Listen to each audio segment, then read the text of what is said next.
I clearly have a mother who's a powerful chaebol, yet I have to work tirelessly every day just to make ends meet, and even my dad would rather live in a rundown house eating pickled vegetables than seek her out.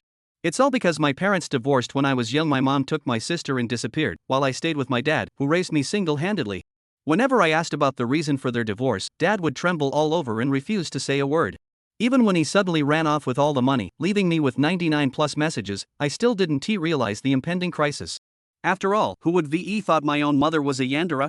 And what I never expected was that I'd already caught the attention of the yandere young ladies of Demon City. Just as I returned home from delivering takeout, I froze the moment I pushed open the door. The living room light was still on, the table was overturned, the vase lay shattered on the floor, the whole place looked ransacked. My heart sank with unease. Dad, are you home? Are you okay? I hurriedly pushed open the door to his room, only to find clothes strewn everywhere, drawers pulled open, and the suitcase by the desk gone. Everything told me Dad had left in a hurry, taking some things with him. What the hell? On a night with such heavy rain, what has gotten into him? Did he offend someone, and now they come for him? A sense of foreboding weighed heavily on me. Right then, my phone dinged. I looked down to see a flood of messages popping up one after another. Dad has run into some trouble and needs to leave town for a while. I won't be back anytime soon. When school starts, go to Demon City alone. Remember, don't mention me to anyone there, and don't try to contact me. This is crucial. Whether I live or die depends on you. Don't worry about where I've gone or what has happened to me. We'll meet again when this is over. Stay safe. And most importantly, don't go home. Wait, what? I'm already home. As soon as I sent the reply, a red exclamation mark appeared. Dad had deleted me. I looked up in disbelief. The front door was still open, the hallway pitch black and eerily silent. So Dad saw the danger coming and sold me out. I'll remember this. Without hesitation, I turned back toward the door. Time to get out of here. Just then, a flurry of footsteps echoed in the hallway. More than one person, moving fast, nothing like the neighbors. I froze, sweat and rainwater soaking me cold. They're here. I glanced at the wardrobe. In the room, hiding was out of the question. Gritting my teeth, I pulled my cap low, zipped my delivery jacket all the way up, and stepped out of the house, heading down the hallway with my head down. The motion sensor lights in the hallway flicked on in unison. I lowered my head and pulled out my phone, pretending to be a delivery guy confirming an order, but my peripheral vision stayed locked on the corridor. Before long, a group of men in black suits and sunglasses came into view. My heart leaped into my throat, but I forced myself to stay calm, eyes fixed on the screen. Hold on a second, buddy, the lead agent stopped me. Beads of sweat formed on my forehead, but my voice remained steady. He pulled out a photo and compared it to me under the light. Never mind. Which apartment are you delivering to? Aunt Chu on the top floor, I lied without hesitation. The agent frowned. How do you know her last name is Chu? It's written on the order, I replied coolly. Have you seen this man? He flipped the photo and held it up. I glanced at it. The young man in the picture was my father, Etian. Panic surged inside me. Sorry, never seen him. If that's all, I gotta go. My next order's about to be late. The agent nodded and continued up the stairs. That delivery guy looks so much like the person in the photo, one of them whispered into the leader's ear. The leader shook his head. This photo was left by the family head decades ago, and that delivery guy is still young. There's no way it could be Lord Etian. With that, they barged into my house. Seeing the wide open door, their expressions instantly darkened. Damn it, we're too late.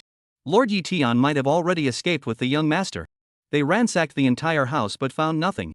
Just then, a lazy female voice came through their earpieces. So? Did you bring them? Family head, Lord Etian has fled with the young master, the black-clad man replied gravely. He Xiao Luo, I won the bet this time. At the entrance of the residential complex, inside a black stretch limousine, a middle-aged woman in a black evening gown smirked mockingly. Beside her sat a girl in black Lolita attire, anxiously pressing against the car window, wiping away the condensation to peer at the complex gate. In the darkness, she only saw a yellow figure running out but couldn't make out the face. I'm going to my brother's place. The girl abruptly yanked the car door open and dashed out. Miss, it's pouring outside. The driver hurriedly chased after her with an umbrella. My, little Luo is even more impatient than I am, the woman murmured to herself in the car, pulling out a crumpled photo from her collar. It showed Etian in the shower. Darling, you promised to wait for me to inherit the family business before coming to you. Now that no one can oppose us anymore, why won't you see me? Resting her chin on one hand, her sickly sweet smile grew even gentler. But it's all right. Are you trying to play hide and seek with me, dear? Though. Her pupils gradually tinged crimson. If I find you, there will be punishment, naughty Etian. Miss, what brings you here? As Yi Xiaoluo stepped through the door, several men in black looked at her with confusion. Where is my brother's room? If I'm not mistaken, it should be this one. The leader of the men in black pointed to the locked door beside them. One of the men took 2 steps back and kicked the door open. If there's nothing else, you can go find my mother first, she said, and the men obediently retreated, leaving the driver waiting at the entrance. Alone in the room, Yi Xiaoluo curled her lips into a smile and immediately threw herself onto the bed. She hugged the pillow tightly, burying her face in it and taking a deep breath, as if afraid the familiar scent in the room would escape. Brother smells like this now? It's different from before, but I love it. I love brother the most, she murmured, her eyes glazed over, completely intoxicated. Why hasn't brother come to see me? Mom clearly sent a message to dad telling him we were coming to find him, she pouted, feeling a bit annoyed. Did dad not tell brother? Brother must be playing hide and seek with me. I'll definitely find him. What should I do after finding brother? First, go with brother, then, and finally. Lost in her wild thoughts, Yi Xiaoluo reluctantly got up from the bed, opened the wardrobe, gathered all the clothes into her arms, picked up the pillow with her other hand, and walked straight out of the room. Miss, are you here to ransack the place? The driver asked, looking shocked. None of your business. Miss, do you need me to carry those for you? No. Yi Xiaoluo glared at him, and he immediately fell silent, quietly holding up an umbrella without another word. The rain poured down in sheets as I sprinted through the streets, finally ducking into a shop far from the neighborhood. Only after confirming the men in black hen tea followed me did I let out a sigh of relief. The shop owner, seeing me drenched from head to toe, eyed me as if I were some kind of spectacle. Tentatively, he asked, "Young man, are you here to buy something?" I forced an awkward smile. Just sheltering from the rain. I'll leave soon. Hey, boss! Before I could finish, the door slammed shut with a bang, and I was shoved outside. Losing my footing, I tumbled into the rain. I really will leave in a minute. I pressed my face against the glass door, pleading with the owner. Kid, you're scaring away my customers, the owner grumbled, tossing me a plastic umbrella. Go home. You can have this. With a long sigh, I took the umbrella and glanced at my phone wallet. Gritting my teeth, I scanned the payment code. Payment successful. Balance 10.06. I never take things for free, but this time, my already empty pockets were left even more barren. According to the usual practice, he worked to earn money before all the money to his father, by his father to allocate living expenses.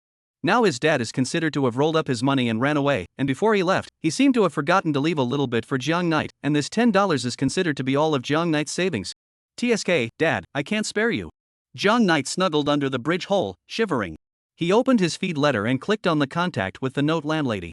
Me, landlady, are you there? Me, my brother is in trouble, are you going to help? Landlady, What's going on?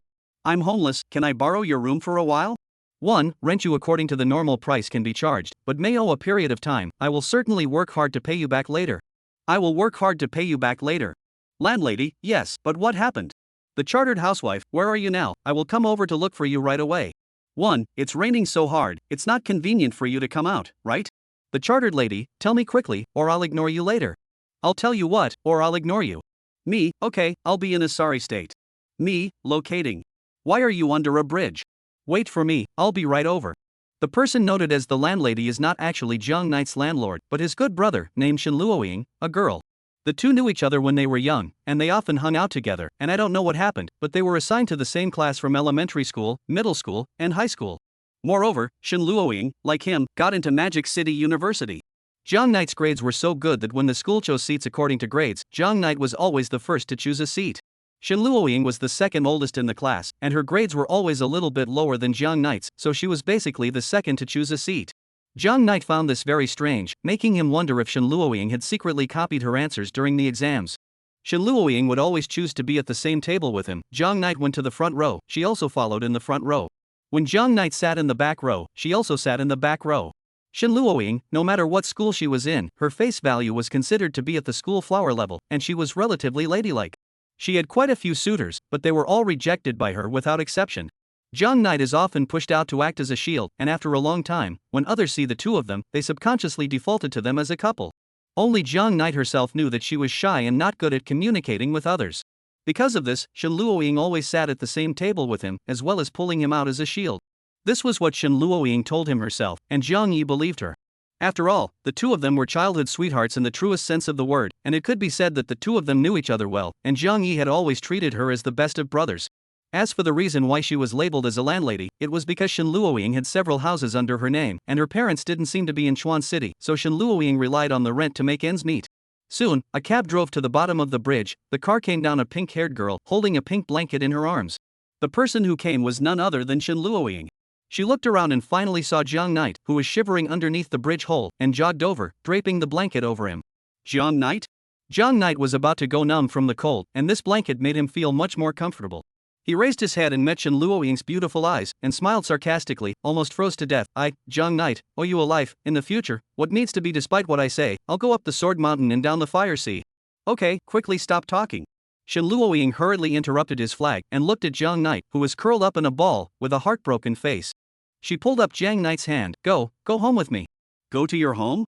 Jiang Yi was a bit surprised. He had thought that Shen Luoying would directly take him to his new rented room. You can stay at my house first today, wait for tomorrow and I'll see if there's a suitable rental. Shen Luoying didn't give Jiang Yi room to refuse and directly pulled him into a cab. So, what's going on? Shen Luoying skimmed her head and looked at Jiang Knight, who was sitting beside her. Jiang Yi was just about to open his mouth to tell Shen Luoying the truth when he suddenly felt that this was not right. In case the people who came to look for his dad came to look for trouble from him, if he told Shen Luoying the truth, he might get her involved in trouble. He, Jiang Yi, was a man of action, although he didn't even know what was going on, but he could never let his own brother get into danger, not to mention that his own brother was just a girl with no power. Jiang Knight avoided Shen Luoying's probing eyes and spoke. We owe the landlord a bit too much money, and we were evicted tonight. Shen Luoying narrowed her eyes. Really? I asked you long ago if you wanted to come and live in my rented room. Why did you reject me?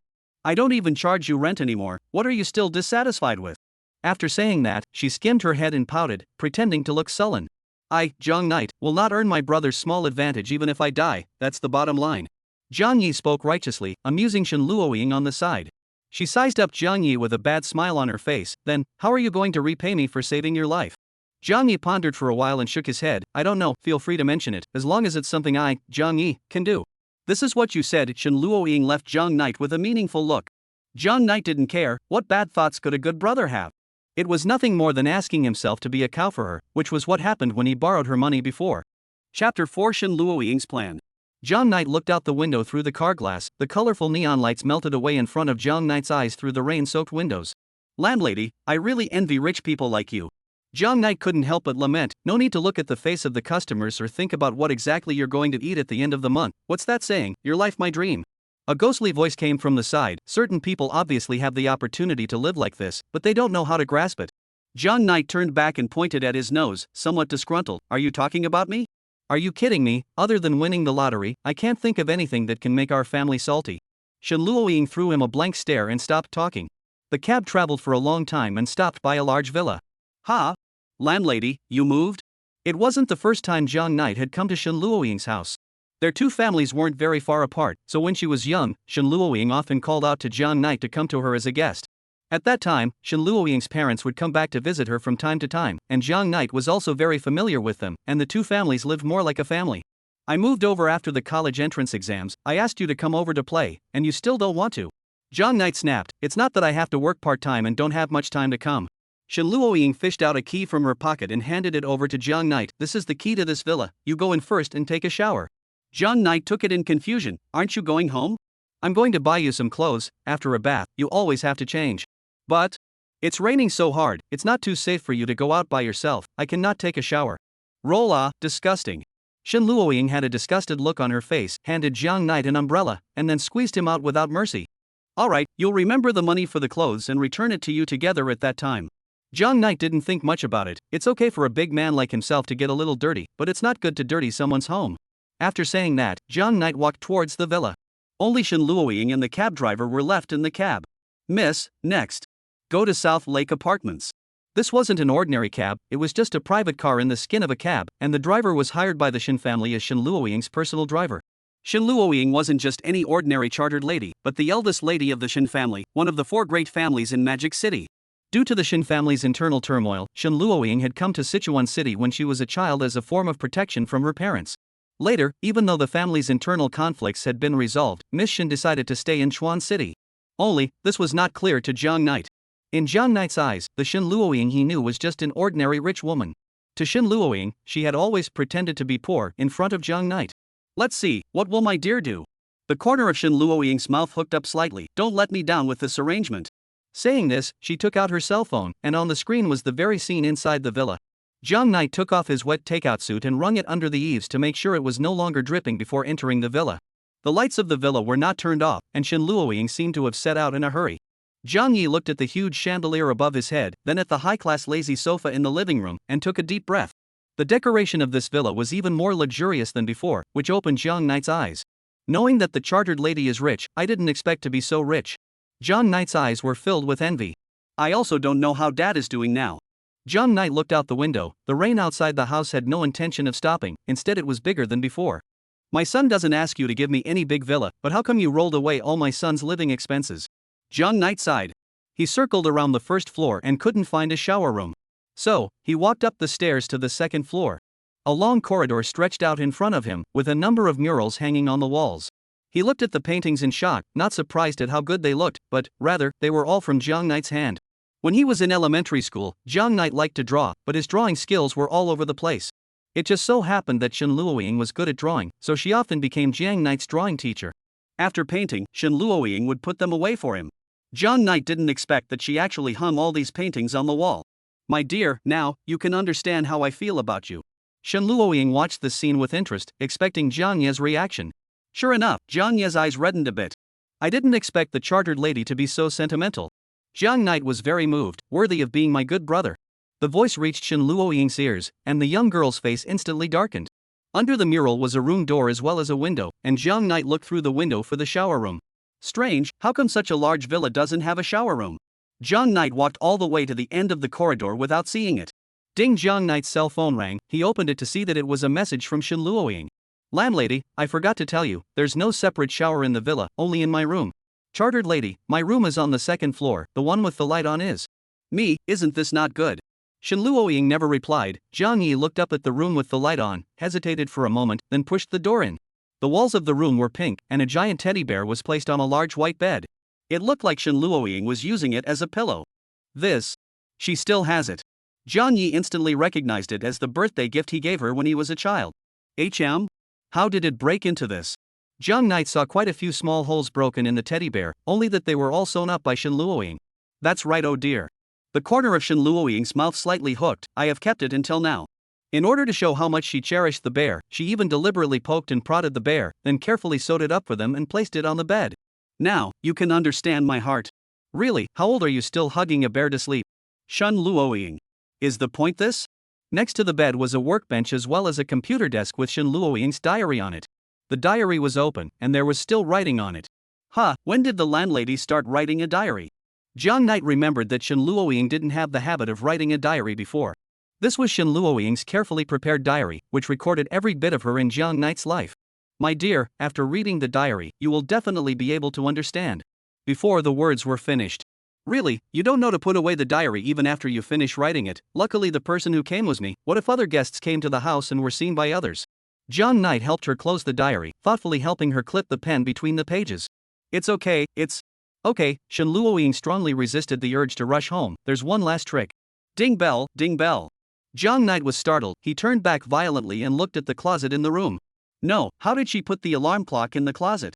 Zhang Knight frowned and just wanted to open the closet and take out the alarm clock. This was the alarm clock that Shen Luoying had set in advance, and as soon as Zhang Knight opened the closet, he would find a picture of her and Zhang Knight together plastered all over the inside of the closet door. This doesn't seem too good. This is a girl's closet after all, Zhang Knight thought, withdrawing his hand. Tell her to take it out herself when the time comes. What a would. In the cab, Shen Luoying's eyes glowed a silky red, her smile twisted with anger. Haven't you noticed my feelings for you at all? But it doesn't matter, when I go back, I'll let you understand. For now, well, let's collect some interest. Her finger slid on the screen, and the surveillance scene came inside the bathroom. Shen Luoying's expression gradually became wonderful. Some time later. Miss, we're here, came the voice of the cab driver. The cab stopped underneath an apartment building, which was one of the rentals owned by Shen Luoying. TSK, how come it's at this time of the day? Shen Luoying put down her cell phone fondly. So miss, what exactly are you going for? Nothing, just wait for me here. Shen Luoying got out of the car, opened the trunk, and dragged out a white sack. We're not buying clothes for Mr. Jiang? The driver asked in disbelief. Shen Luoying didn't answer as she strained to carry the sack, walked out of the cab in the pouring rain, went up the stairs, and entered one of the rental houses. Since she didn't have an umbrella, her hair was wet, but she couldn't care less about that. Where would be better to put it? She opened the sack, which was filled with uncountable miniature cameras. Under the dim light, Shen Luoying seemed to have forgotten to control her expression, and her saliva accidentally flowed down. Let me decorate your new home properly. Chapter 5, Taking a Bath. Inside the bathroom, Jiang Yu was unaware of all this. Ruggedly moving forward along the winding path. Follow the spilled moonlight to the top of the mountain. He hummed his favorite ditty and let the hot water wash over his tired body. It's been so long, why hasn't the chartered lady come back yet? Jiang Knight was very familiar with Chuan City and remembered that there should be a clothing store right around here. He was a little worried and was just about to pull out his cell phone to ask, when he heard a heavy slamming sound coming from the first floor. It was the landlady coming back. Accompanied by a rush of footsteps, Shen Luoying ran up to the second floor and came into the room. Jiang Knight, have you washed up? I've brought you clothes. Thanks. How much is it? I'll keep it in mind and return it to you afterward. And that alarm clock in your cabinet keeps ringing, turn it off. Shen Luoying was a bit embarrassed. Luckily Jiang Yi didn't continue to ask why her alarm clock was in the cabinet. Soon, the sound of the alarm clock came to an abrupt end. A short silence fell in the room. But soon, Shen Luoying's voice came again. The money for the clothes will be included in the rent. She hadn't bought any clothes at all, so of course she didn't know how much these clothes were worth. Jiang Yi didn't think much about it and agreed readily. Then I'll come in and give you the clothes. Open the door. This. You hand it to me. Wrapped in a bath towel, he moved to the bathroom door and opened it a crack. Stinking Jiang Knight, so petty. Shen Luoying muttered in dissatisfaction, grabbing the bag and coming to the bathroom door. Soon, a slender white arm squeezed in and handed the bag to Jiang Knight. I'll be waiting for you in the room, so hurry up and put it on and come out. Jiang Knight opened the bag, and instantly, an ethereal aroma drilled into his nose, causing him to instantly frown. Which store's clothes smell so good? Could it be that stores nowadays have to purposely spray perfume on their clothes when they sell them? And why is this smell so familiar? Jiang Knight belabored it, but didn't pay much attention to it. He grabbed a piece of underwear and put it on his body in a sharp manner. Why does it feel so tight, landlady? Aren't the clothes you bought a little smaller? Ha? Shen Luoying's voice sounded a little aggravated. I don't know the size you wear, it's not like I've bought you clothes before. Oh, okay. Jiang Yi felt it didn't matter, a little bit of tightness was fine, as long as he could wear it. He fumbled around in the bag for a while longer, then pulled out a pair of fatigues. Jiang Knight looked at the pink triangular chubby with a cute cartoon pattern in his hand and fell into deep thought. Landlady, I didn't think you would actually buy me this kind of. A shy voice came from outside the door. Wear it quickly, I'll ignore you if you talk too much. Unsurprisingly, the chubbiness seems to be a little tight as well. But it didn't matter, just wear it for a day anyway. Looking at the still bulging bag, a warmth surged in Jiang Knight's heart. It was hard to see that the bag lady was actually quite attentive and had bought all the clothes he needed to change into for the next few days. Although the sizes weren't quite right, it was fine for Jiang Knight to be able to wear them. Then I'll keep these clothes for now. Thanks, brother. Good. Outside the door, the corner of Shen Luoying's mouth rose in a weird arc. This time, she had to buy clothes for herself. When Jiang Knight walked out of the bathroom, Shen Luoying was sitting on the bed, her eyes staring straight at him. What's wrong? Jiang Knight asked. Nothing. Shen Luoying hurriedly retracted her eyes. It's my turn to take a shower. She took big steps towards the bathroom and closed the door. Stinking Jiang Knight, do I have to do this? Shen Luoying belabored, but it doesn't matter, I'm not as petty as you. It doesn't matter if a girl takes the initiative a little bit, right? She licked her red lips and looked at her flawless cute face and delicate figure in the mirror. I'm going to let you know that people are girls, not good brothers. No peeking she said, followed by the sound of clattering water. Jiang Knight sat down on a chair in boredom and rolled his eyes towards the bathroom before starting to swipe his cell phone. A post quickly caught his attention. Xiao Qingshua's first concert tour will be carried out in a month's time at the Magic City's Heavenly Domain Theater. When? Xiao Qingshua's concert? Jiang Knight's eyes lit up. He swiped down the post, which was attached with photos of Xiao Qingxue from her past appearances. The girl in the photos had long, snow-white hair, and her hand holding the microphone was as white as jade. Against the background of the starry sky, her smile seemed to freeze time, becoming the focus of the universe. Jiang Knight usually didn't have much of a penchant for listening to songs, but Xiao Qingshue's songs were an exception. Jiang Knight knew that she was the second daughter of the Xiao family, one of the 4 major families in Magic City, as well as a singer who was popular in the north and south. Her voice was like magic, which could clear away Jiang Knight's fatigue from work. Jiang Knight usually lived on a tight budget, but he still saved up to buy her album. Only, Xiao Qingshuo was slow in releasing songs, and recently, she hadn't released any new songs for a long time, which gave her fans a big headache. I didn't expect Xiao Qingshuo to actually open a concert tour, and the venue is still in Magic City. Jiang Knight sighed, if only I could go see her concert in person.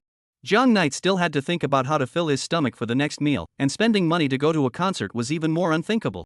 For now, it was better to look for any suitable part-time jobs. He swiped through various job postings on the recruitment app until Shen Luoying's voice came from the bathroom. Oops, I accidentally forgot to take the bath towel. Jiang Knight, help me bring the bath towel over. There's no bath towel in the bathroom? Usually I live alone, how could I have so many bath towels?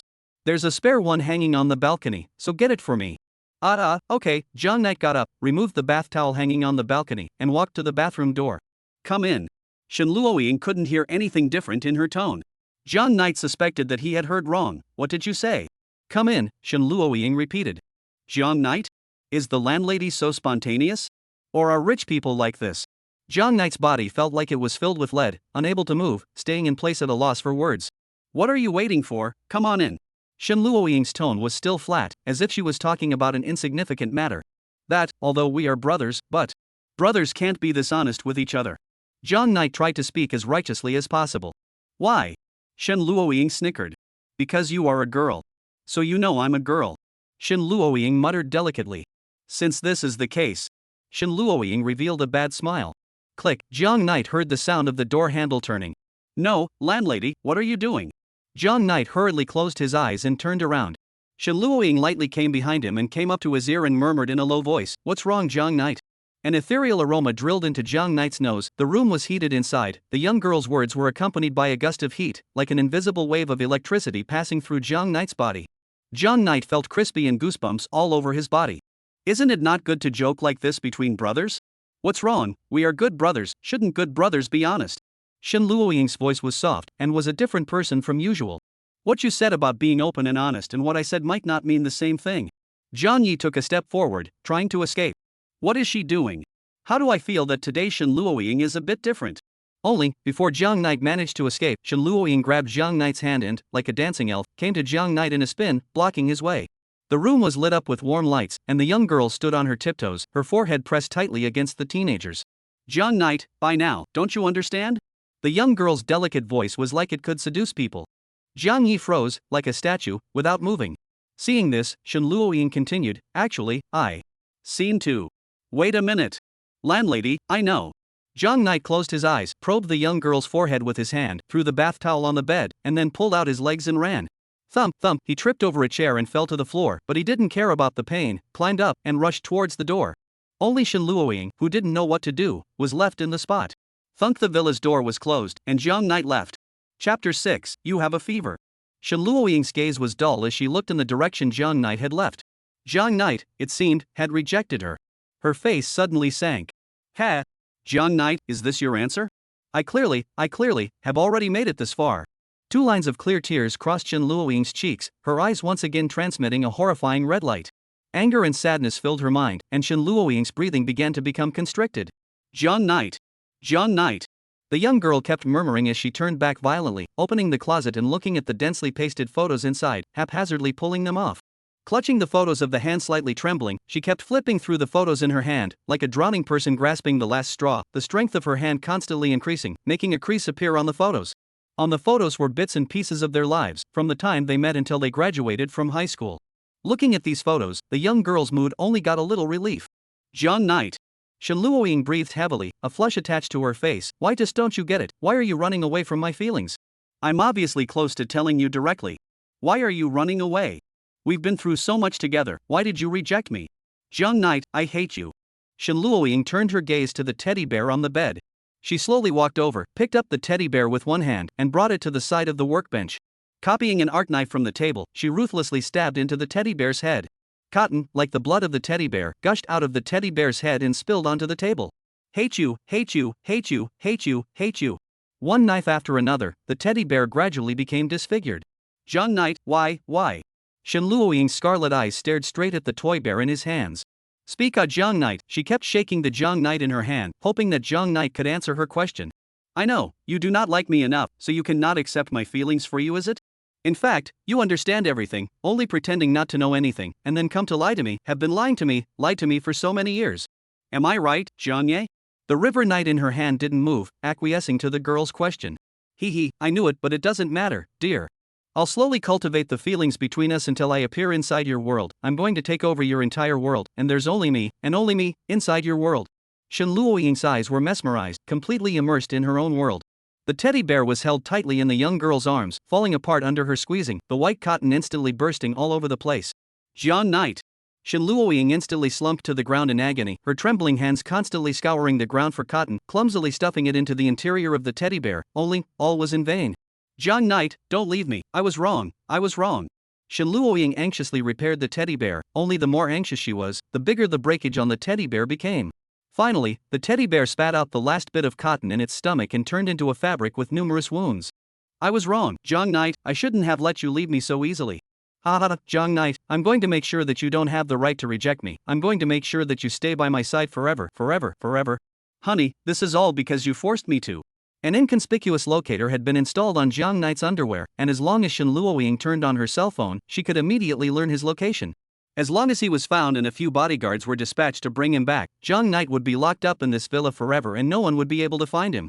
One could enjoy all of him and keep him by their side forever, just like the time they had spent with him earlier. Without the slightest hesitation, the young girl picked up her cell phone and opened the location software. Only the moment she saw Jiang Knight's location, waves of shock rolled up in the young girl's good-looking eyes. Why? The young girl looked at the red dot on the map, which was moving at a rapid pace, only, it was in the direction of the villa. Squeak downstairs, the villa door was opened. Landlady, I'm back. Jiang Knight's voice came out. The young girl's gaze became dull. Jiang Knight's return was completely out of her expectation. Why? Why? Shen Luoying repeated these three words out of her mouth, and for a moment, she was a bit at a loss for words. Jiang Knight was about to come up, what should she do? Shen Luoying violently broke free from the madness, her brain was running fast, how should she explain this messy room to him? At the moment, the teddy bear was abandoned by her on the floor, cotton was even spread all over her room. Jiang Knight, wait, don't come over. Landlady, what's wrong with you? I am changing my clothes, you are not allowed to come in. Ha? Just now I was allowed to go straight into the bathroom, now how come I can't? Shen Luoying was lying on the ground, her hands were busy cleaning up the cotton on the ground. Pervert, I was wrapped in a bath towel that time. Didn't you ask me to get you a bath towel? I need 2 bath towels to wipe my body, no? Phew, scared the hell out of me charter, brother I'm almost impure. That's fine, you hurry up. Shen Luoying certainly didn't wrap a bath towel at that time, except that she was still just an innocent girl in front of Jiang Knight. She panicked and cleaned up the floor, then stuffed the cotton, along with a stream of broken fabric, into the closet. Then, she hurriedly climbed onto the bed and buried her head into the pillow, not letting Jiang Knight see her tears. Alright, come on in. The door to the room was pushed open, and Jiang Knight carried a bag in his hand and sat on the edge of the bed. Jiang Knight, what are you doing back here? Shen Luoying's head was buried in the pillow, muttering in a small voice. Why can't I come back? Jiang Knight's face was full of questions. What are you coming back for, to pity me? Shen Luoying was still lying on her back, gritting her teeth, not daring to look directly at Jiang Knight with her eyes. What? Jiang Knight was even more confused, he recalled for a while and said, Landlady, didn't you have a fever? A short silence fell in the middle of the room. Jiang Knight cocked his head, unsure of what to say. Didn't you have a fever, so I went out to buy you medicine. He raised the bag in his hand, it's getting late, if you go a little later, the pharmacies will be closed. Shen Luoying was a little confused. The room fell into silence, and after a long time, she rolled over, her large eyes full of surprise. She couldn't care less about this pearly, pitiful appearance of hers, and tearfully looked at Jiang Knight. I have a fever? At that time, when you brought your forehead over to take your temperature, I realized that you had a fever. My feeling was probably a little more obvious than yours, your forehead was really hot at that time. Jiang Yi reached out his hand again and probed Shen Luoying's forehead. The fever is very serious, oh, you can touch it yourself. Jiang Yi felt that Shen Luoying was sensing that she herself might have a fever and was using his forehead to measure the temperature, so she brought her forehead over. Chapter 7, Who called you their own brother? Why are you crying? Is it hard? Jiang Knight was a bit at a loss for words, looking at Shen Luoying with a heartbroken face. Shen Luoying didn't respond. Jiang Knight was a bit flustered. It's not right to speak, it's not right not to speak. He quickly walked to the bedside, threw the medicine aside, and, is it hard? Jiang Knight was most afraid of seeing Shen Luoying cry. Regardless of which exam she didn't do well on, or if she encountered something unhappy, Shen Luoying would be the first to find Jiang Yi, crying and pestering him to comfort herself. Jiang Yi would always patiently accompany Shen Luoying. What gave Jiang Yi a headache was that he had no idea how to comfort a girl. There were times when his words even made Shen Luoying cry even more. Therefore, when Jiang Yi saw Shen Luoying with her pearly blossoms, he was both heartbroken but also a bit at a loss. He felt that Shen Luoying was crying like this because she had a very difficult fever.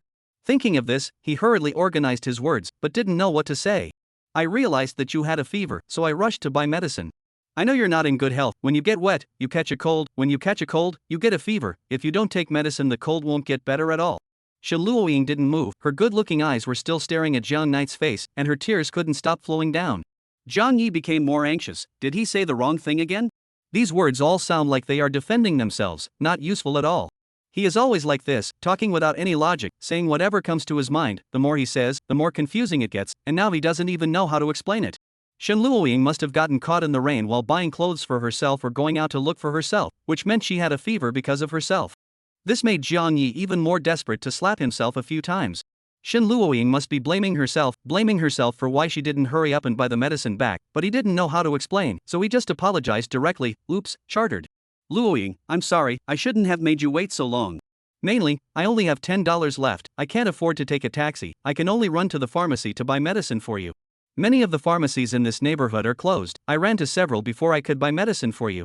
Jiang Knight put his hand on Shen Luoying's forehead, and put it on his own forehead, and compared the temperature. It's hotter than just now, you lie down quickly, I'll go and soak the medicine for you.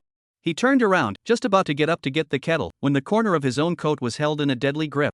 Was this not going to let himself go? Jiang Yi felt like the sky was about to collapse. Jiang Yi turned back, a little scared, afraid that the landlady had gotten angry because of himself. He was also a little chagrined that he shouldn't have let a girl run out to buy clothes for himself in such heavy rain. But more than that, he was ashamed that he had made Shen Luoying cry, and that he hadn't done his duty as a brother. Are you angry? Jiang Knight asked tentatively. No, oh, perhaps it was due to the fever. Shen Luoying's face flushed with a hint of flushing. This feeling, so familiar. They grew up together, and Shen Luoying's parents were not around her for years. Usually when she got sick, the nanny at home would be responsible for taking care of her. Only, every time she was sick and took a vacation, Jiang Yi would come to the house to visit her. Sometimes it was to bring her homework, sometimes it was to help her make up for the homework she had fallen behind, and sometimes it was to help the nanny take charge of taking care of herself. After she grew up, her own body seemed to have gotten much better, and she hardly ever got sick. Especially after she went to high school, Jiang Knight was busy with her studies and hadn't come to her house for a long time, let alone taking care of her like this. Oh, then I'll go make you some medicine. Jiang Knight said and was about to get up. Don't go, Jiang Knight. A huge force tugged at Jiang Knight's clothes, causing him to fall onto the bed without standing still. Then, a soft body hugged him from behind. Jiang Knight, I'm so scared. The voice was soft and carried a weak crying tone. How? What's wrong? Jiang Knight felt that Shen Luoying might be burned. Confused. Nothing, eat the medicine, will soon be good, you bear with it, ha. He gently pushed Shen Luoying behind him, but the latter was like a dogskin plaster sticking to him. Alright, you're not a kid anymore. Rest well if you're sick. Jiang Yi's gentle tone seemed to stimulate Shen Luoying's nerves, and she pushed harder and harder, her hand movements getting bigger and bigger, strangling Jiang Yi's waist. Gently, landlady, when did you get so strong? Jiang Knight grimaced in pain. Shen Luoying was like this when he was a child, and he liked to hold him like this when he had a fever. Only, after growing up, the landlady's strength became a lot bigger, which made even the strong Jiang Knight a bit overwhelmed. Jiang Knight, how am I going to repay you for taking care of me so well? Shen Luoying rubbed behind Jiang Knight. Just give me back the $10 you bought for the medicine. Jiang Knight replied. Don't. Shen Luoying seemed to have really gotten burnt out, her voice was breathless. Jiang Knight's face was full of questions, and he couldn't help but bellyache. Why is the chartered lady so petty? However, he looked back at Shen Luoying, who had already closed her eyes and was tightly attached to her body, and smiled and joked, then what are you going to send me? Hearing this question, Shen Luoying wooed a few times. Jiang Knight frowned, he didn't hear it, so he bent down and put his ear to Shen Luoying's mouth. I want to put you into my. Jiang Knight froze, and before his CPU could resume functioning, his head was immediately held down on the bed. Landlady, what are you doing? If you want to fight, you should also wait until you get better. Jiang Knight. Shen Luoying squinted her eyes slightly, love bubbling in her peach-colored pupils. Want to try it out? 39 degrees of me. Jiang Knight? This girl really burned badly, she didn't even know what she was talking about. However, Jiang Knight looked at this delicate face with a flushed face, making him unable to resist pinching it. Looking like this, his own brother was quite cute. Good boy. Good boy. Jiang Knight, good boy. Shen Luoying's voice was getting smaller and smaller, and not long after, her breathing became even and calm, and seemed to be asleep. Even after falling asleep, her hands were not honest, like she was jerking a cat, and like she was touching a small child's head. Put. Jiang Knight didn't hold back and let out a light laugh, as he said in his heart, can it be that I'm a small animal in her heart, or a small child who cries? Jiang Yi didn't expect that the chartered lady would still talk in her sleep at night. Jiang Knight had a flash of light and had a plan. If I take a picture of her like this and then record it, hey, the chartered lady will definitely beg me to delete it after hearing it. At that time, won't I be able to ask her to do many things? For example, ask her to return the medicine money to me. Saying that he would do it, Jiang Knight took out his cell phone, disliked Shen Luoying's face, and took several pictures in a row. Then he opened the recording again and brought the phone to Shen Luoying's mouth. This is okay. Jiang Yi smiled badly and wanted to get up. Only, he realized that although Shen Luoying was asleep, her body was like she was hanging on herself. Shen Luoying's hands were wrapped around Jiang Knight's neck, her chin was resting on Jiang Knight's shoulder, and from time to time, hot air came out of her mouth and breathed on his face. No, how does this let me sleep? There was no way, seeing as it was his own brother Sake, he, Jiang Yi, endured it. Chapter 8. It's my turn to take care of you. Early in the morning, a ray of sunlight passed through the room's floor-to-ceiling windows and hit Shen Luoying's face. She slightly opened her eyes and saw Jiang Knight lying next to her. Jiang Yi was wearing a huge black eye circle, his eyes glaring deathly at Shen Luoying, his face full of grudges. He felt a bit uncomfortable, his arms were deadened by Shen Luoying's body, and he was no longer conscious. But he was afraid of waking up Shen Luoying, and had not dared to make any big movements. Moreover, his own body seemed to have some weakness. Shen Luoying was still a little confused, and her head still had some vague pain. She did have a fever, and she didn't know anything about her condition until Jiang Knight told her. At this moment, Shen Luoying narrowed her eyes slightly and looked at the handsome and familiar face in front of her. Under her daze, she subconsciously moved her face towards Jiang Knight. Jiang Knight, good morning. Her voice was as thin as a mosquito fly, and after she finished speaking, she powerlessly closed her eyes again and her delicate body pressed up against Jiang Knight's body, ready to sleep a little longer. Landlady, do you want to take a look at what time it is? Jiang Yi didn't have the good sense to say, only his voice was a bit hoarse. Since the morning, he had noticed that his throat was a bit uncomfortable, and he was afraid that he had been infected by the landlady. He had been tortured alive by Shen Luoying for a night, and he wanted to escape, but he couldn't. There was no way out, he could only obediently lie on the bed, bound to death by Shen Luoying and used as her hugging pillow. That's right, Jiang Yi hadn't closed his eyes for a night. Only, Shen Luoying acted as if she didn't hear it and continued to wrap her arms around Jiang Knight's neck, lying quietly in his arms. Jiang Knight secretly sighed in his heart, Shen Luoying was sick like this, all because of himself. Thinking of this, Jiang Yi's indignant emotions calmed down a bit and looked at Shen Luoying with tenderness in his eyes. Just like this, he continued to act as Shen Luoying's humanoid hugging pillow, not even taking off his jacket, lying quietly on the bed. Am I being treated like that teddy bear by her? Jiang Knight yawned. Strange, where did that teddy bear go? His eyes looked around inside the room, but he didn't find any trace of that teddy bear, it was still here before. It wasn't until noon that Shen Luoying finally opened her eyes, her spirit was quite a bit better compared to before, and her brain gradually became progressively clearer from a slurry. Did the landlady sleep comfortably? Next to her, Jiang Knight said word for word. Well, it's quite comfortable, how about you Jiang Knight, did you sleep well? Shen Luoying sat up comfortably and stretched. The sunlight passed through her thin pajamas, outlining her exquisite figure a bit. Then, let's go check out the rental, Jiang Knight said, and wanted to sit up.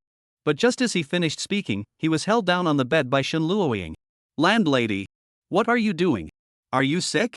Shen Luoying keenly captured the abnormality of Jiang Knight's voice. She looked at the Jiang Knight at this time, and a strange light flooded out of her good-looking eyes. The Jiang Knight at this moment was very different from the past.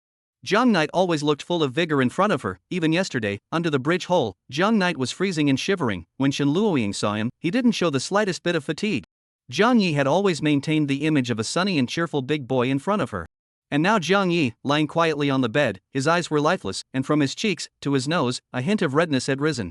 This was a sight that Shen Luoying had never seen before, because Jiang Yi had never been as powerless as he was today. Landlady, what are you doing? Seeing the strange look in Shen Luoying's eyes, Jiang Knight was a bit puzzled. Shen Luoying swallowed her saliva, stabilized the impulse that surged to her heart, and said calmly, you seem to be sick as well, so just lie in bed and rest today. Harm, I thought it was something? Jiang Knight bitterly smiled and shook his head, this little illness is nothing at all, I burned my legs before and even went to a part-time job for a whole day. When was that? I don't even know. When Shen Luoying heard this, she didn't care to appreciate the battle-damaged version of Jiang Knight and hammered Jiang Knight heartily, was it during the vacation? You didn't even tell me when you got sick. It's fine, what kind of brother tells his brother as soon as he gets sick? It's not too late, let's hurry up and leave to see the rental. No way. Shen Luoying's voice was very resolute, you just lie down at home obediently, when you get well, I will take you to see the house. Speaking of which, Shen Luoying's voice faded, I haven't taken care of you when I was sick. Jiang Yi's body was very good, and he basically never got sick. He didn't tell Shen Luoying about the occasional times when he was seriously ill, and just silently pulled through alone. His father had persuaded him to go to the hospital for treatment several times, but he had refused, reasoning that he didn't need to go to the hospital at all for minor illnesses. Therefore Shen Luoying never took care of Jiang Yi when he was sick, instead, Jiang Yi always came to take care of her when she was sick. This was a perfect opportunity, so of course Shen Luoying wouldn't let it go. Although, it seemed that Jiang Yi's illness had nothing to do with herself. She didn't remember what she did when Jiang Yi left, but she still remembered that Jiang Yi was used as her cuddle pillow for a night last night. Shen Luoying watched her eyes and nose. As long as Jiang Yi talked about it, she pretended to be too sick to know anything. Jiang Knight lay on the bed in a lifeless state. He hadn't slept for a night. Coupled with the fever, his consciousness was a little fuzzy. For him, now he could finally get a good night's sleep. Okay. Then. Please. After saying that, Jiang Knight slowly closed his eyes and never opened them again. The sound of even breathing echoed in the quiet room. Jiang Knight. Seeing Jiang Knight completely lose consciousness, Shen Luoying squatted at the edge of the bed, the corner of her mouth slightly upturned. Let me take good care of you. She reached her hand towards Jiang Knight's face and rubbed it. At this moment, Jiang Yi's face was like a ball of fire, somewhat reddened. In the room where the heating was turned off, his face was constantly bubbling outwards. So cute, I want to eat it in one bite. Shen Luoying gradually started to let herself go when she saw Jiang Yi didn't have any reaction. Her face felt like it was attracted to Jiang Yi's face and clung to it. Like a kitten, she rubbed against Jiang Knight's cheeks, feeling the hot temperature like a flame burning on her face. Shen Luoying's expression gradually distorted, completely and utterly sinking into it. After a long time, Shen Luoying got up reluctantly. One hand stayed on top of Jiang Knight's cheek, her thumb kept rubbing that somewhat rough face, while her other hand kept touching Jiang Knight's head. Jiang Knight, good girl, she was like a mom, coaxing Jiang Knight who had already fallen asleep. She squatted in place obsessively, not caring that she still had some soreness in her body. Jiang Knight is so well behaved, what kind of reward should I give you? My dear must be hungry already, let me feed you some delicious food. Chapter 9 The Phone Call. Shen Luoying walked out of the room, took out a piece of bread from the kitchen, and once again returned to the bed. Her red lips slightly opened as she gently bit off a piece of bread and chewed it delicately for a few moments, ferrying the crumbs of the bread onto her tongue. Jiang Knight's nose was already completely out of commission, so he could only rely on his mouth to breathe. Looking at Jiang Knight's lips that were slightly and faintly trembling, Shen Luoying was a little bit slightly excited, and in her body, an inexplicable desire instantly surged up. She foolishly moved down and was about to use the conveyor belt to send the imported breadcrumbs into Jiang Yi's mouth. Jingling, just at this time, Shen Luoying's phone rang at an inopportune time. She was already a little weak for doing such a bad thing, so she was startled by the sudden ringing, and the food on the conveyor belt accidentally fell to the ground.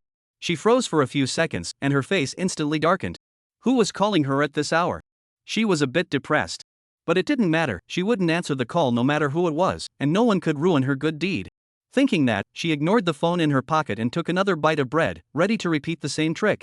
Only, Jiang Knight seemed to have been disturbed by the commotion, and he twisted his body a few times and rolled over, turning his back to Shen Luoying.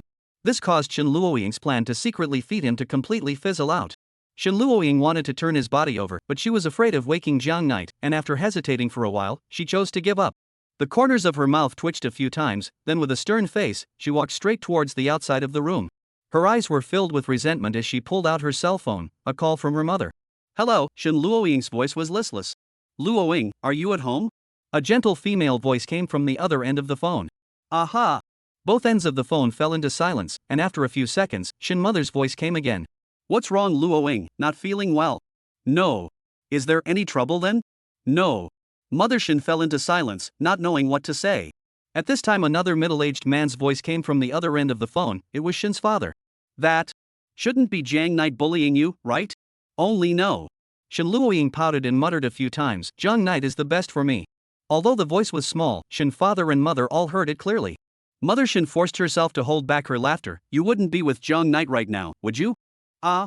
Shen Luoying didn't expect her parents to actually guess so quickly. Her small face quickly turned scarlet. Well, he's in my room. So it's like this, ah. Shen mother instantly understood everything. She said with a smile on her face. So it's us who disturbed you too. What? Shen father heard this sentence. A nameless fire made him a bit on top. This kid, not honest at all, actually ran to your home. When I see him, see if I don't take scissors to him. Dad, what are you thinking? Shen Luoying hummed lightly in shame, told Shen father and mother about Jiang Knight's home, while slightly abridged the matter of Jiang Knight's illness. After hearing this, Shen father and mother were both shocked. Both sides sucked in a breath of cool air for a long time before opening their mouths. No wonder we couldn't get in touch with Jiang Ling in the past few days. Their family is really something. They don't even know to look for us to help them out when there's something going on. Why don't you bring Jiang Knight to stay at our house these days? Didn't he also go to Mordor University? You guys can still have a companion this way, and Jiang Knight won't have to worry about his life. Is it really okay? Shen Luoying's voice revealed a wave of delight. Look at. Shen mother's mouth rose slightly, turned her head to look at Shen father, who was beside her with a black line, and laughed softly. Just now he was not in the spirit, but as soon as he heard that he could let Jiang Knight live over, he was so excited all of a sudden. But, Jiang Knight, he won't agree. Shen Luoying sighed. He's a person who is dead set on losing face. He can't possibly live in our home for nothing. Besides, I'm not some big miss of the Shin family in front of him. If he knew my identity, I'm afraid he wouldn't socialize with me like this. Shin Luoying felt that if she let Jiang Knight know that she was the first miss of the Shin family, one of the 4 great families in Magic City, there would definitely be a gap between them. AI, you two are such a headache. Jiang Knight is also really good, everything is good, but he's just as good as a piece of wood as a human being. Mother Shin shook her head. Sooner or later, your identity is going to be exposed, you can't keep pretending in front of him. At least, not now. Shin Luoying gritted her teeth. There were times when she really wanted to open Jiang Knight's head to see if it was a wooden structure or not. She was prepared to keep it hidden until their relationship was finalized, and she told Jiang Knight herself. How about this then? I'll buy a villa by the side of Magic City University, just say that you're going to share a house with him, then move in with him and live in it, and when the time comes, charge him a token amount of rent, so he shouldn't think there's a problem, and your identity won't be exposed. How's that? Shin Luoying pondered for a while, her eyes lit up, and she agreed. Good, then let's do it. I don't agree. Shin father was a bit anxious. How can you let your daughter live with Jiang Knight, alone? That kid might do something to Luoying. Shin mother blankly glanced at him. It's not like we're not in Magic City. If we really can't, we'll go to their house every day for a meal, so that you, the old father, can rest assured. It's not like you don't know this kid Jiang Knight, he's very well behaved. If we really make any noise, Shin mother smiled wistfully, we'll tie Jiang Knight back to our family to join the family. At that time, he can't refuse even if he wants to refuse. What are you guys talking about? Shin Luoying pretended to be angry and hummed. How could any of you treat your daughters like this? As if it wasn't impossible. Shin Luoying calculated in her heart. The corners of her mouth involuntarily rose slightly. Alright Luoying, why don't you go back to Magic City tomorrow, and come over earlier, so that Jiang Knight doesn't have to suffer outside. That's good. When Jiang Knight wakes up from his nap, I'll discuss it with him. Then I won't bother you too. Have fun. Oh, Mother Shin finished her last sentence in an intriguing tone, and hung up the phone before Shin Luoying could say anything. Jiang Knight from now on, will be able to be together every day. Oh. He. One could eat with Jiang Knight, go to school together, and even raid Jiang Knight's room at night. Shin Luoying gradually forgot about expression management as she thought about it. When she came back to her senses again, she wiped the saliva from the corner of her mouth. It was just a pity that the camera that was put inside the rented room had lost its usefulness all of a sudden. Chapter 10, A Real Nightmare. Where is this? Jiang Knight opened his eyes and realized that he was in an unknown and dilapidated small black room. It was pitch black inside the small black room, and Jiang Yi was sitting on a worn wooden chair, his hands and feet firmly bound. He struggled violently, only that the rope seemed to have magic power. The more he struggled, the tighter the rope would be tied. A beam of sunlight passed through the slowly rotating exhaust fan and hit his face. The shadows caused by the fan blades slowly brushed across Jiang Knight's face, like a hand from the abyss gently caressing his face.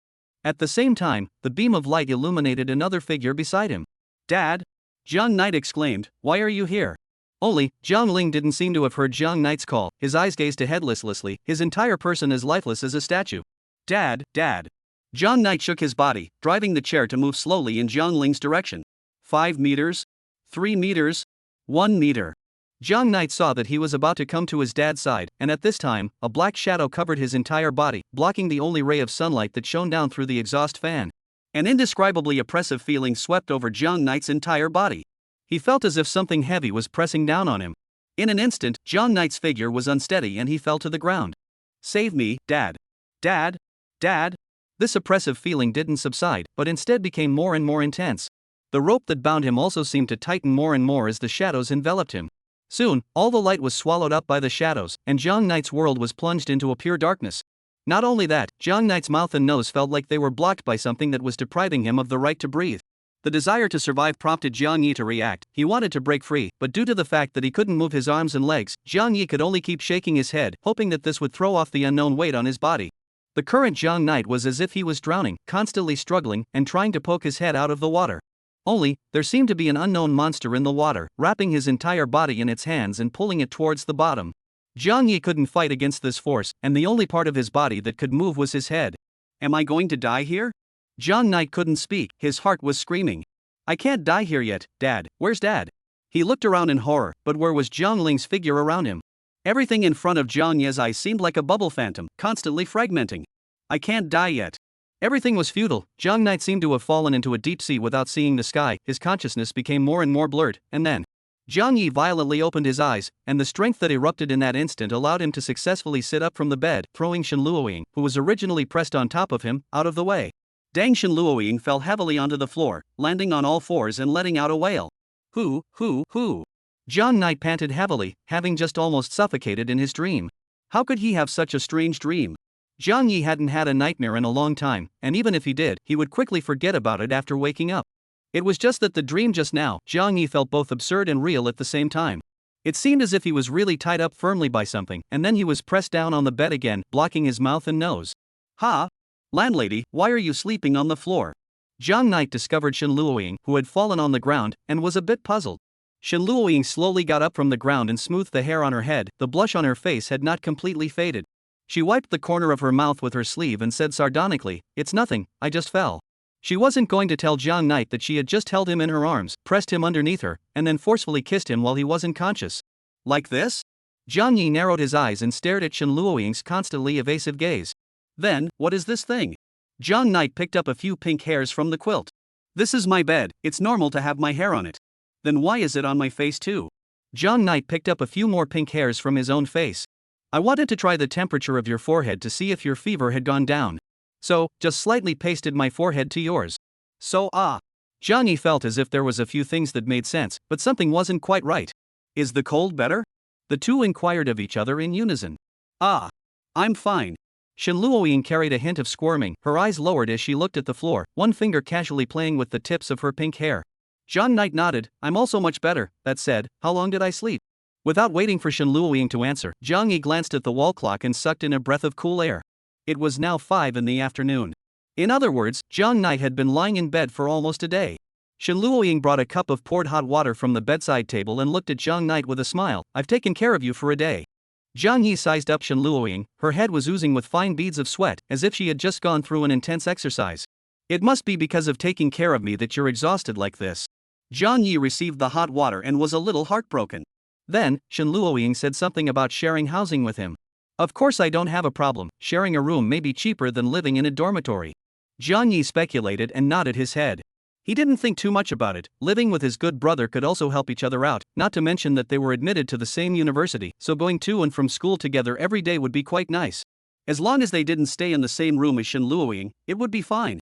Then it's decided, we'll leave tomorrow. Shen Luoying was about to jump up and down in excitement when she saw that Jiang Yi didn't refuse. What about tonight? Jiang Knight asked. Jiang Knight can continue to sleep in my room. Oh. Forgot to say it to you, this villa only has this one room of mine as a bedroom so you can only sleep here. Jiang Yi suspiciously looked at Shen Luoying and frowned. And you haven't lost your fever, I still have to take care of you, so tonight, I can only commission you to stay in this room for one more night. Shen Luoying watched her eyes and nose, regardless of whether Jiang Yi believed it or not, the other rooms were locked, and the key was in her hand, there was no way she would let Jiang Yi run to the other rooms. Okay blah. Jiang Knight found a blanket and spread it on the floor, preparing to sleep on the floor by himself. Aren't you coming to sleep on the bed? Jiang Knight rolled his eyes at her. Another night of being tossed around by you, I won't be able to get up at all tomorrow. Chapter 11, Life in Magic City from Scratch. The train has arrived, Mordor Station, please disembark passengers, check their luggage items and get off in order. Is this the Magic City? Jiang Knight walked out of the station, raised his head, and looked at the tall buildings standing in front of him. At night, neon lights shone in every corner of the streets. There was an endless stream of vehicles traveling to and from the station, weaving in and out of the elevated areas between the buildings. The scent of money filled the air, blending into the beautiful purple and red lights, interweaving a gorgeous night scene of the Magic City. Jiang Knight grew up in Chuan City, although Chuan City also has a number of skyscrapers, but compared to the Magic City is really dwarfed. He carried his suitcase and walked slowly on the street, looking around from time to time. The suitcase was naturally Shen Luoying's, and as a good brother, Jiang Yi naturally had to do his part to help her carry the heavy things. As for his own luggage, he naturally had none at all. After he was raided, he didn't even dare to return home, let alone bring his luggage out. Even the money for the ticket to come over was all advanced by Shen Luoying to help him. For the current Jiang Knight, this was truly starting life in the Magic City from scratch. What are those 4 buildings? Jiang Yi curiously pointed towards a cluster of buildings. Those 4 buildings reached up to the clouds, and all the surrounding buildings could only be considered a dwarf in front of them. Shen Luoying replied, that's the symbol of the 4 great families of Magic City, usually not open to the public, only when the families have major banquets, they will be used to entertain guests. Jiang Yi nodded, waves of shock rising within him. These 4 tall buildings directly dominated the center of Magic City, and they were actually closed on weekdays? Such a big building, how many guests can it entertain? After all, it's a big family. At one time, it's possible to invite tens of thousands of people to a banquet. Last time, in order to celebrate the listing of the new company, the Lin family directly threw thousands of invitations down from the roof of the building, and everyone who picked up the invitations had the opportunity to participate in the Lin family banquet. It's illegal to throw things from a height, so don't learn, little ones. John Knight felt like the world had been turned upside down. For these big families, it seemed like money was really the most useless thing. What's wrong? Want to go in and take a look? John Knight swallowed a mouthful of saliva and nodded. Put. What are you laughing at? It's hard to believe that you don't want to go in and take a look. Jiang Yi looked at Shen Luoying breathlessly. Maybe there will be opportunities in the future.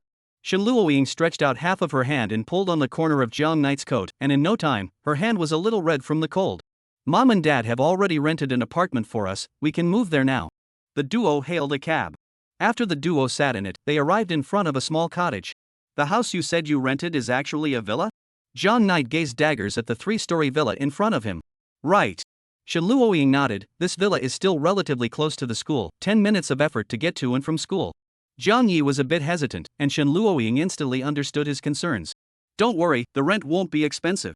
This is my mom and dad's friend's rental. Originally they couldn't even rent it out, it just so happens that we need it, so he took a big discount and rented this house to us. After saying that, Shen Luoying also added, you rented it in, or you did me a big favor and helped me save half of the rent. After Jiang Yi heard this, the burden in his heart was put down a bit, and he walked into the villa with Shen Luoying. The villa's decoration wasn't luxurious, and the overall minimalist style was the main focus. There were a few long sofas placed in the living room, and opposite to it was a large screen TV. As soon as Shen Luoying entered, she directly jumped onto the sofa. Tired me out, Shen Luoying plopped down on the sofa, her legs wobbling about in an unfaithful manner, and her slippers flew out east and west, almost smashing into the opposite TV set. Landlady, get up, you still have to go put your luggage. Jiang Knight put the big bag in her hand on the suitcase in a brain and pushed it to the stairway. Don't, you can just help me organize it. Your room, won't you organize it yourself? Jiang Yi came to the sofa somewhat helplessly, turned sideways, and sat next to Shen Luoying. What are you doing? Shen Luoying turned her head and looked at Jiang Knight with a wary face. What do you say? A bad smile surfaced at the corner of Jiang Knight's mouth, and his hands reached for Shen Luoying's soft underbelly. No. No there. Shen Luoying twisted her body violently. Get up or not, get up or not. Jiang Knight skillfully attacked Shen Luoying's armpit. Shen Luoying giggled and begged for mercy. Calling you lazy, calling you disobedient. Jiang Yi didn't stop the movements in his hands, and the amplitude even intensified. I'm wrong, I'll organize the room myself. Only then did Jiang Yi stop, pulling Shen Luoying up and leading her towards the second floor. You organize your own room first, I'm going out for a while, I might not come back tonight. Jiang Yi helped Shen Luoying carry all her luggage to the door of her room, and was about to turn around and leave. It's so late, where else are you going? Shen Luoying was a bit puzzled. Jiang Knight sighed deeply, I'm going to look for a part-time job, if I'm lucky, I can start earning money tonight. Ah. A trace of complexity flashed through Shen Luoying's eyes. Alright then, don't be too late. Oh. Jiang Knight nodded and walked out of the villa. In the middle of the room, Shen Luoying headed to the bed, the corner of her mouth hooked up with a trace of a smile. Honey, how could I let you go to work? Saying this, she made a call. Miss, what are your orders? On the other end of the phone, a voice asked respectfully. Those stores closest to the villa, have they all been bought? Yes, according to Mrs. Previous orders, those stores have all been bought, and the store managers have all been dismissed. That's good, have those stores from now on, declare to the public that they are recruiting a store manager. Then, recruit him for me, pay him whatever he wants, and that money will be deducted from my private account. Remember, don't claim externally that I did all this. Shen Luoying sent a picture of Jiang Knight and hung up. Honey, seeing as I've been so good to you, it's okay to give me some rewards, right? With that, she opened a hidden compartment in her suitcase, which was filled with miniature cameras. Shen Luoying held these cameras and walked towards Jiang Knight's room next door. Where should I go to find a part-time job? Jiang Knight walked aimlessly down the street, searching around for stores that recruited part-timers. Strangely enough, the business of the stores seemed to be extraordinarily hot today, and every store was surrounded by people, scrambling towards the store. Jiang Knight was a bit curious and went over to take a look. Recruiting store manager, conditions not limited, salary negotiable.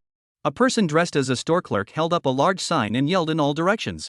If one didn't listen to what he was saying, one should mistake it for a big sale at their family store. Not only this one store, all the surrounding stores were yelling about recruiting store managers. For a while, more and more people concentrated in this commercial street. Some of them came to join in the fun, some of them received the news, dressed in suits, and came to the store with their resumes, ready to apply for the position of store manager. Jiang Knight's jaw dropped to the ground when he saw such a scene for the first time in his life, and it even shook his worldview. Did these bosses do something wrong and then get sacked en masse? Moreover, is it reasonable to have these shopkeepers yelling outside? Jiang Knight couldn't help but bellyache. The Magic City, it's too scary. Chapter 12, Cousin, why is it you? Jiang Knight's gossipy soul blazed. He looked around and quickly walked to a person around who was watching. Older brother, what's the situation on this commercial street? The man wrapped his hands around his chest, narrowed his eyes and looked Jiang Knight up and down, then turned his head again. You're from out of town, aren't you? Jiang Knight nodded sardonically and didn't deny it. This matter is strange to say the least. This street is just an ordinary commercial street, and the location it's in is not in the center. However, just yesterday, this entire street was bought by someone. One day, buying a street? Jiang Yi suspected that he had heard wrong. Right.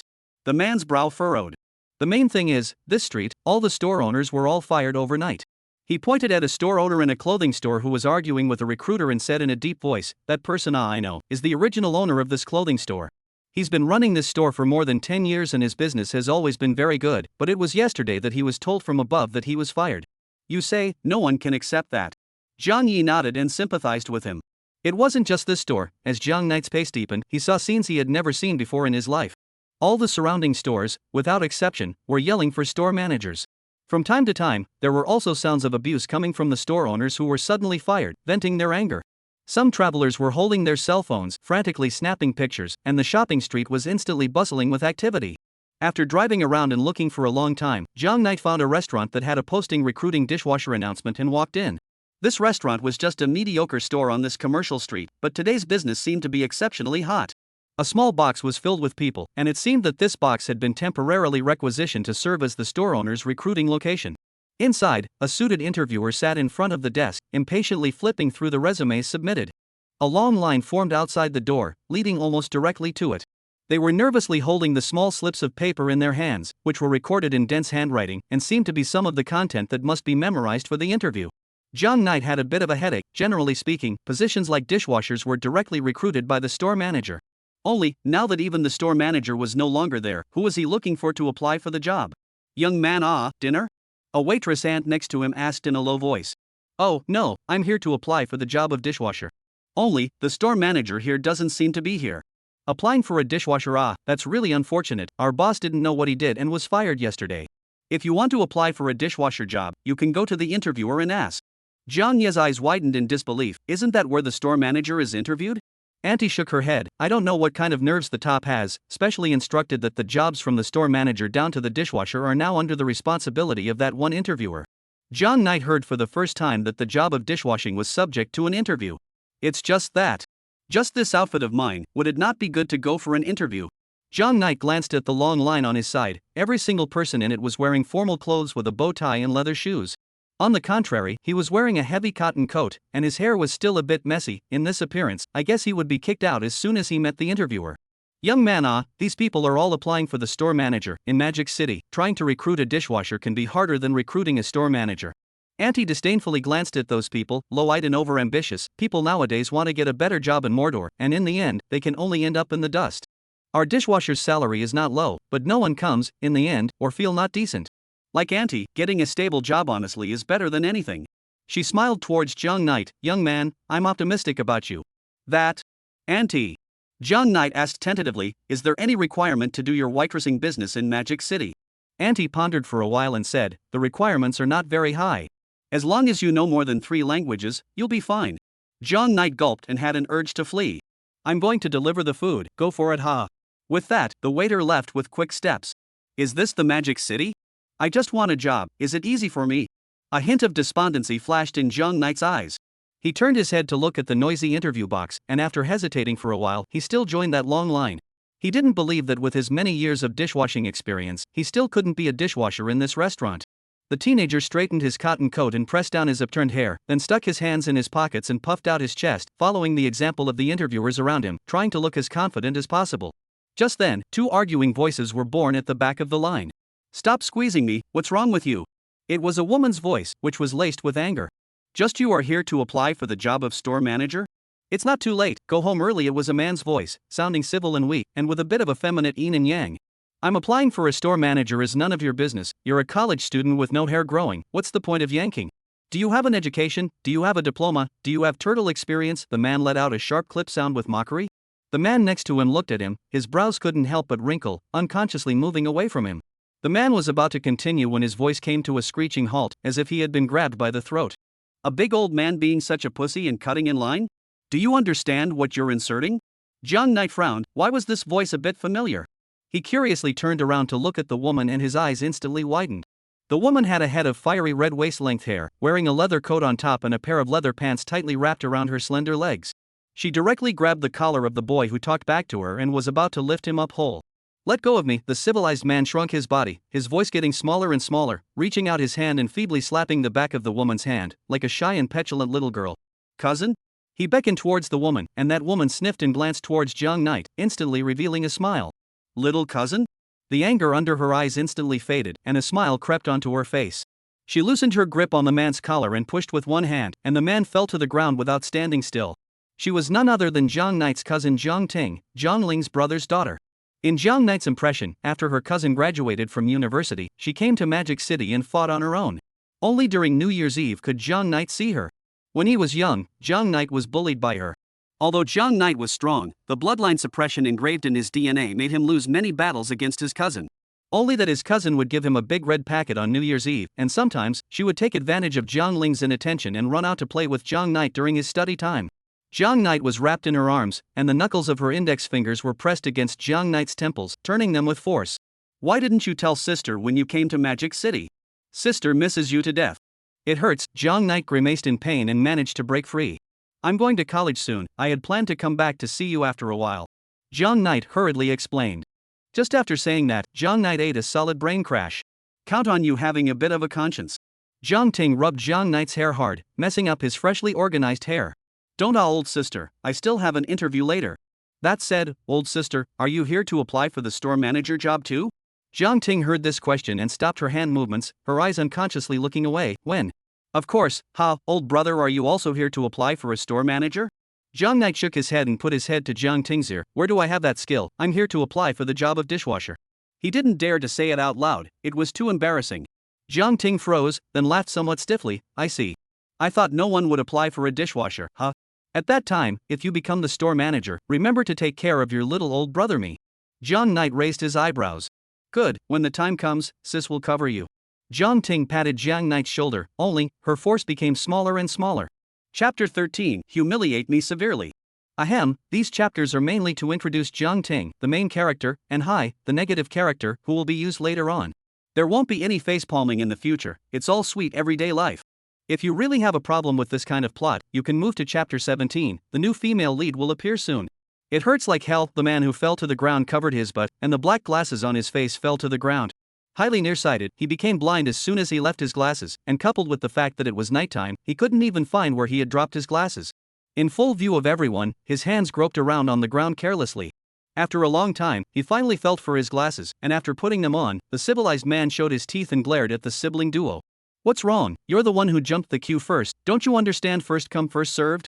Still want to cut into my mom's queue? I'll give you a lesson, do you have a problem with that?"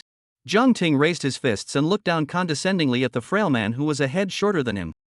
What's wrong with jumping the queue?" The man's eyes were filled with fear. He knew that the woman in front of him was a hothead, and if he pissed her off, I'm afraid that her fist would really land on him. However, the pride in his heart did not allow him to just settle for less. So, he forced himself to be calm and held up his glasses, revealing an expression that he thought was menacing. Fear and anger were written on the same face, making his countenance look a little twisted. The whole person looked like a cat that had fried its hair but was meowing arrogantly. "Do you? You know who I am?" The man practically squeezed these words out from between his teeth. "I don't know who you are, but I know I'm you fold." The fist instantly slammed downward, and it was about to land on the bridge of the frail man's nose. Only, Jiang Knight stepped out in time and grabbed her arm, stopping Jiang Ting's hurtful behavior. The frail man was so frightened by this move that he closed his eyes and let out a petulant grunt, his head unconsciously shrinking backward. "Forget it, sis, there's still an interview to go." Jiang Knight heard that unusual grunt that the frail man let out, and desperately tried to contain the gastric juices that had already turned over in his stomach, pulling Jiang Ting back. He knew that with his cousin's violent temper, he probably would really beat this man up on the street. Jiang Ting glanced at the civilized man and gave him a middle finger before wrapping her arms around Jiang Knight's neck and continuing to chat with him. "You wait for me." The frail man stared at the backs of his siblings, his face showing ruthlessness. He directly turned around and left, and as he passed by the crowd, they all subconsciously took a few steps back, frowning with wonderful expressions. The pain on his buttocks was still fiery, and the weak man covered his buttocks, as if he was a willow in the wind in the night breeze, and would be blown over if he didn't pay attention. He limped and bumbled his way to a deserted alley, sat paralyzed by the wall, pulled out his cell phone, and dialed a number. "Hi Xiao. The voice coming from the other end of the phone was none other than the interviewer of that restaurant. According to your father's intention, the position of the director of this restaurant has long been reserved for you. Your coming to interview is just a process, please wait a little longer. Lousy, don't want to come for any interview. Inside the dark alley, the frail man looked around and finally dared to let go of his voice and speak loudly, only his voice was still shrill, and onlookers might think he was singing. I'll send you my resume and identity information directly in a moment, and you can just write whatever you want about the interview process. The store manager's position will be Lousy's in the end anyway. Then, he sent over a photo of Jiang Knight as well as Jiang Ting, which was a photo of the siblings that he had secretly taken of them from behind when he left while they weren't paying attention. In the photo, Jiang Ting was resting her arm on Jiang Knight's shoulder, and the two of them were smiling and seemed to be chatting happily. Although their faces could not be seen, the two of them were dressed exceptionally conspicuously and could be recognized at a glance. Looking at the smiles of the two people in this photo, the man's expression became more and more twisted. I want you to ruthlessly humiliate these two during the interview. He laughed petulantly, one hand covering his mouth. I'm so looking forward to the way you'll embarrass yourselves in front of everyone. Inside the interview box. Take a look at me, I'm a turtle doctor graduated from Stave University, proficient in business statistics as well as. A turtle who had just recently returned to China was introducing his specialty as well as his specialties with a fluttering brow. Across the room, the interviewer was boredly playing with his fingernails, the turtle's resume crushed under his palm. That's how I introduce myself. Despite this, that turtle's face still wore a professional smile as he skillfully finished his introduction. Alright, I see, as for whether or not you're competent, we'll let you know afterward. The interviewer's tone was unruffled, revealing a decent professional smile after the turtle finished. You do not have any questions you want to ask me? Turtle was a little overwhelmed, this was unlike any of his previous interview experiences. No, thanks. Okay. Turtle got up slowly, his mind constantly thinking about what he had said and done earlier. Was there anything that he hadn't done well enough? Or was the interviewer performing some hidden test on himself that he hadn't realized? Years of interview experience told him that the interviewer's behavior like this was most likely because he was not interested in him. In this case, the odds were that he was cool. The interviewer yawned, he had seen too many chesty people today. They were all better than one another, and their resumes were all more anticlimactic than one another. Only, the store manager's spot had already been set by Hai Xiao, so he didn't bother to listen to the speeches of these clowns who had come to the interview. The fact that he was still sitting here now was nothing more than a pretense. The so-called Hai Xiao, his father, Haida Fury, was the person in charge of this entire shopping street. Their family seemed to be quite prestigious and powerful in Magic City, backed by one of the four great families. Therefore, he agreed to Haida Xiao's request to make Hai Xiao the store manager of this store. As a member of the interviewers, he of course knew the one that the higher-ups had asked them to recruit. Only, how could the person who made the higher-ups name the person they recruited condescend to come to a small restaurant to be the store manager?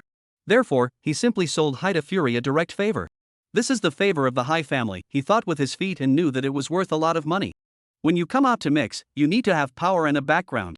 What's the use of a turtle, what's the use of a good resume? If you want to mix in the Magic City, you can rely on more than just those 10 years of hard study. Chapter 14 Humiliation. Next. The assistant at the side opened the door to the box, and Jiang Knight put his hands in front of him respectfully, the word good behavior written all over his face. The soundproofing effect of the box was not very good, so he had been listening to the interview situation in the box from outside the door just now. After listening to the interview, he seriously doubted whether he was worthy of being a dishwasher. Jiang Knight had always been very good in his studies, or else he wouldn't have been able to get into Magic City University, a top-tier institution. Only now, he was still just a high school graduate who didn't even have a university degree, and he actually had to enter the same interview room as these social elites. Although he was applying for the job of dishwasher, the interview situation just now still gave Jiang Knight a great deal of interview pressure. This kind of heaven-defying condition, the interviewer actually didn't even choose to want it, and didn't even ask any questions before directly sending that turtle away. With this condition of his own, would he be blown out by the interviewer as soon as he entered the box? Magic City, too scary. Go Jiang Knight, old sister is optimistic about you. Jiang Ting ignored the gazes of the people around her, and with her hands compared to a trumpet, she shouted at Jiang Knight. These two are also here for the interview? Don't they even have to wear formal attire for the interview?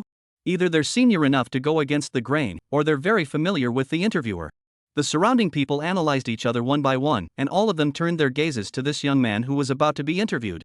It couldn't be helped that after the scene with the frail man just now, coupled with the clothes that didn't fit in with them, it managed to make Jiang Knight and Jiang Ting the center of attention. Only, who would have thought that he was here to apply for a dishwasher job? If this was known to them, it would be a huge shame. Jiang Knight wanted to merge with the cracks in the floor, turning into a puddle of mud and slipping away quietly through the cracks, and secretly cursing the senior staff who made it a rule to let dishwashers go through the interview together. Ah, cut. Shen Luoying, who was in the process of installing the miniature camera, sneezed for no reason and almost fell off the chair. That's right, the delicate-minded Shen Luoying had specifically requested that all positions in the store be interviewed by an interviewer in order to ensure that Jiang Knight would become the store manager. She knew that Jiang Knight definitely wouldn't have half an idea about the store manager, and it was impossible for him to come to the store and directly apply for the job of store manager. Therefore, she had to take this approach so that he had to come in front of the interviewer no matter what position he was applying for, so that the interviewer who received his picture could recognize him, thus forcing him to become the store manager. In the box, Jiang Knight was sitting upright with his hands folded and placed flat on the interview table, like an elementary school student who was listening carefully to a lesson. The interviewer who was being sleepy instantly came to life. He instantly recognized this person in Hai Xiao's photo. It couldn't be helped, Jiang Knight and Jiang Ting's clothes were too conspicuous. Even though the interviewer didn't know their faces, he could still recognize them as the person in Hai Xiao's photo through their clothes. He was secretly happy in his heart. As long as he ruthlessly humiliated the person in front of him according to his request, the Hai family would owe him 2 favors. From then on, he would be able to climb the leg of the Hai family, and maybe in the future, he could even hook up with the power behind the Hai family, which was one of the 4 big families in Magic City. Humiliate the interviewer, this kind of thing he is not unheard of. Anyway, he is the interviewer. The interviewers have to look at his face. Who can put him how? Hello? I came to apply for a job. Just you, but also apply for the store manager? The interviewer propped up his fat face with one hand, a sneer on his face. Not even wearing formal attire, just wearing this raggedy clothes. Are you here to apply for a job or to beg? His tone of voice was filled with yin and yang. That? I'm not. Jiang Knight's forehead was oozing with a slight bead of sweat, and his speech was a little sloppy. His fists clenched up tightly as he stared nervously at the interview desktop. You're not what? The interviewer slammed the table and pointed at Jiang Knight's nose. I've seen a lot of college students like you, and you want to apply for a job as a store manager when you're all hairless? Besides knowing a few anime lines, what else do you know? Don't say come to Magic City. Even if you were thrown into the desert, those smelly beasts wouldn't even bother to look at you. The assistant at the side looked at Jiang Knight, curious as to what kind of person could make the interviewer insult him like this. Only, why did this person look a bit familiar? He couldn't help but narrow his eyes. The interviewer swept Jiang Knight up and down and sneered. You're from out of town, right? No wonder. Dressed like a white bun from the countryside. What's the matter? Your family is bare and can't afford to buy you clothes. Your xylophone is probably gone, otherwise there wouldn't be no one to teach you the rules of the big city. Oh, you can't say that either. Maybe your Mukin is still in the countryside feeding the village's dirt dogs. Get your ass back to the countryside early. Mordor is no place for you to stay. The assistant stared intently at the teenager's face. Suddenly, as if he had realized something, he made a look towards the interviewer. Only, the interviewer was busy with his crazy output and didn't notice his own assistant's reminder. Zhang Yi was in a bit of a trance for a moment. He, a student from a small city, didn't have a bit of experience in interviews.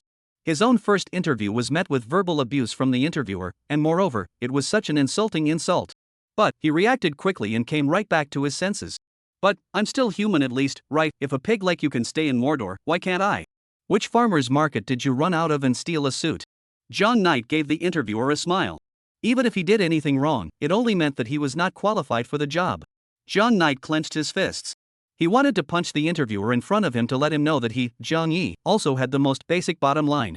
He wasn't good enough to do anything to the interviewer, so he decided to curse and run. Miss, you calm down. Jiang Knight heard a bustling sound coming from outside the box, and immediately afterward, the box door was kicked open.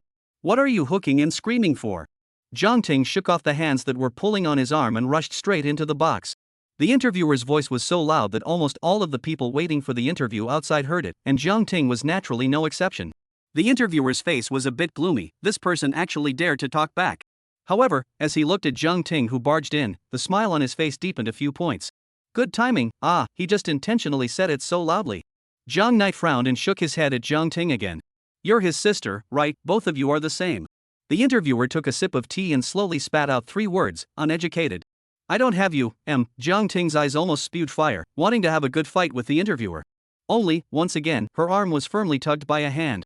Sis, let's go and try our luck at the next restaurant. It's just a dog barking, no need to pay attention. He could tell the difference between a moment's pain and the consequences to be borne. He scanned the crowd, all of whom had their eyes on them. There was the same anger in the eyes of the crowd as the siblings, and there was sympathy, but not a single person came up to give Jiang Knight a voice. They needed this job that they called decent in Magic City. If you like to hear it, old sister, in the future, after old brother makes money by one that's a little thinner than him, and every morning, I can have him wake you up. Jiang Knight had a disinterested look on his face. Jiang Ting lowered her head, her back teeth about to be clenched. Jiang Yi couldn't fool her since she was a child, she could see those thoughts in Jiang Yi's heart at a glance.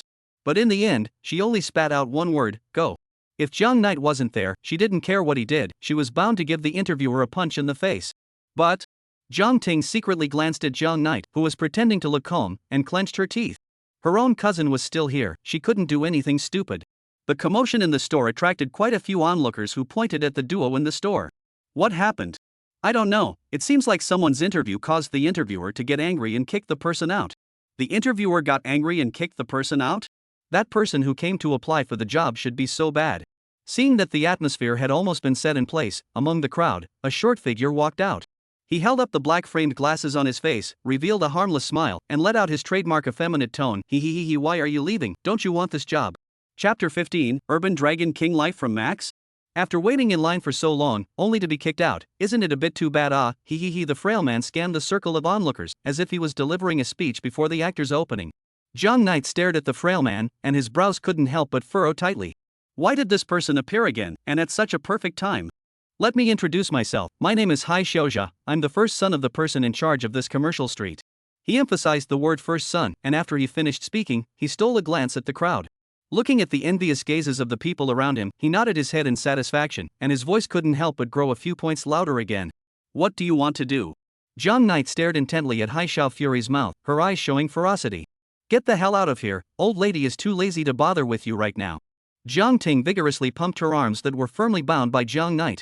She was also trying her best to restrain herself right now. If it wasn't for Jiang Knight's constant tugging on her, she would have already exploded with that interviewer and this brat in front of her. Please rest your anger. Hai Xiaoxia closed her eyes and assumed a helpless stance. I apologize for the interviewer's unreasonable behavior.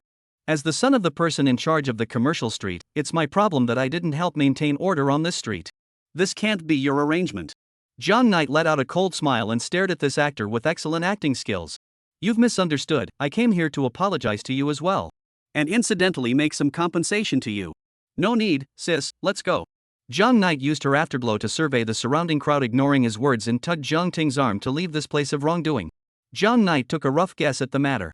The most important thing at the moment was to leave from here. I can hire you as servants of our high family. I guarantee that the salary you receive will be the topmost in Magic City, even better than many of the social elites sitting in large companies. This will also save you from having to work everywhere, how about it? Hai Xiaojia intentionally emphasized the words working around with his special effeminate accent. Jiang Yu didn't reply, burying his head and walking forward. However, there always seemed to be someone in the crowd who was intentionally or unintentionally obstructing their path. If they wanted to pass through the crowd, then there would be someone squeezing in the middle of the crowd, not leaving a gap for them to pass through. Obviously, Hai Xiaoxia had arranged someone in the middle of the crowd to obstruct their departure. The siblings quickly realized this, and Jiang Ting directly cursed, if you can't beat my mother, you come to these underhanded tricks, don't you? Quickly let us leave. This is a bit hard for me. After all, it's me who has apologized to you guys, and it's really too much for my heart if you don't accept a little compensation. Saying that, Hai Xiaoxia pulled out a stack of cash from somewhere. TM, stop waving your money in front of my old lady. Jiang Knight patted Jiang Ting's shoulder, signaling her to calm down. As things stood now, it seemed that Hai Xiaoxia was not prepared to let the two of them off the hook so easily. Jiang Knight thought, gritted his teeth, and extended his hand. After we take it, we can leave, right? Yes, a triumphant smile appeared on Hai Xiaoxia's face. Just as Jiang Knight was about to take the pile of cash, Hai de Fury's hand loosened, and the cash instantly scattered in all directions and fell to the ground. Sorry, hands shaking. Trouble yourselves to pick it up. You. Jiang Ting struggled desperately, trying to break free from Jiang Knight's bonds. The two of them knew the mind of the person in front of them by heart, and it was estimated that this interview accident, including the current situation, was arranged by the person in front of them. The purpose was to make them ashamed in front of the crowd. Hai Xiao Fury knew that he couldn't hide it from this pair of siblings. He also simply stopped acting, and came to the ear of the two people and whispered, today, you can only leave if you pick up the money. In that case I'll pretend that nothing happened before, this money is enough for you guys to use for a long time, right, he. Alright, hurry up and pick up the money at my feet. Of course, these words were spoken so quietly by Hai Xiao Fury that the crowd of onlookers couldn't hear them. Wait. A fat figure ran out from inside the restaurant. Due to too much haste, he tripped over the threshold of the restaurant on his way out, then his front body was unsteady, he stumbled and fell to the ground, rolled a few times on the ground, and came into the middle of the crowd. He didn't care about this and hurriedly stood up, holding Jiang Knight's shoulders and bending down, his face full of embarrassment. That, young man. I wasn't paying attention just now and spoke a bit louder, please forgive me. Also, you've been hired as the store manager of this store, so you can come report tomorrow. The surrounding crowd fell into a dead silence, everyone froze in place for a long time without words. The crowd then erupted into a heated discussion. I'll go, is this some kind of urban dragon king plot? A poor boy endures humiliation for 3 years and returns to directly become an urban big shot. Bro is exaggerating a bit, isn't he? A store manager is just a store manager. What do you think? What is this lad's status? The interviewer just scolded him like that, and now he's so respectful, the reversal is a bit too big. The crowd was talking about the current situation. Hai Xiaozhou was in a bit of a trance for a moment. He looked at that interviewer, his eyes filled with viciousness. What are you doing?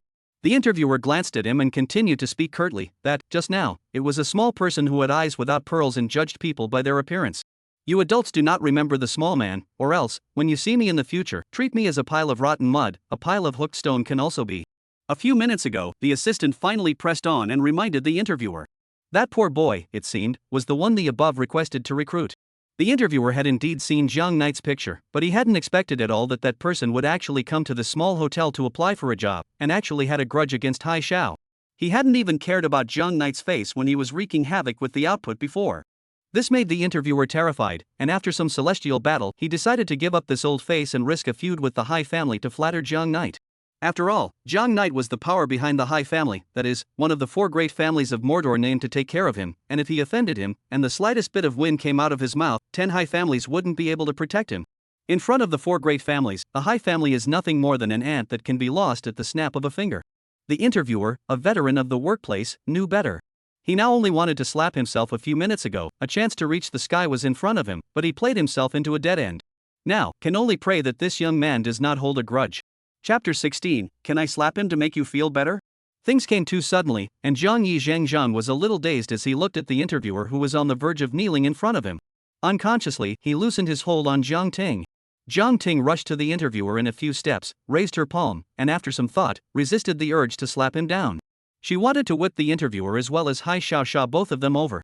In fact, she herself didn't care, even if there were people behind her to find her trouble, she wasn't afraid. It was just that her brother was still here, and the series of reminders from Jiang Knight just now had calmed her down a bit. She couldn't let her brother fall into danger just after coming to Magic City. She pointed at the interviewer's nose, but then looked at his comical appearance that he was on the verge of crying out, and for a moment, she didn't know what to say that was better. Although Hai Xiaozhou wasn't punched, his face was still green and purple, obviously infuriated. It was just that in front of the crowd, he was not in a position to say anything directly to the interviewer. After all, he still had to maintain his positive image of elegance and kindness in front of the crowd. He pulled out a smile at the corner of his mouth and came to the interviewer, pretending to go up to mediate. There's no need to look like this, I've already apologized to these 2 friends. How about you stand up first, apologize to these 2, and this will be over.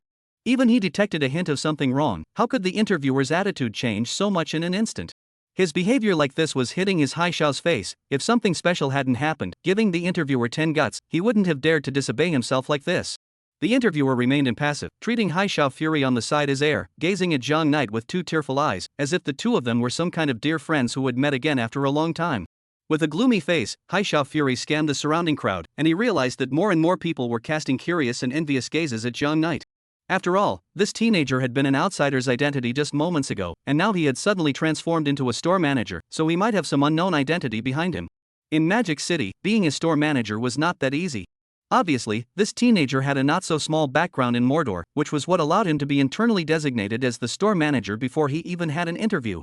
In their eyes, this teenager was pretending to be a pig to eat a tiger. How is that possible?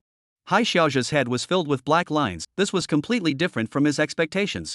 In his conception, he would put on a show after the siblings came out, packaging himself as an understanding young lord of the shopping street and giving the 2 outsiders compensation in front of everyone.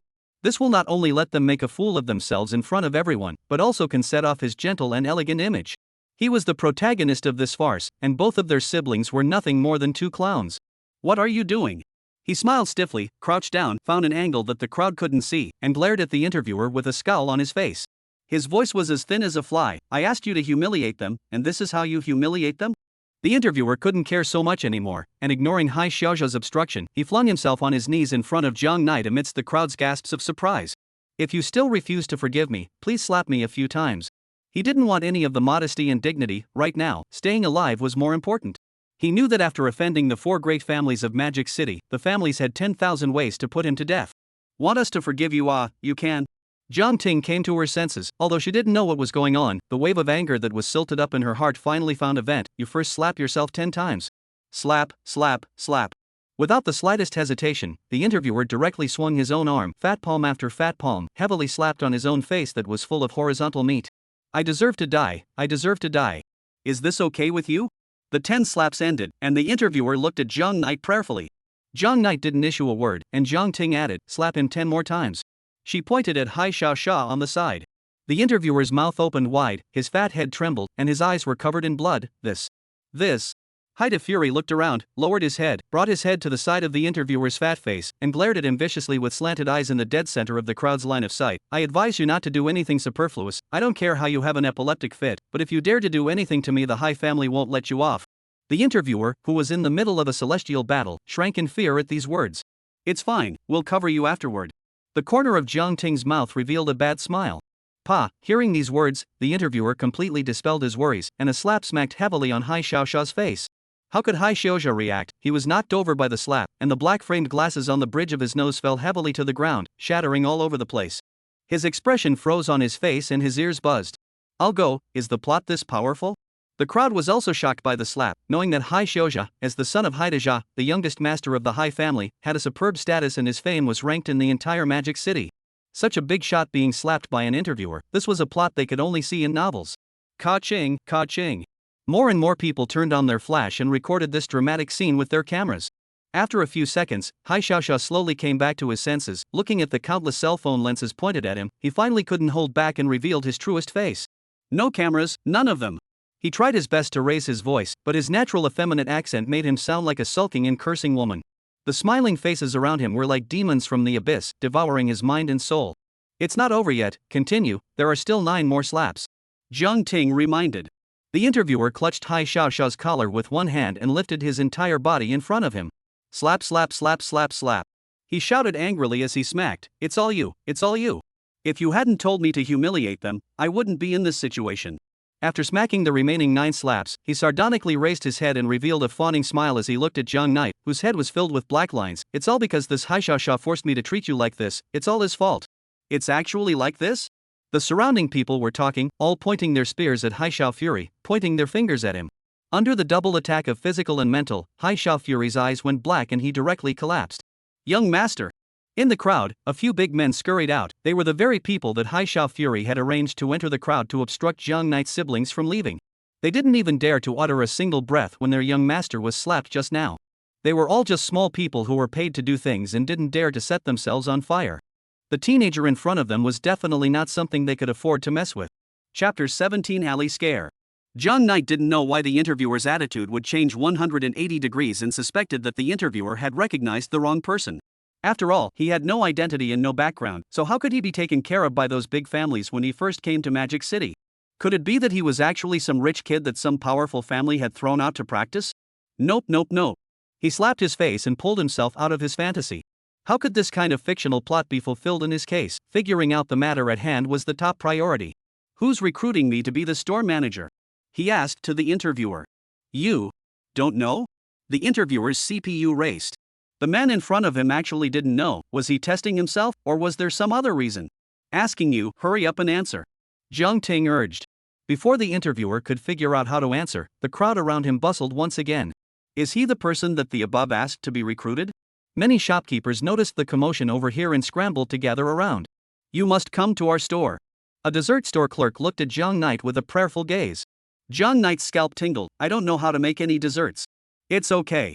Beside the clerk, the interviewer who was in charge of the dessert store's recruitment matters looked at him with a gaze that carried supplication. As long as you're accredited store manager, you don't have to do anything, and you can pay whatever you want.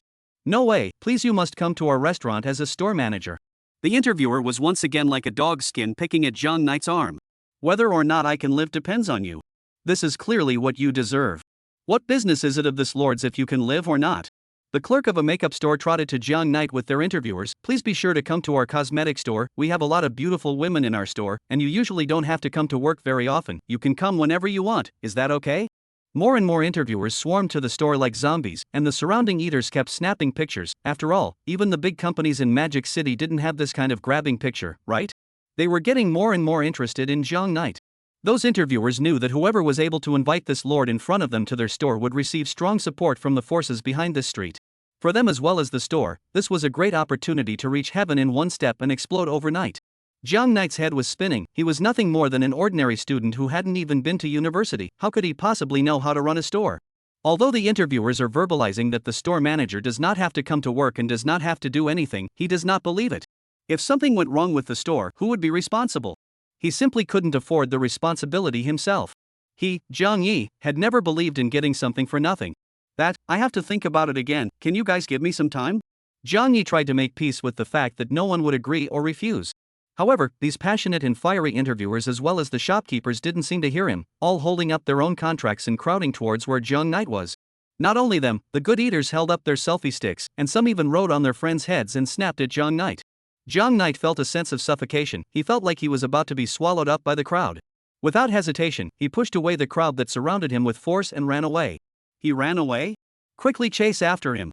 Jiang Knight put on his hood and began to run lifelessly down the commercial street. As he looked behind him, smoke and dust rose up as the crowd of eaters, mixed with numerous interviewers, chased towards him.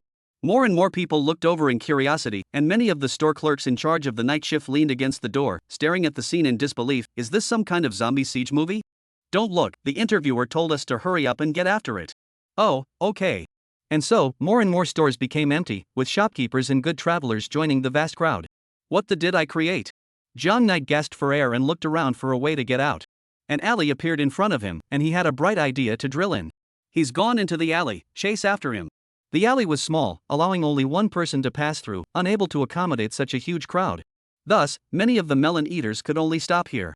However, the crazy interviewers wouldn't just let him go. They crowded and pushed and shoved, all wanting to be the first to enter the alley. The result was that they could only tangle together at the entrance of the alley, neither allowing the other to enter first. Dead old man, half of your feet are in the ground. Why are you still wading through this mess? A middle-aged woman interviewer couldn't care less about her already spent makeup and pushed hard against the old man who wanted to squeeze into the alley. Don't push me, old man, I'm not old yet. This way, I'll be the first to go in, you'll be the second to go in, okay? Believe it or not, I'll lay down on the ground, so you can't tell the truth? An old man in a suit stared indignantly at the middle-aged woman interviewer. No, I'll go in first. The middle-aged woman didn't budge an inch. Listening to the noise outside the alley, Jiang Knight finally breathed a sigh of relief. I can finally get rid of them. It was nighttime now, and there was barely a single light source inside the alley. Jiang Knight turned on his cell phone's flashlight and groped forward. Soon, he reached the end. The alley had no exit at all, and he was greeted by a wall. However, it wasn't hard to defeat Jiang Knight. He took off the cotton jacket he was wearing and threw it to the other side, then leapt forward, clambered onto the top of the wall with his hands, and his entire body smoothly tumbled over. This time, it should be completely clean. Jiang Knight opened his phone. It was now almost 12 o'clock at night. He had to go home first and organize his messy brain. Don't move. A clear and cold mechanical voice came from behind him. Jiang Knight was shaken, and in the next second, his pupils instantly contracted like an earthquake. He clearly felt that his back was being pressed against something unusually cold and piercing in the winter night. If Jiang Knight's guess was good, it was a gun. Why don't we have a conversation? Are you also here to ask me to be the store manager? Fine, albeit, you put the gun down first. Answer my question and I'll let you go. Jiang Knight swallowed his saliva. Luckily, it seemed that he was only here to ask himself questions. However, what secrets he had on himself that were worth prying in this way, Jiang Knight wasn't clear at all. Fine, ask, I'll tell you whatever I know. He didn't seem to have anything worth hiding. Nope, there's one. Jiang Knight's CPU was running at high speed, and he thought of the message his dad, Jiang Ling, sent to him before he left. Dad, remember not to mention me to anyone in Magic City, and don't contact me. This matter is very important. Whether Dad survives or not depends on you. The teenager was still wondering at that time, how could Dad encounter a life and death crisis? Now, he kind of believed it. Magic City is indeed a dangerous place. Could it be that this person pointing a gun at him was related to Dad? It couldn't be that his enemy failed to find Dad and pointed the gun at him instead. Chapter 18 Magic City Agent? Who is behind you? This voice was as mechanical as a machine, without any emotional ups and downs. Obviously, this person was wearing a voice changer. Ha! The first question gave Jiang Knight a whole won't. Is this some kind of advanced version of the Guess Who I Am game? The one where if you don't answer correctly, you'll get killed. Jiang Knight swallowed a mouthful of saliva and carefully replied, Isn't that you behind me? A pain came violently from his back, and it was obvious that the person behind him had stabbed Zhang Knight in the back with a gun. Answer honestly. The mechanical voice threatened. At this moment, a ghostly fragrance, if any, drifted into Zhang Knight's nose, which made Zhang Knight a little puzzled. Brother, did you spray perfume? How come it smells so good? You. Zhang Knight was viciously kicked. I'll kill you if you dare say anything unrelated to my problem again. Last chance, which is the power behind you? So you're asking about the power behind me? No, which power is behind me? Zhang Knight tried hard to recall. From the time he had memories until now, he was just a poor DS. I don't know. Zhang Knight cried out in his heart, but he didn't dare to say it. The person behind him had clearly decided that there must be some kind of power behind him. If he dared to say he didn't know, the person behind him would probably really put a bullet in his waist. I'm a member of the Zhang family, my name is Zhang Knight. Zhang Knight didn't dare to lie. Instead of making up an identity, it would be better to just tell him his name. Maybe there really was a Zhang family somewhere in China? Moreover, his surname was Zhang, so saying that he was a Zhang family member wasn't a lie. Zhang family? You're from out of town? Yes. Which of the 4 great families of Magic City does your Zhang family back? Ha? Zhang Knight was a bit confused, his brain was racing. It seemed that the Zhang family did exist, however, his knowledge of these upper-class societies could almost be considered non-existent. He recognized the 4 great families of Magic City. After all, their influence was too great, making him, a bumpkin from Chuan City, hear about them. However, how could the person behind the scene be so sure that the so-called Zhang family was backed by the power of one of the 4 great families? Maybe, she knows, she's testing me. Thinking of this, Zhang Knight closed his eyes in resignation. The 4 great families, Xiaoshan Bai Lin, she could only mask one. Bai family. When he finished speaking, he frowned as the cold wind blew across his body, and the imagined gunshots and pain did not come. I've munged the right one? Zhang Knight slowly opened his eyes, the color of fear in his eyes hadn't faded. Are you invited to this commercial street by the Bai family? The voice asked again. Ah yes. Why did they invite you to be the store manager? Because I needed to gild the top of my resume, so the old folks at home came and arranged for me to be the store manager so that I could come here to get some exercise. Why did you just turn down those interviewers? Are those interviewers? A living bunch of zombies. That formation of theirs grabbed me for fear that they wouldn't carve me up. Zhang Knight said honestly. The speed of the voice behind him was getting faster and faster, and almost the next second after Zhang Yi answered, new questions popped up. The time left for Zhang Knight to think was also getting less and less. He was sweating from the questions, but fortunately those questions were all dealt with by him. Zhang Knight, where are you? This was Zhang Ting's voice. She had mixed inside the crowd of people who had chased Zhang Knight earlier, and when she saw that Zhang Knight had disappeared in the alley, she relied on her familiarity with the terrain of Commercial Street and came to the other end of the alley to look for Zhang Knight. Can you let me go? Zhang Knight instantly felt bad. She didn't want to drag her cousin into this matter as well. It was likely to put her cousin in danger as well. Last question, which store would you choose to be the store manager? I won't choose to be the store manager. I don't want to go back and face that group of zombies again. After Zhang Yi finished answering, another burst of fragrance brushed past, and Zhang Yi felt that the cold touch against him disappeared, and there was no more movement behind him.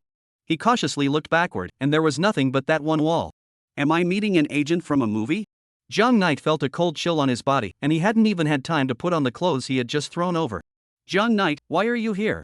Zhang Ting rode a motorcycle and was surprised to survey Zhang Knight, who was shivering in the cold inside the alley. The latter smiled faintly and didn't say anything. On the motorcycle, Zhang Knight carefully thought about the things he encountered this one night.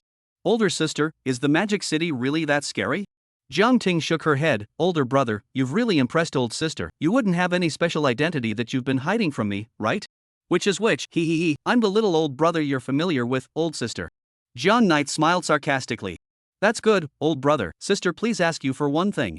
Old sister, just say it. I'll leave it to old brother. Zhang Knight promised with conviction. That is. Zhang Ting rarely appeared a hint of squirming. If you become the store manager of that restaurant, old brother, can you pull old sister over to be a dishwasher? Zhang Knight? Inside a Western-style mansion, a sultry and beautifully dressed woman leaned on an old-style sofa. The bright red liquid inside the wineglass rippled with the movements of her hand. In front of her, a young girl wearing a long robe was half kneeling on the ground. Her eyes were closed and her delicate face was expressionless. She removed her hood, and a dull hair escaped the suppression of the hood and rose from the top of her head. A skull-style hairpin was pinned to her ponytail, glinting in the dim light. So it's just a kid who came to gild the lily? Seems of little value. The beautiful woman sat up. She had seen too many rich young masters who came to Magic City for gold plating, so she didn't care. She came to the young girl and gently touched her head. Well done, it's been hard on you for such a long time, Fiber. Then, she sighed, the clan has clearly prepared so many blood slaves for you, and you can't even look at any of them? The young girl slowly opened her eyes, her purple pupils as deep as a whirlpool. I don't like their taste, so bitter, so disgusting. Like this? Fioner, our blood race must choose a human to be our blood slave in this life. You know that, right? Aha! Fioner understands. I as a mother will naturally not force you, after all, your preference is most important. Let's put it this way, you'll walk around more amongst the human society as a human. After all, your father was kidnapped back from amongst human society by me then. I've arranged an identity for you as a student of the Magic City University, so you can go inside the school and experience the life of a human. Of course, I will also tell you when I need you to work. Oh. The young girl responded obediently, with a rare hint of anticipation in her eyes. This article does not cultivate immortality, the subsequent male protagonist will not have any supernatural abilities and so on, everyone rest assured, from beginning to end is Jiang Knight and the female protagonists of the Sweet Daily O. Chapter 19, Going Home. You can do it, old brother, actually living in this kind of big villa. Jiang Ting sent Jiang Knight to the entrance of the villa and was about to say goodbye to him. Along the way, Jiang Ting kept asking why all those store interviewers wanted him to be the store manager, and Jiang Knight was so overwhelmed by the questions that he didn't know how to answer. After all, he didn't know the answer either. As for what happened inside the alley, Jiang Knight didn't tell Jiang Ting. He didn't know the other party's purpose, and if he let Jiang Ting go back on her own now, she might be targeted as well. Old sister, it's getting late, it's not safe to go back now, why don't you stay in my room for the night? You'll sleep on my bed, I can hit the floor. Jiang Knight proposed. It can be but you go sleep on your bed, old sister, I have no problem sleeping on the sofa. Jiang Ting didn't think much about it, she yawned and dragged her tired body, following Jiang Knight into the house. The chartered lady should have already fallen asleep, right? Jiang Knight gently closed the villa's door behind her, dragged her tired body, and lightly climbed up the stairs. Jiang Knight, why did you just come back? A slightly grumpy voice came from the second floor. Wearing a pink bear pajama, Shen Luoying sleepily pushed open the door to her room. As soon as she went out, she saw Jiang Ting who was following Jiang Knight. Sister Jiang Ting? She was a bit surprised, then revealed a bright smile. Luoying? Why are you living with this brat? As Jiang Knight's childhood friend, Shen Luoying of course recognized Jiang Ting who was on good terms with Jiang Knight. Shen Luoying's cheeks turned red, we got into the same university, so we. Oh, I understand. The corners of Jiang Ting's mouth unconsciously rose, a long time ago he had sensed that little bit of Shen Luoying's mind. Then what is your relationship now? She was instantly energized, her previous exhaustion swept away. What relationship? Jiang Yi yawned and said without a trace of humor, old sister, you hurry up and go to bed, tomorrow I'll go look for a job with you. And you, landlady, how come you haven't gone to bed so late? Believe it or not, I'll report to auntie that you often stay up late and don't sleep. Of course it's to wait for you. Shen Luoying pulled Jiang Knight's arm, and in front of Jiang Ting, she forcefully dragged him towards her room. Landlady, what are you doing? I'm exhausted, hurry up and let go of me. Don't, I'm afraid of the dark and can't sleep. Shen Luoying put on a pitiful look, her body rubbed against Jiang Knight's body and pouted. How old are you and still afraid of the dark? Jiang Knight blankly glanced at her. Shen Luoying lifted her head out of Jiang Knight's arms, tilted her head, and blinked towards Jiang Ting. Jiang Ting instantly understood what she meant. Little old brother, sister, I suddenly want to sleep in a bed. Without waiting for Jiang Knight to react, Jiang Ting walked straight into Jiang Knight's room and unlocked the door. Sister? Jiang Knight realized that something was wrong. Sister Jiang Ting is tired too. How about we let her have a good rest? A hint of cunning showed in Shen Luoying's eyes as she closed the door to her room. Really convinced you too? Jiang Yi could only resign himself to staying in Shen Luoying's room. Jiang Knight was already out of strength, so he simply laid down directly on the seat inside Shen Luoying's room. How about it, did you find a part-time job? She looked at Jiang Knight with a smiling face. Jiang Knight remembered the series of encounters tonight and couldn't help but sigh again, no. Oh, I still have to get up early tomorrow to go to a faraway store to take a look. Shen Luoying was a bit puzzled. By all rights, Jiang Yi should already be the store manager of a certain store by now. Jiang Knight recounted to her what he encountered today, but again, he didn't mention what happened in the alley. So Shen Luoying collected her laughter after listening. Jiang Knight looked at Shen Luoying, and the latter's face instantly became a bit gloomy. Really, I just want to find a part-time job, why is it so hard? In front of Shen Luoying, Jiang Knight didn't have any baggage and kept pouring out his bitterness. Shen Luoying sat at the head of the bed, listening to Jiang Knight's incessant complaining and lowered her head, not knowing what she was thinking. Half an hour later, Jiang Knight finally couldn't resist that wave of drowsiness and fell asleep directly on that one seat. Honey, finally asleep, I can't wait. She slowly raised her head, and on her face was a smile that she couldn't hide. Shen Luoying pushed the seat to the side of her bed, then placed Jiang Yu on her bed. Good girl, I'll come to keep you company after a while. For now, let those people who bullied you all end up first. After she covered Jiang Knight with the quilt, she pulled out her cell phone and made a call. Tisk, why aren't these two moving at all? Little old brother shouldn't be unable, right? In Jiang Knight's room, Jiang Ting was lying on the wall, eavesdropping on the movement next door.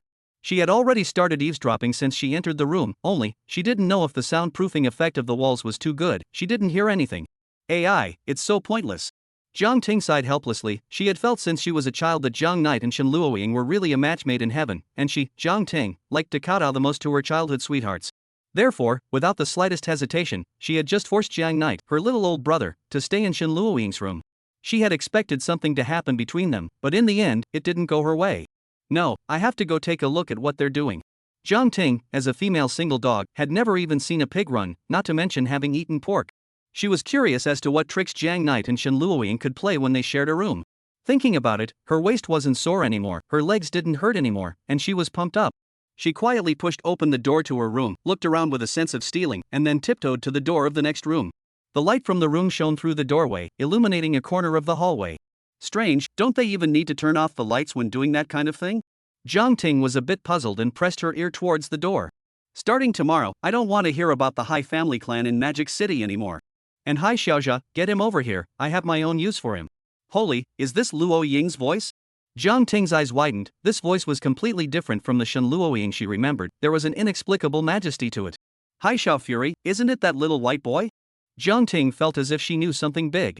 To be able to shake the position of the Hai family, it seems like there are only those 4 families in Magic City. Luo Ying's surname is Shen. It can't really be what I think it is, right? If that's the case, what little old brother he went through today makes sense.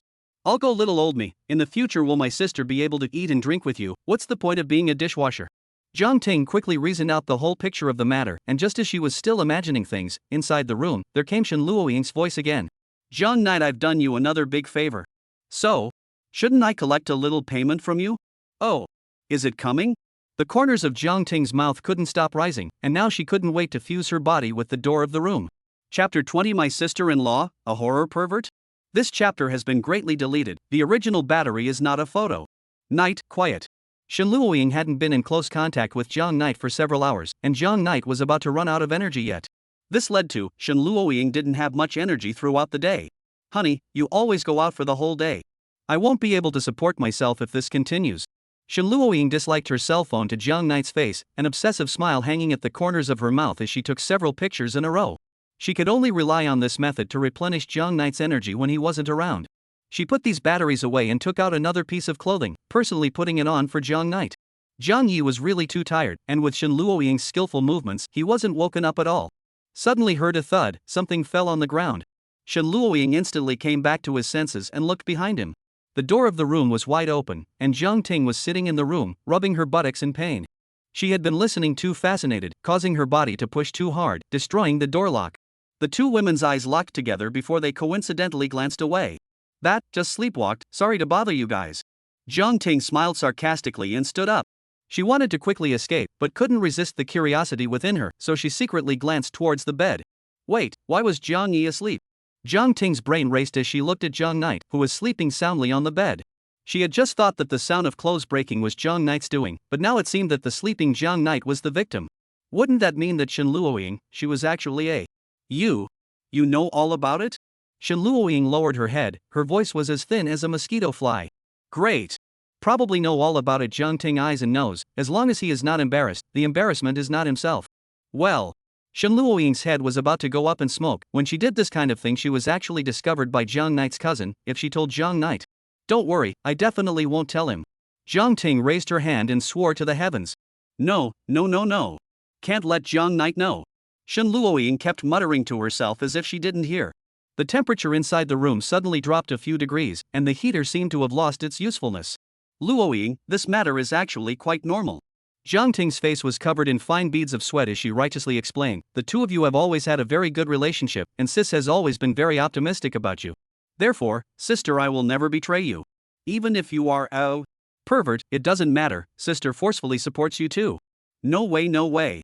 So I don't think it's a big deal, you're both adults, it's only right to do something fun. No. Jiang Ting felt as if she was completely ignored. She frowned and waved her hand in front of Shen Luoying's face. No.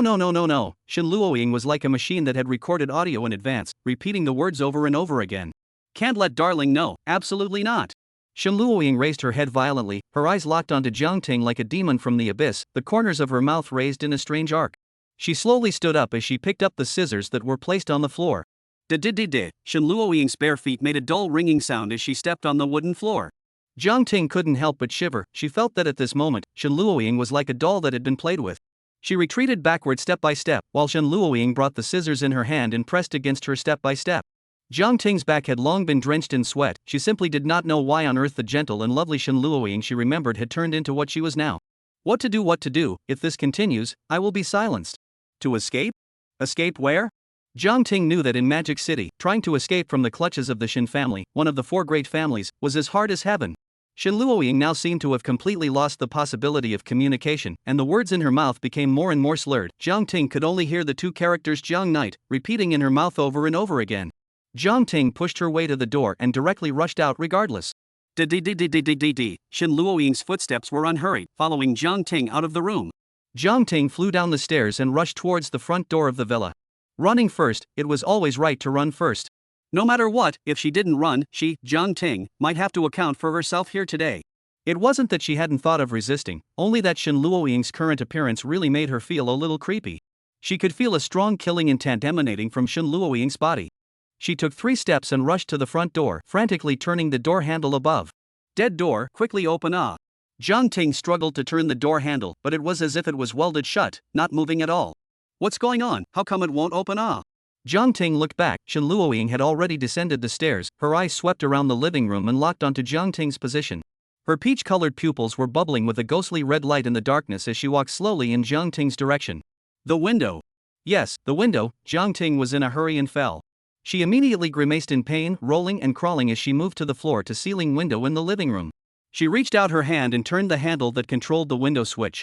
Squeak, squeak, squeak. It was obvious that the floor-to-ceiling window hadn't been opened for a long time, and the handle had already rusted and couldn't be opened anymore. Shen Luoying was getting closer and closer to her, and now there were only about 3 steps left. Chapter 21, Live Well. Jiang Ting stumbled helplessly onto the floor, her eyes filled with panic as she kept moving towards the corner of the wall. The temperature inside the room had already dropped to freezing point. Jiang Ting's back was already pressed against the wall, which meant that she had no more room to retreat. The scissors drew a graceful arc in Shen Luoying's hand and was held in her hand backwards. The desire to survive made Jiang Ting overcome her fear. She stared at the scissors in Shen Luoying's hand, and at the moment it stabbed down, her hands directly held Shen Luoying's hand holding the scissors. Shen Luoying's hands looked soft and boneless, but at this moment, they exploded with amazing strength. Jiang Ting gritted her teeth and tried her best to resist this huge force. At this moment, Shen Luoying kept murmuring. Jiang Ting couldn't hear what she was saying, but she could vaguely hear that almost every sentence could not be separated from the word Jiang Knight. Yeah, Jiang Knight. Jiang Ting only focused on escaping and forgot the most important point. Shen Luoying had become this way in order to keep Jiang Knight from knowing her true colors. As long as one started from Jiang Knight, one could always come up with a solution. Only, Shen Luoying had already come to her at the moment, leaving her little time to think. I have photos of Jiang Knight as a child. Jiang Ting spoke tentatively. Shen Luoying didn't hear it, her eyes were lifeless, but she was still staring deathly into Jiang Ting's eyes. No, she and Jiang Knight are childhood friends. Jiang Knight's childhood photo has no temptation for her. That. Jiang Ting held her red face. I know those girls who liked him when they were young. Yes, Jiang Knight's looks could be said to be very good, therefore, there were not a few girls who liked her. When Jiang Ting went to look for Jiang Knight on New Year's Eve, she didn't like to ask him the classic question of how many points did you get in your final exams. She liked to find another way to ask questions like how many girls did you reject this year. Then, she would keep asking for the looks and information of those girls, and if Jiang Knight didn't say anything, Jiang Ting would use force to get him to tell the truth. Only, the force that Jiang Ting was proud of in front of Jiang Knight was not worth mentioning in front of Shen Luoying in her current state. The red light in Shen Luoying's eyes intensified, her other hand also gripped the scissors and pressed down hard. The balance of force was instantly broken. Jiang Ting was no longer able to stop the scissors from advancing. Why are you still in a hurry? Those girls can't even compare to you. Jiang Ting felt bad, the scissors were getting closer and closer to her throat. What could Jiang Knight have that would interest this pervert? Wait, she's a pervert. Perverts must like perverted things. Jiang Ting only hated herself for not thinking of this. What's perverted enough? I have the liner that Jiang Knight wore. She yelled. Of course she didn't, but she could only say that in order to stay alive. If she couldn't, she could just borrow one from Jiang Knight afterward, although Jiang Knight might look at herself in a different light from now on, but as the old saying goes, if you leave a green mountain behind, you're not afraid of not having any firewood to burn. Shen Luoying's hand movements gave way, and a slight glow appeared in her eyes. Jiang Ting saw that there was an effect, and a glimmer of hope rose in her heart. All those things, and Jiang Ting said everything she could think of like she was naming a dish.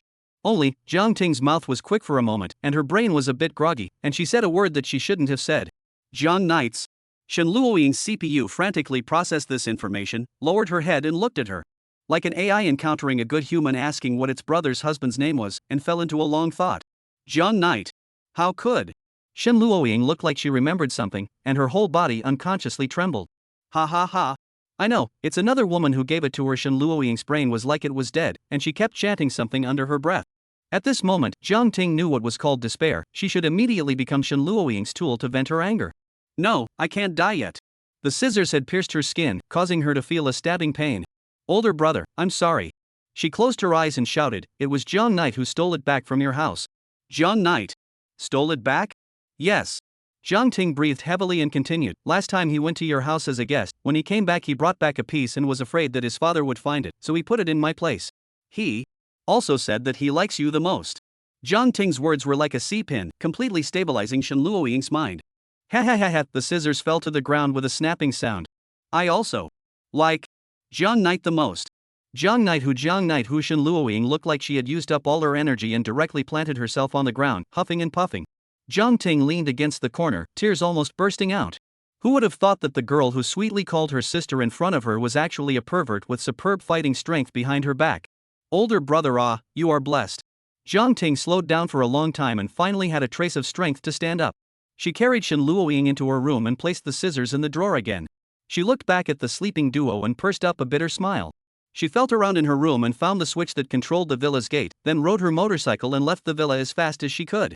The next day, the sunlight sprinkled on Jiang Knight's face. He opened his eyes in a daze. This was one of the few times he slept until he woke up naturally.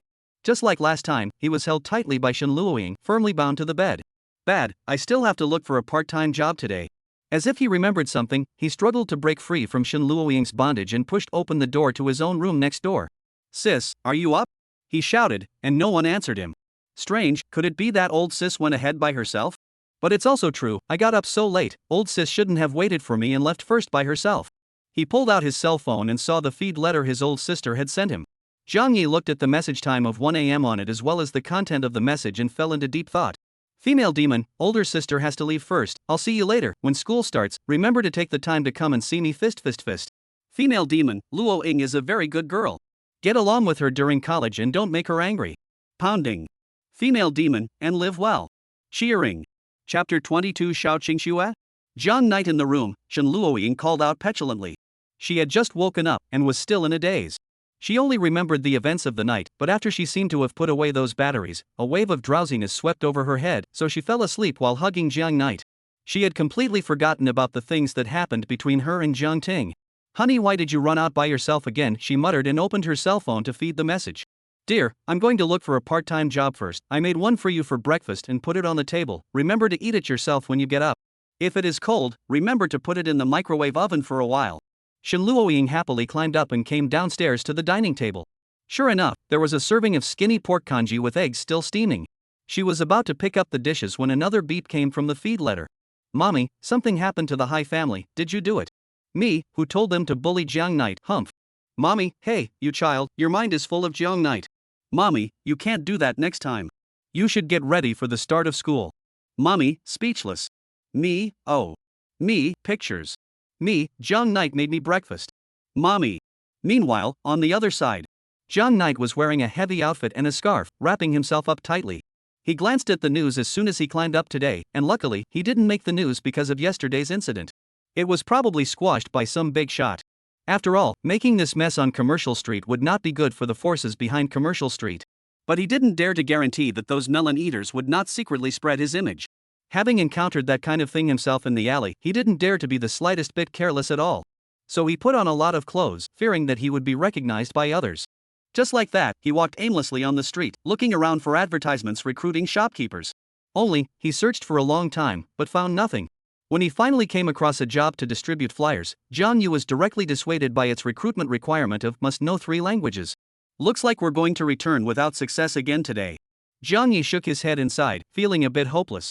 He borrowed all his money from Shen Luoying, and at this rate, he didn't even know how long it would take to pay it back. Magic City, it was too scary. Why are there so many people surrounding over there? There seems to be the Heavenly Domain Theater. Ahead was an iconic hemispherical building that enveloped a large area like a dome. The Chuan City Grand Theater in his hometown didn't cover an area estimated to be a tenth of the Heavenly Domain Theater.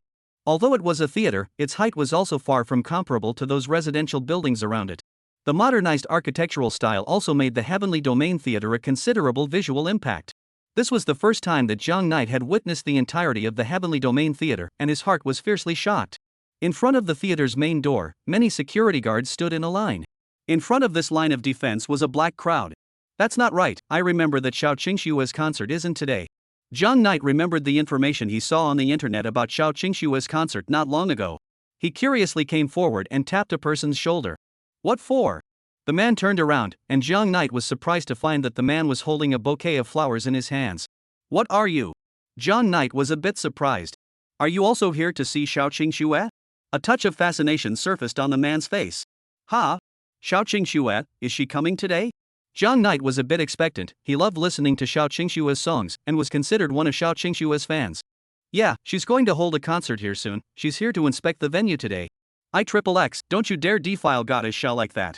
Beside them, a few other men heard what the man had just said and immediately became angry. I don't care, Goddess Xiao can only be mine. The man laughed insanely, and soon, his behavior drew the discontent of Xiao Qingshue's fans around him. The crowd instantly stirred. Some couldn't bear to break into curses, while others rolled up their sleeves and were ready to fight with the scum who had defiled Xiao Qingxue. Not long after, the scene got a little out of control. They went from an ordinary fist fight to a props match where they threw flowers and bottles at each other. Xiao Qingxue absolutely cannot be defiled by men, guard the best Qingxue. A female fan screamed her heart out, like a wolf calling out under the moon. Her call was quickly met with a response. Guard the best Kiyosu. Guard the best Kiyosu. Guard the best Kiyosu. For a while, quite a few girls also joined in the pandemonium, and they were united in their efforts to pull the hair of those male fans. Xiao Qingshue's brainwashed fans are too outrageous, aren't they? Jiang Knight was shocked and decided to hide far away. However, his gaze always remained at the Heavenly Domain Theater. He was also looking forward to the chance to meet Xiao Qingxue offline. Coming. It was unknown who shouted out amongst the crowd, and everyone stopped their hands at the same time. With a roar, in the distance, a black Maybach clustered around a lengthened sedan right in the middle, driving over in the direction of the Heavenly Domain Theater. It's Xiao Qingshue's convoy. The crowd cheered at once. Xiao Qingxue! Xiao Qingxue! Xiao Qingxue! The people who had just been writhing together seemed to have a tacit understanding, as if they were united, and neatly shouted the name of the goddess in their hearts. The crowd swarmed towards the direction of the caravan like a floodgate opening to release the floodwaters. However, the security guards quickly formed a human wall, blocking the crowd from the road. The convoy slowly traveled to the entrance of the Heavenly Domain Theater and stopped in front of the main gate. Xiao Qingxue! Xiao Qingxue! The fans shouted tirelessly, and some had even broken their voices. Although Jiang Knight wasn't frantic, his eyes were also firmly locked on the door of the high-class sedan, with an expectant light in his eyes. Amidst the rising and falling cries, the rear door of the limousine was pulled open by a security guard. Bang, bang, bang, bang, bang. Uncountable amounts of lily petals sprayed out of the sunroofs of the surrounding minivans. Accompanied by the white petals in the sky, a young girl in a white dress elegantly stepped out of the car, her face with a faint smile, facing the crowd, slowly bowed. Ah!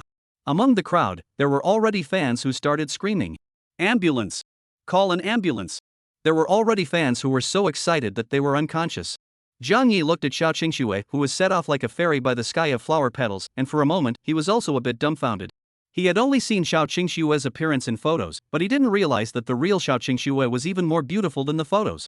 Or rather, for such a beautiful woman, photos were simply not enough to carry her beauty.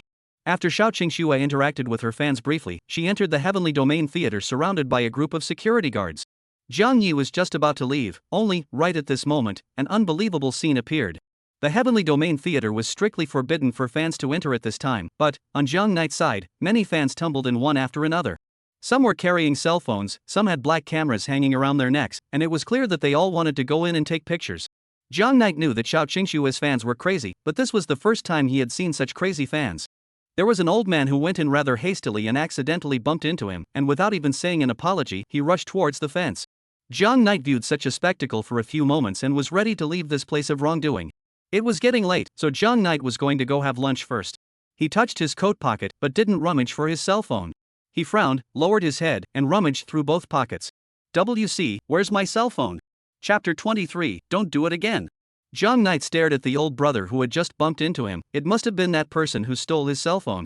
While he was frozen, that old brother had already scaled over the fence and ran towards the interior of the Heavenly Domain Theater. Grass, why is it a broken Samsung? That old brother rolled his eyes as he held John Knight's cell phone. How come today's luck is so backward? Ran into a dead poor bastard. But fortunately, there's still a little bit of money inside the feed letter, so it's not exactly fruitless. John Knight had borrowed a little bit of living expenses from Shen Luoying before, so the inside of the feed letter wasn't empty, and a basic life could still be guaranteed. Who the hell are you calling dead poor? John Knight's voice appeared behind him. WC? Before that old brother had time to be surprised, John Knight directly yanked on his hood and pulled hard. That old brother was instantly torn by John Knight. John Knight kicked the man in the face.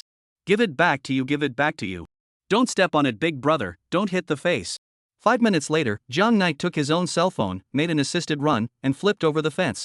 How can there be this kind of person in Magic City? Actually robbed in the street, I haven't been robbed in Chuan City yet. Luckily there are not many people around, otherwise I'm going to be treated as this student. A euphonious voice came from behind John Knight. The voice was small, but it scared him. John Knight's left foot tripped over his right foot and fell to the ground. Are you okay? Seeing this, a pair of petite little hands grabbed John Knight's arm and helped him up. Classmate, what are you doing? Cough. John Knight coughed twice. I said I just got robbed, then went in and beat the guy up. Do you believe me? Oh. So? John Knight fixed his eyes on the young girl in front of him. She was wearing a thick cotton jacket, sunglasses, and the scarf hanging around her neck wrapped around most of her face. The scarf also had a strawberry-style doll sewn onto it, pulling that side of the scarf down a bit to reveal half of her white and red face. This face had a big puzzled look written all over it. What's the matter with you? John Knight hurriedly changed the topic. There's nothing going on. It's just that I want to ask you, are you a fan of Xiao Qingxue? Yes, why? He nodded, not denying the fact that he was a fan of Xiao Qingxue. The sunglasses covered the young girl's eyes, leaving John Knight with no way to see through the young girl's thoughts. The young girl was a bit excited. Great, can I ask you for a favor? John Knight was puzzled, but still subconsciously asked, what kind of favor? The young girl sidestepped and pointed to the Heavenly Domain Theater inside the fence. Can you help me flip in? John Knight was frozen in place by the young girl's astonishing statement, and only after a long time did he react. This is certainly not possible. He once again sized up the young girl in front of him, clearly a harmless and well-behaved appearance. Are you also a fan of Xiao Qingxue? John Knight asked. Yes, the young girl hesitated for a moment and replied. True enough. John Knight said righteously, I can understand your feelings, you'd love to flip in and then secretly take pictures of Xiao Qingxue, right, but that's unethical behavior. First of all. Secondly. Finally. So, I'd still suggest that you put this idea to rest. John Knight gave a long speech, explaining the drawbacks of sneak peeking over the wall from sociology, psychology, and other aspects, as well as all the undesirable consequences it might bring. During this time, the young girl was like a small child who had made a mistake, placing her hands in front of her body with her head hanging down, listening to Mr. John Knight's on the harms of flipping over the wall and taking pilfered shots. Aha, that's right. Seeing this appearance of the young girl, John Knight was satisfied. Apparently, his own education just now had managed to dissuade a young girl from her evil thoughts of taking pictures over the wall, and had managed to put her on the right path. He himself had done another great deed. The young girl weakly spoke. John Knight waved his hand. There's no need to say more words of apology or thanks, so don't do it again next time. I can pay you. Moreover, I won't steal other people's photos. The young girl's voice was so weak that it was almost only audible to her, and there was a little bit of aggression mixed in with her voice. Zhang Yi instantly frowned, the word justice written on his face. Am I that kind of person? Compared to that meager reward, I'd prefer you to return to your rightful place. Mr. Shuren said that a good character is better than spending endless amounts of money. Seeing that Zhang Knight was about to start his long speech again, the young girl hurriedly interrupted the spellcasting. Is that $100 enough? Character is like gold, better than 10,000 taels of real gold. What about 1,000? Dishing is better than wealth, a world overflowing with fragrance. What about 100,000? Money is a material medium of exchange, limited and easily lost. It is good character that. And so on, taking less? John Knight's eyes widened as he once again scrutinized the young girl in front of him from head to toe. Is this the people of Mordor? $100,000, actually, for a fan photo. Magic City, it's too scary. Being looked up and down like this by John Knight, the young girl couldn't help but shrink. No. Not enough? I can still add it. John Knight directly held her hand, scaring the young girl back 2 steps. Her face was as red as a ripe apple. I can not. The young girl was somewhat incoherent. John Knight looked at this appearance of the young girl suspiciously and then looked down at the hand he was holding due to his excitement. He hurriedly loosened his hand and apologized. The young girl's breathing was a bit constricted, and after a while, she slowed down. Can you help me now? Of course I can, but you have to remember. John Knight instructed in a serious tone, after this time, don't do it again. Chapter 24 Turning Over. So, how are we going to get in? The young girl's voice was a bit squirmy, one hand cupping the corner of her coat, her head bowed in a good-natured manner. Let me think about it. This question truly put John Knight in a difficult position. This fence wasn't high to say the least, but it wasn't very short either, so if it was John Knight, he could easily scale over it. Only, for this young girl in front of him. John Knight looked at the young girl who was a head shorter than himself and fell into deep thought. It can only be this way. John Knight had a flash of inspiration and came up with an idea. He walked over to the fence, bent down, and winked back at the young girl. Step on it. Ha! Step up. The young girl's voice was laced with a hint of incredulity, and half of her exposed cheeks burned red. Right. John Knight turned back and urged, hurry up, in a moment if someone comes, how embarrassing would the two of us have to be? Oh. Okay. The young girl hesitantly took small steps and moved to John Knight's side. I'm coming up. Oh. She held John Knight's shoulders, her body tremblingly pasted onto John Knight's back, and her two slender legs straddled John Knight's body one after the other. Afterward, she stretched out both her arms and wrapped them around John Knight's neck. Mommy, what are they doing? On the side, a small child licked the lollipop in his hand and pointed at the John Knight duo, asking curiously. A woman holding the child's hand glanced at the duo and hurriedly covered the child's eyes. In broad daylight, shame on you. The young couples nowadays are really, when they don't do such things inside their rooms, they like to run out to find excitement. The woman spoke loudly, and her voice reached the ears of the two. Cough, cough. Are the people of Magic City so imaginative? John Knight blackened his face, and his cheeks couldn't help but flush with a hint of red. He rushed at the young girl and said, look, this is what happens when you go against morality. That's why this kind of thing should never be done again. Are you listening? I know. The young girl's voice was tinged with a sobbing tone. She had almost lost the ability to think now, and a gust of white mist rose from her head. Hold on tight, oh. John Knight said, slowly straightening up. Wow, I didn't expect you to be so light. Unlike the chartered lady, when you press on your body you can crush a person to death. Cut. Shen Luoying, who was lying on the sofa watching TV, sneezed for no reason. Could it be that my dear is thinking of me? Shen Luoying narrowed her eyes. No, isn't he looking for a part-time job? He hasn't come back after so long. Is it that he hasn't found it yet? She was a little heartbroken. As the eldest miss of the Shen family, she certainly knew the extent of the Magic City's involution, which was why there was the last storm. How about I see if I can help him again? Thinking, she opened her cell phone and skillfully unlocked a location software. The flashing red dot on it showed exactly John Knight's location. That's right, there was a miniature locator in the underwear Jiang Knight was wearing. The Heavenly Domain Theater, what's he running there for? Shen Luoying was a bit puzzled. Right, today is the day Xiao Qingxue inspects the concert venue. Shen Luoying frowned, her eyes turned cold. Miscellaneous fish. John Knight, it can't be that he went to see Xiao Qingxue. Shen Luoying is Jiang Knight's childhood friend. She knew almost all of Jiang Knight's hobbies, including, of course, the matter of Jiang Knight being a fan of Xiao Qingxue. Sundry fish. Jiang Knight, not accompanying me inside the home, going out to look for a part-time job by himself even if it's not enough, and now giving up looking for a part-time job to go see Xiao Qingxue. Doesn't that mean that Xiao Qingxue part-time job me? No way. Oh Jiang Knight, how can any other girl override me? The corner of Shen Luoying's mouth hooked up in an imperceptible arc as she pulled open the door of the villa and walked out. She would like to go and see with her own eyes what her own mongrel, Jiang Knight, was actually doing. Aha! As Jiang Knight moved, the young girl on his shoulder let out a scream. Only, the shriek was soft, and to others, it sounded like. The few pedestrians who passed by cast a disdainful gaze at the duo. It was clear that they, like the woman, treated them as a young couple who were in the middle of a play. Jiang Knight closed his eyes in despair. For the sake of this $100,000, he was really going to give it up. How about it, can you grab the top edge of the fence? Jiang Knight raised his head and asked. You? Don't raise your head. What's wrong? You're wearing a down jacket, not a skirt. I'll be nervous. The young girl replied weakly. All right, my big miss. Jiang Knight was filled with black lines. In a moment, the Magic City people are going to get off work, so if you don't want us to get hung up on the internet, please hurry up. If the crowd saw it, Jiang Knight could imagine the online photos as well as the video with the text. Families who understand a pair of shrimp-head man and woman in broad daylight actually do this kind of thing against good taste. Luckily, both he and the young girl had wrapped themselves up so tightly that people couldn't necessarily recognize them. Good.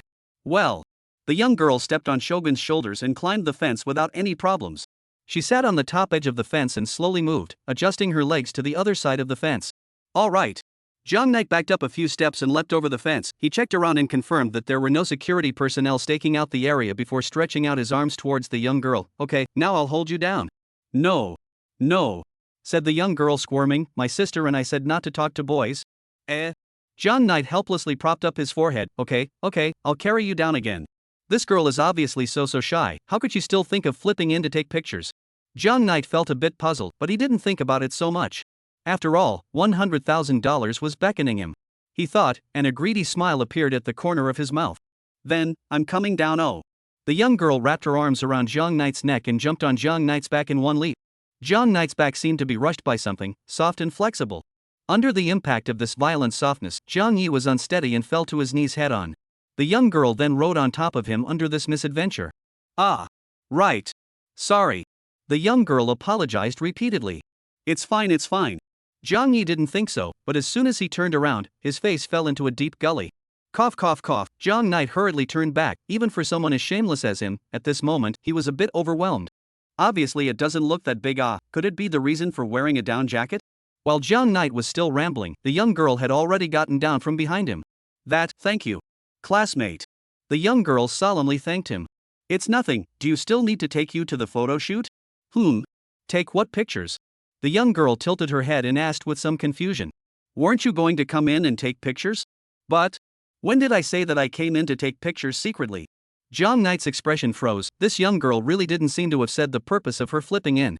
Taking pictures was nothing more than Zhang Knight's purpose alone. I'll scan the code to add your feed letter. The reward I will transfer to you. The young girl pulled out her cell phone, and there was a snow-white cartoon rabbit on the case, which was a good match for the charm on her scarf. Aha! Zhang Knight's eyes instantly glowed. $100,000. He couldn't earn this much money even if he worked for a few years. Is this heavenly wealth going to fall on his head? How is this possible? The young girl looked at the cell phone screen, her eyebrows knitted lightly. What's wrong? Zhang Knight went around behind the young girl, and when he saw that one feed letter verification message, his mouth opened wide in shock. The avatar and nickname were both Zhang Knight's own, yes, except that the bright red box at the bottom prompted both of them to fall into silence. Failed to submit friend application. The other party has blacklisted you. Chapter 25. I'm stuck with a sales pitch. I did not expect not yet 80,000 words validation period to come to the amount of pinches. Brothers and sisters are like a sickly reader's it.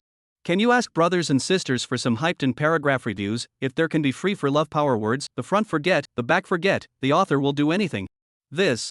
Zhang Knight some dumbfounded, to say their own feed letter blacklist, there are indeed many people inside.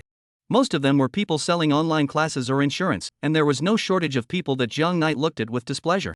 Only, this young girl in front of him, did he really know her? Could it be a mistake? Maybe the way you swept the code is wrong, or the system is buggy? Zhang Knight asked tentatively. The young girl froze dumbly in place, saying nothing. Even though she was wearing sunglasses, Zhang Knight could imagine the exasperated look under her sunglasses.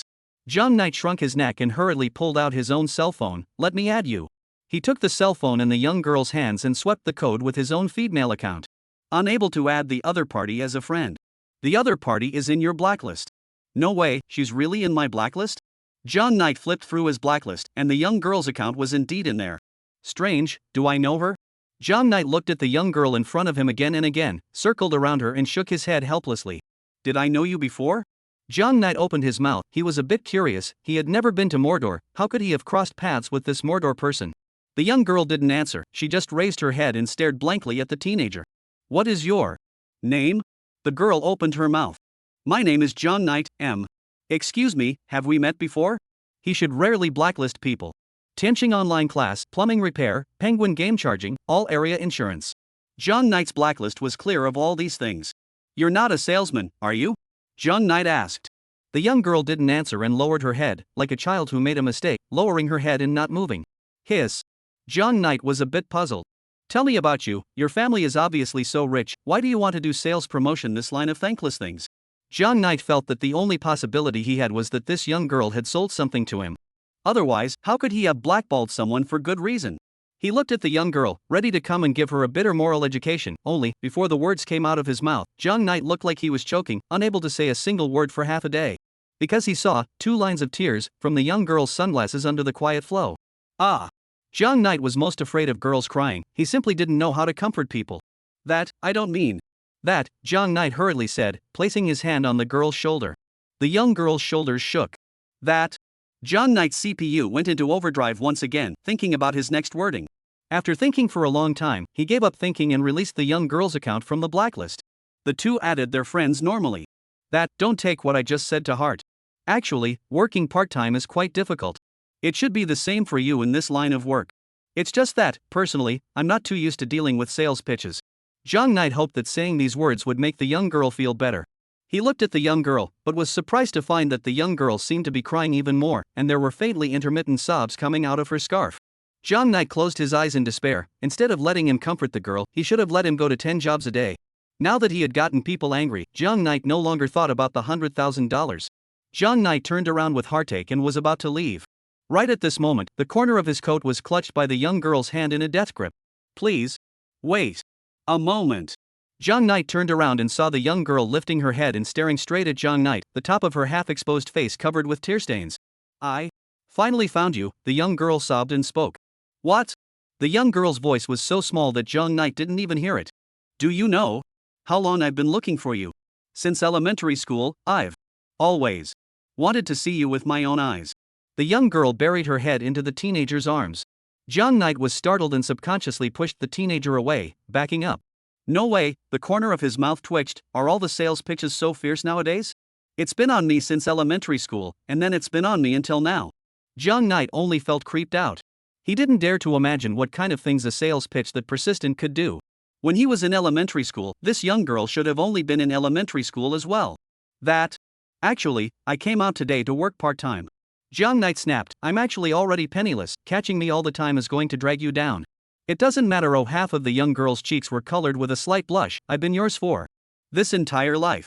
The young girl said in a voice that almost only she could hear. Jiang Knight do not know what to say. He can only secretly slander the Magic City people. Rich is not without reason. On this dry sales pitch, perseverance, do what things cannot succeed? Even if he is now penniless, should he firmly grasp himself as a potential customer? Mordor, it's too scary. If there's nothing else, I'll slip away first. Take your time in the theater, have fun. Jiang Knight decided to leave this place first. No way. I'm your thing, too. If you want to leave, you have to take me with you. The young girl grabbed Jiang Knight's arm and just wouldn't let go. Encountering this kind of situation, Jiang Knight's head couldn't think of a reason even if it was overloaded. He could only guess towards certain strange places. Is this to still follow me to my home and get all my addresses? And, is this kind of sales tactic all the rage now? Jiang Yi had seen the kind of sales pitches that tricked the elderly into buying products, where they would say dad and mom in one breath and make one of their own the godson or goddaughter of someone else to gain the favor of the elderly. The current sales tactic had actually evolved into the expression I'm your thing, which was simply against the heavens. Jiang Knight turned around helplessly. He was being pestered by this salesman. He was clear that there was only one way to get out at this time. You fuel the road, run fast. Jiang Knight took advantage of the young girl's daze and jerked his hand back, then accelerated and flipped over the fence. The young girl was the only one left in the spot. The redness on her face grew even more, and tears flowed down in strands like they were money. No way. Jiang Knight. I belong to you. Qingshui, it's so hard to find the master. The young girl looked like she was chanting an incantation, and the corners of her mouth gradually sketched out a bizarre arc. Master, this time, you can't leave me behind. Chapter 26, Can't I Buy It? After some self-encouragement, the young girl seemed to have completed some kind of metamorphosis. Her temperament was very different from before. She took off her down jacket while untying her scarf and casually threw it on the ground without any image. In this cold winter, she didn't feel a trace of cold. On the contrary, her cheeks were flushed with a strange red color, bubbling with heat, and her whole body was like a steamer in the middle of work. Ha, ha. The young girl kept radiating the heat generated within her body through her ha breath due to her excitement. Qingshui is coming for you. Her eyes locked onto a large tree by the fence. She took a few steps back, made a sprint plus a jump, and climbed on top of a thick branch with strength she didn't know where she got. The young girl's body was light, and this branch could carry her weight perfectly. With the help of the branch's height, her gaze scanned outside the fence for a week, locking onto Jiang Knight, who was fleeing into the distance. Qingshui found you. The young girl giggled heatedly. Her slender waist suddenly exerted force, and the branch she climbed on began to sway along with her body. The leaves of the trees rustled under her movements and fell in large numbers. The leaves fell onto the young girl's sweater and were hooked by the wool. Before long, the young girl's entire body was covered in fallen leaves. Her hair also looked disheveled due to the embellishment of the fallen leaves. Mom, it's that sister from before. What is she doing? The child from earlier was again attracted by the commotion, holding his mother's hand and staring at the scene with rapt attention. Eh? His mom looked at this scene, her brows became more and more furrowed. Normal play can't satisfy this little couple, have to have a little nature atmosphere? She sighed, this little girl looks quite innocent, but I didn't expect the play to be so flowery. Only she couldn't possibly tell this to her child, she could only touch his head and sullenly replied, she's filming a movie, and if it's no surprise, she should be filming the sequel to Mad Primitive. Yeah, Primitive Man, I want to be Primitive Man in the future too. The child's eyes glowed with hope. Mommy look, that sister is coming out. The young girl's waist gave out and shook the branch she was climbing. Her expression didn't change in the slightest with the movement, her gaze always locked on that unfamiliar back. The entire tree was used by her as a giant swing, and the higher she swung, the faster she swung, and finally, the branch had no way to withstand the enormous centrifugal force and thumped and snapped. At the same time, the young girl's figure swung out beyond the fence, along with the branch. Bang, smoke and dust rose in all directions, and the young girl grinned and giggled as she held the branch, which was thicker than her thigh, in one hand. On the other side, Jiang Knight was completely oblivious to this movement. Are you kidding me? I, Jiang Yi, have dumped dozens of sales pitches without hundreds. Those old foxes who have been in the jungle for many years have not been able to earn a penny from you, brother Jiang, not to mention you, a little girl. Want to sell products to me? Go and practice for another 100 or 80 years. Jiang Knight's arrogant tone was as if he was saying how many girls liked him and how many times he had rejected confessions. While running frantically, he took out his cell phone, opened his feed letter, and directly deleted the friend he had just added before pulling him into the blacklist again. After double-checking, he was satisfied and stuffed his phone back into his coat pocket. Bang, due to looking down at his cell phone while running, Jiang Knight didn't notice the utility pole above his path of advance. Hiss, it hurts. Jiang Knight covered his forehead in pain, his eyes glazed over. There's no way she can catch up, just rest around here. He chose a stone step at the side of the road at random and sat on it. The bitterly cold winter wind blew on his face like a knife cut. Why is it bleeding? Jiang Knight let go of his forehead and looked at his palm, which was just like a crimson red. It's really bad luck, I haven't encountered anything good since I came to Magic City. He couldn't help but spit out. You're injured? What happened? A gentle voice drifted into his ears along with the chilly wind, followed by a fragrance of lilies if nothing else drilled into his nose. Oh, nothing, I didn't look at the road when I was walking and bumped into it. Jiang Yi was a bit dazed and subconsciously replied. That's so, let Qingxue bandage you up. Jiang Knight lowered his head and heard what sounded like a tearing of fabric on his side. Qingxue? A nice name, thank you, miss. The only word inside Jiang Knight's head was pain, and he had almost lost the ability to think. Wait. Did you say that your name is Qingxue? Jiang Knight asked. Yes, so. A pair of soft small hands from behind around to his body in front of him, circle by circle, for Jiang Knight wrapped bandage. Jiang Knight closed his eyes and comfortably enjoyed it. Thank you, you actually have the same name as my favorite singer. The young girl's melodious voice was like a magical power. Jiang Yi instantly felt as if his forehead didn't hurt as much, and his whole body was much more energized. He hummed a certain song sung by Xiao Qingxue, sniffed the lily fragrance that came from nowhere, and was a bit mesmerized for a moment. What a familiar tune, ah! The young girl spoke. Eh? You are also a fan of Xiao Qingxue? Well, not oh. Such a, also right, Xiao Qingxue's songs many passers-by will also like when they listen to it. So, you like Xiao Qingxue a lot? The voice of the person behind him suddenly became a little shaky. Yeah. Jiang Knight didn't think too much. Then, I have a question I don't quite understand it. Jiang Knight came into the spirit. I'm also considered Xiao Qingxue's old fan, so feel free to ask any questions, I should be able to answer them all. The person behind him bent down and came to Jiang Knight's ear, his voice was mixed with aggression. Then why did you run away? Jiang Knight instantly got goosebumps, his pupils suddenly contracted and he looked sideways at the young girl. The corner of the young girl's mouth was still with a faint smile as she gazed at Jiang Knight's face in fascination. Jiang Yi couldn't see her eyes through the sunglasses, and her expression didn't match the picture of this delicate and lovely face at all, appearing a bit distorted.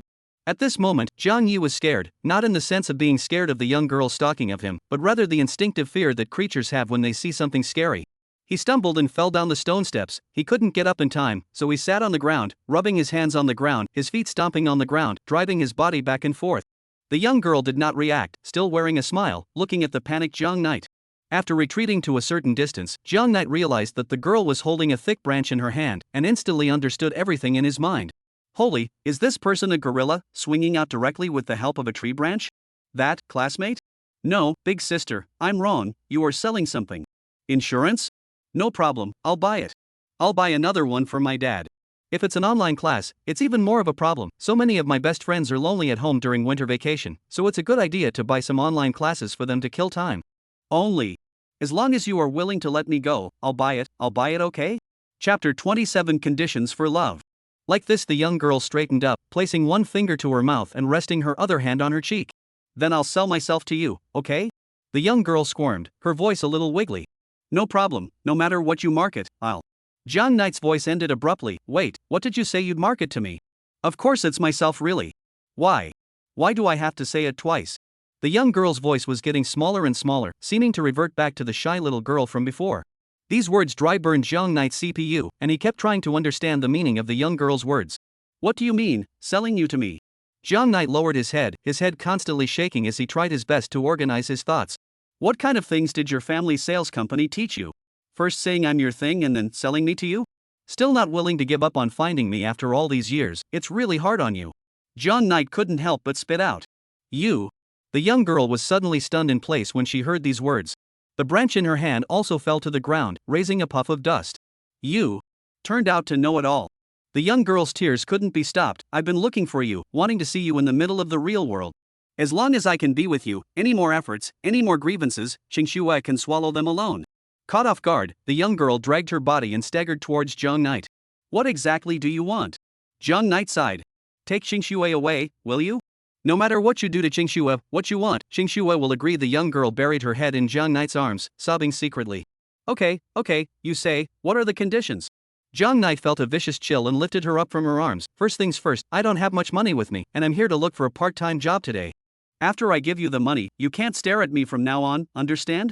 John Knight looked at the tree branch that fell to the ground and decided, first stabilize this little girl. Conditions? That condition is. The young girl thought for a long time and replied, you have to have half the love I have for you. John Knight? The young girl looked at John Knight's impassive appearance and lowered her eyes. Is Qingshui too greedy? Then, 1/3 is fine. John Knight. No? Then 1/4 is fine. 1/5. 1/10. A little bit, just a little bit of love will do. That, wait, I'm thinking. John Knight's head inside a mess. He originally envisioned that the girl will report out an astronomical figure, and then told him that he needs to pay so much money to ransom her away. But what does love mean? Just when John Knight was thinking. Obviously. I've already done this. I can give you anything, why can't you love me? That day. After you pulled Qingshui black. Qingshui was really hard, so hard. You must be blaming me for why I didn't find you earlier, right? Qingshui, I want to find you so badly. But I really have done everything, but I just can't find you. But if it wasn't for you, the one who listens to my songs every day and never tires of encouraging me and comforting me, Qingshui couldn't have lived until now. The young girl fiercely raised her head, and under the sunglasses, the purple color glowed even more, laughing while shedding tears. So, I can give me to you, but what about you? You're not even willing to shower me with a little love. She covered her heart, her hands exerting force, her fingers penetrating to imprint 5 deep indentations on her chest, as if she wanted to rip her heart out. That you first calm down. We can have a good chat. John Knight was startled. He finally realized that things didn't seem to be as simple as he had imagined, and without any surprises, he was in big trouble. Suddenly, the young girl compared her hand to a claw shape, fiercely attacked John Knight's left chest. At the same time, the whole person forcefully forward. John Knight did not react at all. Was this huge force toppled to the ground? Then, 2 huge piles of will be as if the sealing spells will be like to firmly suppress John Knight under the body. Wow, sister is so powerful. The child next to him witnessed this scene and danced with excitement. These two are finished. His mom peeked at the movement of these two while pulling her child away at a quick pace. The young girl's claws exerted force, and John Knight's down jacket immediately shattered out a huge hole, the down spreading out in all directions in the cold wind like snowflakes, enveloping the two. She withdrew her force and pressed her hand tenderly on top of John Knight's heart, feeling the beating of his heart, her fingers comparing the size of his heart. The young girl leaned down, her voice could not stop trembling. Your heart is obviously bigger than me, but why is it that you just can't accommodate me? My heart is only this big, but it's already filled with you inside. Oh. What the hell are you saying? I can't understand. John Yi was a bit out of breath from the pressure and squeezed the words out of his mouth. The young girl continued her movements as if she didn't hear them, not paying the slightest attention to John Knight's reaction. John Knight, you're still pretending to be stupid. How could you not remember me? Make it clear, how exactly did we meet? John Knight said eagerly. There are some things from the past that I probably don't remember too well. Hey, are you listening? Tick-tock, bean-sized tears fell on John Knight's face. It doesn't matter, oh, it doesn't matter if you don't love me anymore, oh. The young girl's speech was getting faster and faster, her face was filled with anxiety and despair. As long as let you notice me. So, what do you like, kittens? I can turn into a kitten, oh listen. Meow meow meow. Like it? I can turn into whatever you like as long as you like it. It's not just kittens, puppies are okay too. Woof woof woof woof. Next, the young girl mimicked the cries of various small animals, and if she heard such a sound while brushing the video on a normal day, Jong Knight would have found it very cute. Just now, Jong Knight's eyes widened as an invisible sense of suffocation enveloped his body. Master doesn't like small animals? Master, what exactly do you like? I can be the table, chair, toilet, airplane that is uniquely yours. There is nothing I can't do, only Master can't think of. Chapter 28, Mental Illness? This chapter has been overhauled. Shin Hee Wei can't overcome it. The young girl lay on top of Jong Knight and continued to immerse herself in her world. Jong Knight's mouth opened wide as he looked at the young girl on top of him, only to feel a vicious chill. The young girl had an amazing imagination and acting ability. Jong Ye's expression was complicated. It was obvious that the girl in front of him had done everything she could in order to gain his love. How did he meet such a strange person? The young man tremblingly stretched out his hand, gritted his teeth and held the young girl's shoulders. The girl was in a trance. Thinking that Jong Yi was impressed by her sincerity, and a weird smile appeared at the corner of her mouth. She put her forehead on Jong Knight's face and whispered in his ear. After that, she withdrew her gaze and stared at the ground, her hot face haunted by white mist. Only, things didn't go in the direction the young girl expected. Jong Yi clenched his teeth and took advantage of the moment the young girl neglected to defend herself, and fought to push the young girl away. Jong Knight gasped for air, exhaling gusts of white mist in the middle of the cold winter night. The young girl sat on her knees beside Jong Knight, her dumb face filled with doubt. Jong Knight was like this, sitting face to face with the young girl, his eyes staring deathly into the young girl's eyes. This face of the teenager occupied the teenager's pupils through the pitch-black sunglasses. She looked at Jong Knight hopefully, waiting for his response. The corner of Jong Knight's mouth twitched. You're sick. Ah. Did I hear it wrong? The young girl stared at Jong Knight's serious look and shook her head imperceptibly. I must have heard it wrong. Right? Jong Knight stared at the young girl's eyes. I'm a bit confused as to what you mean. What do you mean by giving you your love? Would a normal person really say such words? No, I didn't hear it. I heard it wrong. It's all my hallucination. Jong Knight closed his mic. It's all an illusion. It's all an illusion. The young girl mumbled to herself as if she didn't hear it. Jong Knight also didn't say anything, just looked at the young girl in front of her, her eyes full of complexity. Any way you look at it, she looked like a crazy person. Or, like a person on the street looking for someone This makes sense, after all, the love in her mouth might mean this. This would never work. Even if the maiden begged bitterly in such an annihilating way, he would not agree. He didn't know why the girl would go to such lengths for him, nor did he know what the love the girl was asking for was. He only knew that the love the girl needed was definitely not something he could give her. Although having a girl who was obedient to him was indeed very appealing, he did not know what kind of love the girl was asking for. However, Jong Knight is what he is. Shin Luoying has not taken the high-grade logs for so many years. There is a bottom line that he absolutely cannot violate. Why? The young girl seemed to be detached from the middle of her own world. The eyes under the sunglasses were full of anger and unbelievable. I obviously have done this for you. I can give everything for you, but you are not even a little bit of love is not willing to give me. The young girl's voice was soft but low, giving a lovely but terrifying sense of contrast. Alms? Jong Knight shook his head. There's no way to give alms for this kind of thing. Jong Knight said word by word, your so-called love is impossible to get by praying for it. Even if you have any special feelings for me, that doesn't mean I have to give you a corresponding response. Jong Knight struggled to organize his words, hoping that he would be able to make the young girl come to her senses. Why? The young girl mechanically repeated the words under her breath, her hands clenched into fists, her nails embedded in the flesh and bleeding crimson blood. These words from Jong Knight were like a whisper, not passing through the young girl's brain. She seemed to be completely and totally caught up in her own world once again, and she didn't react in the slightest to whatever Jong Knight said. The teenager shook her head helplessly. It seems that what I said had no effect. That's it. If this keeps up, I'm going to have to send you to a mental hospital. I have a feeling that you might need psychiatric treatment. The young girl was stunned, stopping all her movements, her gaze deadlocked on Jong Knight's slightly frightened eyes. So? It turns out to be like this. You also think that I'm sick and that I'm crazy, don't you? That's why Master abandoned me. Qingxue, a useless waste. Qingxue, not even worthy of being a tool for Master. Zhang Yi gulped. He had a premonition that something big was wrong. This feeling was like, when he was playing a game, he came across an empty-blooded boss about to turn on the second stage. Right now, the young girl's behavior was like the transition animation before opening the second stage. Had ha ha. Had ha ha ha.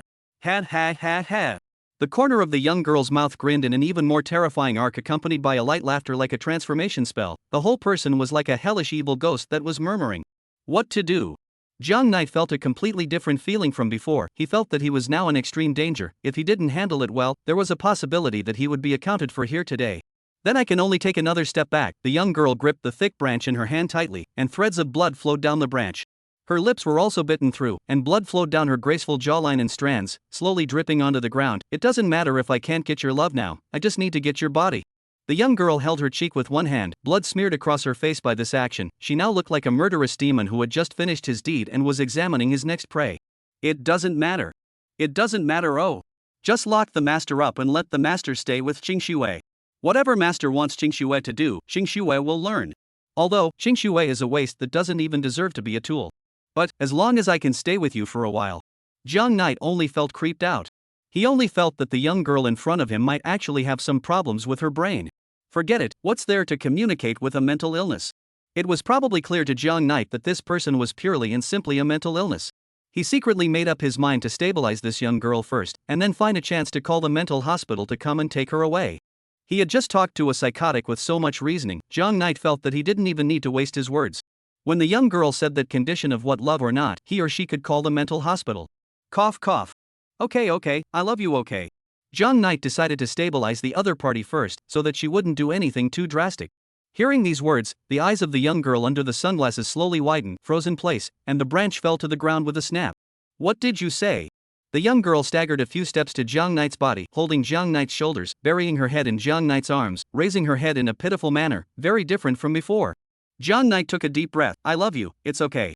Really? The young girl's IQ was limited at this time. She only knew that her beloved person personally said the 3 words I love you. Qingxue, I also love you. The young girl whimpered, just like this, hugging Jiang Knight, for a long time speechless. Hey! What a good girl, but it's a pity that it's a mental illness. Jiang Knight touched her head. The young girl's head rubbed toward Jiang Knight's hand. Good chance, call the mental hospital now. Jiang Knight pressed the young girl's head with one hand and pulled out his cell phone with the other. In that case. What? In that case, I'll lock you up. Without the slightest rise or fall in her tone, the young girl said flatly. No, didn't I already say I love you? Why do you still want to lock me up? Jiang Knight's eyes widened. This way, we can be together forever. Ah. You love me, and I love you, so we have to stay together forever, no matter if it's body or soul. I am yours, and you are mine, this is love. Ah. The young girl cocked her head innocently, her voice filled with doubt, isn't it? At the same time, the young girl's hand instantly exerted force and gripped Jiang Knight's hand that was holding the cell phone. The cell phone fell to the ground with a crunch. Master, how can you play with your cell phone when you're touching Snowhead? The young girl scolded, and in the next moment, she looked at the phone number on the screen of the cell phone, which was the phone number of the Magic City Psychiatric Hospital that Jiang Knight had just found out, and after entering the number, the cell phone intelligently displayed the 6 big words Magic City Psychiatric Hospital on the screen. The young girl looked down and saw the words on the screen at a glance. I see, Master is thinking that Qingxue is too stupid to be of any use to Master, is that right? That's what my father told me too. Kyosu understands it all. No. Jiang Knight got goosebumps. He knew that he was completely played out. So, you're the same as everyone else, thinking that Qingxue is a psychopath. Obviously, Qingxue thought you were different from other people. Obviously, it was you who brought Qingxue out of the mental hospital. And now, you're going to be like them and send Qingxue in again? No, what's all this with? What do you mean I brought you out of the mental hospital? Jiang Knight felt that things were getting more and more complicated, and he was just about to ask things clearly when his own throat was pinched by the young girl's hand. The young girl's lips trembled slightly, and her face was filled with morbid infatuation, as if Jiang Knight's face was the most sacred thing in this world. You. Let go. Jiang Knight held the one hand of the young girl, choking her neck with both hands, trying to break it away. Only, the young girl's strength is surprisingly large. Any Jiang Knight how to make efforts are not helpful. Only, the young girl did not speak, still giggling to herself.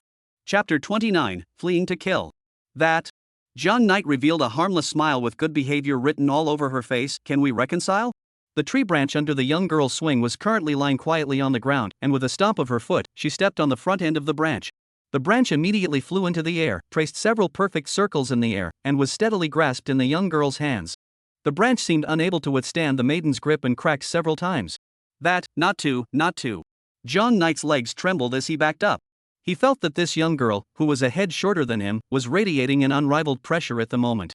For the first time, Jiang Yi felt like his life was threatened, and he believed that as long as he let the young girl come to his side, that one branch in her hand would land on his head. This wasn't the most terrifying thing. The most terrifying thing was if he lost his consciousness and then was taken away by the young girl. Jiang Knight had already imagined his dark life in the basement or in a small darkroom. He had only just gotten into college, and the bright days of the future were beckoning to him. No, my life can't end here yet. Jiang Knight turned around and ran. Under the adrenaline boost, he was covered in smoke, like a fast-moving steam engine. The whistling cold wind blew in his face, and for the first time, he felt that the winter day that he had long since taken for granted was this cold. The young girl only froze for a few seconds, and after she reacted, she was like a cheetah locking onto its prey, charging out of her spot. In place, the concrete road cracked inch by inch where she stepped. The neighborhood was surprisingly quiet, and the occasional few pedestrians who passed by were attracted by the unexplained commotion, but they only glanced towards this place and left in a hurry. What to do? Should I look for someone to ask for help? Jiang Knight pondered on a way to get out. He could indeed grab a few pedestrians to ask for help, but he quickly gave up. There were too few people here, so if he looked for help, he would probably put the pedestrians in danger as well. From time to time, he looked back at the primitive man who was swinging a tree branch and covered in leaves.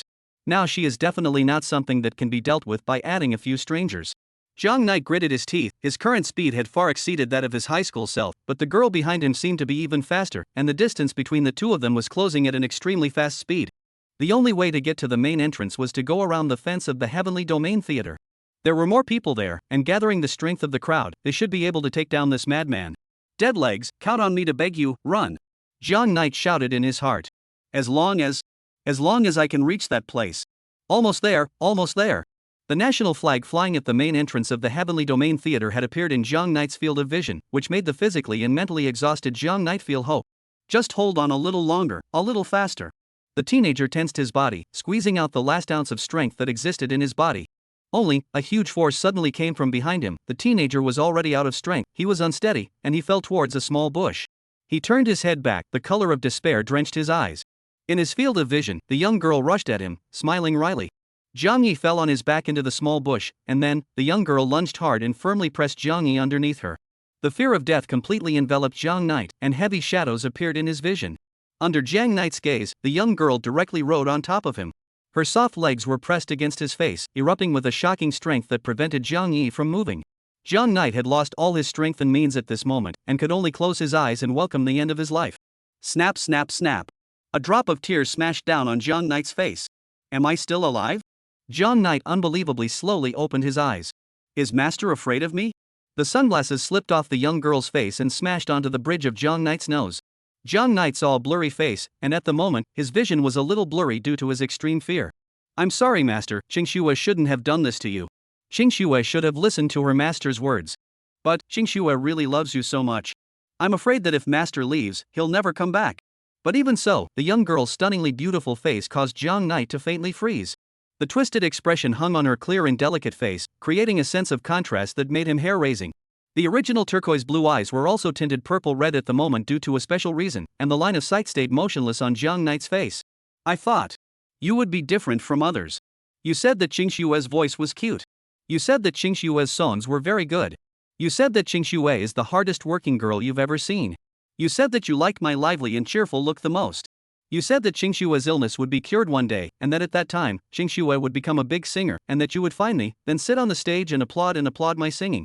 Jiang Knight narrowed his eyes, and under the confusion, he seemed to remember something, only that the fragmented memories were also drowned in a whirlpool of fear. You're lying to me. Ha, from the beginning to the end, you've been treating Qingxue as a psychopath just like everyone else. The young girl let out a low laugh in despair as tears continued to slide across her cheeks. Master, I'm going to kill you, and then, stuff you into my body, so that Qingxue can become Master's coffin, and Qingxue will be useful to Master. But, the young girl was trembling, trying her best to suppress her anger, but, without you, besides you and sister, Qingxue really has nothing. Jiang Knight opened his mouth, wanting to say something, but he really couldn't recall where he had crossed paths with this young girl. If Qingxue is just a useless waste to Master, then just let Qingxue die silently alone inside a mental hospital from the start off. Mental hospital? Jiang Knight's head was 2 sizes too big. She really ran out of a mental hospital? When have I ever known a patient inside a mental hospital?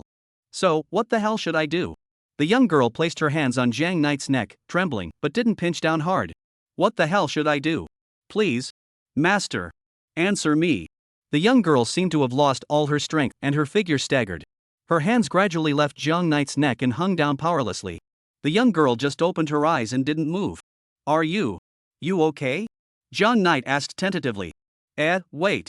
Before Jiang Knight was caught off guard, the young girl's entire body fell towards his face. John Knight wasn't overwhelmed this time, but only gently held the young girl, his face somewhat complicated. The young girl's body was actually very light, very thin and small, and it was soft when pressed against Jiang Ye's body. But it was such a body that had just actually erupted with such a powerful force. What is she, asleep? But she clearly still has her eyes open. Jiang Knight closed her eyelids for her, held her shoulders, and slowly sat up. It was only at this moment that Jiang Yi could see that face of hers clearly and was taken aback. How is she so similar to Xiao Qingxue? Jiang Yi felt that he had misread the situation, rubbed his eyes, and looked again. Strange, it really seems like it. If he hadn't seen Xiao Qingxue enter the Heavenly Domain Theater with his own eyes, he was going to think that this person was Xiao Qingxue. Maybe it was just a coincidence, or in the world could there be two Xiao Qingxue? Jiang Knight wanted to pick up the young girl, but he couldn't do anything about it, so he could only drag the young girl's body and put her on a bench. The young girl let out a faint snore, obediently like a sleeping kitten in the park.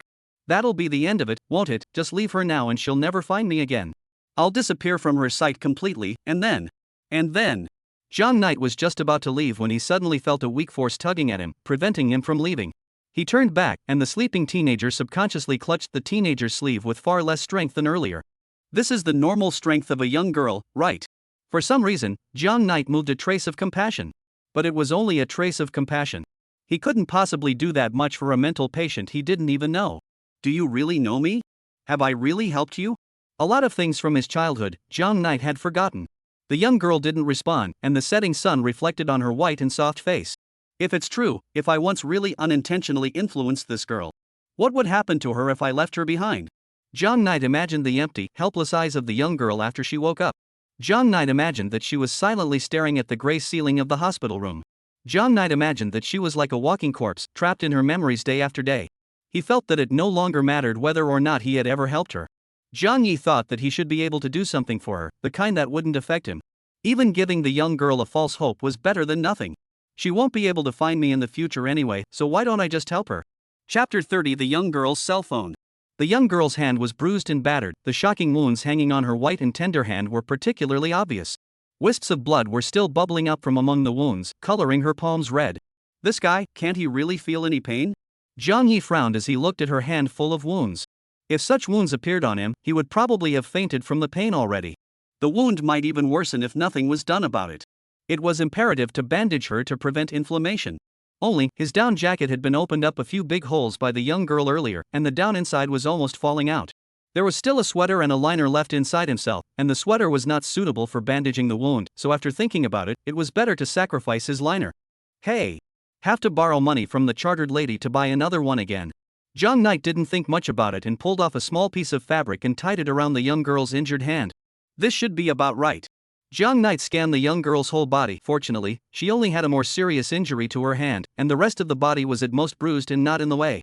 Next, Jiang Knight reached into the girl's coat pocket, rummaged around, and pulled out her cell phone. The moment the screen lit up, Jiang Knight's pupils contracted violently as if it was an earthquake. Since the phone hadn't been unlocked, the lock screen cover set by the young girl appeared on the screen. Normally, people would use photos they cherished or beautiful pictures they found online to serve as their wallpaper. Only, this teenage girl's lock screen wallpaper was very strange. On it were several letter-feeding messages enlarged countless times. The young girl should have taken a screenshot of the chat interface of the feed letter, cropped a few messages, and spliced them together to form this lock screen wallpaper. Those messages were fragmented by her cropping, and almost every message had a few words cut out by her. Those individual fonts were pieced together to form a complete sentence. I love you, let's be together forever. Even the words I love you were three separate fonts spliced together, crookedly. This meant that perhaps no one had sent her these three words. Jiang Yi held up the young girl's finger and unlocked the screen with her fingerprint. The home screen and lock screen had the same wallpaper, and then, Jiang Knight opened her feed letter. I'm sorry. It's not right to look through other people's privacy. Jiang Knight silently apologized and opened her address book. The young girl's address book looked very simple, and according to her notes, there were no other friends besides her family. At the top of the address book was a contact labeled sister. This young girl, she's really quite pitiful. Jiang Knight took out his cell phone, pulled her out of the blacklist, and added her feed letter. What should I do next? Send her some words of comfort. Jiang Knight made up his mind, called out his cell phone keypad, and then came to Jiang Knight's least skillful part, comforting the girl.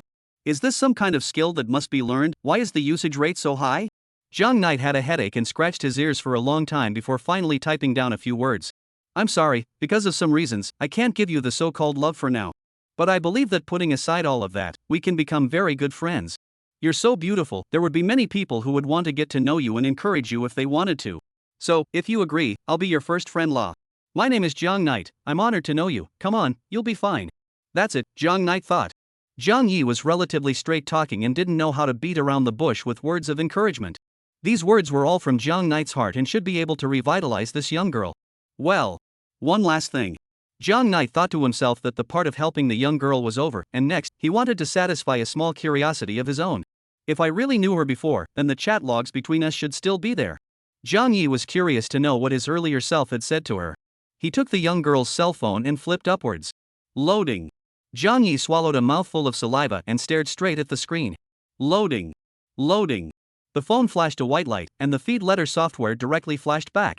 He froze, only thinking it was a system failure, and tried several more times, but every time it was the same result. What kind of broken cell phone? Jiang Knight was speechless. How come the Mordorian's cell phone isn't as good as my Samsung bomb? At least, this phone of mine won't flashback when playing feed letter. Jiang Knight didn't think much about it, opened the sister chat box, sent the other party a message with her location, and then stuffed the phone back into the girl's pocket. Strange, how come messaging her sister worked?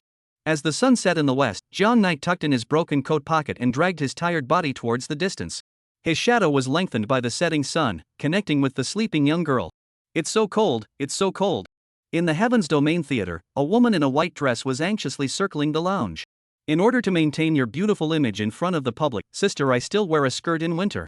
This broken theater, today we were coming to see the venue and we were directly told that the theater malfunctioned and lost power. The heat can't be turned on in the lounge, your sister, I'm going to freeze to death. Qing Shui hasn't come yet? The woman rubbed her hands against each other's arms, shivering. Missy, we've already sent people to look for it. Your sister should be coming for you soon. A black-clothed bodyguard stood to the side and handed over a coat for the woman. It shouldn't be, we clearly agreed with her that we would come in first and she would sneak in, why hasn't she arrived yet? It can't be that something has happened, right? The woman had a bad premonition. Ding, the feed message alert tone rang, the woman pulled out her cell phone, and after seeing the message sent, her pupils contracted violently. She pushed open the door and hurriedly walked towards it. Missy, the theater's people are still around here, the bodyguard reminded. It's fine, you tell them that the venue I've finished watching. The woman looked too flustered to care. She put on her sunglasses, draped on the piece of coat that the bodyguard handed over, and raised her head. Xiao Qingxue, Xiao Qingxue.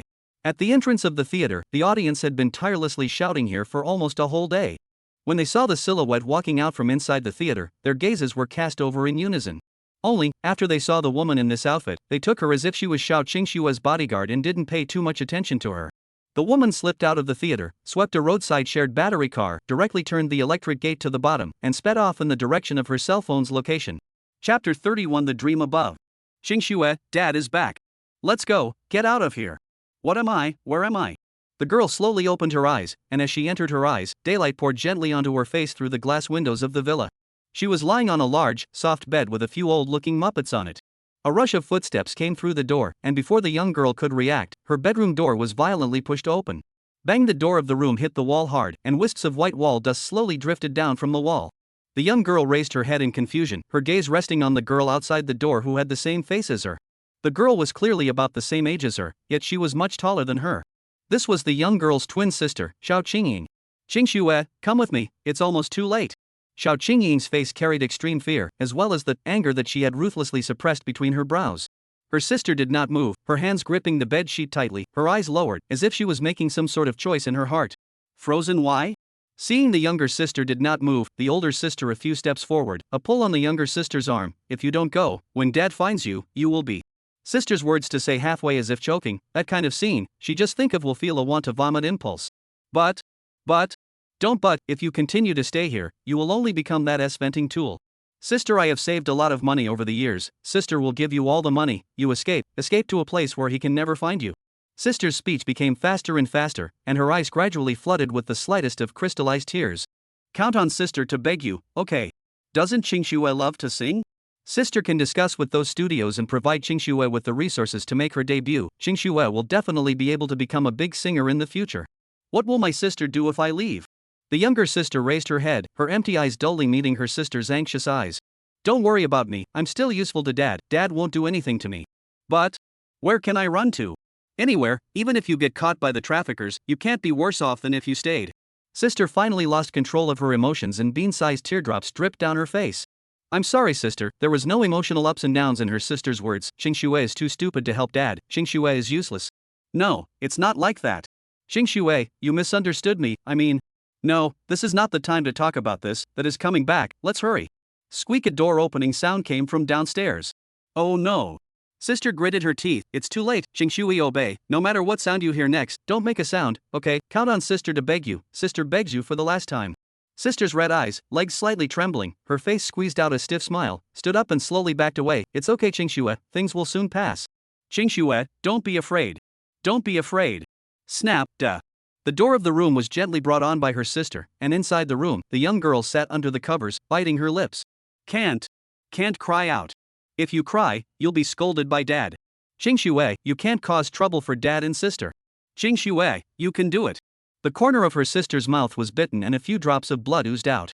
She resisted the urge to cry and just twitched her nose one time after another. Damn, that old undead actually distributed the shares to my second brother, how dare he? The entire Xiao family should be mine only. The sound of a vase breaking mixed with a man's roar came up from downstairs. Xiao Xingxue, get your ass over here. Father, Xingxue, she's sleeping, what do you need to tell me? Sleeping, ha ha ha, did I allow her to sleep? The man let out a roar. Has she finished learning everything I've asked her to learn? Has she memorized all of the company's statements over the past 3 years? Father, Xingxue, she's really too tired. Did I allow you to speak? Snapping, a heavy slap was thrown at her sister's face. Why do you always do superfluous things? Obviously you only need to learn how to take care of the company every day so that you can control the Xiao family together with me in the future. How come you guys just don't understand my good intentions? It's because you guys are like this that the old man doesn't see me. It's all because of you guys. If you guys could be a little more diligent, a little more hardworking, the Xiao family would have already been in my hands. You and your useless waste of a sister, neither of you let me worry.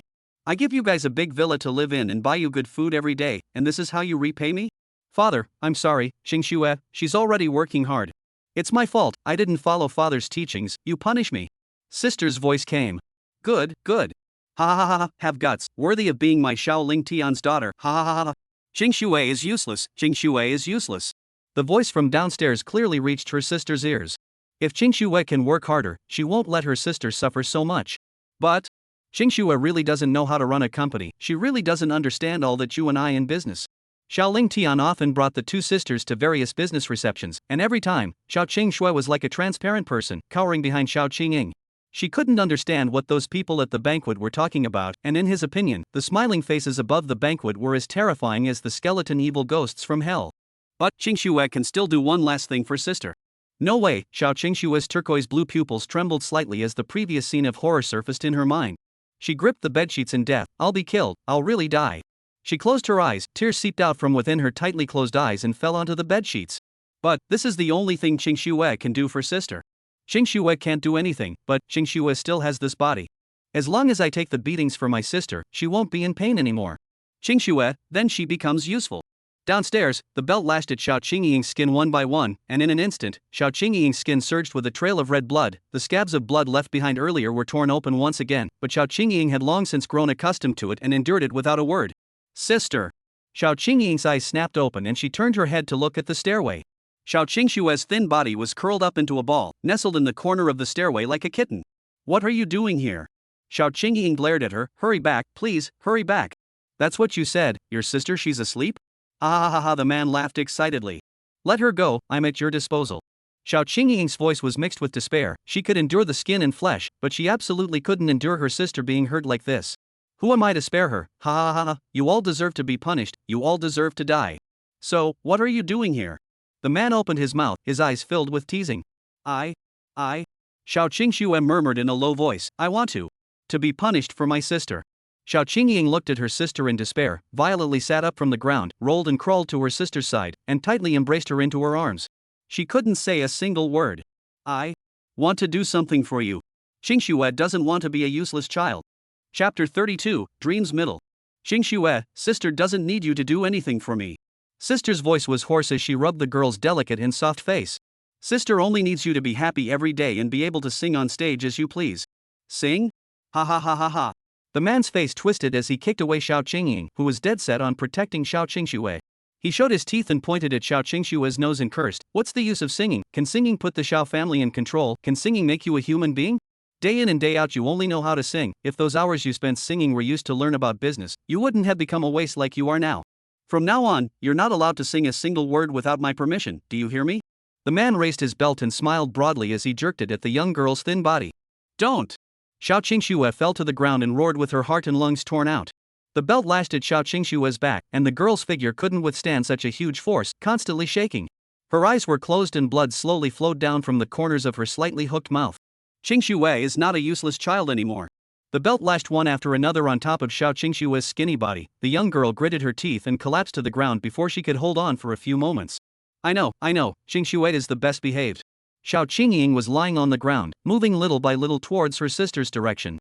"Ha ha ha ha, this is the punishment you deserve. I told you to sing, ha ha ha ha." Inside the dark villa's basement, one couldn't reach out and see anything. Outside the old chamber door, two voices argued. "Father, what are you? Let her go alone to the basement to reflect and reflect. What's wrong? Are you crazy? She has a fear of the dark? What fear of the dark? So old and still afraid of the dark, really useless. My Xiaoling Tian's daughter is afraid of the dark. I'm afraid it will become a joke when it gets out. I just want her to overcome her fear of the dark. In the future, besides learning how to manage the company, she will stay here in the basement for me. When she's not afraid of the dark anymore, then she can come out."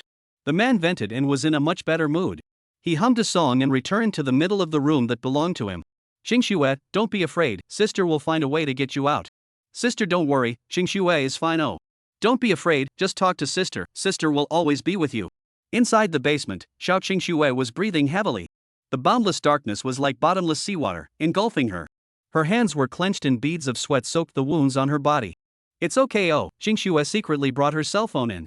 Xiao Qingxue fumbled around on her body and pulled out a cell phone. The young girl had secretly put the cell phone in her pocket before going downstairs. Under some torture, the screen of the young girl's cell phone shattered by inches. The moment the cell phone lit up, the dark basement lit up with the only light. Only, this light compared to the huge basement, still seems insignificant. She opened Bolu, a video platform, clicked into her home page. 0 attention, 0 likes, 0 fans. This is Xiao Qingxue secretly uploaded a work. At that time she did not know how to use the beautiful cover, as well as beautiful title to attract the audience's eyes. Her introduction to her work consisted of just a few short words, "The song my mom taught me." That's right, the girl's work didn't even upload a cover. When Xiao Qingxue was recording the song, she placed her cell phone on the table when the video started filming. So the content of the video was nothing but darkness except for the song she was singing. Why does no one like this song?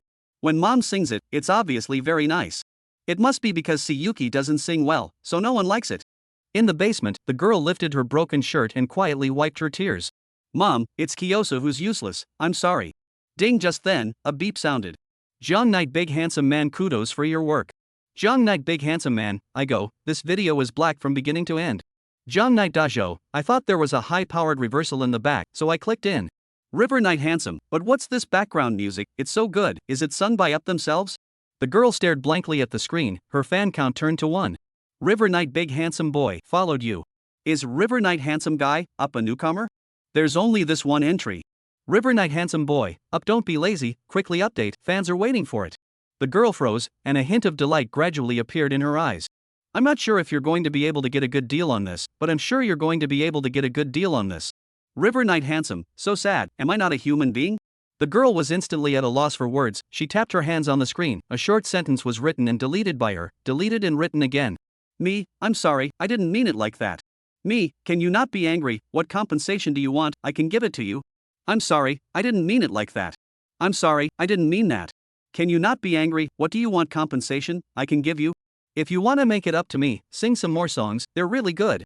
The phone was a weak light, and the cell phone was a very bright light, and the cell phone was a very bright light, and the cell phone was a very bright light, and the cell phone was a very bright light. The cell phone emitted a faint light, illuminating her smile. Anyone like Qingxue's song? Great. Qingxue, are you okay? Outside the chamber door, Xiao Qingying anxiously inquired. Well, Qingxue is fine. Oh.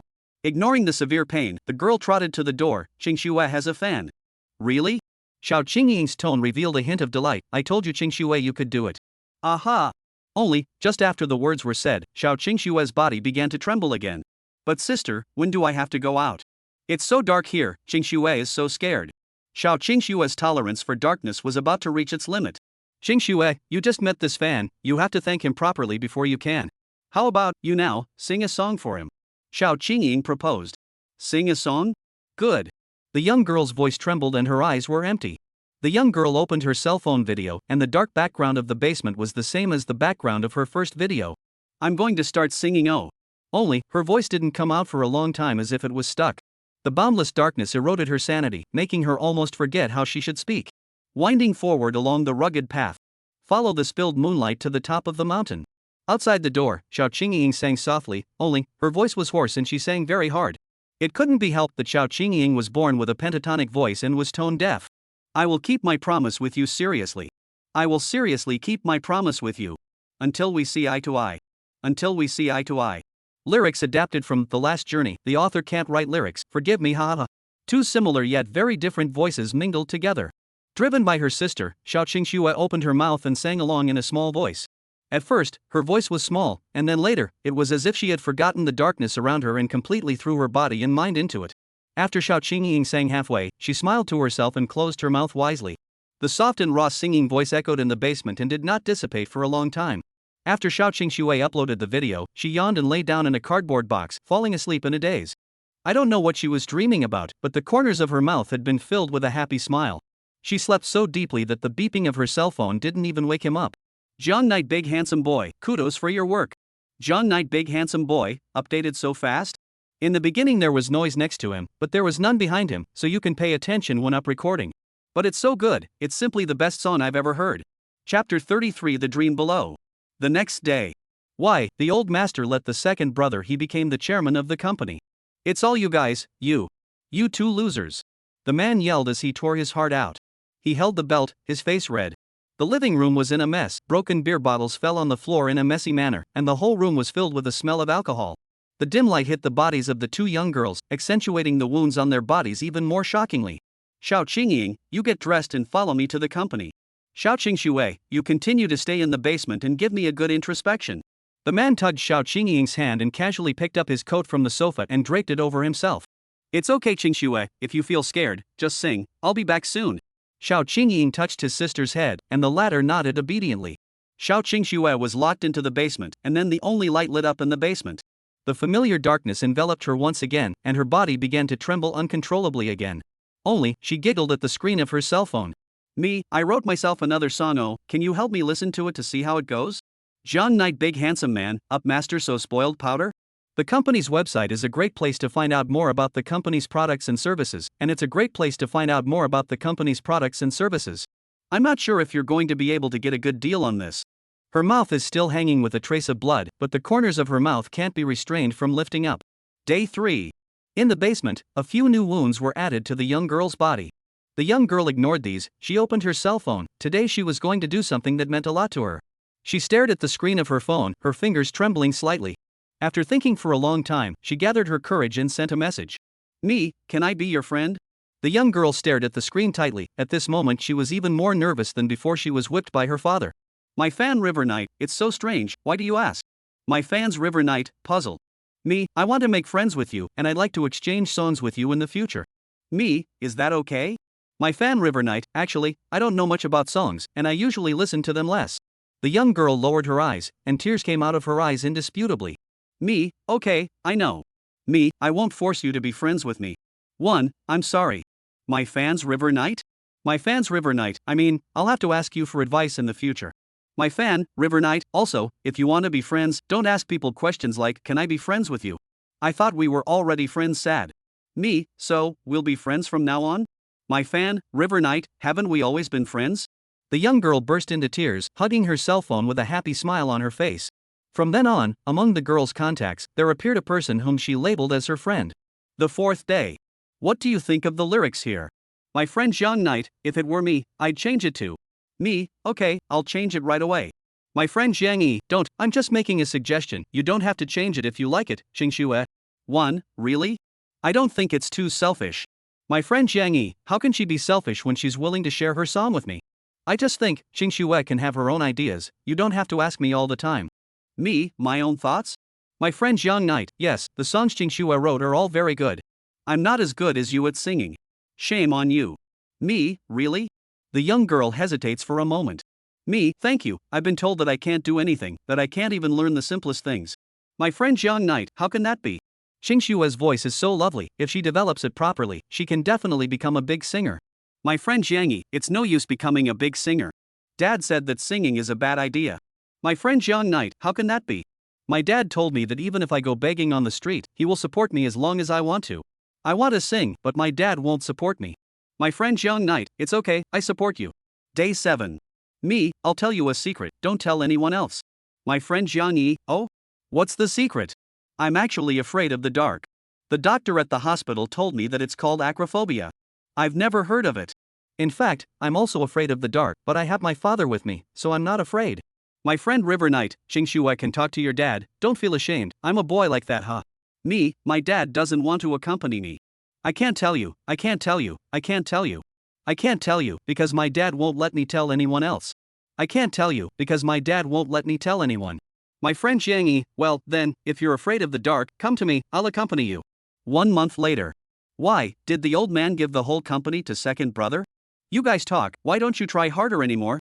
Xiao Qingxua slumped helplessly on the ground, she had already been beaten to the point of numbness, and the fear of pain was no longer present in her eyes. The colors around her slowly faded away in her eyes, she had been on the verge of reaching her limit for the past month.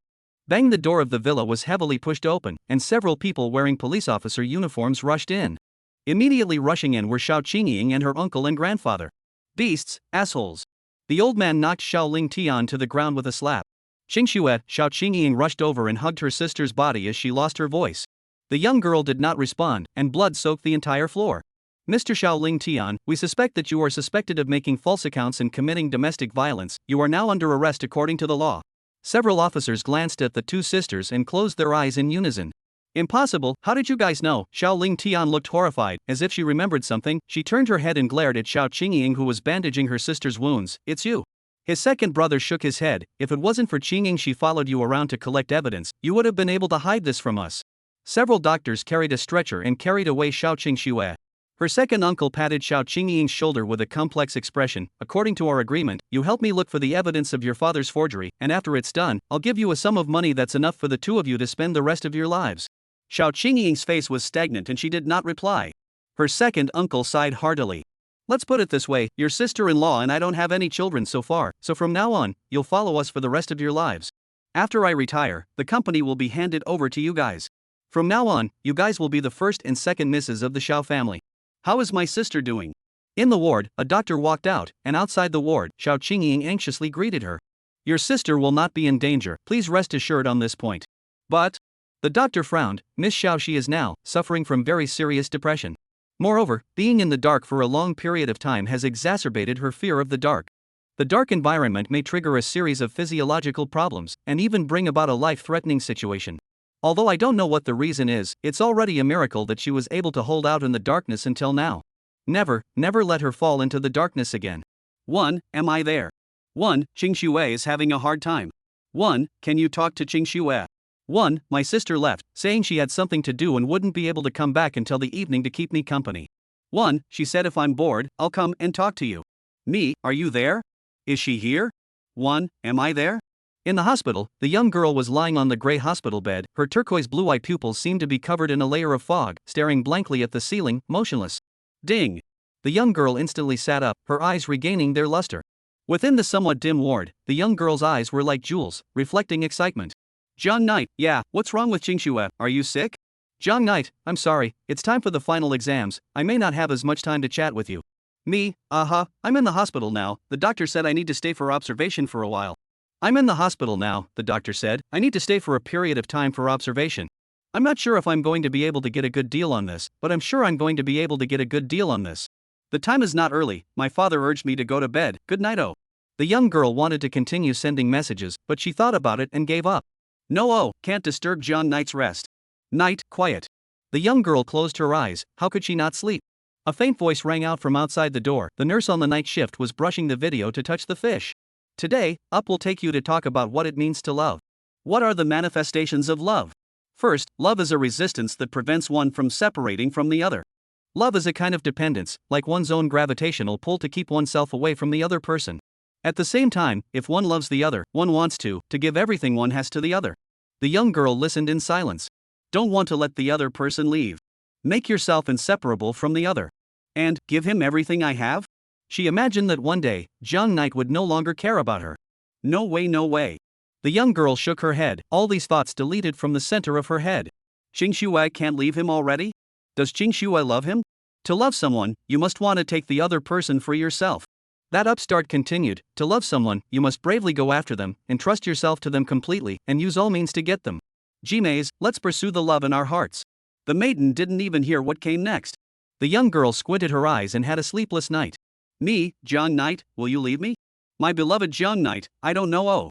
I love the river Knight, Dad, and I said, there will be a day, all the things in our world will disappear. Do you love me? I love you? I don't know. What do you mean by love? Do you want me to leave you? Of course I don't want to. Would you be sad if I left you? What are you talking about? The doctor says I won't get well for a while, but won't tell me what it is. My love River Knight, it won't be, you'll get well for sure. When you get well and become a big singer, I will sit on the stage and applaud you myself. You can't get away from me, you love me. I love River Knight. What if something bad happens to me one day and I disappear all of a sudden? Then I'll send you messages all the time. Me, as long as I don't leave you, it's the same as you not leaving me. Day 2. Me, message 99 plus. My beloved River Knight, why did you send me so many messages? Me, who told you not to send me messages angry? My love River Knight, I have to take my final exams, so I'll definitely come to you when I have time. Day 3. Me, message 99 plus. River Knight, don't send me messages, my cell phone keeps ringing during class, and the cell phones I secretly brought were found. Me, I don't want it, if I don't send you a message, you'll leave me. Day 4. Me, message 99 plus. My love River Knight, if you keep this up, I'm really going to ignore you. Day 5, Day 6, Day 7.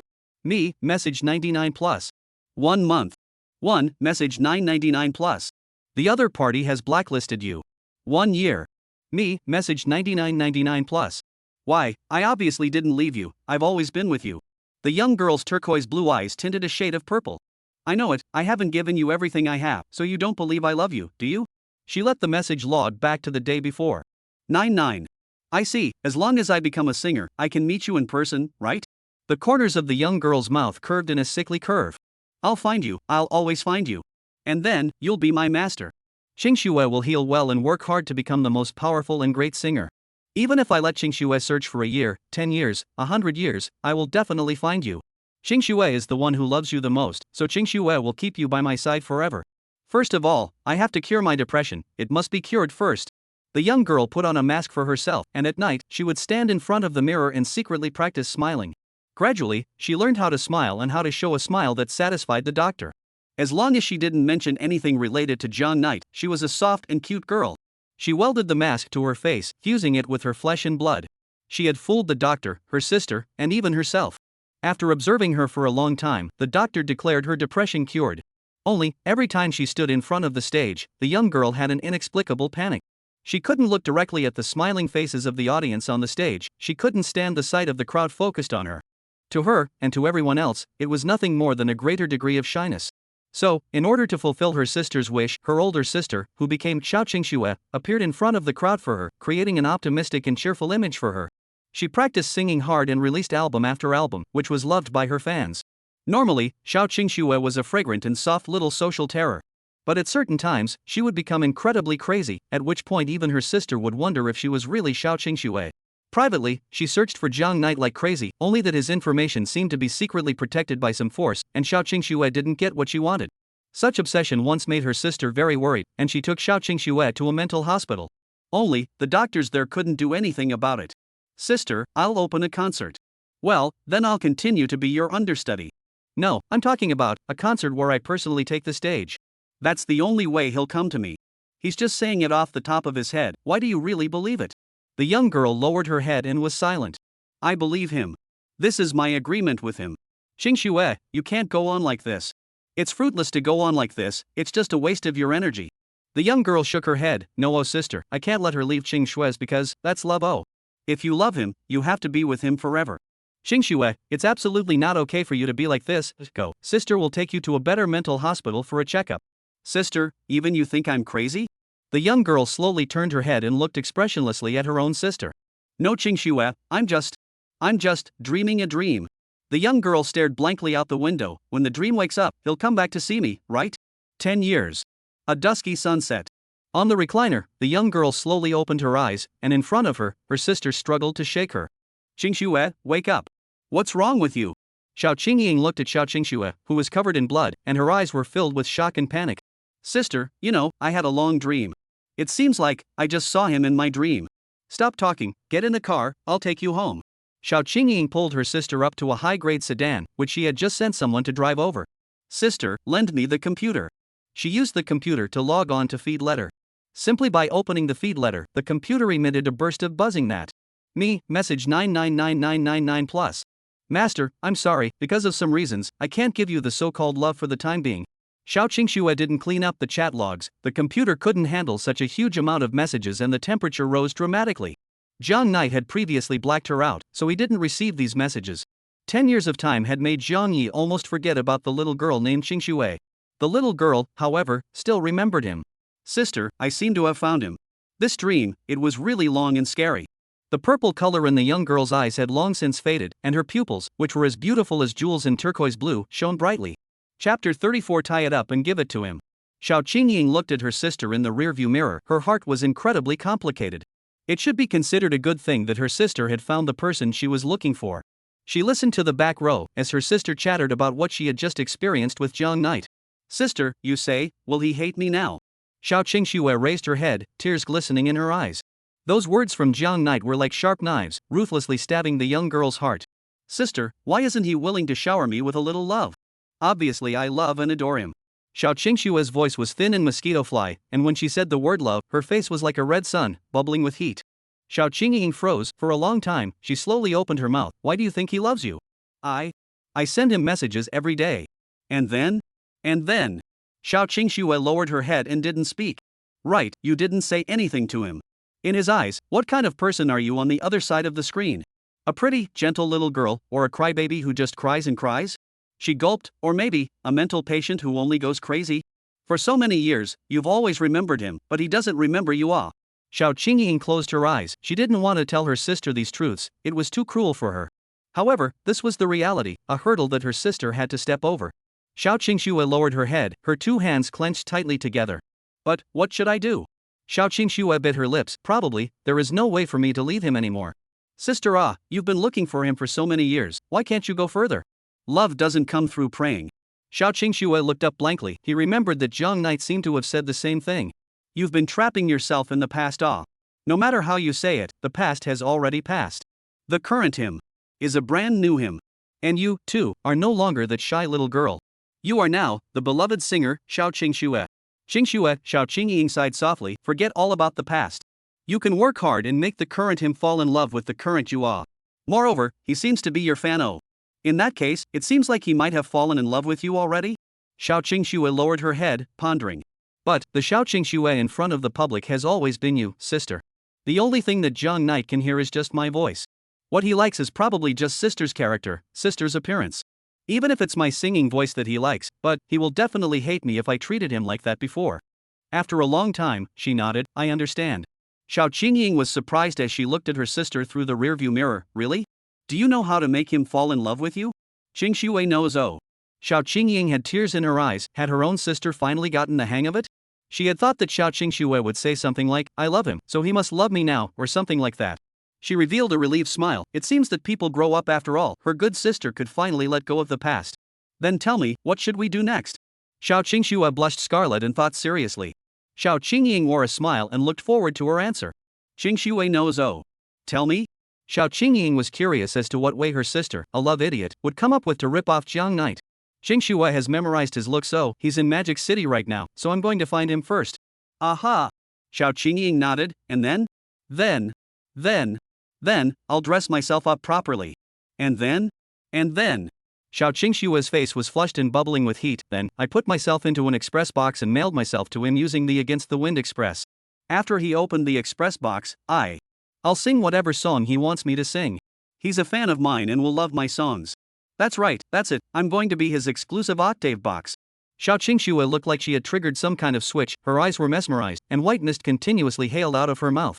Xiao Qingying was careless and didn't hold the steering wheel tightly, almost crashing into a pole on the side of the road. Is this what you said, the way to rip him off? Xiao Qingying almost sprayed a mouthful of old blood. Yeah. Xiao Qingxue blinked her turquoise blue glasses in confusion. The internet says that boys will like it. I think this is your special fetish, Xiao Qingying said breathlessly. Come on, I can't rely on you, let my sister come and think of a way for you. Really, sister? Xiao Qingxue excitedly waved her small fists. Aha, in this regard, I definitely have more experience than you. The corner of Xiao Qingying's mouth hung up in a confident smile.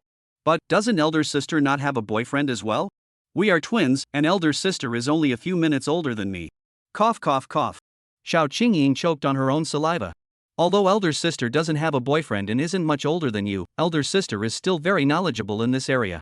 Xiao Qingying's red face, although she was very pretty, up to now she was just a female solo without any relationship experience. Are you kidding? I've read hundreds if not thousands of romance novels. She felt that with the experience she had learned from her novel Pawn, helping her sister to take down an innocent young boy would not be easy. Alright, then what do you think, sister? What should I do? Ahem, first of all, we need to investigate clearly his purpose of coming to Magic City. His age should be similar to yours, so it's likely that he came to Magic City to attend college. We only need to figure out which school he is attending, then you can enroll in as Xiao Qingxue and find a chance to get in touch with him, so taking him down won't be a breeze? With the Xiao family's power, it was still very easy to do this kind of thing. But I know what you are thinking. Xiao Qingying said, you entering Magic City University as Xiao Qingxue will definitely attract a lot of attention. You're afraid that you won't be able to deal with the enthusiasm of the crowd, right? Xiao Qingying had been her understudy for so long, all because of this reason. Xiao Qingxue nodded her head. Xiao Qingying sighed, my big singing star, how can you keep going on like this? She felt that now was a perfect opportunity to make her sister brave. Missing out on the opportunity inside the university, it will be hard for you to see her again. Xiao Qingying continued to add fuel to the fire. If Jiang Knight he has a favorite girl inside the university. No. Xiao Qingxue shook her head. That's not right. Xiao Qingying revealed a bad smile. So, have you figured it out? Aha, Qingxue knows what she should do. That's good. Xiao Qingxue let out a long breath. Sure enough, the books didn't lie to me, the power of love is really great. So, I should still give myself to him, I will become his ornament. That way, he won't have a girlfriend. That way, we can never be apart. He. Xiao Qingying. Chapter 35. What are you laughing at? Books into the validation period. Begging to urge more in paragraph comments. So, your comments and opinions, the author will seriously look at it. What exactly do I have to do to make this perverted sister of mine enlightened? Xiao Qingying pondered silently. Forget it, just give her some time to think it over. To her, everything was happening too suddenly now. It seemed normal for her to have those strange thoughts in a moment when her head was hot. After all, Xiao Qingying had already gotten used to this appearance of her sister. She decided to send Xiao Qingxue home first and then make plans afterward. Tonight, are you going to stay back at second uncle's house with your sister? Xiao Qingying asked. No, send me back to my own home. But your injury? She worried. It's okay, Qingxue can handle it herself. Besides, Qingxue still has some things to do at night. Xiao Qingxue replied obediently. Alright then. Xiao Qingying didn't think too much about it and didn't notice the slightly hooked corner of Xiao Qingxue's mouth. Strange. Xiao Qingying held the steering wheel and looked at the back of his car through the rearview mirror. How do I feel? There's a car that's been following us. Years of experience as a celebrity understudy allowed her to detect a hint of something wrong. There was a small sedan that had been following her car after she and her sister hit the road. Just by looking at the shape and brand, it should be worth a lot of money. Could it be that I was seen by some brainwashed fan when I came out of the theater, and now he wants to follow me? Xiao Qingying frowned. It shouldn't be, I'm obviously disguised so perfectly, how could I be seen? Could it be that I'm being too paranoid, maybe people are just passing by with us? Xiao Qingying didn't think much about it and continued to drive herself. At the back, on the driver's seat of that one small sedan, a middle-aged man had a puzzled look on his face. Miss, you asked me to drive all the way here just to follow this one car in front? In the back seat sat a young girl with long pink hair, none other than Shen Luoying. She didn't answer, her eyes staring deathly at her cell phone screen. On it, the red dot representing Jiang Knight's location was constantly flashing and was moving at a high speed on the map. Jiang Knight had previously torn off his underwear to bandage Xiao Qingxue's hand wound. The miniature locator that Shen Luoying had installed on Jiang Knight's underwear came to Xiao Qingxue's body in this way. That's right, Jiang Knight is in this car in front. She spoke quietly. Miss, could it be that you are mistaken? This high-end sedan in front costs tens of millions of dollars to say the least. Does Jiang Knight know any rich friends in Magic City? The middle-aged man was the butler of the Shen family. Shen Luoying shook her head. In her memory, Jiang Knight didn't have such friends. However, why did the positioning show that Jiang Knight was in the car in front? Can it be that it's a friend he just met? Shen Luoying muttered. No way, he dearly has a new friend, how can he not tell me? Is it a man or a woman, old or young?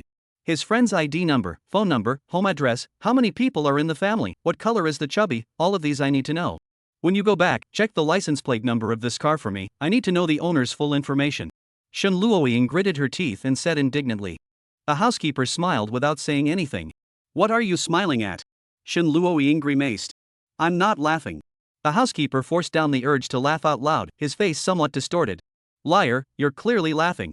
Shen Luoying wrapped her hands around her chest and said without any good humor. I just think that this look, miss, is really good. Very funny? No. The housekeeper smiled. Hasn't Miss realized that the current you is very different from before? Why are you the same as my father? Shen Luoying beamed, skimming her head. Hee, miss, you don't look like your father's own at all. When Master He was in college, he was a very quiet and beautiful man. I had all the peach blossom luck as his classmate. The housekeeper smiled gently, her eyes reminiscing.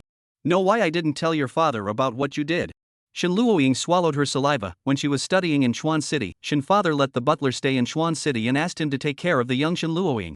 At the same time, he did not help Shen Luoying bully Jiang Knight. For Shen Luoying about Jiang Knight request, he basically will agree. However, he usually does not show up much, even Jiang Knight does not recognize him.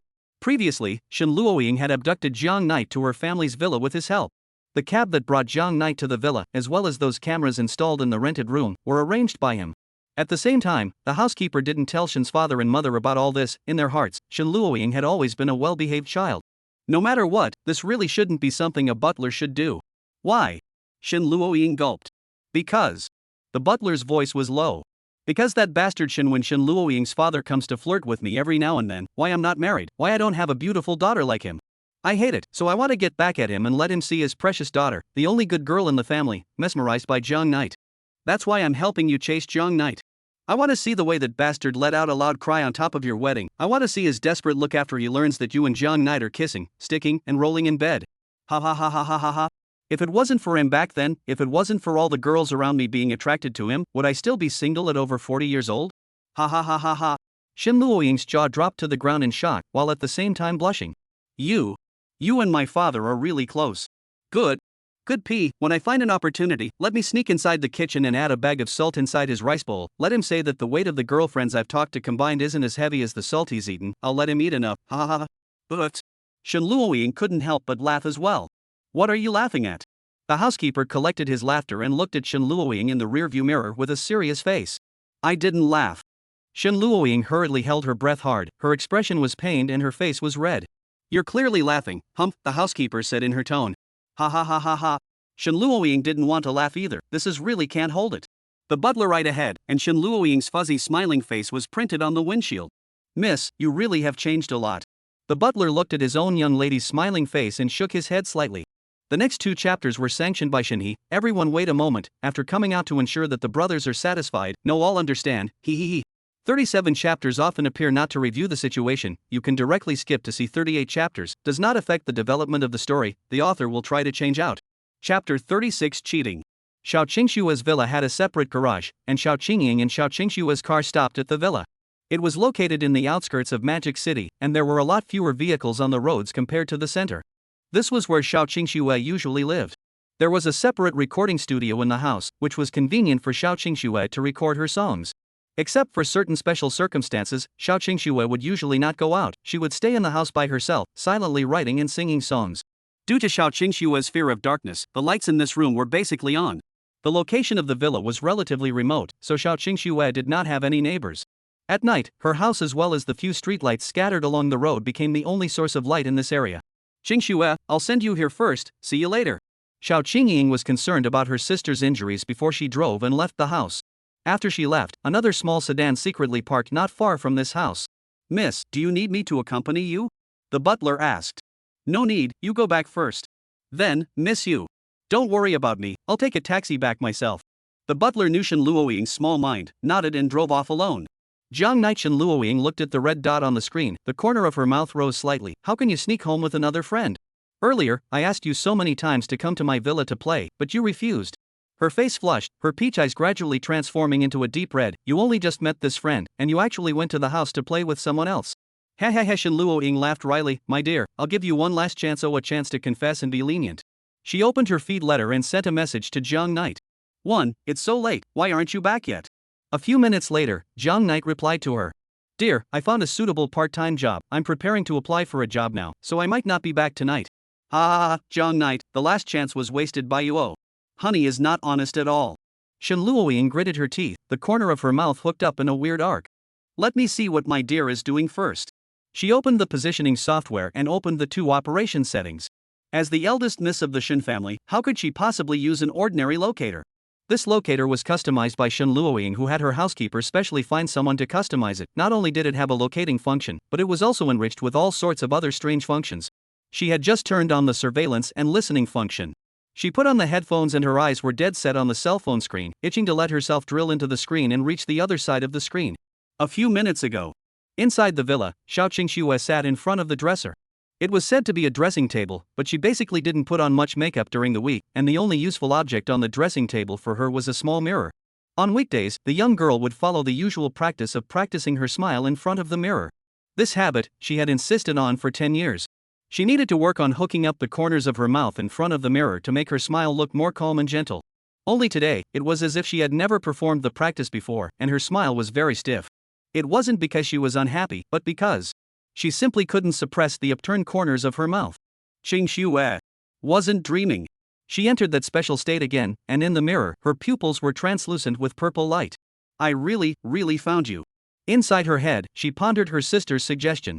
Do I really use the singer's identity to go inside his school? Xiao Qingxue hesitated. To her, she wanted to get in touch with Jiang Knight. This was really one of the most direct ways. But Qingxue is really scared. Jiang Knight, I'm sorry.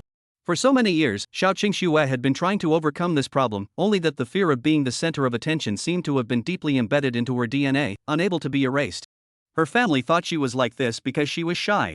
Only she knew that when she stood in front of people, an unexplained feeling of inferiority grew in her heart.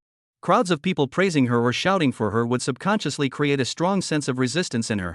Therefore, she was unwilling to go to places where there were many people, just to avoid interacting too much with others. This was also the reason why she bought this villa. There must be other ways, although it will take a bit longer, but Qingxue doesn't lack this amount of time. Qingxue can spend her whole life to get your love. At that time, I will always accompany. No. How does Qingxue deserve to stand with you? Qingxue is your most faithful believer. Oh? The young girl's thoughts wandered away from the original topic as she thought about it. She disassembled the cloth that Jiang Knight had bandaged her with and held it in her hand, closing her eyes like a devout holy maiden praying for her god. Outside the villa, a burst of faint voices came from within Shen Luoying's earphones, and it seemed like the junior was saying something. Xiao Qingxue was speaking so quietly that she couldn't quite hear it. As she listened to the voices, her brows gradually furrowed. The screen, on the other hand, was pitch black. Shen Luoying was careless and didn't add a night vision effect to the camera, causing her to be ignorant of the situation inside the room. The evening breeze was like a messenger, blowing on her head, telling her everything that happened inside the villa. Perhaps it was because the winter night's wind was cold, blowing Shen Luoying to the point where she was trembling. If I wasn't here today, tomorrow darling, and this woman's child will be born, right? Dear, I don't want to use this method either, but this is what you asked for. Oh. She opened her cell phone and the light shone on her chin. With a twisted and crazy smile, she lifted her finger and, without the slightest hesitation, pressed a red button on the phone screen. Chapter 37 Shen Luoying's Punishment. It's not too much to ask for a small gift when you're at this point. Free and paid ones are fine. Jiang Knight, this is a small gift that I specially prepared for you. You will definitely like it. Shen Luoying squatted in a small bush next to the door of her room, staring at the screen of her cell phone obsessively. Inside the villa, the miniature on the cloth made a small sound, as if it had activated some kind of switch. Although the sound was very small, Xiao Qingxue still heard it due to the strange position that the cloth strip that was in. The cloth strip seemed to be accumulating energy. What's that sound? Xiao Qingxue, who was eating her midnight snack, noticed a hint of something wrong, but she was sinking into her interaction with her master, and did not notice that her master was secretly brewing a power strike. An electric light flashed out from the locator. Xiao Qingxue was caught off guard and stood up violently from the floor. How could, like this? Xiao Qingxue wasn't sure why her midnight snack would sneak up on her for good reason. She was intoxicated by the deliciousness of her midnight snack at the moment, and her thinking was a little less normal. Could it be that this is your surprise for me? Illuminated the entire house, and from a distance, Xiao Qingxue looked like a Godzilla that was brewing atomic spit. The somewhat dimly lit house instantly became like daytime. This is not very big. After all, this is just a means Shen Luoying uses to treat Jiang Knight. She is not going to hurt Jiang Knight, so its size is not fatal. In the room, Xiao Qingxue felt like she had a dream. Do you know what you did wrong? In the dream, Jiang Yi turned his back to her and slowly spoke. Golden light surrounded Jiang Knight, setting him off like a god. Master, I don't know. You don't know, huh?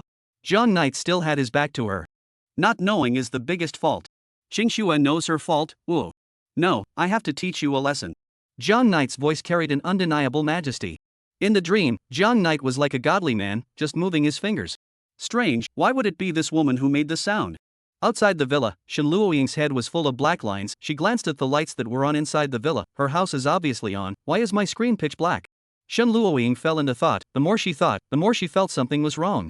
The locator was clearly on Jiang Knight's clothes, but it was this woman who was attacked. That meant that Jiang Knight's clothes had substantial contact with her, while Jiang Knight didn't have contact with him, indicating that Jiang Knight didn't have contact with his clothes. There is only one answer: the woman put Jiang Knight's clothes on her. They exchanged clothes. Honey, so you like girls like this? Shen Luoying got to the point, her face lowered, the corner of her mouth hooked up in a dangerous arc, and she snorted coldly, but this is all left over from my play. After all, Jiang Knight's clothes, the original owner was none other than Shen Luoying. This kind of tactic, she, Shen Luoying, was the original. Also, she just called Dear Master? So Jiang Knight eats this, no wonder all my previous hints to him never worked. Shen Luoying silently memorized it. Although it's shameful, but she blushed scarlet and imagined a picture like that. As long as my dear likes it, Luoying sacrificing a little. It's also okay. But, my dear even took the initiative to play this kind of game with another woman, ha ha ha, unforgivable. Thinking of this, anger washed over her head as she laughed out loud and opened the operation page hidden on the screen. My dear, in that case, let this mistress bear the pain for you.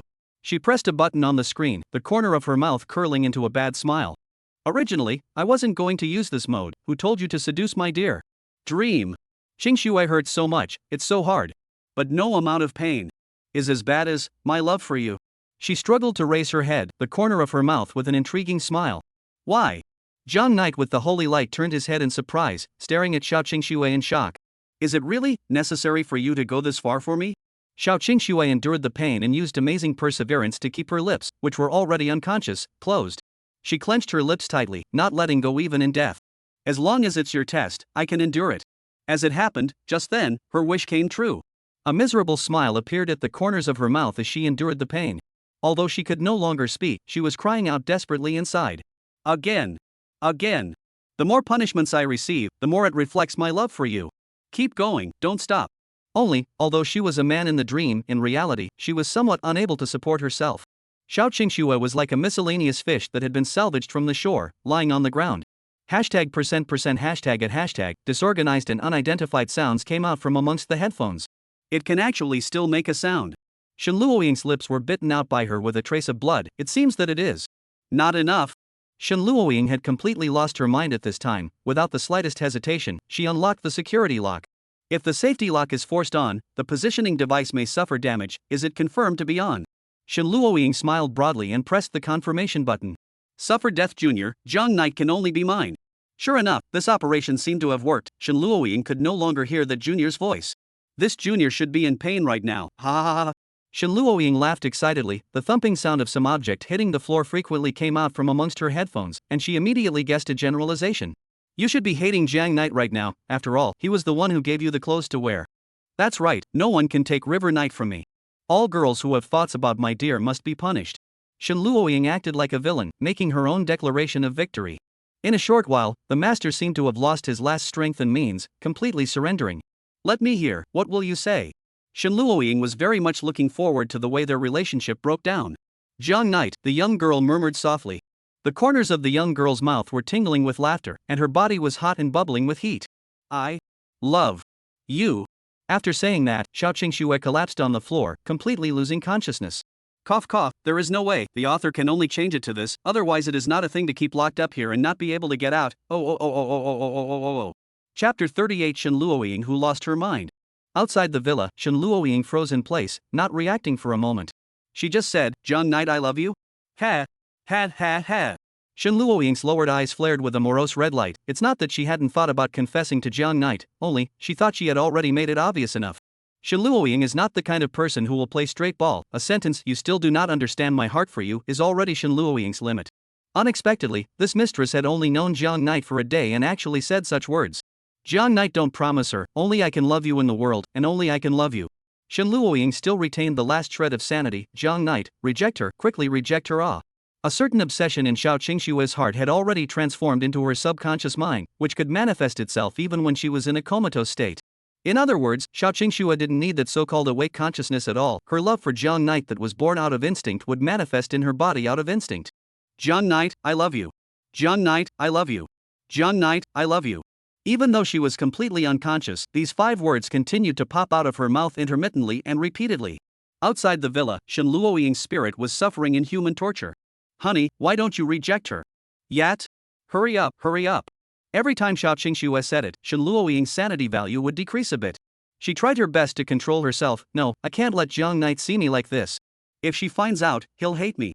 Jiang Knight, I love you. Don't. Jiang Knight, I love you. Honey, please. Refuse her. Shen Luoying covered her head. She felt that the next second, a certain impulse inside her body was about to take full control of her body. Jiang Knight, I love you. Jiang Knight, I love you. Jiang Knight, I love you. Shen Luoying tilted her head as tears flowed down from the pupils of her scarlet eyes. Jiang Knight, ha ha ha ha ha. She could no longer care about hiding herself and let out a loud laugh under the night. Her laughter was mixed with madness amidst the disorientation. Under the moonlight, the tips of her pink hair swayed with the wind, and her eyes were like a red black hole, completely losing the highlight of the past. Shen Luoying completed the metamorphosis, became a pink ghost, to that adulterous couple to claim their lives. Fortunately, there was no one else in the vicinity, and Xiao Qingxue had already lost consciousness, or else it would have been very likely to scare someone out of a heart attack. Knock, knock, knock. She clenched her hands into fists and slammed the door of the villa with all her might. Ha ha ha ha ha. Jiang Knight, open the door.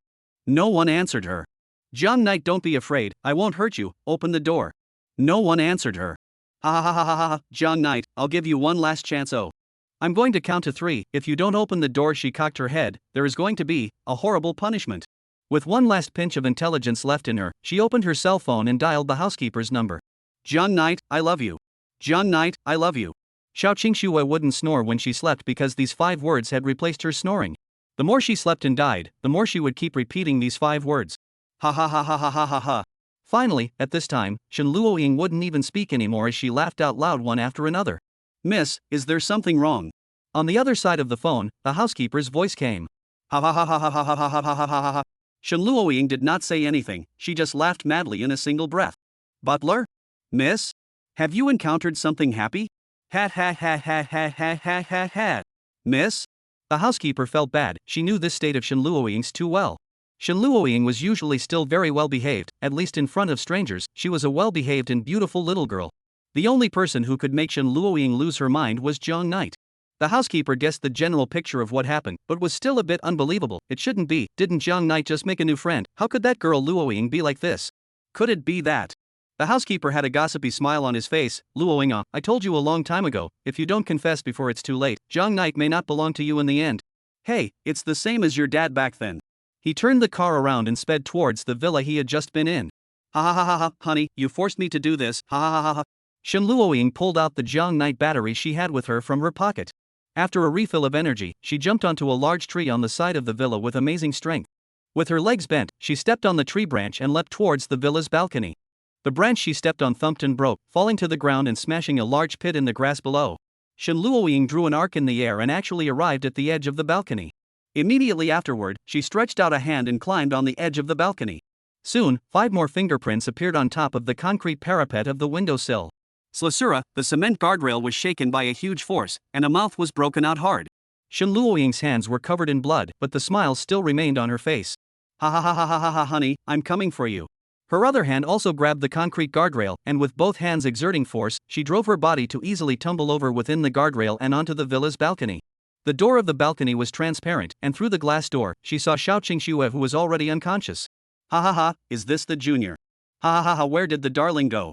Ha ha ha ha ha ha, the deer must have secretly hidden, it's okay. Ha ha ha ha ha ha, as long as I kill this junior, then deer will come out right. Shen Luoying laughed out loud and blasted the glass window with one fist, the glass debris weaving through the air and cutting her hand with a scar. Only, Shen Luoying in this state could not feel the slightest pain. With a twisted expression, she slowly walked next to Xiao Qingxue and squatted down. Ha ha ha ha ha, what a beautiful girl. Ha ha ha ha ha, what a pity. Shen Luoying's IQ had completely cleared as she reached her hand towards Xiao Qingxue's neck. Ha ha ha ha, I'll strangle you to death. The moment her hand touched Xiao Qingshua's neck, the electric current that had accumulated in Xiao Qingshua's body was instantly conducted to Shen Luoying's body. Shen Luoying did not have the slightest preparation as the electric current swept through every inch of her skin. Only, Shen Luoying didn't have the same horrible resistance to electricity as Xiao Qingxue. She convulsed a few times and collapsed straight to the side of Xiao Qingxue, foaming at the mouth. Chapter 39, Little Girl. Meanwhile, on the other side. Chartered lady, it's so late, why aren't you back yet? Me, I found a suitable part-time job, I'm preparing to apply for it now, so I might not be back tonight. Jiang Knight put down his cell phone and cast his eyes towards the construction site in front of him. There are recruiting bricklayers, Jiang Knight asked someone, the salary is very good, and there is no academic requirements. This is really in the Magic City is considered to be an unattainable job. But Jiang Knight looked around, this is not in the city center, people are also relatively small, most people are on the bricklayer this job scoffed, feel undignified. The recruitment notice had been up here for many days, but not many people came to apply. Heaven help me. Jiang Yi instantly felt that there was hope for his life. If he borrowed money from the landlady again, he was afraid that his contract of sale wouldn't be signed until next year. That's right, thanks to his dad's blessing, Jiang Knight was now penniless, and his daily expenses were all borrowed from Shen Luoying's money. However, this is all conditional. Jiang Knight not only needs to pay back this money in the future, but also needs to be responsible for cleaning Shen Luoying's room, cooking for Shen Luoying, and washing Shen Luoying's feet. Although Jiang Knight felt that as a brother, these conditions were more or less strange, but borrowing his brother's money to use, Jiang Knight still felt a little embarrassed, so he agreed. In addition to giving Shen Luoying a bath, Jiang Knight died without agreeing. Other normalsome conditions, Jiang Knight did not refuse. Now, he finally had the opportunity to realize economic independence. On the side, a table was placed on the side of the site guardrail. Next to it sat a middle-aged man who was still cleanly dressed. He was the person in charge of the site. Jiang Knight organized his grooming and walked over. Hello, I want to be a bricklayer. I want to be this bricklayer. Two voices spoke at the same time, and Jiang Knight looked aside in surprise. I'm going to. Jiang Knight was startled and dodged a few steps to the side. Little friend, when did you come over? How come I didn't see you just now? Into the eyes was a girl with long black hair, tied in a ponytail. On the ponytail, there was also a skull-shaped hairpin. What's more, on the top of her head, there was a semi-circular dorky hair standing up. At first glance, it looked like she was about 15 or 16 years old. Jiang Knight had a puzzled look on his face. Such a big person standing here, how did he not even notice it when he came over? The girl didn't answer Jiang Knight and continued repeating, I want to be this bricklayer. Jiang Knight was slightly stunned in place as he repeatedly sized up the girl in front of him, who was only barely up to his chest. That, you're also here to apply for this position? Jiang Knight was a bit incredulous. The girl raised her head and took a look at Jiang Knight, and her dull hair shook with it. Do you also want to be this bricklayer? The girl's tone couldn't be heard to rise or fall. I'll go, you really want to come and move bricks? Jiang Yi squatted down and carefully surveyed the girl's face. The girl had a standard doll's face, and her dark purple eye pupils were like a purple agate, glittering under the moonlight. How pathetic, so young to have to come and move bricks to subsidize the household. Jiang Knight belabored, looking at the girl with sympathy in his eyes. He hadn't come out to work at night even at this time of the girl's life. In other words, this girl was even more miserable than he was in the past. What are you looking at? The girl asked, no expression on her face. Think you look cute, what's wrong with looking twice? When Jiang Knight finished speaking, he suddenly felt that something was wrong. Oh no, said what's in my heart. Jiang Knight felt like a lewd uncle at the moment, who was committing an unrighteous act against the petite lowly. He glanced at the person in charge of the construction site, and sure enough, he was sizing himself up with a strange look. Look again and I'll kill you. The girl remained expressionless, her voice soft and cuddly. But Jiang Knight laughed out. He felt that this little girl in front of him was so adorable no matter her appearance or personality, just like his own sister in his memories. I don't know if stringy voice she has been doing well. Jiang Knight inexplicably some sadness. She should have gone to high school now, right, just about the same age as this girl. Little friend, why did you come out to work? Is there something going on at home? Jiang Knight looked at the girl's eyes and asked. Look again and I'll kill you. Jiang Knight? Out of kindness, he still asked, then. How old are you? Does your family know that you came out to work? Ask again and I'll kill you. The girl's voice was fierce, but her face remained unchanged, like a still painting. Jiang Knight. What kind of people did I meet out here today? I just got rid of a psychopath, and now I've encountered a little girl with a face-paralyzing man-machine. Alright, I won't ask. He looked at the girl in this state and shook his head. If it wasn't for special circumstances, her family shouldn't have let a small child come out to work like this. He had already brainstormed the whole story inside his head. For example, one of the versions was that the girl didn't have driftwood and followed her grandmother at home. Now, the grandmother was critically ill and had to rely on her to keep the family afloat. How pitiful, Jiang Knight thought, why don't I just let her have this job? After saying that, Jiang Knight turned around and slowly walked away. I want to be this bricklayer. The girl ignored Jiang Knight and said to the person in charge. Eh? The person in charge wiped the sweat from his head. There are rules above that you can't hire child laborers. I'm not a child laborer, I was an adult yesterday. The girl replied. The person in charge looked at the girl again uncertainly, then. How old are you? 108 years old. The girl replied. Jiang Knight and the site head laughed out at the same time. The person in charge had originally thought that the girl just looked younger and was actually an adult. Now it seemed that he had overthought it. Alright, I know you're an adult. The person in charge of the construction site laughed, but then again, rules are rules, and I'll be punished if I hire you as a bricklayer. After saying that, he shouted towards Jiang Knight, this gentleman, do you want to apply for the job? We can talk about it in detail. Okay. Seeing that this girl didn't meet the hiring criteria, Jiang Knight was ready to take over the job. The person in charge of the construction site pulled out a lollipop from his pocket. It was originally reserved for my daughter, now you take it over and eat it. The girl didn't take the lollipop, she turned sideways and looked at Jiang Knight, dare to compete with me. She turned to the site manager, I'm stronger than him. Jiang Knight wore a smile on his face and didn't take the girl's words seriously at all. On the contrary, he felt that the girl was even cuter. I'm sorry, brother is a bit busy today, so I can't compare my strength with you. Jiang Knight said. Yeah kid, go home quickly, if you really can't, I can help you with the traveling expenses. The person in charge of the construction site said. If you don't compete with me in strength, I'll kill you. The girl faintly said. Oops, this gentleman, there's no need for us to waste time. The person in charge of the construction site yawned, I was about to go home, but since you're here, let's hurry up and finish the conversation. It's okay, it'll just take a few minutes. The girl's words reminded him once again of his own sister. When he was a child, her sister often had to compete with her, and if she didn't let her sister win, she would cry and not eat. Really missed that time. Jiang Knight's eyes clouded with a layer of fog. Okay little sister, brother will compete with you. If you lose, then go home obediently. Oh. The girl nodded, if you lose, this job is mine. Alright then, let's arm wrestle. Jiang Knight casually sat down at the table and stretched out his left hand. First things first, no crying if you lose. Oh. Chapter 40, Friends, what is it? The author has received more and more gifts. Pinch, thank you for your support for a new writer. Everyone's urging, comments, as well as gifts are the author's motivation to create. Thank you all. In order to thank you for your support, I'll add one more chapter today. In the future, if the total revenue of the gifts received exceeds 20 on a certain day, an additional chapter will be added, and this will be set as a permanent activity. Wish all of you like sick. Pinch. The girl sat down opposite Jiang Knight, stretched out her white hand, set it on the table, and set up a wrist-wrenching stance. Jiang Knight looked at her hand and was slightly stunned. He raised his head again, and through the light on the table, he carefully measured the girl's face. This skin is too white, isn't it? He muttered in a low voice. Could it be that she's from a foreign country? Jiang Yi imagined the cold white skin of the foreigners he had seen and shook his head slightly. Even if they are, their skin can't be this white, it's not like human hands. The girl's hand was like a glazed marquee under the light, refracting a faint light. There weren't many light sources in this neighborhood, causing him to not notice it just now. Now, he felt a twinge of surprise at the light on the table. Come on.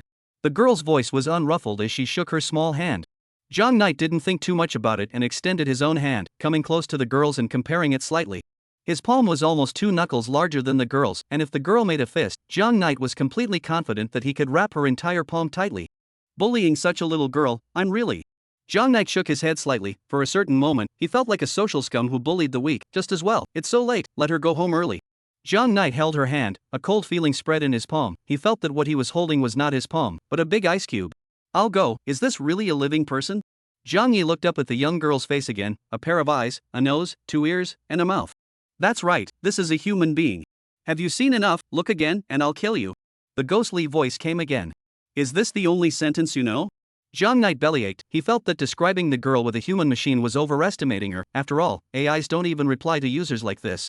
Although the girl's hands were cold, they were very soft like most girls' hands, and were very comfortable to touch. Alright, I'll count to 3, 2, 1, and we'll push together. 3, 2, 1. Start. Jiang Yi slightly exerted himself, carefully testing the young girl's force. He didn't dare to use his full strength in an instant. He was afraid that would hurt the girl. Therefore, he decided to test the limits of the girl's strength before using slightly more force than her, so that he could protect the girl's safety in case he won and make the girl's loss less embarrassing. Jiang Yi was very good at competing with small children. After all, when she was a child, she often used this method against Jiang Yanin in order to make her obedient, and there were even times when she actively lost to her. But how come I don't feel any force at all? Jiang Yi felt the strength in her hand and felt that something was wrong. It shouldn't be. Is this child's strength so small? With such a small strength, he still wants to come and move bricks? How bad is this family's situation going to be? However, this child really understands it.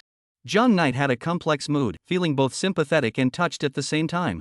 Or, I'll recognize her as my sister. Or invite him to play at our house.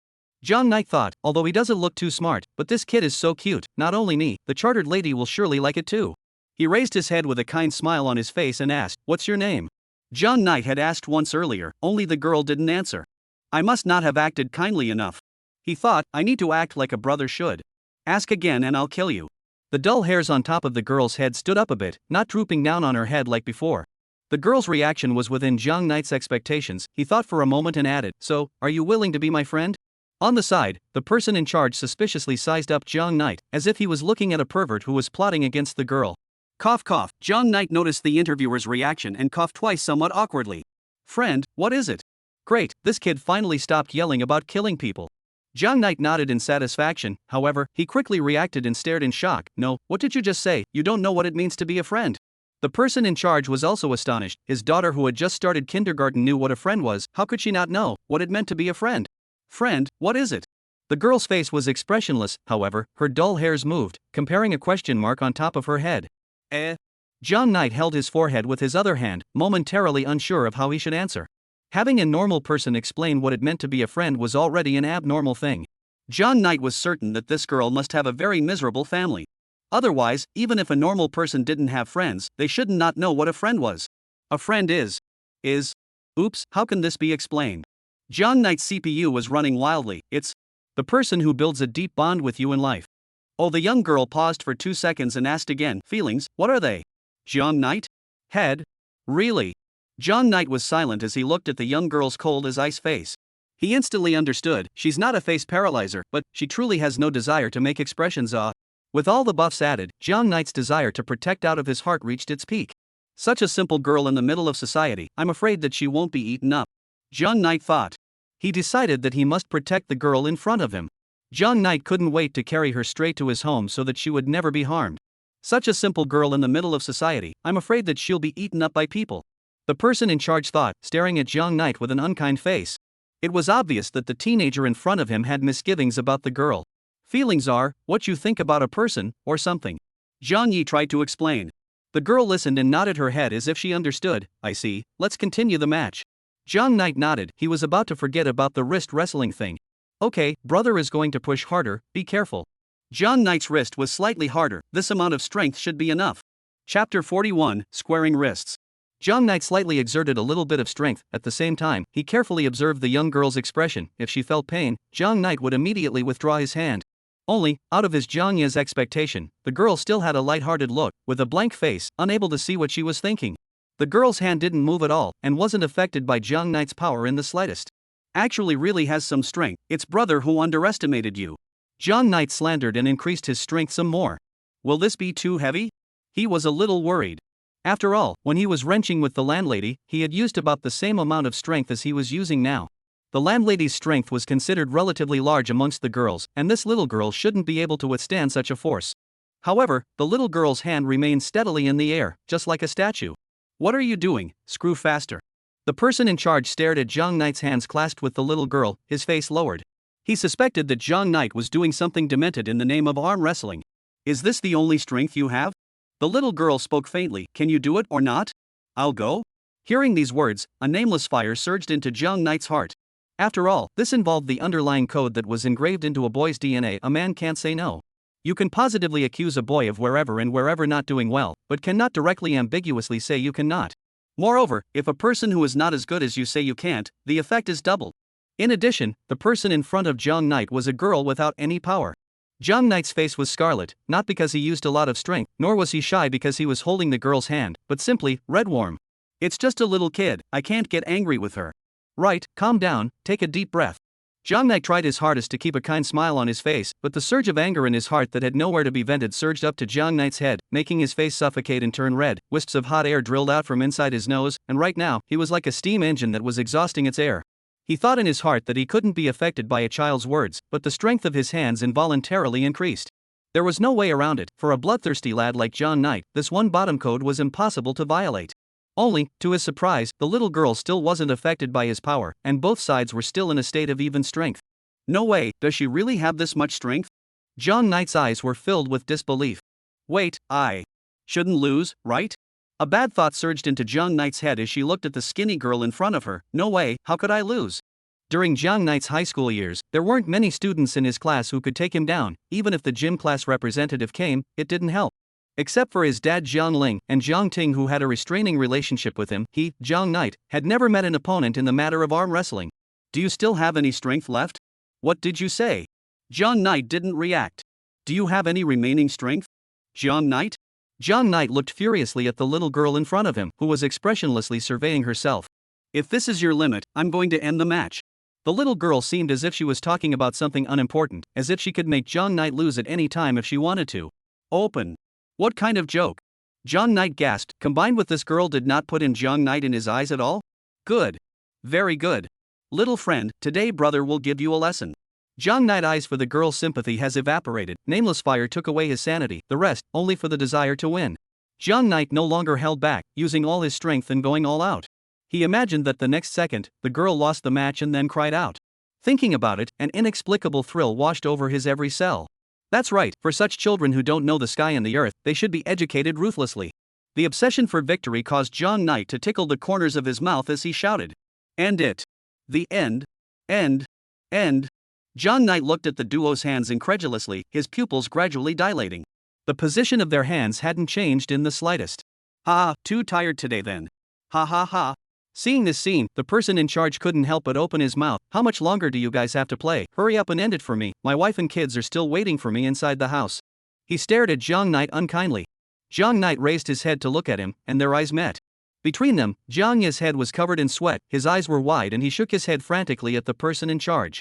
The person in charge was a bit confused. What's wrong with this youngster? He's even addicted to wrenching. Hurry up and finish. The person in charge urged Jiang Knight. Jiang Knight's entire face was steaming, his expression as agonized as if he had eaten Ali. Oh, the little girl answered. Then, bang, the duo's hands moved, and Jiang Knight's hand was firmly subdued within a split second. I'm going, bro, what are you up to?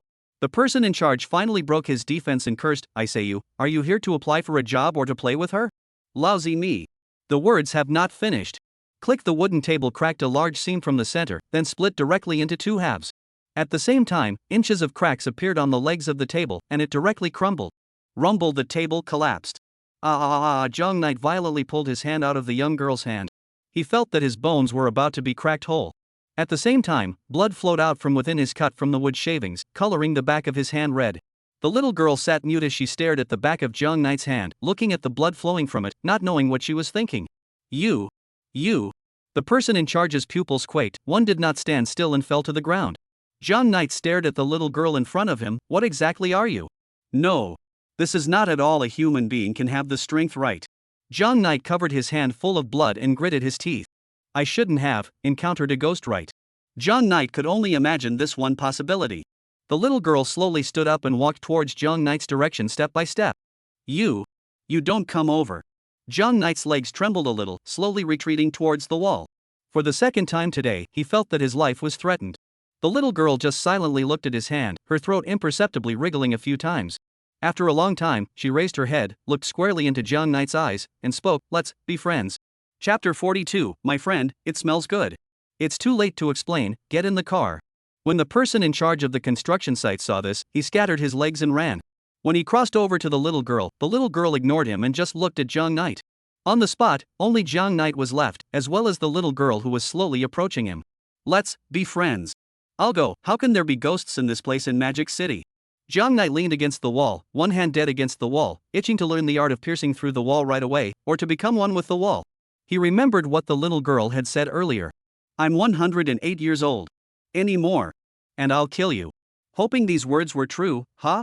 Mordor, it's too scary. He gasped and stared dead at the girl who was walking slowly towards her.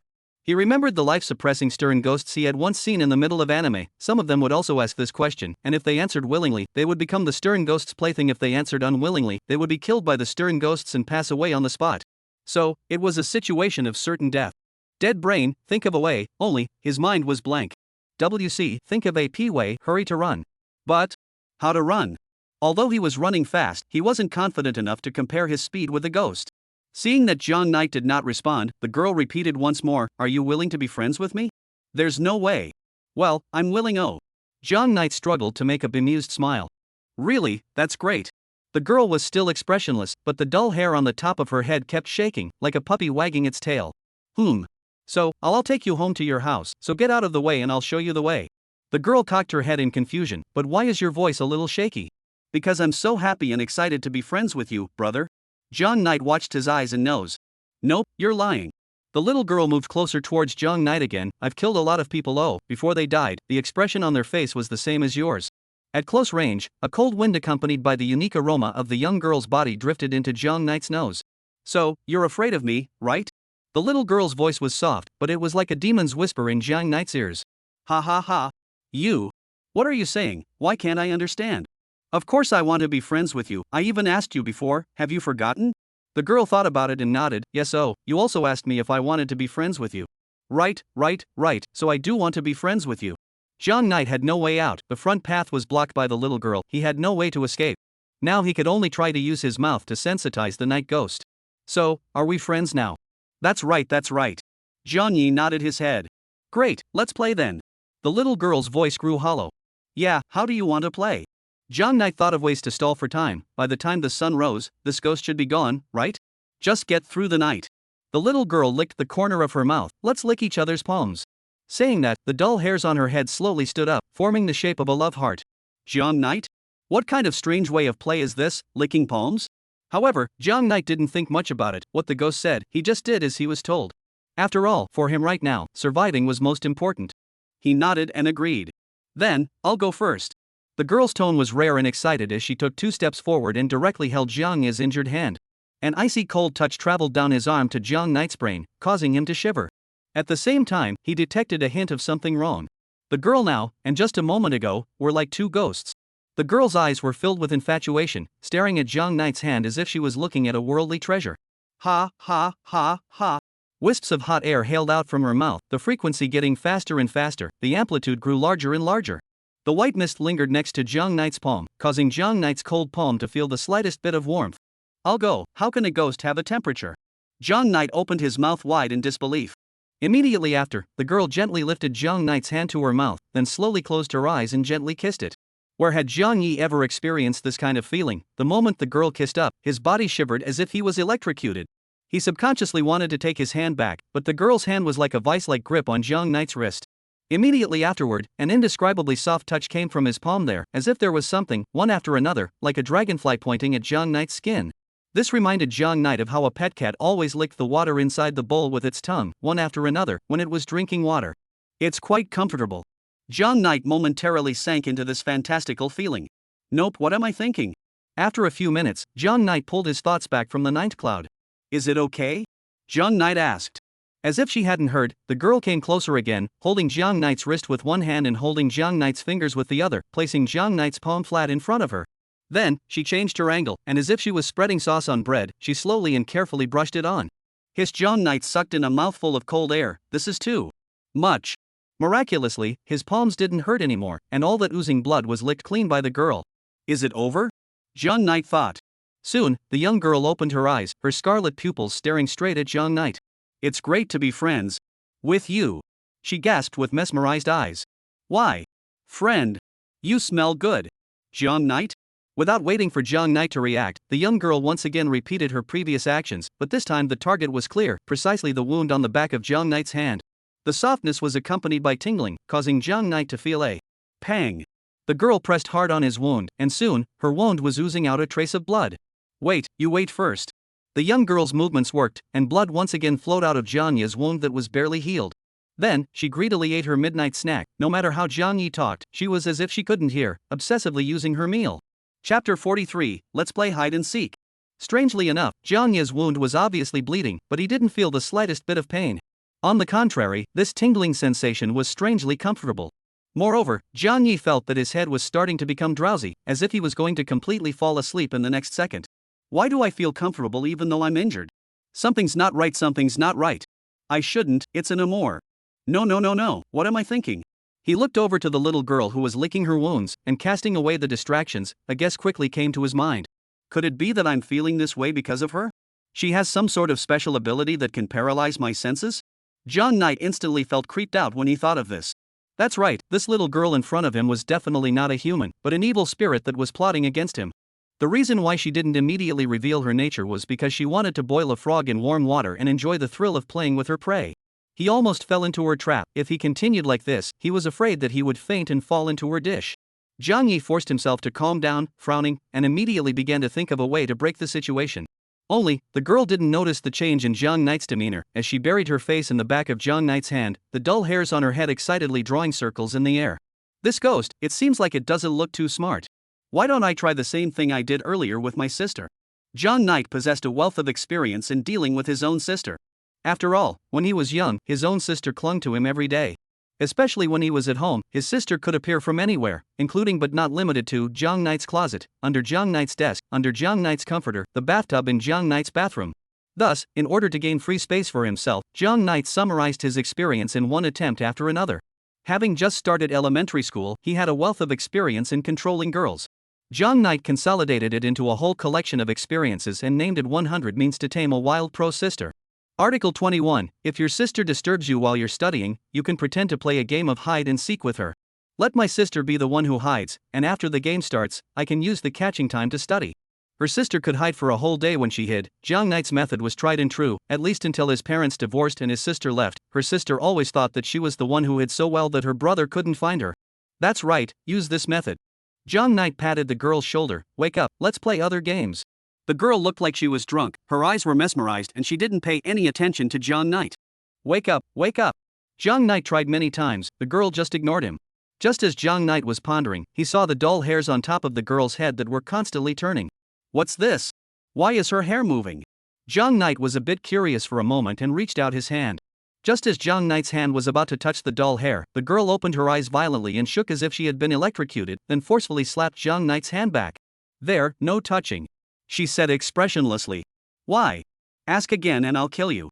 Zhang Knight shook his head and simply stopped asking. But it just so happened that the girl seemed to have woken up, which was just what he wanted. Let's play some other games. What game? The dull hairs on top of the girl's head stopped turning. Let's play hide and seek. How do you play hide and seek? Zhang Knight was already used to the girl's lack of common sense. Hide and seek is. After hearing this, the girl nodded. I understand. Then, first game, I'll catch you. Second game, you come to catch me again, how about it? The girl nodded her head in confusion. What happens if I catch you? Zhang Knight thought about it. Whoever wins, the other side will give the other side a reward, how about it? Good. The girl's dull hairs revitalized once again and stood up. 1, 2, 3. Zhang Knight covered his eyes and started counting in a pretense. At the same time, he listened to the movements around him. 20, 21, 22. Should be gone. Zhang Knight's finger unashamedly penetrated a crack. Sure enough, the girl had already disappeared. The corner of Zhang Knight's mouth revealed a smile of triumph. He lowered his hand and rushed towards the distance with all his strength. Ha ha ha, didn't expect it, this is my Zhang Knight's escape route.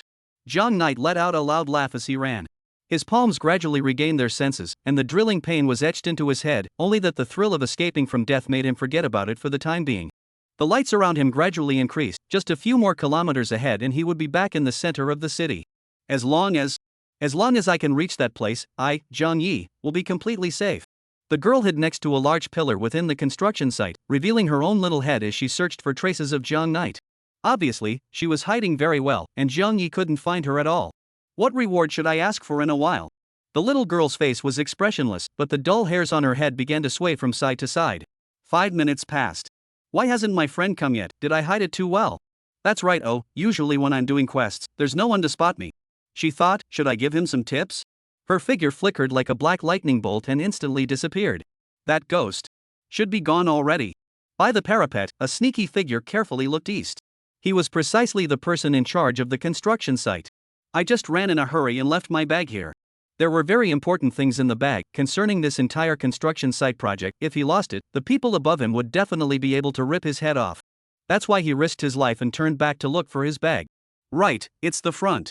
He saw the wooden table that had broken in half and was collapsing on the ground in its original state. Only, the teenager and the girl were both gone by now. Poor lad, hey. The person in charge had already imagined Zhang Knight's tragic death, which made him even more scared. Therefore, he was on the alert for everything that was blowing around him. Whoosh, a gust of wind blew past his ears. Who? He was startled and subconsciously leaned his back against the parapet. No one. Phew, scared myself. He shook his head, forcing himself to calm down. But how did he feel? His back was cool. Chapter 44 Hide and Seek, Session 2. That's not right, behind me, isn't it the construction site guardrail? The person in charge's pupils instantly contracted, and like a broken robot, he mechanically turned his head slowly. Aha! He fell a few steps to the side, an unsteady stand, and fell heavily to the ground. On the guardrail were a few extra large letters carved out by what appeared to be a knife. The handwriting was a little crooked, like a 3-year-old scrawl, but vaguely recognizable. The words were, "I'm here," and an arrow towards the entrance of the construction site. Ghost. Ghost. The man in charge was so frightened that he turned around and ran. He darted in the opposite direction from the arrow. As long as I run in the opposite direction, that ghost shouldn't be able to find me, right? He couldn't care less about any important documents. Right now, the desire to survive demanded that everything be done with the premise of surviving. Bodhisattva. Bodhisattva blessing, Bodhisattva blessing. Never let me be found by that ghost. My wife and daughter are still waiting for me to come home for dinner. The person in charge prayed with a snotty nose and tears. A few minutes later. Who? The person in charge bent over, breathing heavily. This way, it should be safe. As a middle-aged uncle over 40 years old, he really couldn't run anymore. The cool wind blew against his neck, making him shiver. He slowly raised his head, only, when he looked at the scene in front of him, his pupils contracted violently. I'm here, arrow. I'm here, arrow. I'm here, arrow.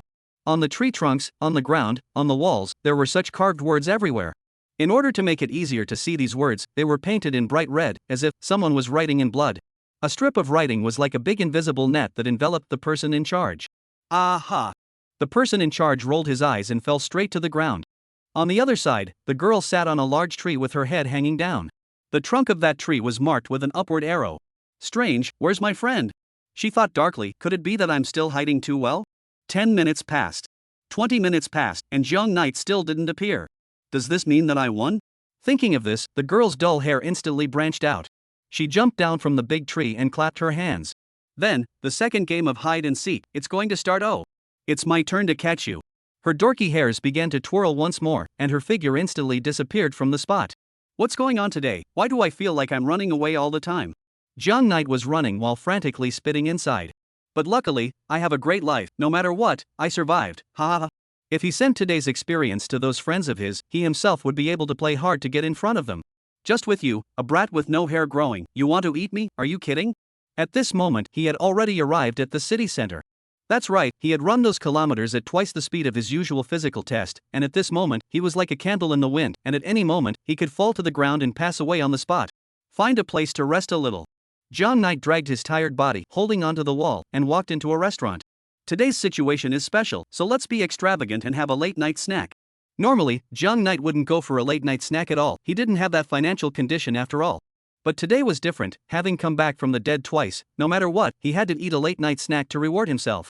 Boss, a bowl of beef noodles. Young knight found a seat by the window and sat down. Then, he tore off the few remaining pieces of fabric from his underwear and bandaged his injured palm. Then, he turned to his palm, took a picture, and sent it to his friend's circle. The accompanying text was, "Today, I was chased by 2 beautiful women, my forehead is slightly injured, and my palm is slightly dirty helpless." Soon, there were comments at the bottom. Son. Demonis, too?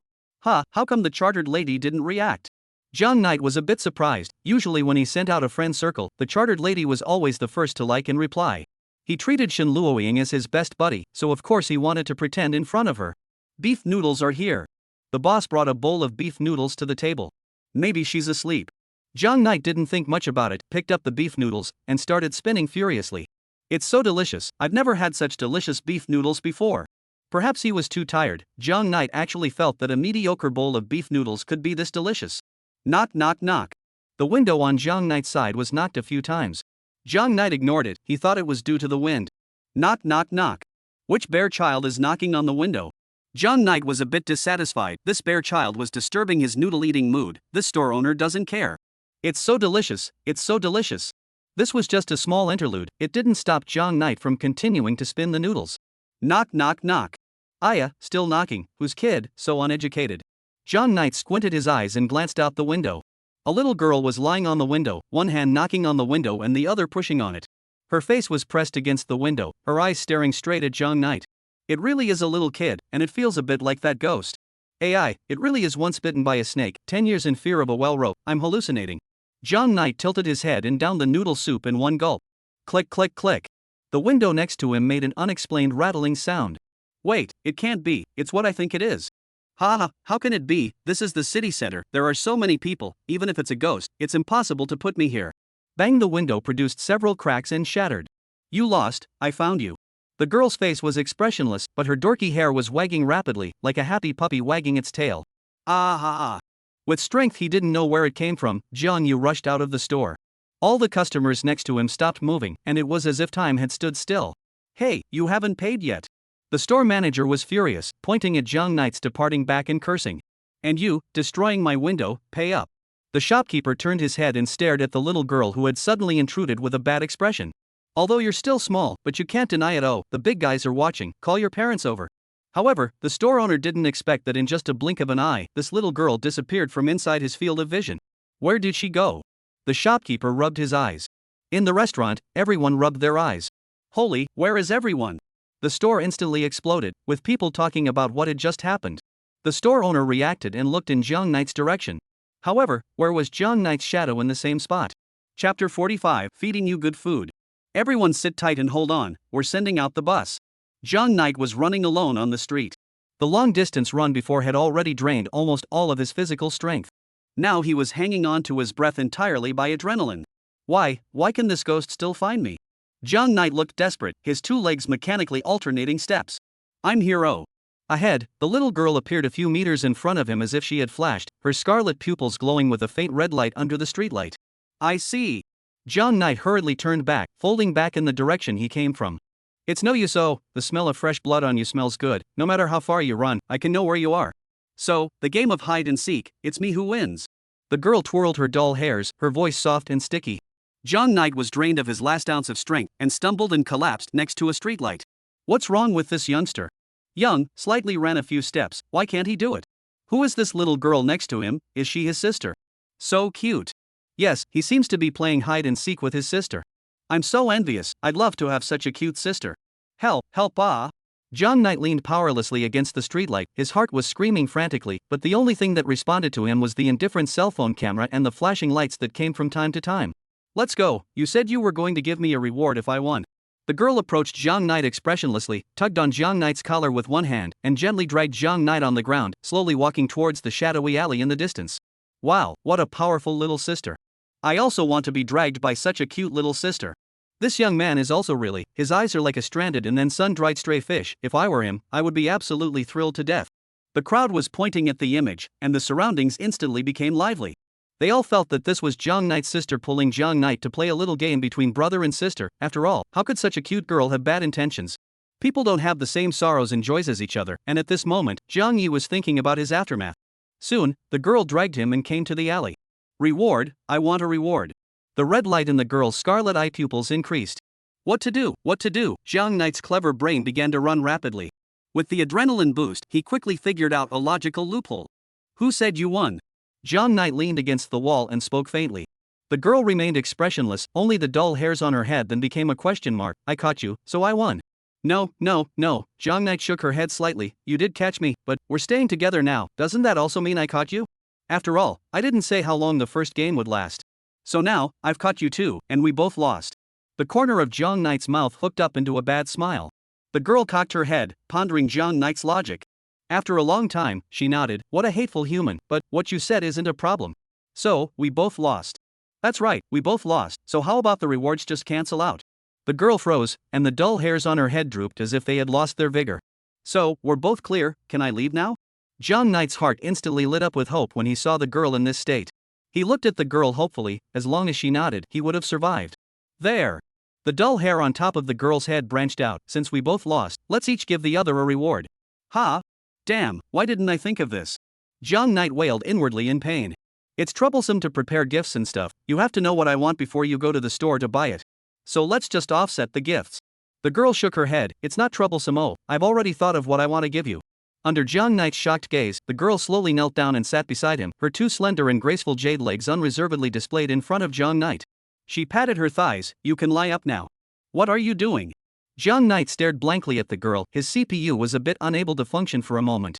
He felt slightly puzzled and confused about the girl's behavior. Lie up, I'll feed you something delicious. The girl faintly said. What is it that you have to lie down to eat? Jiang Knight belabored, come on, if the reward is just food, big deal, I'll just buy her some later. Jiang Knight immediately rested her head on the girl's thigh. It was soft, cold, and bouncy. What kind of delicious food are you going to feed me? Jiang Yi inexplicably became a bit expectant. It's delicious, oh, I've never given it to anyone else. The girl faintly said. What snack, so mysterious? Jiang Knight belabored. In the next second, Jiang Knight's pupils instantly dilated. The girl gently touched Jiang Knight's cheek with one hand, while the other hand reached into her mouth and bit through her finger. You, what are you doing? Jiang Knight had a bad premonition. I can feed you and drink my blood, oh. The girl faintly spoke. What? Don't. Jiang Knight shook his head and struggled. Only to have the girl's other hand instantly lash out, wrapping an arm around Jiang Knight's head, causing his head to move upward a bit and stick to his belly. Jiang Yi's head was like a part waiting to be processed in a factory, firmly fixed on top of the machine tool. Then, before Jiang Knight could agree, the girl's fingers came to Jiang Knight's lips and went straight in. The slightest bit of fishy sweetness melted in Jiang Knight's mouth, and he opened his eyes in despair as blood spread out in his mouth. Oh. His mouth was blocked, and he couldn't say a word. I'm a blood, my blood is delicious, oh, what do you think? Oh. Oh. It's already too good to drink? I'm so happy if you like it. Whoa whoa. Still want to drink more? Sure, I'll feed it to you right now. The girl bit through 2 more fingers and placed them by Jiang Knight's lips. Jiang Knight's eyes were hollow, as if he had completely lost his vitality. Should be almost full. The girl calculated the time, usually, this was how her mom fed her. Thinking about it, the girl slowly withdrew her hand. Cough cough cough cough. Vomit. Jiang Knight hated to carry out her stomach, pour out the contents, and then wash it inside and out with distilled water. What's wrong with you? Vomit. Jiang Knight did not say anything, just vomited. The girl looked at this appearance of Jiang Knight in confusion, and was a bit puzzled. After all, their blood race never had such a physical reaction. Now, it's your turn to give me a reward, oh. Chapter 46 Packing Up and Taking Away. I don't have anything to give you. Jiang Knight held onto the wall and looked in horror at the girl who was slowly approaching towards him. You smell good and are delicious. You give me your body, become my blood slave. When the time comes, the girl cocked her head, her eyes filled with longing. I'll give you all my best things, and you can drink my blood every day. Seeing that Jiang Yi didn't react, the girl thought for a moment and added, I'll also allow you to touch my head, except for that hair that's standing up, you can touch anywhere else. You don't have to do anything every day, just every day, let me taste your blood slightly. I can give you lots and lots of money, all my money can be given to you, as much as you want, I can give you. The girl looked at Jiang Knight excitedly, she had slightly understood that humans seemed to be particularly interested in the thing called money. She felt that as a human, Jiang Knight should have no way to refuse such a tantalizing offer. Your body is the reward you gave me, and now, it's already mine. The girl came up to Jiang Knight's neck, buried her head into his collar, and took a deep breath. Well, her eyes instantly became mesmerized, and her cheeks were tinted with a slight blush. Human, I can give you myself, give me you too. Half-dazed, the girl stood on her tiptoes, her face gently rubbing against Jiang Yi's neck before gently pressing her lips against it. A cold touch caused Jiang Knight to jolt, instantly waking up. Jiang Knight laughed softly for no reason. Hitchhiker, verbal wow road. Jiang Knight used his last strength to press down on the girl's shoulders and pushed her out with one hand. One of my favorite things to do, Jiang Knight, is to say no to self-righteous guys. The girl took a few steps backward, squinting her eyes, still not having recovered from the mood she had just been in. A smile appeared at the corner of Jiang Knight's mouth. Yes, the girl's offer was indeed tempting. However, Jiang Knight he also had pride that belonged to a man. Becoming this girl's blood bag every day like this, it would be better for him to die right there. Jiang Yi knew that there was no way for him to escape from the girl's hands. However, wanting him to become the girl's exclusive food was impossible. He, Jiang Knight, was such a hardcore person, some people were destined to be shut down, every cell in his body shone with the light of freedom. He, Jiang Knight, was such a man who yearned for freedom. The night wind blew on his tattered down jacket, the down jacket was like a broken red cape, swaying with the night wind. The light outside the alley impartially illuminated a corner of his cheek, under the dim light, his eyes sharp, the corner of his mouth with a relieved smile. The girl froze in place, her dull hair then became a big question mark. Jiang Knight, am I going to perish today? Father, I'm sorry. Mother, sister, I'm sorry, I may never see you guys again. Landlady, you should not stay up late so often in the future, after I leave, perhaps there will be no one who can forcefully hold you down in bed. He looked up at the stars at a 45-degree angle, like he was memorializing his short life. I've been walking on thin ice all my life, I'm afraid I won't be able to walk to the other side. But let me burn out everything I have, in the last moments of my life. Let me behead you, the evil ghost that has done so much evil, for the sake of mankind. Wisps of hot air rose from Jiang Knight's body as his blood boiled and burned. The teenager could feel that his body was heating up and burning, and his face was turning red with blood from such excitement. Everything, it was like a final flashback before death. The girl stayed where she was, her face expressionless. But her saliva, from the corner of her mouth, involuntarily flowed down. "Boss, do you have any sacks here? The kind that can fit a person." A little girl walked into the restaurant where Jiang Knight had dined earlier. When the boss heard this, he stared at the visitor with strange eyes. Then, he instantly reacted and his face became incomparably gloomy. "I haven't settled the score with you yet. Where are your parents? Let me tell you, the glass windows in my store are old and expensive. Don't think that just because you are a child, you can do whatever you want. I tell you, you today must pay this money." Hey, letter collection $100,000. "Boss, do you have a sack here? The kind that can fit a person?" The little girl asked again. "Yes, sister, yes, like this big sack. Of course there is more than one, there are a total of 9, all of them are the current store's capacity T0.5 super sacks." "Little sister, do you like the pink one, or the yellow one, or the red one?" The boss instantly changed his face and asked with a smiling face. "I want the red one." The boss instantly fetched a red sack and handed it over to the little girl. "Little sister, what do you need such a big sack for?" "The food is too much to eat, I'm going to pack it up and bring it home to eat." The young girl licked the corner of her mouth. Can't you see that the little girl has such a large appetite?" The owner surveyed the little girl in front of him, his eyes widening. The girl walked into a gloomy alley, and soon, she stepped out from the middle of the alley. The red sack in her hand turned bulging without the slightest movement. With that, the young girl dragged the sack and gradually disappeared into the night. Inside a remote villa, 2 beautiful girls were lying on the floor without any image. The white-haired girl's body was curled up, and even though she was unconscious, the corners of her mouth rose out of instinct. The girl with pink hair was different. She was frowning, her hands were in a clawed position, and even though she was unconscious, she was still in the same choking position she had been in earlier. It was only by some coincidence that their fingers happened to touch. Zzz. A white light once again rose within the villa, and the 2 girls, for unknown reasons and by chance, they instinctively twisted their bodies and drew a little closer together. Then, their fingers touched again. Zip, zip, zip. They got a little closer again. Their bodies touched again. Zip, zip, zip. Touching. Zip, zip, zip.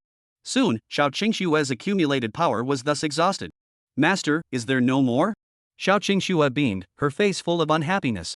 "Master, where are you? Jiang Knight, where are you?" Shen Luoying frowned with a pained expression. They were so close that their hands kept groping on the floor. Soon, Xiao Qingxue found her master, and at the same time, Shen Luoying also found Jiang Knight. Chapter 47, Lin Jianer. Gift value over 20 pinches, extra chapter today, hee. Jiang Knight, how can you be friends with other friends? Shen Luoying subconsciously moved toward the Jiang Knight, came a few points closer. "Master, hug." Xiao Qingxue, in the case of unconsciousness, the hand is not honestly affixed to the body of the master. "Jiang Knight, I love so much so much." Shen Luoying felt the Jiang Knight's embrace and responded warmly. "Is this the reward that master gave Qingxue?" Xiao Qingxue felt the hug from her master and a sweet smile appeared at the corner of her mouth. "Jiang Knight, master." The 2 girls clung to each other like intimate sisters. If these 2 girls were normal people, then this image would be harmonious and healing. Only, they were not. As a result, the picture style quickly ushered in a transformation. "Dear, why do you always leave me behind?" "To find other friends to play with," Shen Luoying murmured. Feeling the body temperature of Jiang Knight inside her arms, an instinctive urge filled every cell of her body. "Dear, I have to give you punishment. Master, I don't want a reward. I only want to be ruthless." A mesmerizing smile appeared on both of their faces, and no one was sure what was happening in their dreams. Soon, the room. Omit 10,000 words here. "Mother, I'm back." Lin family manor, inside the ancient castle, a little girl, dragging a red sack, pushed open the huge iron gate at the entrance of the ancient castle. Her name was Lin Xianer, and she was a blood clan. At the same time, she also had another identity, the Lin family's executor. She went to the construction site to move bricks, but she also just wanted to experience human work. Squeak, the iron door was closed with a heavy sound. "Fiber, human society, is it fun?" A beautiful woman was dressed in a pitch-black cheongsam, and her plump and tantalizing legs were hidden underneath the cheongsam. The cheongsam had been designed to be very loose, but it still couldn't hide his enormous evil, and spring light filled the ancient castle, and a tantalizing aroma filled the large ancient castle. "Aha!" Lin Xianer nodded. "Mother, I have already found my blood slave." "Oh?" The beautiful woman shook the wineglass filled with red liquid in her hand, emitting a bloody aura. "That's great, Fiber. The people in the family have been urging me to find a suitable blood slave for you. Unfortunately, you didn't like any of those blood slaves provided by the family. The woman stared at the red sack, the corners of her mouth slightly hooked. She got up from the throne of the ancient castle and slowly came to Lin Jian'er's side, bent down, put her mouth next to Lin Jian'er's, and exhaled. What are you going to do with him? He is my friend, he can stay in my room. Lin Jian'er was a bit dumbfounded and spoke indifferently. Oh? A friend? That's a bit interesting. The woman's eyes narrowed into slits. Fioner, do you know, what does it mean to be a friend? Lin Jian'er's dull hairs drooped. She didn't know what a friend was either, and could only repeat what Jiang Knight had told her. A friend is someone who builds a deep bond with you in life. Ha ha ha ha, the woman laughed her head off. Fioner, I didn't expect that you, who usually doesn't say a word, are quite humorous. Then tell me again, what are feelings? Feelings are what I think about a person, or something. Ha ha ha ha ha ha, the woman seemed to have heard the world's funniest joke. Not controlling the strength of her hand, the glass was crushed by her. The scarlet blood inside the glass blended into the crimson carpet of the ancient castle and was instantly swallowed up and disappeared without a trace. Then what is your final word on this blood slave? The woman held Lin Jian'er's chin, her slender nails gently cutting into the girl's soft face as she stared into the girl's eyes with interest. Lin Jian'er slightly sidled her head. He is delicious. That's so funny, Fioner, ha ha ha ha. The woman's covered her stomach and laughed unimaginatively. I didn't realize that the you who just became an adult is really quite different from the earlier you. Alright, let me have a taste of what the blood slave that Fioner likes really tastes like. The woman instantly disappeared from her spot, and when she reappeared, she had already arrived at the side of the sack. Before Lin Jian'er could react, she used her hand to gently tear it, and then with a jerk, Jiang Knight within the sack rolled a few more times on top of the carpet due to her own inertia, and then plopped down on the ground like a corpse. Mother, she is my. Lin Jian'er opened her arms and stopped in front of her mother. Fioner, just how delicious is he? The woman became even more curious as she came in front of the girl. Let mother have a taste. I'm also curious to know just how tricky Fioner's taste is. No way. Lin Jian'er said firmly. Alright then, the woman shook her head. I'll just take a whiff, that's always fine. Lin Jian'er thought about it and nodded. The woman came closer to Jiang Knight's body, leaned down, and sniffed. Her brows furrowed slightly, as if she found something wrong. She wasn't sure and sniffed again. This smell. Mother, what's wrong? Lin Jian'er saw her mother get up and hurriedly dragged Jiang Knight behind her. Can't say. His smell, so familiar. I like it a lot. Oh. Lin Jian'er looked at her mother in a mute manner, and her mother's expression gradually became a little twisted. Mother, she's mine. Lin Jian'er looked at her mother with slight caution. Fioner, do you know, what's his name? Lin Fioner shook her head. You now, go and investigate for me, his information. The woman gathered her expression and became serious. Lin Jian'er glanced at Jiang Knight and hesitated for a moment. Yes, mother. Ah, Fioner, you don't think I'll steal food while you're not around, do you? The beautiful woman licked her lips. Don't worry, your mother, I'm not that kind of person. I just think, this flavor, it's so familiar. The woman looked like she was stuck in memories, her eyes gradually becoming mesmerized and infatuated. Lin Jian'er nodded half-heartedly and disappeared into the darkness. This flavor, it really seems like you he. I'll sneak a taste, just one bite. Fioner shouldn't find out. The woman licked her red lips, a bit unable to control her inner desire. Boom, the villa door was pushed open, and Lin Jian'er walked in with big strides. She carried Jiang Knight on her shoulders. Fioner, what are you doing? The woman's eyes widened in surprise. It's fine, I'll just carry him on my shoulders as training. Lin Jian'er quickly disappeared back into place. How petty. The woman rolled her eyes. Chapter 48, Jiang Knight, have other friends? Kids, the bus to the kindergarten has arrived. Oh, all come up. Lin Jian'er carried Jiang Knight and arrived at the outskirts of the ancient castle. She placed Jiang Knight in a hidden place to hide, then her figure flashed and disappeared. Soon after, she turned back. How could we not investigate? She hung her head low and pondered. She had utilized the Lin family's intelligence network and exhausted her means, yet she could only investigate information about him after he came to Magic City. It was as if his past had been deliberately hidden. As one of the 4 great families of Magic City, the Lin family's intelligence network was spread all over the world. Those who could do this would have to be at least at the level of the 4 great families of Magic City to be able to do so. Who exactly was he? Lin Jian'er was a little curious. Currently, there was only one way left. Lin Jian'er came to the location where she hid Jiang Knight's body, felt around on Jiang Knight's body, and quickly rummaged through his cell phone. After unlocking it with Jiang Knight's fingerprint, Lin Jian'er began to flip through his phone. First was the feed letter. He opened the feed letter and quickly flipped through it. It was full of Jiang Knight's daily chats with others. It did contain a lot of information, and Lin Jian'er wrote them down one by one. She then opened her cell phone's browser and started flipping through Jiang Knight's browsing history. The browsing history was cleanly deleted by Jiang Knight, but it wasn't hard for Lin Jian'er. After she messed around a bit, Jiang Knight's browsing records for the past 3 years were revealed in their original form. It was filled with some study materials. Conic curve level 2 conclusion? Fast algorithm for normal vectors? A complete list of exercises related to the momentum theorem? Lin Xianer was baffled. She had not received any education in this area. Since she was young, she had received her family's training as an executor. She was proficient in human language, but her attainments in mathematics and chemistry were not even as good as a human elementary school student. Jiang Knight's browsing record was full of these useless things, and she couldn't even find a proper learning material. Lin Xianer quickly lost interest in further browsing. She closed the browser and opened Jiang Knight's photo album. Inside were some cell phone screenshots, all of which were screenshots Jiang Knight used to submit his homework online in high school, or screenshots of web pages filled with knowledge points. From the screenshots of some assignments, Lin Xianer learned Jiang Knight's name.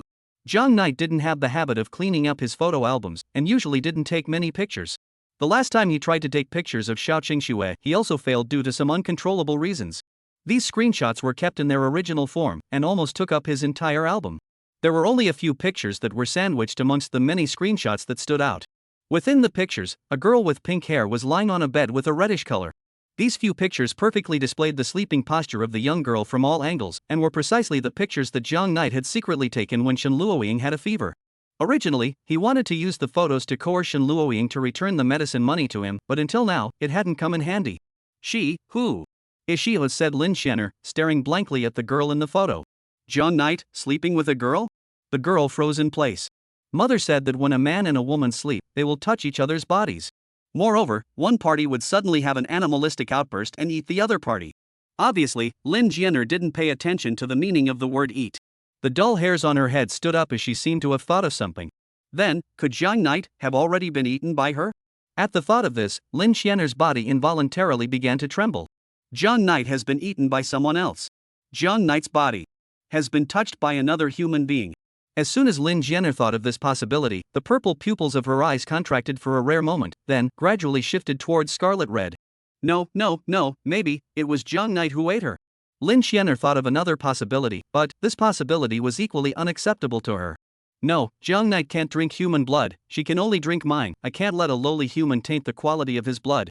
What to do? My food is not clean. What to do? What to do? What to do? There, I'll cut off Jiang Knight's skin with a knife, and then he can grow a new skin, so that even if he's been touched by a human, it doesn't matter. Then, I'll take out his stomach and clean it a little bit, so that it doesn't matter even if Jiang Yi has drunk the blood of another human, and in the future, he'll only have my blood in his stomach. After he drinks my blood, the blood he produces will definitely be even better than it is now. The more Lin Xianer thought about it, the more excited she became, the dull hairs on her head happily whirling around. She substituted her blood race's physical qualities into Jiang Knight's physical qualities. A wry smile appeared at the corner of her mouth, her fingers skimmed over the short group she wore, and a dagger that emitted a cold aura appeared in her hand. It'll be fine in a while, it won't hurt. Fiber, have you investigated yet? The woman opened the door of the ancient castle and looked in Lin Xianer's direction. She had just heard rustling outside the door and came out to take a look. It was fine if she didn't look, but she was startled when she did. If she had come out a little later, Fiber's blood slave would have become disposable food. It was not easy for Fiery to catch a blood slave she liked, so she had to be captive and use it for sustainable development. She snatched the dagger from Lin Xianer's hand, thinking that she was going to do everything she could to kill the blood slave and then suck this blood slave dry in one go. As if Lin Xianer had reacted, the scarlet in her eyes faded at a speed visible to the naked eye. Mother? Lin Xianer stared at the woman in a stupor. Then, her pupils were like an earthquake. He himself actually had such a crazy thought just now. He knew very well what the physical qualities of a human being were like, yet, she had actually missed such a crucial thing for a moment just now. This was not like the usual her at all. As the family's executor, she could calmly deal with all unexpected situations. It was just that the moment she thought about what happened to Jiang Knight, it was as if her sanity had been emptied in an instant. She almost killed Jiang Knight just now. What is wrong with me? Lin Xianer shook her head, unsure. She carried Jiang Knight and entered within the ancient castle with her mother. How is it, have you investigated? Her mother spoke. Lin Xianer reported truthfully, his name is Jiang Knight, he attends Chuan Chang. She had wanted to directly tell her mother the information she had gathered within Jiang Knight's cell phone. Wait, what did you say his name was? The woman opened her mouth, her voice slightly trembling. Lin Xianer was stunned, but still answered, his name is Jiang Knight. The woman stood up from her throne and instantly came to Lin Xianer's side, holding her shoulders. Were you unable to find out information about him through our family's network of connections? Lin Xianer lowered her head, thinking that her mother was trying to punish her for not doing her job properly. Ha ha ha, Bai Yulan, you really do have two brushes. Do you think that you can hide this little mongrel forever? Didn't expect it. I didn't find your husband, but your son was found by me. The woman laughed madly without cause. For so many years, you used the power of your Bai family to hide the two of you. Ha ha ha ha, I've been searching for you guys for decades, and now, you actually even have a child? It's okay, ha ha ha ha. It's only a few decades. I'm so glad that it's only a few decades. I had thought that I would never see you again until you died. She reached out, Fiber, give me Jiang Knight's cell phone. Then, you take him and retreat. Lin Xianer's dull hairs stood up, then became an exclamation point. She had never seen her mother look like this before. Soon, only Lin Xianer's mother was left inside the large old castle. Seeing her own daughter go out, the woman finally couldn't hold back and covered a certain part of her cheongsam, her face flushed. Really, after so many years, not even giving me a phone number. The woman opened her cell phone's address book and excerpted a number. Do you know how much I want to get this phone number? With misty eyes, the woman slipped the note with the excerpted phone number into her, as if the person she had been thinking about day and night was discussing the topic of evil with her. Let me see, how have you been after all these years? My dear. Jiang Ling? Chapter 49 Jiang Ling. Ha, this isn't a car going to kindergarten. You've been tricked. The car doors are welded shut, none of you are allowed to leave. The corner of the woman's mouth lifted up, and she dialed the number with Jiang Knight's cell phone. She wanted to give Jiang Ling a surprise. Sorry, the number you dialed has blacklisted you. Woman? Who's a good person who can blacklist their own son? However, didn't this just show that there was disharmony within their family? The more the woman thought about it, the more excited she became. She might be able to take advantage of this and take a shot across the bow. With a slight smile, she pulled out her own cell phone and dialed the number. Sorry, the number you have dialed has blacklisted you. Snap. The woman's cell phone was directly crushed by her. A terrifying light flashed through her scarlet pupils. Ha ha ha, Jiang Ling, didn't you forget to blacklist me even after changing your cell phone number? Little mongrel, not good at all it, I haven't been this angry for a long time. Snap. In her other hand, Jiang Knight's cell phone shattered in response. Hee, but it doesn't matter, things like cell phone numbers, I have as many as I want. The woman pulled out another cell phone from somewhere and dialed. The ringing of the phone echoed in the silent old castle. Da. Hello, the 37th male technician of Night City is at your service. May I ask, are you trying to book me? On the other side of the phone, a tired middle-aged male voice came out. On both ends of the phone, no one spoke again, and silence filled the air. Hello, I'm the 37th male technician of Night City. May I ask, are you coming to enjoy the service? The types of services we have here are old man wheelbarrow, one-on-one sauna massage, full body super comfort SPA, etc. Do you want me to continue to recommend for you? If you want to apply for a membership card, you can contact the phone number. If you choose me as your exclusive technician, I can personally give you 2 extra bells and whistles.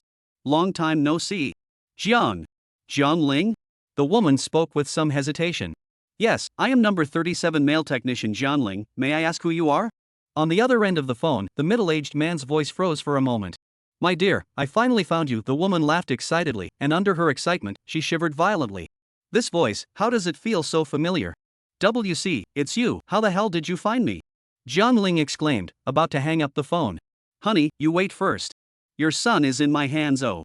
If you hang up the phone, something bad might happen to your son Jiang Knight. Oh. Honey, after so many years of not seeing each other, don't you miss your little bat at all? The woman closed her eyes, one hand resting on her white chin, and blushed somewhat shyly. Damn, what the hell is he up to with Jiang Knight? I told him to be careful with everything after he came to Magic City. How come he still got arrested? But Elisa, I do miss you quite a bit. Jiang Ling's voice was low. The woman's face turned even redder. Hate it, actually saying this in front of a girl. Dear, do you know how much of a killer this sentence is to me, really? I'm about to lose control of my own blood then. My dear, I want to pour all of my blood, not a single drop of it, into your stomach. That way, with the nourishment of my blood, your blood will emit an aroma that is even more intense and mesmerizing to me than it was back then. The sense of the two of us converge, collide, and merge in your body. No, you misunderstood my meaning. Jiang Ling hastily interrupted Elisa's imagination. What I mean is, I kind of regret that I didn't just make soup out of you back then and feed it to that annoying dog raised by my big brother's family next door. That way, that dog could have been poisoned by you, and then you would have become a pile of. That the dog pooped off, so the best of both worlds. Why didn't I think of that back then? That's why I thought about it day and night, wanting to go back to that year and make up for the regrets I've had for so many years. Ha ha ha, ha ha ha ha ha ha. Jiang Ling, you two will only show off your tongue. Other than in bed you might be able to defeat me, other than that, you're just a weak mongrel. Let me guess, the woman licked her tongue and exhaled. If I'm not wrong, between you and Bai Yulan, something bad happened, right? Otherwise, you wouldn't be working in such an unorthodox place. You don't have the means to utilize the power of the Bai family. How are you going to fight me? Wrong, very wrong. Jiang Ling's voice was serious, exuding a faint confidence and majesty. Oh? Am I wrong? Alisa asked with interest. Night City is not an unorthodox place. We are a formal, legal, foot washing, massage, ear picking, SPA and other health programs in one. Cough, cough, cough, cough, cough. Sorry, just triggered a small streak. Jiang Ling snapped. Honey, are you playing with me? The corner of Irina's mouth rose in a dangerous arc. I'm curious, what exactly happened between you and that stupid woman to bring you down to this level? Honey, if that woman doesn't want you, I'll support you. She can't be worthy of you in the beginning. Anyway, back then, she was just a white family abandoned. Don't you dare say that about her. Jiang Ling's deafening roar traveled down the phone, almost making Irina's ears bleed. Parasite of the Lin family, I tell you. If you dare to touch a hair on Yulan or Jiang Knight, I will make you a life worse than death. The sound echoed in the ancient castle, and it was only after a long time that Jiang Ling's roar died down. Ha ha ha ha ha, make my life worse than death, ha ha ha ha. Alisa laughed her ass off, just by you? You really love her, I'm really envious, so envious of her. Let's see, what would you do to me? Is it to wag your tail at the woman who graciously abandoned you? Or, do you want to lick your face and go back to using your pathetic power to deal with the Lin family who was one of the 4 great families in Magic City? Irina didn't put Jiang Ling's threat in her eyes at all. Ha ha ha, no need to be so troublesome. However, you're not entirely wrong, I do need to make a little sacrifice to get back to Yulan. And then what, use the Bai family against me? The same 4 great families of the magic capital, they can't help me. No, I don't mean that, what I mean is, if I am in bed with Yulan, and then make a video of the process and send it to you, and how would you react to that? This old bone of mine, broken is broken, it doesn't matter, but it's enough to make you worse than death, ha ha ha. Jiang Ling unimaginatively let out a loud laugh, like a rogue gangster who just had a little girl. You, Irina bit her red lips, which oozed out a trace of blood. Everything in the Lin family was manipulated behind her back. She had imagined that Jiang Ling had utilized all sorts of means to deal with her, but she had never thought that Jiang Ling he had no bottom line at all. Irina rolled her eyes as if she was going to foam at the mouth and become unconscious in the next second. Jiang Ling. You. Ha. After so many years, you really have changed a lot. Little bat, you really lived in vain these thousands of years. Your brain is still not as good as a sluggish middle-aged man like me. Jiang Ling laughed so hard that he was about to turn his back. Alright, that's it, release my son early, I'm hanging up off. Jiang Ling said, and was about to hang up. Wait, there's one more question. Okay, ask. Your Night City's membership processing, what's the phone number again? 6. And then what, what's the rest of the number? Beep beep beep beep beep beep beep beep beep beep beep beep beep beep beep. The number you have dialed has been you blacklisted. Chapter 50, the second phone call. Ha ha ha, ha ha ha ha. Jiang Ling, you really are getting more and more interesting. Alisa laughed insanely. I was going to give you a slight reward when I found you. But honey, you weren't good at all, so I had to punish you hard. Fioner, come in. Lin Jianer pushed open the door and walked in. She looked at the mess in the room, her dull hairs standing up, a little surprised. Alisa took out another wineglass from somewhere and handed it to Lin Jianer. Take it to your father, he knows what to do. Lin Jianer nodded and was about to leave. Also, I accidentally broke Jiang Knight's cell phone just now. You take it and fix it, recover all the data, there can't be a single missing piece. Lin Jianer looked at the pile of broken iron shavings on the floor and fell into deep thought. A few minutes later, she left the room in the ancient castle. But my dear, what exactly happened after all these years? I really want to know. She opened her cell phone and dialed another number. Mom, who's calling? Is it my brother calling? A melodious girlish voice came through. Nothing, Stringy, she's an old acquaintance of mine. A lazy female voice came. Alisa, what is it? Alisa laughed softly. By Yulan, why are you willing to answer my call? I'm in a good mood today, I don't mind accompanying you for a chat. Say, what is it? Oh, White Phantom Orchid, I'll be straightforward then. Alisa had no interest in beating around the bush with Bai Yulan. Jiang Ling, he isn't by your side right now, is he? On the other end of the phone, Bai Yulan froze for 2 seconds. How can that be? He's with me all the time. Ah, Bai Yulan, you are also too underestimating me. Die, you can't fool me. You're really hard-hearted. What kind of hard life Jiang Ling is living now, you actually don't know. No, you understand wrongly, although his body is not by my side. But his heart has always been with me. Bai Yulan was like a shy little girl in love with her brain, whispering. She added, my heart, too, is with him. Bad Jiang Ling stole my heart and secretly hid it to keep me from getting your body. Obviously I could have exchanged myself for it. But it doesn't matter, his body will soon be mine. Elisha? No, it can't be, you're lying to me. Haha, Bayulan, your relationship is broken, right? Let me guess, he must have done something really over the top. Do you want to find him now and punish him hard and get back at him? I'll tell you what, White Phantom, I'll find him before you do, and then be forever captive in my room. I will protect him so that you will never find him. On the other end of the phone, Bayulan was silent. Haha, White Phantom, I guessed right. Two words floated out lightly from the middle of the receiver. You're in a hurry, you really are, ha ha ha. Jiangling, don't be afraid, I'll protect you. I can also let you live forever, so you can stay by my side forever. Family Master, the city of night has been surrounded by us. Now. Do it. Bayulan ignored Elisa as she had more important things to do. Ha ha ha ha, Jiangling, the game of hide and seek will be over soon. Oh. You lost, when the time comes, hee. What tool should I use to punish you? What, you? Elisha instantly pressed herself to her feet when she heard this. I'm sorry, oh Jiangling's body, I'll take it first. Alright, Elisa, you've been quite lonely these past few decades. After I bring Jiangling home and in bed, I can be merciful and take some small videos to send to you so that you don't have to be that empty at night. Oh. You. Elisa instantly broke her defense, and the wounds that had just healed a few minutes ago were ripped open again. The first thing that you need to do is to get your hands on a new pair of shoes or boots. Bayulan paused, put away the love brain general naive voice, turned to become serious. Moreover, Jiangling only I can punish. If you dare to touch a hair on his head, I, Bayulan, swear on my life. I will make you a life worse than death. Bayulan's voice was not loud, but it carried an unquestionable majesty. PFF Elisa violently sprayed out a mouthful of blood. Bayulan. You TM are colluding to piss me off. Elisa finally couldn't hold back and exploded. Bayulan was a bit puzzled, you guys? Eliza knew that she had lost her words and wasn't prepared to continue being angry, and was just about to hang up the phone. It's no good, Family Master, it seems like Master Jiang he somehow got wind of it a few minutes ago and has fled.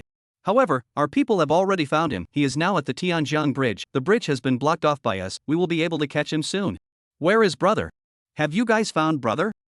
We only saw Master Jiang, as for young Master Jiang No, I must find brother today, he must be right next to dad. Brother, you can't get away. And miss, be careful of the car. Stringy is really calm. Not like me at all, a big lady should have a big lady's temperament. Bayulan faintly opened her mouth, her voice began to become mesmerized. Jiangling, tonight we can. It's not good, family head, Master Jiangling he jumped into the river. It's not good, family master, Master Jiangling was swept away by the river. What? Da. The ancient castle once again returned to silence. It's okay, Jiangling. Elisa was trembling with anger, emitting a morose cold aura. It doesn't matter even if your heart isn't with me. As long as I get a head start and get your body. Then, gently pluck out your heart. Jiangling, don't be afraid, I'll be gentle and won't let you feel a single ounce of pain. She took out a large strawberry from the fruit plate by the throne, her fingertips gently stroking Jiangling's heart. Only, she didn't seem to control her strength well, and the heart was cut by her fingertips, and crimson blood strawberry juice flowed out. However, she was so absorbed in her own world that she didn't notice this at all. She tilted her head and gently took in the tip of the strawberry. Then, I'll take your heart and slowly swallow it into my body. Don't worry, I won't let your heart have a single wound. She put one finger against the other end of the strawberry, and her finger slowly exerted force to push the strawberry down her throat without chewing. That's it, I'll get your complete heart. Soon, with the help of her slender fingers, the strawberry was pushed down hard into her stomach. Jiangling, that's fantastic. In that case, our hearts will be together forever. Ha. The insane laughter echoed in the old castle for a long time. Chapter 51, Father. The author has a fan skirt, the number is in the last chapter of the author has something to say. Harmonic stems, you all know. Lin Jenner held her wineglass and walked at a slow pace within a dim stone pathway. On the stone wall, a few wall lamps emitted a faint light. The light hit the girl's pale face, setting the girl's face off like a glazed lamp in the darkness. The stone pathway was silent, and the sound of the girl's footsteps echoed between the rock walls, crisp and loud. She walked up to a huge stone door, reached out her hand, and pushed it in. Clatter, clatter, clatter. Many tiny stone chips and dust fell from the ceiling of the stone chamber along with the opening of the stone door. The lighting inside the stone room was even dimmer than outside. A small wooden table was placed in the center of the stone room, with several slowly burning candles stuck on it. An old man with gray hair leaned against the rock wall, his eyes closed. Above his head were large and small bottles and jars containing various liquids. A catheter was inserted into every part of his body, and the liquids seeped into his body drop by drop along the catheter. Miraculously, although he had gray hair, his body did not show any signs of aging. He had a strong physique, and a few abdominal muscles could still be seen vaguely. Only, his face was pale and wrinkles covered his face. Father. the girl called out, her voice not rising or falling. The pupils of her purple eyes shone in the darkness as she gazed at the man before her. The man's eyelids twitched a few times before slowly opening. Fiber. Oh? The man opened his mouth, his voice hoarse. Finer. Why are you here? Father, Lin Jianer indifferently faced, I came to see you. Come to see me. Does your mother know? He stretched out his hand, wanting to think about touching the girl's face. Finer is good, don't worry, Dad is fine here. This time, it's Mom who asked me to come. The man's hand paused in the air. For a long time, he slowly withdrew his hand. All of this was seen by Lin Jianer. Elisha asked you to come. What did she ask Finer to come for? The man's face wore a faint smile. Lin Jianer handed the man his wine glass. The man froze for a moment, then shook his head with a bitter smile. He reached out somewhat feebly and picked up one of the daggers on the small wooden table, then stretched out his other arm and rolled up his shattered sleeve, revealing his wrist. Father. Let me help you. Lin Jianer stared tightly at the man's wrist, still expressionless. No need, I'll do it. Crimson blood flowed down his wrist and gathered in this one glass. With a trembling hand, the man handed the glass back to Lin Jianer. You take the glass to your mother. The man said. Lin Jianer nodded and took the glass. A brief silence fell within the stone room. Lin Jianer gazed into his father's eyes, while the man just looked at Lin Jianer twice before closing his eyes again. Finer, is there anything else? Father. I yesterday became an adult. Lin Jianer faintly opened her mouth. The man instantly opened his eyes, his empty eyes regaining some of their luster. Finer, you became an adult? The man's speech was a little faster than just now, but soon, he lowered his head again, his eyes filled with despondency. I've been here for more than 100 years? Finer. Me. Happy adulthood. The man's eyes carried faint tears. Father, aren't you happy? Lin Jianer asked. Father is happy. How could I not be happy? Dad originally thought that I would die silently like this before you reached adulthood. Dad was actually able to see you grow up with his own eyes. Obviously, at that time, you were just a little bat, and Dad was still able to hold you in the palm of his hand. Finer, do you want any gifts? It's just that Daddy, right now, can't give you anything. It's not just now, you've grown up with nothing that Daddy can give you. Fiber. The man slowly raised his head, but his eyes averted to the candle on the table. The candle flame was imprinted in the man's moist eyes, reflecting a faint light. Will you blame Dad? Lin Jianer froze in place somewhat woodenly. After a long time, she faintly spoke. What do you mean by blame? It is thinking that Dad is not good to you, or you think I don't deserve to be your dad. The man clenched his hands into fists, and his thick arms were actually trembling slightly. Father. Lin Jianer lowered her head. What would a human father do when his daughter comes of age? There are many things that would be done. They will buy their daughters the best-looking clothes, and give them the grandest birth feast in a hotel. The man's voice was getting smaller and smaller. Snap, snap. Tears flowed slowly down his shapely face. And then they will touch their daughter's head and say, okay, just this. Lin Jianer suddenly said. Then, amidst the man's shocked eyes, she put her head in front of the man.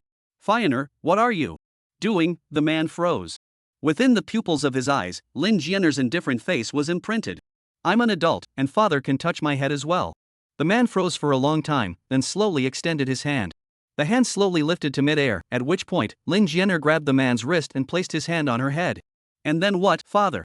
What will they say to their daughter? Seeing that the man still didn't move, Lin Jianer rubbed her head against the man's hand. At the same time, her dull hairs swept over the back of the man's hand one after another, and finally, directly pressed against the back of the man's hand, as if, a sleeping child, lying in her father's arms. They will say, the man's voice with a sob. Fiber, father loves you. Father, Finer doesn't understand. Lin Jianer confusion flashed in her eyes. Love, what is it? It doesn't matter, it's good not to understand, it's better not to understand instead, the man muttered to himself. The man gently stroked the girl's head. For you, this is best. Fiber, if you can understand the meaning of the word in the future. Promise Daddy that you won't fall in love with a human, okay? Lin Jianer nodded sluggishly. I remember. But why? Because the lifespan of humans is limited. Finer, no matter if it's Dad or anyone else, no one can stay with you forever. Humans will grow old and die, but at that time, Finer will still be Finer, nothing will change. But, Dad, didn't you also live until now? Just stick to the medicine. The man just laughed softly and shook his head. Dad shouldn't have lived until now, everything now is. The man's eyes gradually lowered, but then stretched out in a moment of relief. I blame myself. Ahem, no bull, feel free to watch. Chapter 52 Make Him Love You. Lin Jianer curled up in her father's embrace for a long time before she slowly got up. Alright Finer, it's almost time. If you don't go back, your mother is going to be unhappy. The man finally touched Lin Jianer's head. He looked at the girls departing back. Fire. The man spoke. Lin Jianer's footsteps paused. Fire. The man lowered his eyes for a long time before he brewed out the last 5 words. Live well. Lin Jianer slightly sideways, looked at the man for one last glance, nodded, and then left this dungeon located underneath the ancient castle. Mother, I'm back. Lin Jianer handed her wineglass to Elisa. Mother, what happened to you? The girl looked at her mother's face, which was half red and half purple from anger, and asked woodenly. It's okay, Fire, I'm just. Ha ha ha ha ha ha ha. Jiang Ling. You can't escape, you can't escape. Lin Jianer just stayed by her mother's side, waiting for the next instruction. Only, Elisa just laughed insanely and didn't have the time to pay attention to her. Mother, I'll take him to my room first. Lin Jianer looked at Jiang Knight, who was still lying on the ground, and a slight change appeared on her face, which was generally paralyzed. The corners of her mouth, unconsciously, hooked up a few pixel dots. Wait. Hearing this, Elisa violently withdrew from her own imagination and looked at Jiang Knight on the ground, pondering. Lin Jianer hurriedly stood in front of Jiang Knight, blocking Elisa's unkind sight. Mother, he's mine, I'm taking him away. Fire, you can't do this to this blood slave. Elisa's eyes rolled, and the corner of her mouth brought up an unkind smile. Why? Lin Jianer's dull hairs stood up, then became a big question mark. Fire, the taste of human blood changes with their emotions. If they are more excited, then the flavor of the fresh blood will be more mellow. On the contrary, if they are depressed all day, then the taste of the fresh blood will be much worse. Lin Jianer cocked her head, somewhat unsure. This is all mother's experience, how could mother lie to you? Elisa watched with her eyes and nose. Lin Jianer thought about it, felt as if there were a few points of truth, and nodded her head. So, if you want to taste more delicious blood, you have to make this blood slave, like you. Lin Jianer? Like, what is it? Oh, it's this. Elisa licked the corner of her mouth. Fire, you don't need to know what liking is. You just need to do what I say. I promise, I will make this blood slave, forever and ever, love and obsess over you. Love. Lin Jianer hesitated a little when she heard this term. Mother, can you tell me what love is? Hearing this, Elisa looked fiercely at Lin Jianer, the corners of her mouth slightly raised. Fire, you actually would be interested in this word. Elisa stood up from her throne and came to Lin Jianer's side in an instant. Let me guess, it was that old thing who said something to you, wasn't it?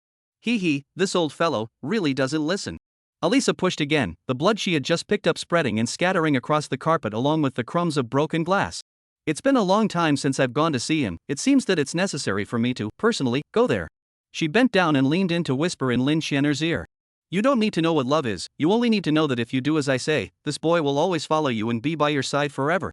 He will do whatever you tell him to do. You can manipulate him as much as you want, dominate him, and make her sing out loud in your room the melodious songs that originated from human DNA. Lin Jianer caught on now. Manipulate. Dominate. At will. Lin Jianer seemed to be firmly attracted to these words, muttering and repeating them over and over again. An inexplicable feeling of excitement surged into her mind, causing the pupils of her eyes to turn scarlet. Mother, can you really make him forever obey me? The corners of Lin Jianer's mouth rose strangely. Fire, mother has lived a few thousand years longer than you, humans, especially those preferences of human males, your mother knows all about them. Don't worry, not only can I make him obediently be your blood slave, as long as you are willing, he can also become your forbidden. Mother, what is a forbidden? Ahem, talk too much. Just now, you said that you investigated and that he will be attending Magic City University soon, right? Lin Jianer nodded, he sought his acceptance letter from Jiang Knight's photo album. Now, you can lift the restriction a little. Mother, I understand. Lin Jianer raised her hand and touched the one skeletal hair card on top of her head. The skeleton hair card immediately emitted a scarlet light that enveloped the girl's entire body. The red light gradually faded, and within the ancient castle, the girl's figure disappeared, and a young girl who was standing tall appeared in her original position. The young girl was wearing a black gauze skirt, with the hemline reaching her knees. Her features were exquisite, just like the dark elves that appeared in anime. She bent back slightly, stretching her long suppressed body. Her blouse was slightly brought up by her movements, and her flat stomach and slender waist were exposed to the air. The young girl opened her eyes, and her violet eyes had a slightly seductive arc, similar to Elisa's. Only, her dull eyes gave such a chic sense of contrast. Eliza sized up Lin Jianer and nodded in satisfaction. When you enter Mordor University, remember to keep your distance from other people, otherwise, I don't even know how many human males will pester you. Then I'll kill them all. Lin Jianer opened her mouth, her voice as clear and melodious as a lark. No way, O Fire, when you enter the school, you must find a place where no one is to kill secretly, otherwise it will be very troublesome. Then, Elisa handed Lin Jianer an earphone, as well as a string of necklaces. The necklace was made of a string of purple agates, and on one of them, a red light that was hard to detect with the naked eye flickered. This is the camera and headset. You'll take them with you when you go to school so that I can know what's going on over there and guide you in your actions here. When the time comes, just do whatever I say. Lin Xianer nodded and took the two devices. Now, you take him home. Be sure to remember not to let anyone find out. Lin Xianer nodded, carried Zhang Knight, and walked out of the ancient castle. Zhang Ling, you're still underestimating me too much. Since I can't handle you, won't it be fine as long as I let Fionner handle your son?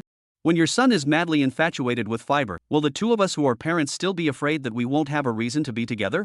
At that time, you can be completely, there is no way to escape. Ha ha ha ha ha ha ha ha. Chapter 53 Zhang Knight, surely already. This chapter was supposed to have 2,300 words. Just like this, Zhang Knight spent a long and fulfilling day. Lin Xianer carried Zhang Knight and walked out of the ancient castle. She stuffed a new Samsung cell phone into Zhang Knight's pants pocket. She really didn't have the means to recover that pile of iron shavings, and it was already a miracle that she was able to recover the data. The two of them passed through the streets and alleys like ghosts, and soon, Lin Xianer found Zhang Knight's residence. The lights in the villa were turned off. Lin Xianer placed Zhang Knight on the grass at the entrance, looked around the villa, and after realizing that there was no one inside, she skillfully fished out the key from Zhang Knight's body and then led Zhang Knight inside. She somewhat curiously surveyed the living room of this villa and didn't find anything worth her attention. So, she carried Zhang Knight and went to the second floor. Two rooms appeared side by side in the corridor of the second floor. The one near the stairway was Shen Luoying's room, while the other was Zhang Knight's. Lin Xianer wanted to put Zhang Knight on the bed, but she didn't know which room Zhang Knight's room actually was. So, Lin Xianer pushed open the door closest to her and walked in. As soon as she entered the room, the dull hairs on top of Lin Xianer's head moved as if she sensed something. In fact, the one room next door Zhang Knight hadn't had the time to go in yet. As soon as he came to Mordor, he was betrayed by his old sister on the first night and spent the night in Shen Luoying's room. Now was also only his third day in Magic City. Is this Zhang Knight's room? Lin Xianer huffed and nodded. But in this room, there were other humans who came. Moreover, it's a woman. Thinking of this possibility, Lin Xianer's dull hairs filled with power and instantly stood up, then turned into an exclamation mark. Could it be that woman? Lin Xianer remembered the woman who was sleeping in Zhang Knight's photo. Lin Xianer walked around inside the room for a while, then, she placed Zhang Knight on the floor and walked towards the bed, sniffing it carefully. That's right, two odors were mixed together, wafting out from the bed if anything. Lin Xianer thought back to the woman within the photo and pursed her lips, her face full of unhappiness. Alisa had told her that human males and females would eat each other while they slept, but Lin Xianer had a bit of a misunderstanding of the word eat. Shen Luoying's appearance lingered in Lin Xianer's head, and the corner of her mouth rose in a dangerous arc. She had previously wanted to use skin swapping, stomach washing, and a series of other methods on Zhang Knight to solve this problem. Only, she now realized that there was a limit to the human body's ability to recover. Therefore, she needed to use another way to solve this problem. This made her little head start brainstorming. There. Her drooping dull hairs instantly stood up. If I just kill that woman, won't that do it? With dull eyes, she imagined that scene and inexplicably became a bit excited. As long as she killed off all the girls around Zhang Knight would fall in love with her, right? So where the hell are you? Lin Xianer touched the dagger in her pocket, and after confirming that there was no mistake, she picked up Zhang Knight's cell phone, made a copy of Shen Luoying's photo, and sent it within the Lin family's intelligence network. In the dark room, Lin Xianer's scarlet pupils stared at the cell phone screen. A few minutes later, the results of the investigation from the Lin family's intelligence network were transmitted back. How could it be? How could it be impossible to find out? Lin Xianer's three views were about to be turned upside down. Today, first, it was Zhang Knight, whose information was protected by whoever she didn't know. Now, this woman's information, she couldn't find out either. This was the first time she had encountered such a situation since she became the family's executive. Shen Luoying was the eldest miss of the Shen family, but she hadn't shown her face in public. But that didn't mean that her information could be traced so easily by the Lin family, which was also a member of the four great families of Magic City. During the special period of turmoil in the Shen family, Shen's father and mother had been particularly protective of Shen Luoying in this regard. Therefore, Lin Xianer's investigation yielded nothing. After a long time, she once again put her attention to this room. Her eyes were attracted by the pink closet. Driven by curiosity, she walked to the closet door and opened it. Lin Xianer didn't have as much baggage as Zhang Knight, and with one push, she directly ripped off the closet door. Inside was densely labeled with Zhang Knight's photos, and here was Shen Luoying's battery bank. Lin Xianer's dull hairs shook excitedly. She naturally wouldn't leave these for Shen Luoying, packed them up and stuffed them into her bag in a brain. There wasn't much left inside this room that was worth her attention, and judging from the clothes inside the closet, this room wasn't Zhang Knight's. Therefore, Lin Xianer knew Zhang Knight's room must be the one next door. She directly pushed the door in. Strange, how come there's no smell of him here? Lin Xianer was a bit puzzled. However, in the next second, the sharp perception of an executor allowed her to notice that something was wrong in the room. Her figure instantly disappeared in place and arrived in front of one of the room's walls. There was a painting hanging on the wall, and Lin Xianer was staring dead center at a certain spot on the frame. Is this a miniature camera? Chapter 24, Chirp, Chirp, Chirp. Two fans in the fan skirt impressed me with their true feelings, so I'll do another 4,000 words tonight. It's the evening rush hour, so be careful of the car when you go home. Oh funny. Lin Xianer looked around, and the blood's keen insight made her squint her eyes. The room was pitch black, but, in Lin Xianer's eyes, there were countless red dots flickering in the room, as if they were full of stars, all over the room. On the roof, on the walls, on the pillows, in the bathtub, and even in the toilet bowl of the restroom, there were such cameras with flashing red light everywhere. Is this Jiang Knight being watched? Lin Xianer indifferently wore a face. Impossible. How could someone be watching him? From the content of Jiang Knight's cell phone, Jiang Knight was just an obscure ordinary person. No. If he's an ordinary person, how could the Lin family not be able to investigate his past information? All the phenomena indicated that Jiang Knight was really harboring a lot of secrets. She threw Jiang Knight on the bed and covered him up, then, put away all these cameras. After doing all of this, Lin Xianer untied the bloodied bandana on Jiang Knight's head, which was left behind earlier when Jiang Knight hit a pole and was wrapped around him by Xiao Qingxue herself. Lin Xianer took a deep breath obsessively, then, raising her head, she stuffed this dessert into her mouth. The snow that had already solidified melted in the middle of her mouth, and snowy air filled it. She slowly closed her eyes, glued to the dessert, the roughness of the cloth colliding with the softness of her head, blood jumping in the young girl's mouth like a spark from the friction between the two of them. It was a long time before she slowly opened her eyes and pulled the cloth from her throat with a sigh of relief. There was very little snow left on the cloth, but it didn't matter. Lin Xianer went to the kitchen and boiled a pot of hot water, then soaked the cloth into it. A few minutes later, Lin Xianer finished drinking the tea, and after restoring everything to its original state, she quietly left the villa. The only thing that was different from before was Shen Luoying's closet. The door was too badly damaged and at the moment it couldn't be closed. So she came up with an excellent way to throw a few pieces of Shen Luoying's underwear in Jiang Knight's room. In this way, this bad woman would think that Jiang Knight had stolen her clothes, and in this way, she would hate Jiang Knight. Then, she wouldn't pester Jiang Knight. After Lin Xianer did all this, she closed the door and left the villa.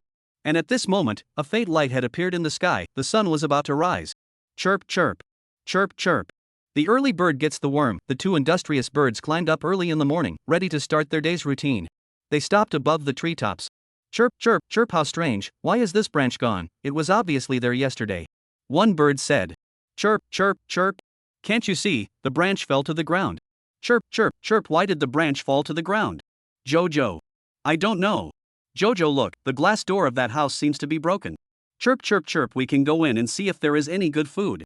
The two little birds flew inside the villa and found the two girls lying on the floor. Jojo? What happened to them? Chirp, chirp, chirp, I don't know, let's go check it out. They bounced on the floor and came to the two girls. They were hugging each other tightly, with a little bit of fine sweat on their heads. Apparently, they were very close girlfriends who had worked out all night together. Chirp, a small bird popped up to the white-haired girl's head, and then pecked her head hard. Chirp, they seem to be asleep.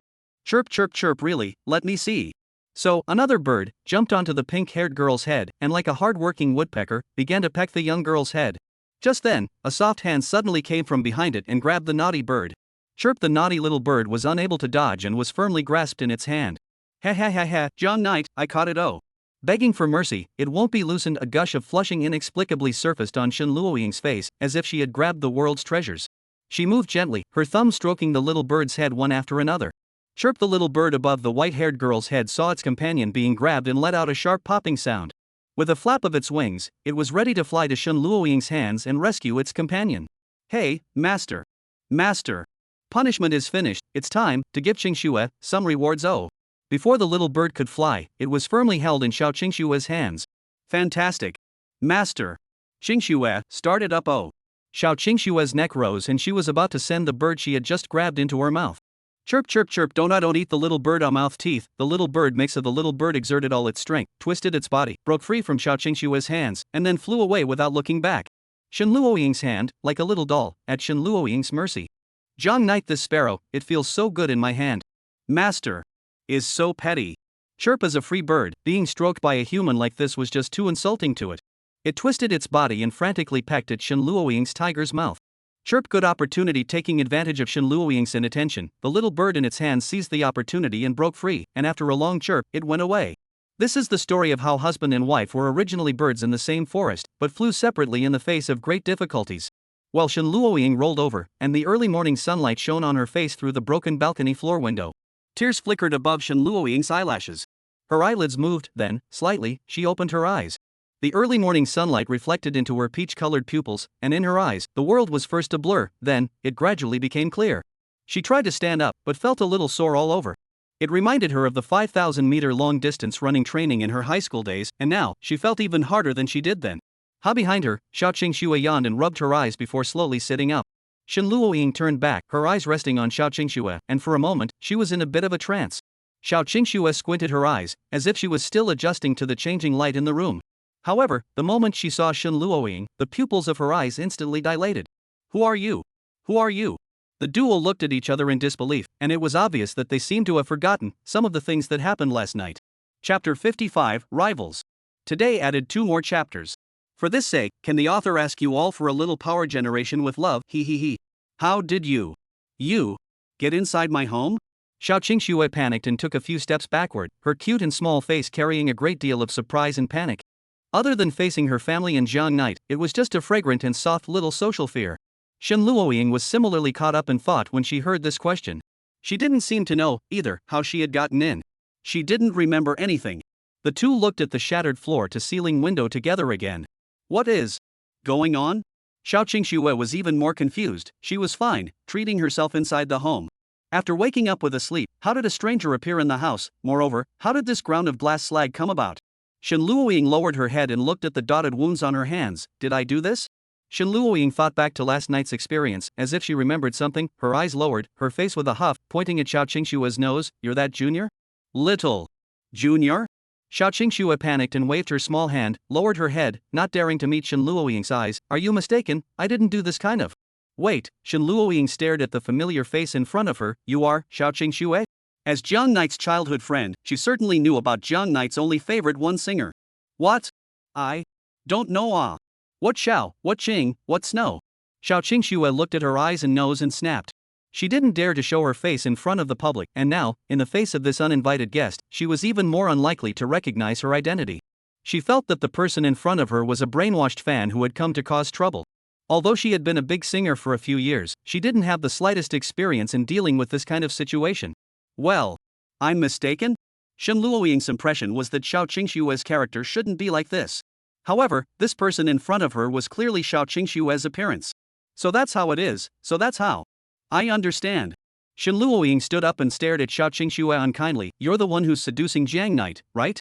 Jiang Knight? Xiao Qingxue heard the word and froze in place. Seeing this, Shen Luoying became even more certain of the speculation in her heart. You? Xiao Qingxue, I didn't expect that as a big star, you would actually come to this with your fans. Who are you bad at seducing? You have to seduce my family Jiang Knight. Ha. Unforgivable it. You. Hearing Jiang Knight's name, Xiao Qingxue's heart was like an earthquake. She looked at the beautiful and moving young girl in front of her and was in a bit of a trance. She, too, liked Jiang Knight? Somehow, the cowardice that lurked within her was swept away in an instant. You know Jiang Knight? What kind of person are you to him? Xiao Qingxue closed her eyes, and after taking a deep breath, she raised her head, her beautiful eyes locking with Shen Luoying. The corners of Shen Luoying's mouth rose slightly, but her eyes were a bit evasive. I am his girlfriend. And you are the junior. You are his girlfriend? Xiao Qingxue stared into Shen Luoying's eyes, as if she had changed into a different person. That's right, where is he now? Xiao Qingxue's face was as normal as her eyes rolled. But how come I haven't heard that he has a girlfriend, Jiang Knight? Last night, I even specifically asked him, and he told me everything. Including whether he has a girlfriend or not, how many brothers he has, he told me everything. You. Guys, Shen Luoying heard, gritted her teeth and clenched her 2 small fists tightly together. My dear. You actually said this. To her, a scarlet-red color gradually rose in the pupils of her eyes. No. She looked at Xiao Qingxue's pair of turquoise blue-eye pupils, and Xiao Qingxue's face carried a faint smile. You're bombing me. Shen Luoying understood. She had been listening to the movements inside the room last night, and from the beginning to the end, Jiang Knight hadn't said a word. She had just been momentarily overwhelmed by anger and hadn't thought of that. Since you're not her girlfriend, we, then, are just in a competitive relationship. Xiao Qingxue said lightly, looking calm. Why is she so calm? Am I being underestimated? Shen Luoying secretly slandered. He, what are you taking to compete with me? Shen Luoying smiled contemptuously, I am his green plum, we grew up together, how can you compare with me? Green plum? But, I'm his favorite idol, oh, you should know that. It's a omame, so what? Can it compare to Skyfall? Then let's wait and see, Shen Luoying skimmed her head. Where's Jiang Knight, where the hell did he go? Shen Luoying asked, her eyes gazing at the villa's floor. Only, in the next second, she glimpsed the strip of cloth that had fallen to the ground. This is Jiang Knight's. Her eyes widened, and she turned her back, quietly pulling out a battery from her own pocket, and once she compared it, she instantly found the cat. What did you do to the deer? Shen Luoying ran over and picked up the strip of cloth on the ground. Jiang Knight is gone. Oh, last night, he was very powerful. Xiao Qingxue faintly said. Xiao Qingxue's words were like thunder. You guys? You actually did that kind of thing. Shen Luoying didn't stand still for a moment and fell a few steps backward. She fell to the ground, and the glass slag on the ground carved into her palms, the sharp pain snapping her out of the brink of collapse. No, if Jiang Yi was here yesterday, he should have been electrocuted by my punishment long ago. How could he do that kind of thing with this mistress? Shen Luoying had suffered a loss once and wouldn't fall for it again. Xiao Qingxue saw that Shen Luoying had reacted, and her brows furrowed slightly. My name is Xiao Qingxue, what is your name? Xiao Qingxue asked. Shen Luoying sneered and stood up. Shen Luoying. She limped and walked towards the villa's stairway. She pulled out a card from her pocket and placed it on a table. This is my compensation to you. I shouldn't have broken into your home and shattered your glass. It was my fault and I apologize. But for dear, she snapped back, locking eyes with Xiao Qingxue, her silver teeth clenched together. I will not back down half a step. Xiao Qingxue still wore a smile on her face as she quietly looked at her departing back. She walked over and picked up the card, her pupils instantly contracting. This was a black card issued by the Shen family in Magic City, and although it was said to be a black card, it was not open to anyone other than the Shen family. This one black card was enough to indicate the identity of the young girl. Shen Luoying, Xiao Qingxue gently bit her lips, and the corner of her lips oozed out the slightest bit of blood. Bang! The door of the villa was heavily closed. Inside the villa, the young girl sat down on the ground with a thud along with the heavy slamming of the door, revealing a very different look from just now. Xiao Qingxue panted heavily, her pupils resembling an earthquake. The person she was just now had put on a mask for herself. This was the result of her years of training in front of the mirror. No one could recognize her disguise for her heart, not even herself. The person she was now was the real her. She braced herself against the ground, breathing heavily. Splat, splat, teardrops rolled down the young girl's cheeks. A thought surged into her mind, lingering. It was like a seed lurking deep within her heart, taking root in an instant. Jiang Knight, there was a possibility that he would be snatched away by someone else. Moreover, she was Jiang Knight's childhood friend, accompanying Jiang Yi as she grew up, experiencing every bit of life with him. Qingxue is just a competitor. Qingxue, you can do it. Chapter 56, Confessing to him. Outside the villa, Shen Luoying leaned and sat next to the villa door, her head lowered. Miss, you're here, ah? The butler trotted over in a hurry. Miss, what are you? He looked at Shen Luoying's palms full of wounds and sucked in a breath of cool air. He took out the medical kit from the car and carefully bandaged Shen Luoying up. Miss, remember to talk to me if it hurts. The butler carefully wrapped the bandage around her palm one after another. Shen Luoying's wound was still dripping blood outwards. The housekeeper frowned. This clearly looked painful. However, Shen Luoying also just lowered her head and did not say a word. A few minutes later, the butler finished treating Shen Luoying's wound and brought Shen Luoying to the car. The car let out a roar and drove off into the distance. Miss, what's going on? Where is he, Jiang Knight? The housekeeper asked with concern. Shen Luoying was silent, her other hand resting her head to look out the window. The window reflected her stunningly beautiful face. One car after another swept past the window, and the street trees on the side dyed the background of the window green. The housekeeper guessed a rough idea when he saw the young lady's appearance. Miss, who is she? Shen Luoying was silent for a long time before she slowly lowered the car window. The fierce wind outside the window poured into the car in an instant, curling the tips of her pink hair. Feeling the piercingly cold wind, she slowly closed her eyes. The butler looked into the rearview mirror and narrowed his eyes. After a long time, the butler raised the car window for Shen Luoying. The car became warm and cozy once again. Miss, who is she? Shen Luoying stretched out a finger and curled a strand of hair. Xiao Qingxue. She faintly said. Hearing this word, the housekeeper froze, then spoke blandly, so that's how it is. Shen Luoying turned her head sideways and looked at the butler's calm as water expression in the rearview mirror, a little puzzled. Aren't you surprised? The housekeeper smiled and shook her head. What can make you look like this, miss? Must be a tricky competitor. Shen Luoying did not deny it. During her high school days, or even middle school, there were many girls in her class who liked Jiang Knight. Jiang Knight was not only handsome but also had an easygoing personality, belonging to the type that could get acquainted with anyone on their own. However, Shen Luoying didn't put them in her eyes at all. She was the eldest miss of the Shen family, and at the same time, she was also aware of the attractiveness of her looks. Those girls weren't even the slightest bit competitive to her. However, this time was different. She was the second miss of the Xiao family, possessing the same power and position as herself, as well as looks comparable to her own.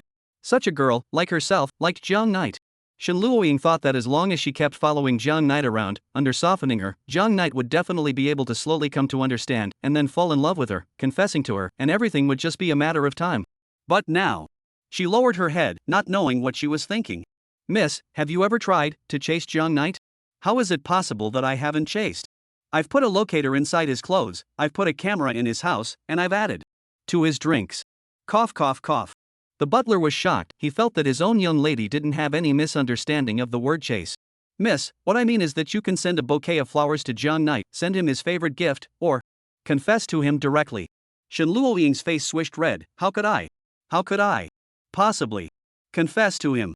I am the eldest miss of the Shen family. How can I possibly confess to cricket at Jiang Knight? I must make him confess to me, only he can confess to me. Shen Luoying gritted her teeth and said indignantly. Put. Shen Luoying instantly stared at housekeeper Xiang and said hatefully, You're laughing again. Miss, don't you really think you're conflicted? What do you mean? Miss, have you forgotten about all the tampering you did inside the villa? The housekeeper was referring to the day that Jiang Knight escaped the house and came to spend the night at Shen Luoying's house. Shen Luoying had gone to great lengths to make Jiang Yi notice her feelings. She thought that as long as she let Jiang Yi understand her feelings, with her beauty and the foundation of her relationship with Jiang Yi for so many years, Jiang Yi would definitely fall in love with her and confess to her. It was a pity that Jiang Yi he all but prevented it from going out, causing Shen Luoying's little thought to turn into a fizzle. Miss, it's not that I'm saying, since you've already made it this far, it means that you also really want him to know that you like him, right? So miss, what exactly are you hesitating for? Confession, it's the most effective and straightforward way out. The butler finished, smiling at his own young lady's reaction through the rearview mirror. Shen Luoying reddened her face, looked away, and categorically said, No. Why?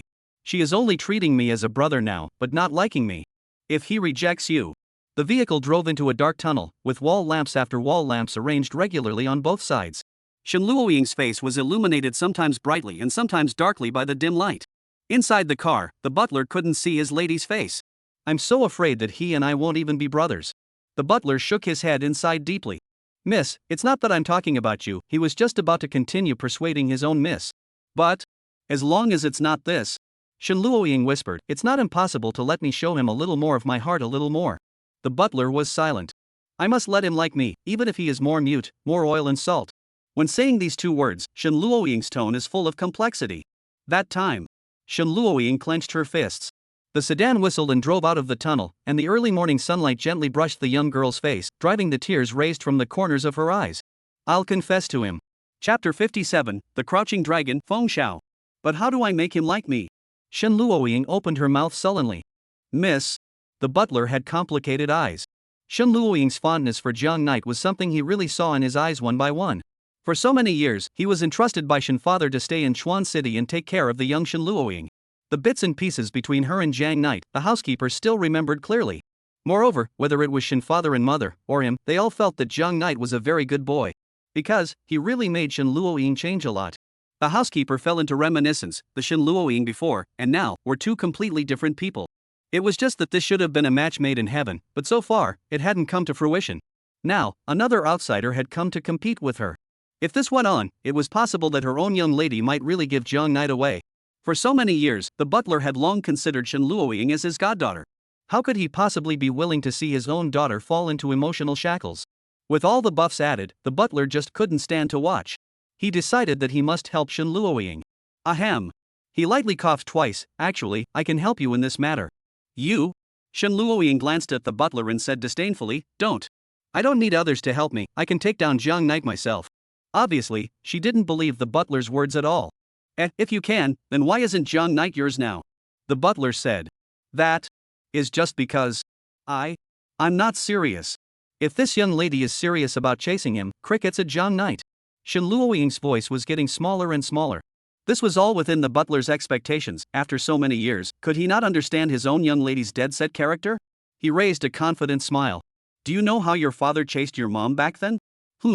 Shen Luoying frowned, then as if she guessed something, her expression was a little wonderful, the corners of her mouth twitching slightly. It's hard to believe that you want to say that it was you who got my mom and my dad. That's right. The butler smiled, only, he smiled with some stiffness. Think about when, in college. The butler colorfully recounted for Shen Luoying a piece of her mom and dad's love history during their college days, and in it, slightly added a little bit about his own, non-existent feats. That guy, Shenwen, is really similar to you. At that time, your mom was the recognized flower of the high ridge in the school, and when Shenwen, that hangman, saw him for the first time, his two eyes were just like being stuck with glue, and he simply couldn't leave her. At that time, Shenwen and I were just a poor boy, and your mom, Yan Lingshi, was the Yin family's young lady. The Yin family was second only to Lin Xiaobai's 3 families in Magic City at that time, and was quite powerful. Although your father liked her, but how dare he have half a thought about her? But the corners of the butler's mouth rose. I gave him a trick. Shen Luoying came to be interested, both eyes staring straight at the butler, momentarily forgetting the bad things and listening intently. First, I let your father go. I then had your dad go and buy it for your mom. Finally, your dad went straight to your mom. At the end, your dad confessed to your mom. Then, your mom fell deeply in love with your dad, which your dad said she did. Shen Luoying listened with great interest, while her mouth opened wide in shock. Shen father and mother had never told Shen Luoying about their love experience, and this was the first time she had heard that her own father had originally chased after her mom with the help of the housekeeper. The butler's story was a mixture of reality and fiction, and there was almost nothing broken, coupled with the butler's colorful narration and the many details that the butler had fictionalized, making the butler's story incredibly real and vivid. Shen Luoying did not notice anything wrong in the story. After listening to it, she instantly had a different view of the housekeeper in front of her. Seeing that his flimflam had an effect, the butler continued to add fuel to the fire. Do you know what nickname your father gave me after this? The Good Dale? Wrong. What was that? Mr. Crouching Dragon. The butler patted his chest. You are Mr. Wulong? Shen Luoying opened her mouth wide. She had once heard her father say that there was a Mr. Wulong who helped him in his most difficult time. He was far-sighted and calculated, and helped his father solve many things. However, Shen father did not tell her who this Mr. Crouching Dragon was, but only told her that this Mr. Crouching Dragon was far away, but close at hand. Now, Shen Luoying finally understood. This person was actually the butler who had been taking care of herself. The butler admired his own young lady's look of surprise and some admiration, and immediately made a proud gesture of being a superior person, stroking his non-existent beard. He had a reminiscent look in his eyes, like an old courtier nostalgically remembering the way he had fought in the sands together with the late saint. I originally no longer intend to come out of the mountain. But, if Miss sincerely asked, the old minister will help you again, also can be regarded as repaying. Shenwen University went 3 times to look at thatched toilets bring me paper, asked me to come out of the mountain of knowledge and kindness. But Shen Luoying has some puzzlement. You are obviously so powerful, why are you still single now? Cough cough cough. The butler almost choked on his own saliva. I've said that I'm Mr. Wulong. When have you ever seen Mr. Wulong personally go into battle? As if, it makes some sense. Shen Luoying stared at her beautiful eyes and nodded her head as if she understood. Then in that case. Good. Shen Luoying gritted her teeth and made up her mind. Please sir, teach me. Hey, hooked. He is indeed Mr. Crouching Dragon, and did help Shen's father when he was in trouble. At that time, there were only 3 great families in Magic City. Later, Shenwen, with the help of his good brother, Mr. Crouching Dragon, started his business from scratch, fought step by step, and finally established the Shen family. After the dust settled, Shenwen wanted his butler to take up a key position in the Shen family's company, but Mr. Wulong did not care to enjoy the glory and wealth. So, this Shen family behind the biggest credit became the Shen family a common butler. He and Shenwen grew up together and knew each other well. They also shared the same affliction and love as brothers, and built the Shen family together. That was why Shen father was relieved to entrust his daughter to him during the Shen family's time of crisis. Only, the struggle above feelings should be similar to that in the shopping mall. The butler was confident that he could keep his opponents from taking advantage of him in the middle of any business battle, or else he couldn't have helped Shenwen establish the Shen family, one of the 4 great families in Magic City, in just a few decades. Seeing Shen Luoying's look of vainly seeking advice, the butler was even more confident. After we go back, I will find a headset as well as a portable camera. When you go to school you will bring them with you, I will tell you what to do. Don't worry, with me, Mr. Wulong, there will be no accidents. I promise you that River Knight will be held to death just like your mom was back then. Shen family manner. Shen mother Yan Lingshi was leaning on a fluffy white sofa with a mask on her face. Behind him, Shenwen was diligently pinching her shoulders. Ah cut. For some reason, he had sneezed several times in a row since just now. Wife, is this strength okay? Aha. So, are you agreeing? Shinwon asked weakly. Aya, husband, I know you really want to go and see that girl Luoing. It's just that it's so hard for Luoing to be able to live with Jiang Knight. If we go now, aren't we just becoming a light bulb that disturbs them? I don't want to spoil their fun yet. Moreover, if they're in bed when we go over. No way. Shinwon imagined that scene and exploded on the spot. At least, before they get married, this kind of thing must not be allowed. Shinwon gritted his teeth and hated it. Aya, husband, I'm just teasing you. Shin mother burst out laughing. You know that kid Jiang Knight, he doesn't have that kind of mind at all. But honey, our daughter is so beautiful, can Jiang Knight really hold on to her? Alright, really can't argue with you. Yan Lingshur turned around and nudged Shinwen's nose. Then tonight, let's take advantage of their sleep and sneak off to see what they're actually doing, so as to reassure you as an old father. Wonderful, love your wife the most. If they sleep peacefully, then it's fine. But if Jiang Knight dares to do something bad to my daughter, Shinwen grimaced, secretly turned around, and stuffed the scissors that were on the tabletop into his pocket. Inside the villa, Xiao Qingxue sat on her knees. She had not yet slowed down from the shock and panic she had just experienced. At this time, her cell phone rang. It was her sister Xiao Qingying's call. Sister, Xiao Qingxue picked up the phone and tried her best to calm her emotions. Qingxue, today my sister is free, and there is nothing on the company side. Do you want to go out for a stroll with your sister today? No, sister. Still has things to do today. Qingxue, what's wrong with you? Xiao Qingying detected the wrongness in her sister's voice.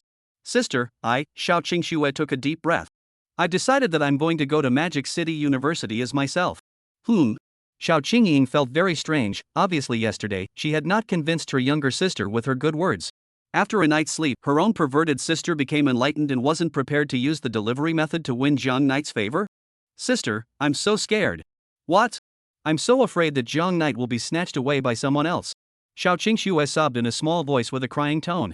You wait, sister will come over right away. Xiao Qingxue felt that things were not that simple. Half an hour later, Xiao Qingxue appeared in the villa. Sister? Xiao Qingxue sat on the sofa, arching her body like a tired kitten. What are you? You? Xiao Qingxue froze as she looked at the broken glass slag on the ground. Xiao Qingxue intermittently told her sister what she had just experienced. This actually happened. Xiao Qingying frowned. After she came back to her senses, she patted Xiao Qingxue's shoulder. What's wrong with this? It's not just that little girl from Shin's family who likes Jiang Knight. Think about it, they haven't been together for so many years. Doesn't that mean that Jiang Knight doesn't like him at all? Hearing her sister's words, Xiao Qingxue looked like she had an epiphany. The highlight in her eyes recovered a bit.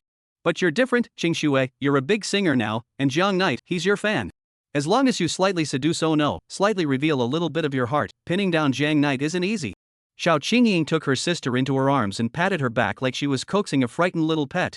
But sister, I did so many bad things to Jiang Knight before, he must hate me. In case, he knows, those things in my past. Thinking of these, her body started to tremble once again. Xiao Qingying patted her back. If you don't say it, if I don't say it, how could he know about Jiang Knight? The current Qingxue is no longer the Qingxue of the past. The current Qingxue is a beloved beauty girl and his Jiang Knight's favorite singer. Jiang Knight can definitely like you. For a long time, she spoke faintly, but I don't know what I should do. How am I going to let him understand my feelings? Xiao Qingxue was confused. She hadn't had any other favorite boys, and the other boys also stayed away from her because of her flashy status. She really didn't know how to attract Jiang Knight and gain his favor. Qingxue, it's okay. Xiao Qingying revealed a confident smile for no reason. Sister will teach you. Sister? I told you a long time ago, sister is very good at things like relationships. The romance novels that elder sister has read, there aren't thousands of them, there are also. But my sister has never had a boyfriend at all, is it really? Okay? A nameless fire surged to Xiao Qingying's head. She had a red face and knocked Xiao Qingxue's head melon. Do you know what those girlfriends of mine call me? What? Xiao Qingxue was curious. Ms. Phoenix Daisy. Xiao Qingying raised her eyebrows. What's wrong, sister? Don't believe it. Nothing, I always feel that this title is weird. Xiao Qingying's eyes dodged. She was indeed Ms. Phoenix. But the thing is actually like this, Xiao Qingying also has a few girlfriends in the aristocratic circle of Magic City. The following is the chat record of Xiao Qingying's letter group. Little sweetheart, sisters, my boyfriend seems to ignore me recently, what should I do? I don't eat fish, this side suggests breaking up directly. I'm not sure if you're going to be able to do this, but I'm sure you're going to be able to do it. Little sweetheart, Qingying, then what do you think I should do? Crying. Me, directly split up. Little sweetheart. Little sweetheart, can you two crouching dragons and phoenix chicks stop talking? As a result, Xiao Qingying was awarded the top title of Miss Phoenix in the relationship world, and it was widely spread in the circle. Don't worry, Qingxue, with my sister's experience accumulated from reading books for so many years, coupled with your conditions, no little boy will be able to resist your offense. Xiao Qingxue froze, then nodded. She had believed in her elder sister since she was a child. Her sister could manage the company in a well-organized manner, she could think of ways to make her happy when she was unhappy, and she could help her get anything she wanted. In her eyes, her sister was an omnipotent being. She, for one, chose to trust her sister unconditionally. Then it's settled, turn around and I'll bring you a headset and a miniature camera, so you'll carry them with you, and I can guide your words and actions at any time. Good. Xiao Qingxue's eyes were ablaze with the light of hope. With such an almighty sister who could fulfill all her wishes, she was slightly relieved. It's just that, Qingxue, how do you? Xiao Qingying noticed the white silk that Xiao Qingxue was wearing on her legs. Ah. This is the white silk that Xiao Qingxue wore last night in order to better interact with her master and increase the sense of immersion in the interaction. I felt comfortable, so I wore it. Xiao Qingying frowned and stared tightly into her sister's eyes. Xiao Qingxue pretended to be calm as she met her eyes, but her eyes were a little evasive. Oh, well, comfortable is good. Xiao Qingxue let out a sigh of relief. But hey, Qingxue, you're so cute like this. Xiao Qingxue raised her head blankly. Come on, let's sister Kong Kong. Xiao Qingying licked her tongue, and her hand unfaithfully reached for her sister's soft underbelly. Don't wow, sister, ha ha ha ha. Chapter 58, The Exhausted Jiang Night Power. Shen Luoying followed the housekeeper to prepare some of the necessary gadgets for the raid on Jiang Night and then returned to the villa. It was already night. Night, quiet, villa side, vaguely a few pedestrians pass, clattering footsteps can be heard even from a distance. A high-class sedan parked next to the villa. Miss, school will start the day after tomorrow, remember to do as I said and get the equipment ready. The housekeeper reminded. Shen Luoying answered and got out of the car, dragging her tired body inside the villa. So, what in the world has happened between my dear and Xiao Qingxue? Shen Luoying had been rambling all day, and was eager to find Jiang Night now to ask for clarification. In case Jiang Night really did something with Xiao Qingxue. No way, Shen Luoying shook her head, wanting to shake the idea out of her head.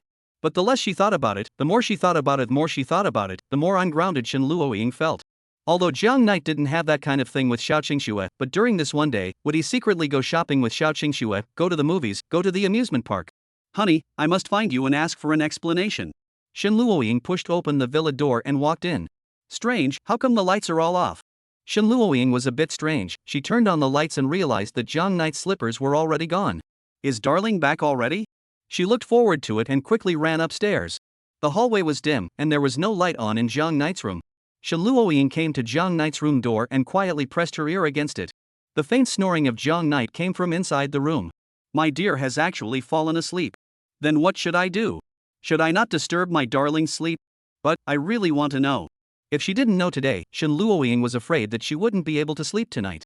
If she couldn't sleep, she would definitely run to find Jiang Night.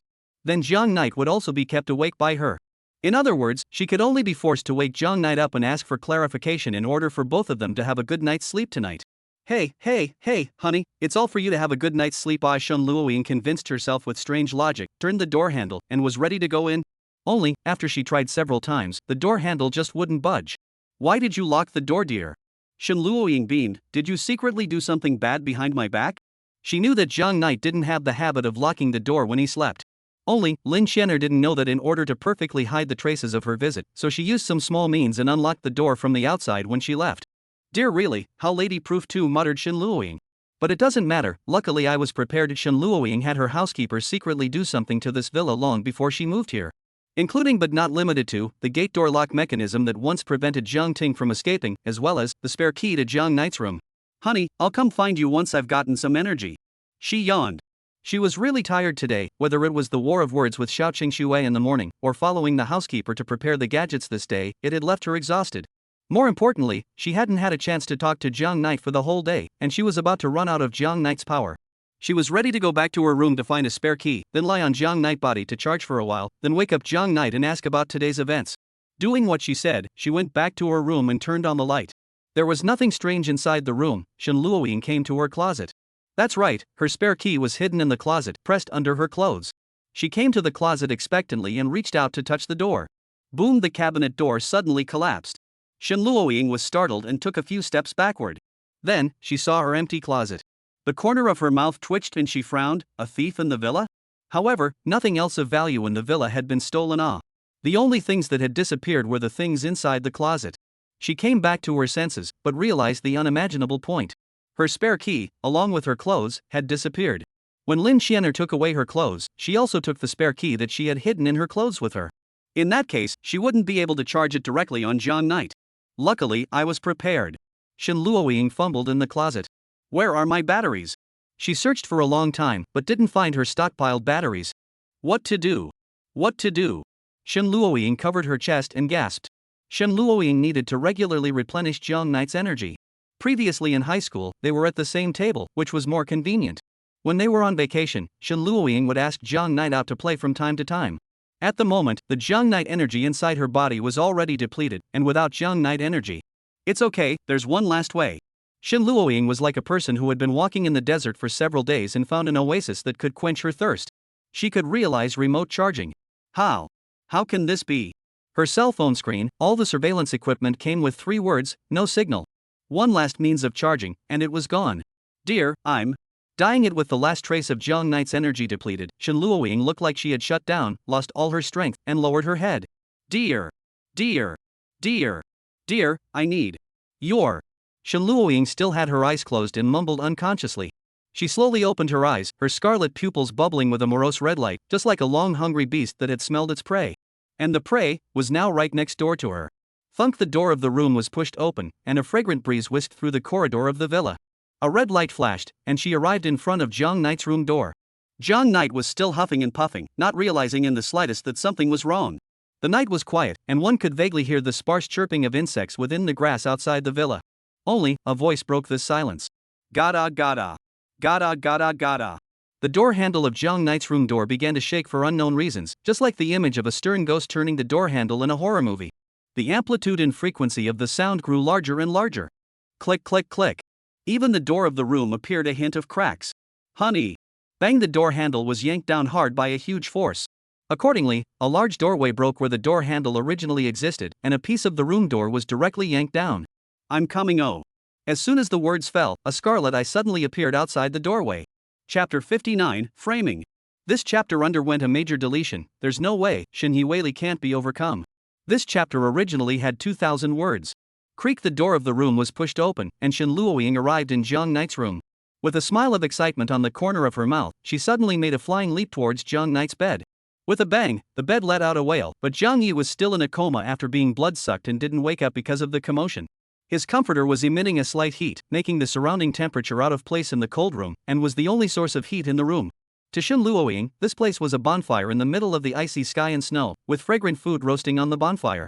Love you. Love you. Shen Luoying was sitting right next to Jiang Knight, looking straight at Jiang Knight's sleeping face, like a traveler sitting by the bonfire, waiting for the food to roast. Shen Luoying hugged Jiang Knight through the clothes, buried her head on Jiang Knight's chest. That was the purest flavor, the most primitive flavor of food that had not been consumed by any spread. After a long time, she woke up in a bit of a daze. I just wouldn't have done anything right, she said worriedly, reluctantly climbing out of the warm comforter. After all, she didn't know if Jiang Knight would be woken up by such a big commotion. Only, her worries were actually redundant. Jiang Knight was now pale and unconscious, and would not regain consciousness at all for a while. Shen Luoying was just about to try to wake Jiang Knight up when she realized that there was a hint of something wrong in the middle of the room. On the floor of the room, there was something lying on the floor that shouldn't belong here. Shen Luoying rubbed her eyes, a bit incredulous. She came closer to look again and was stunned. Shen Luoying was a little confused. How could her own things be here? This was something that Lin Xianer had purposely left inside Jiang Knight's room before she left, inside Shen Luoying's room. It was a picture of Jiang Knight. She wanted to put the charge of her coming in on Jiang Knight's head, thus making the bad woman hate Jiang Knight. Shen Luoying stared at the photo. So familiar, isn't this what she secretly took that day? This photo was exactly what Shen Luoying had posted inside the closet. Wait. An idea rose inside Shen Luoying's brain. It can't be that. My dear has entered my room, right? And dear opened my closet? Shen Luoying thought about this possibility and looked at the innocent Jiang Knight with a jerk. It wasn't without reason that Shen Luoying would have this thought. Her subconscious always felt as if Jiang Knight had stolen something from her at some point. Moreover, this feeling seemed to have appeared a few days ago. This memory was just like a dream, making her unable to tell the truth from the lie. Moreover, besides Jiang Knight, who could waltz into the villa and steal her clothes without even breaking the door lock? Regardless of the motive, or the likelihood of the crime, Jiang Knight was the one with the most suspicions. Shen Luoying turned her head and looked at Jiang Knight with a slight change in her eyes. The innocent Jiang Knight didn't realize that he had already been branded as a thief. Obviously, Lin Qian'er's framing was successful. He, honey. You really are a perverted. He, although I'm not as perverted as my dear, but it's okay to slightly satisfy my dear. Oh. Shoo. Keep your voice down. In the grass outside the villa, two sneaky silhouettes used the grass to hide their figures and slowly moved towards the villa's gate. Your honorable wife, I have observed, there is no light inside the room, we can move now. Shinwen crouched in the grass and whispered. Okay, action begins. Yan Lingshi's pink hair fluttered with the night wind. At her command, the two of them quickly crossed the lawn next to the villa and quietly arrived by the villa's door. Shinwen pulled out a spare key for the villa and opened the villa door. He lowered his face. Let me see, Luoying and Jiang Knight, what exactly are they doing at night? Chapter 60 Catching Adultery in Bed. It's so late, they should have already gone to sleep, right? Yan Lingshi took a look at the dimly lit villa. It's better if we don't wake them up, they'll be going to school soon, we have to let them have a good rest in these few days. That's right, we can't startle the snakes. Shinwen's focus was completely different from Yan Lingshi. The two took off their shoes and placed them outside the villa, thus lowering the sound of their footsteps. With Shinwen in the front and Yan Lingshi in the back, the two of them quietly slipped into the villa and tiptoed through the corridor to the stairway on the first floor. Shoo! Yan Lingshi put her index finger to her mouth and made a silent gesture. The two of them squatted in place, pricked up their ears, and listened to the movements upstairs. Wife, did you hear any strange sounds? Shinwen said. There seems to be. Husband, is this Luo Ying's voice? Yan Lingshi was a bit surprised and said. That's right, it's Luo Ying's voice. Shinwen explored his head and glanced at the corner of the stairs, his head full of black lines. Damn it, can't hear what she's saying. Wife, let's rush up. Luo Ying is not even sleeping now, definitely doing something. Shinwen was a little anxious, he touched the bulging stuff in his pocket. Husband, going up now will only scare them. Yan Lingshi slowly moved a few steps in Shinwen's direction and said in his ear, let's quietly touch up and listen to what Luo Ying is saying first. Shinwen thought about it and felt that it made sense. Good, after we go up in a while, let's use hand signals to communicate, don't let them discover us. The two of them held their breaths, Yan Lingshi in the front, Shinwen in the back. The two of them climbed up the stairs step by step, and came to the corner of the stairs. Yan Lingshi raised her hand and made a stop gesture. Shinwen understood and stopped in place. Shinwen stared dead on in the direction of the corridor above the stairs, almost wanting to project his line of sight directly into the duo's room. Luo Ying was still not sleeping now, and the lights in the room were still off. The more he thought about it, the more wrong he felt. These two people, they definitely weren't doing anything good. Seeing that Yan Lingshi hadn't acted yet, he kept scowling towards Yan Lingshi. Seeing her husband in this state, Yan Lingshi cocked her head, unsure. Shinwen pointed to his ears. Seeing this, Yan Lingshi's mouth formed an O shape, then slowly nodded, signaling that she understood. Thus, Yan Lingshi turned her head sideways, pointed one ear in the direction of the corridor, and listened carefully. The villa was silent, and the duo could almost hear each other's heartbeats. At the same time, Yan Lingshi seemed to hear something moving and frowned. The distance was still too far away now, she could only vaguely hear a few key words. She actually shouted dear to Jiang Knight. Yan Lingshi's eyes were glowing. Can't it be, she's already taken it? Thinking of this, she couldn't resist her urge to eat melon, wanting to go and take a look with her own eyes. She turned her head and faced Shinwen. Then, she pointed at herself, then at the corridor, then at Shinwen, and then below herself. It meant that she was going up to have a look, leaving Shinwen to stay where he was. Shinwen translated her meaning inside his mind, only, now he, when translating, brought a little bit of his own thoughts. What he translated meant was, I'll go up first, and you directly bury Jiang Knight into the ground. Shinwen nodded solemnly, signaling that he understood. Yan Lingshi started to move, and just as she took a step, Shinwen lifted the restriction, and at the speed of light, he pulled out scissors from his own pocket, and was ready to rush into the room and put Jiang Knight in the ground. Yan Lingshi hurriedly tugged on Shinwen's clothes. Shinwen looked back in disbelief, and before he could react, he received a blow to the head. She held up her fist, her peach-colored eyes narrowing slightly as she rolled her eyes towards Shinwen. Wife, they must be doing something bad, let's hurry and stop them. I don't want to be a grandfather yet. Shinwen innocently came to Yan Lingshi's ear and muttered in a small voice. Seeing this, Yan Lingshi covered her mouth and let out a soft laugh, then, while Shinwen did not react, kissed Shinwen's forehead. The hallway fell into a silence. Shinwen was hard controlled in place, unable to move. Yan Lingshi gently patted Shinwen's shoulder to show comfort, signaling him not to worry, and then went up the stairs alone. She quietly poked her head out and observed the situation inside the corridor. It was good that the movement just now didn't seem to have been detected by Shen Luoying. She tiptoed slowly down the corridor, and when she moved to the doorway of Shen Luoying's room, she pressed her ear to the door. Squeak! The door to the room opened just like that. The room was pitch black, and Shen Luoying did not forget to turn off the lights on her way out even when she was unconscious. Meaning, she wasn't going to return to this room tonight, so there was no need to turn on the lights. Yan Lingshur sucked in a breath of cool air and was taken aback. She had originally thought that the door to this room was locked. She did not realize that the door lock had already been destroyed by Jiang Ting with a similar action as hers. Therefore, the door was opened just like that by her light touch. It's over, it's going to be discovered by Luo Ying.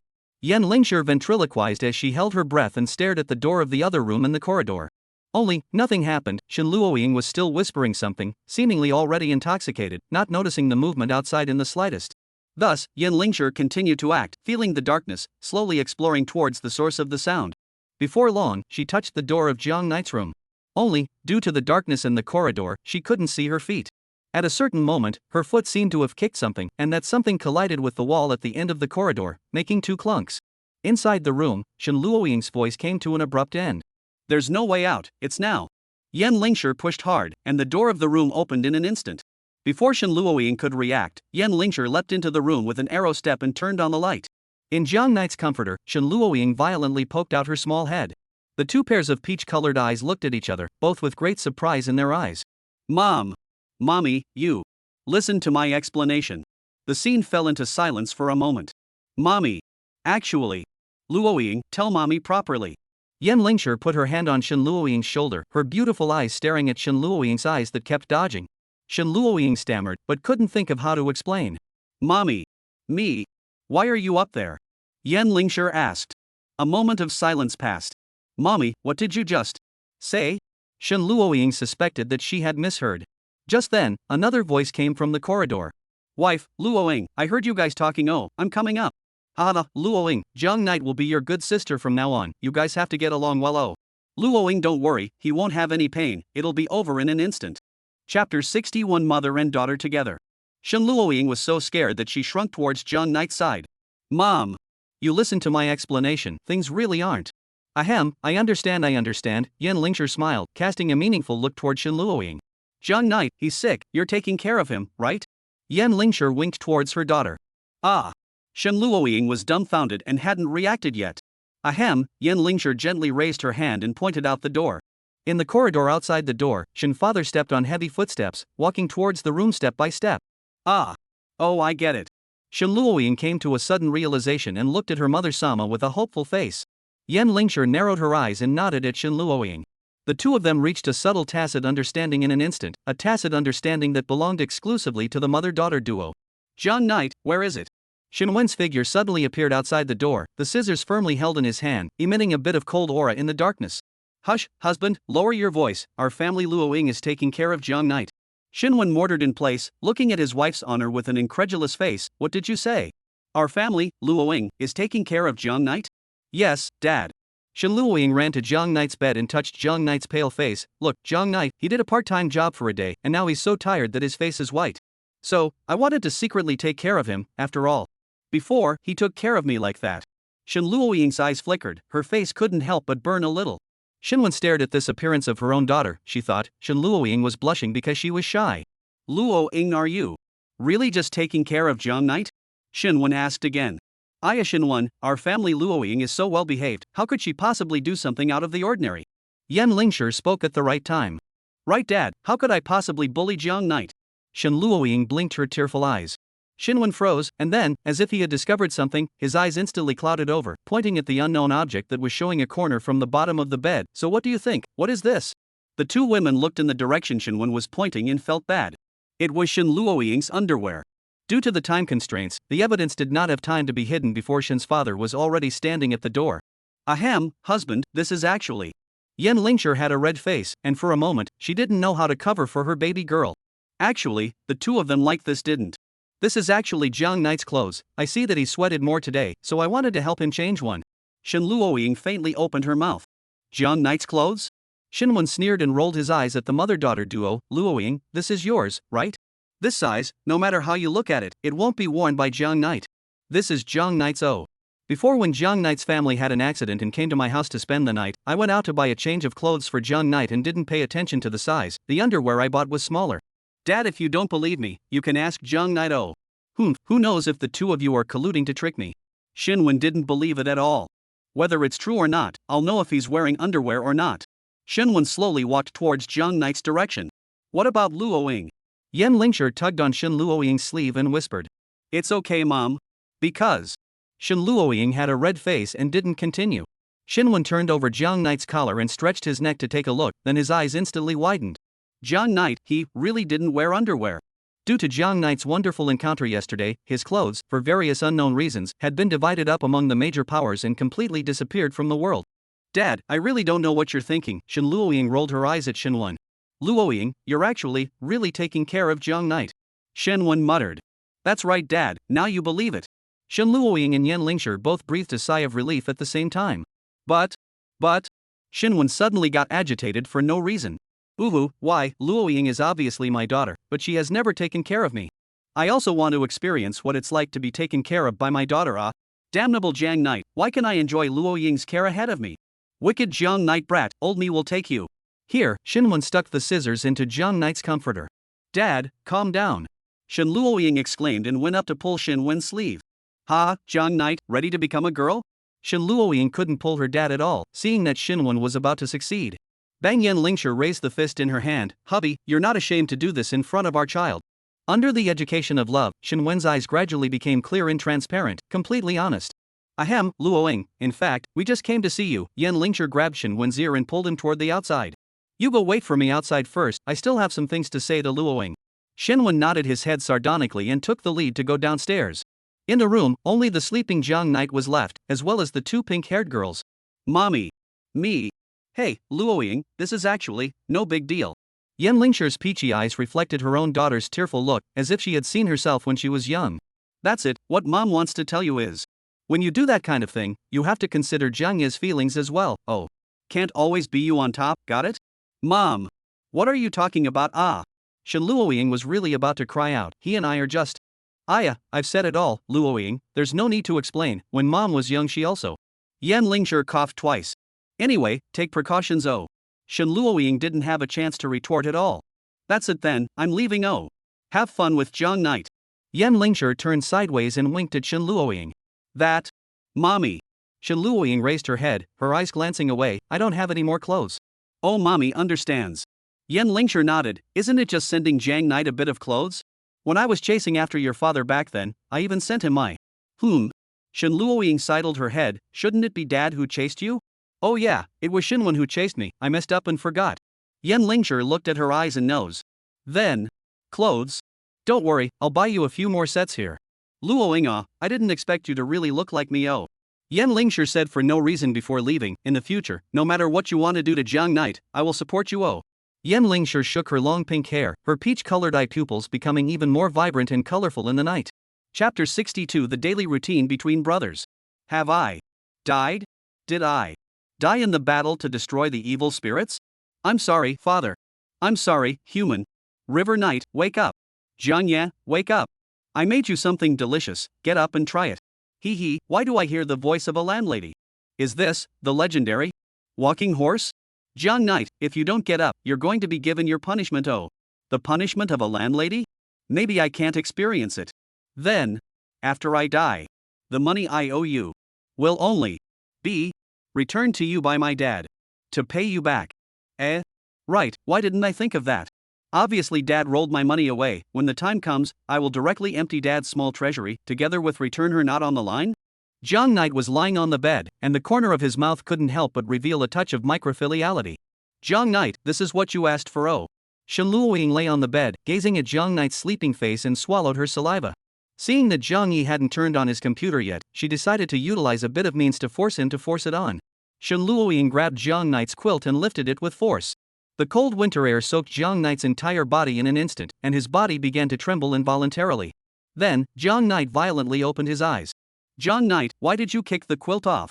Shen Luoying knelt down next to Jiang Knight in a well-behaved manner. You'll catch a cold from freezing like this, hurry up and put your clothes on. After a night's rest, Jiang Ye's face looked much better, but it was still a bit pale. His head was groggy and he was a bit confused. I'm not dead? Those things last night, was I dreaming? Jiang Yi squinted his eyes, still not adjusted to the early morning sunlight.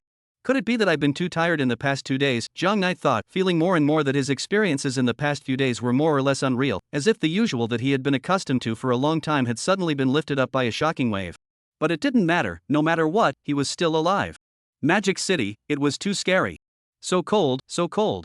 Jiang Knight looked to his bed. His own pile of quilt is lying on the floor of the room. Landlady, did you do this? Jiang Knight turned his head sideways, narrowed his eyes, and questioned Shen Luoying. I didn't do it. Oh. Shen Luoying's face did not turn red. Jiang Knight, you're prone to freezing and catching a cold like this. I'll warm you up. The corners of Shen Luoying's mouth unconsciously rose a few times, and she pounced towards Jiang Knight, hugging Jiang Knight, who was only wearing a single piece of underwear. Don't ask where this underwear came from. Shen Luoying might know, but she wasn't going to tell Jiang Knight that this one, the ready-made dish that was above the guachao pre-made dish. Jiang Knight, do I look like a warm baby like this? Shen Luoying pressed herself against Jiang Knight, burying her head in his chest, raising her head and blinking her eyes. It's not right. Jiang Knight frowned. The rigor of a man of science and technology made him quickly notice that something was wrong. Landlady, next time you lift my covers, remember not to press your arms on my legs and then tell me that I'm the one who kicked them off. Shen Luoying didn't respond. Warm baby, why don't you say anything? Jiang Knight took his hand and waved it in front of her. Shen Luoying didn't react. Good, a warm baby, pretending to be dead right. Come on, let me see. Jiang Knight's hands directly reached for Shen Luoying's soft underbelly. After some friendly exchanges between brothers, Jiang Knight finally got dressed and climbed up from the bed. Landlady, your dark circles are so heavy. Did you stay up late again yesterday? Jiang Knight casually asked. Shen Luoying often stayed up late, either studying or painting, this he knew. Although Shen Luoying stayed up late yesterday, the purpose was naturally needless to say. Landlady, why is the door handle of my room broken? Jiang Yi stared at the large hole in his room door and fell into deep thought. Shen Luoying's heart thumped. How did she forget about this? Oh, yesterday there were a few kids playing soccer next door. The soccer ball kicked into the room and just happened to smash off the door handle. Jiang Knight frowned in surprise. Shen Luoying looked at her eyes and didn't say anything. Landlady. Shen Luoying's forehead oozed out a thin line of sweat. This reason she had thought about for a long time last night and really couldn't think of any other reason to fool Jiang Knight. Jiang Knight wouldn't have found out anything, right? Did those guys pay out? Shen Luoying? Oh, the compensated. That's good. Jiang Knight didn't care too much. After all, how could a good brother lie to himself about such things? The duo went downstairs. Landlady, you got up so early, I didn't even have time to prepare breakfast for you. Jiang Knight yawned and was ready to walk into the kitchen. Jiang Knight, I made breakfast. Oh. Shen Luoying pointed to a pile of skin, egg and thin meat porridge on the table. Oh. Landlady, when will you cook your own breakfast? Jiang Knight was a bit surprised. Learned it now, you taste it? Shen Luoying didn't sleep well last night, so she simply climbed up early and discussed with her housekeeper through her cell phone about the strategy to raid Jiang Knight. Mr. Crouching Dragon, are you saying that Jiang Knight is sleeping right now? Me, yes. Me, what should I do next? Mr. Crouching Dragon, to capture a man's heart, you have to capture a man's stomach. Nis knows what I mean. Me, I see, is it to make breakfast for Jiang Knight? Me, but I'm not very good at it. Mr. Crouching Dragon, it doesn't matter, I'll give you a call, it's all inclusive. Jiang Knight looked expectantly at the bowl of black rice paste on the tabletop. It looks good, well chartered. Brother, I must try the poison for you. Jiang Knight picked up the bowl and took a sip. How is it? Shen Luoying looked at Jiang Knight hopefully. Well. Not bad then, chartered lady, you come and taste it too. Jiang Knight had a bright smile on his face. With that, he got up and slowly walked towards the toilet. Really? I'll come and taste it too. Hearing Jiang Yi's praise, Shen Luoying didn't think too much and directly picked up the bowl and took a big gulp of it by aiming the spot where Jiang Yi had drank it to her mouth. Vomit. Vomit. Two vomiting sounds came out from the toilet as well as the middle of the dining room respectively. Landlady, vomit. Want to poison me to death, you don't want to live either. Vomit. Jiang Knight hated the thought of emptying his own stomach out and pour it out. Vomit. Jiang Knight, you are deliberately vomiting. Brothers are supposed to share the same difficulties. So before Shen Luoying ate the black rice paste she made herself, he wouldn't say a word. Chapter 63 Departure, Comic Con. 10 minutes later. Shen Luoying sat on the sofa, her back facing Jiang Knight. When Jiang Knight went around to the front, she turned around and plopped down on the sofa. When Jiang Knight went around to the back, she resumed sitting squarely on the sofa. In short, no matter which angle Jiang Knight went around to, he could only see the back of Shen Luoying's head. Jiang Knight was once again faced with the problem of the century: how to comfort a girl. He had just used his own words to comment on Shen Luoying's bowl of black rice paste in what he thought was the most pertinent language. Then, Shen Luoying ignored him. A chartered lady. I was just saying that for fun. Jiang Knight circled around Shen Luoying, stammered and organized his language. Shen Luoying turned her back to him and let out a cold snort that she thought could express her anger. That chartered lady, actually, for a newcomer, you're already doing pretty well. When I first learned how to cook in the first place. Well, I do cook a lot better than you. Ah. I mean a little bit better. Oh. Shen Luoying faintly answered. Jiang Knight wanted to go around to Shen Luoying's body, but, like a gyroscope, Shen Luoying spun in circles, just not willing to let Jiang Knight see her face. Jiang Knight felt bad and became even more anxious inside. Landlady, it doesn't matter if we really don't know how to cook, you still have a lot of advantages. Like what? Shen Luoying rolled her eyes as she listened, almost about to take a breath and carry it over. She actually wasn't angry at all, and if Jiang Knight could have come around to her, he would have realized that the corners of Shen Luoying's mouth had been suppressed. However, after hearing Jiang Knight stammer for half a day and not being able to say a single good thing about himself, this time, she was really angry. Jiang Knight. She hated, you ate, I will one day make you gratefully eat the food I made for you. No matter what way. Shen Luoying clenched her fists.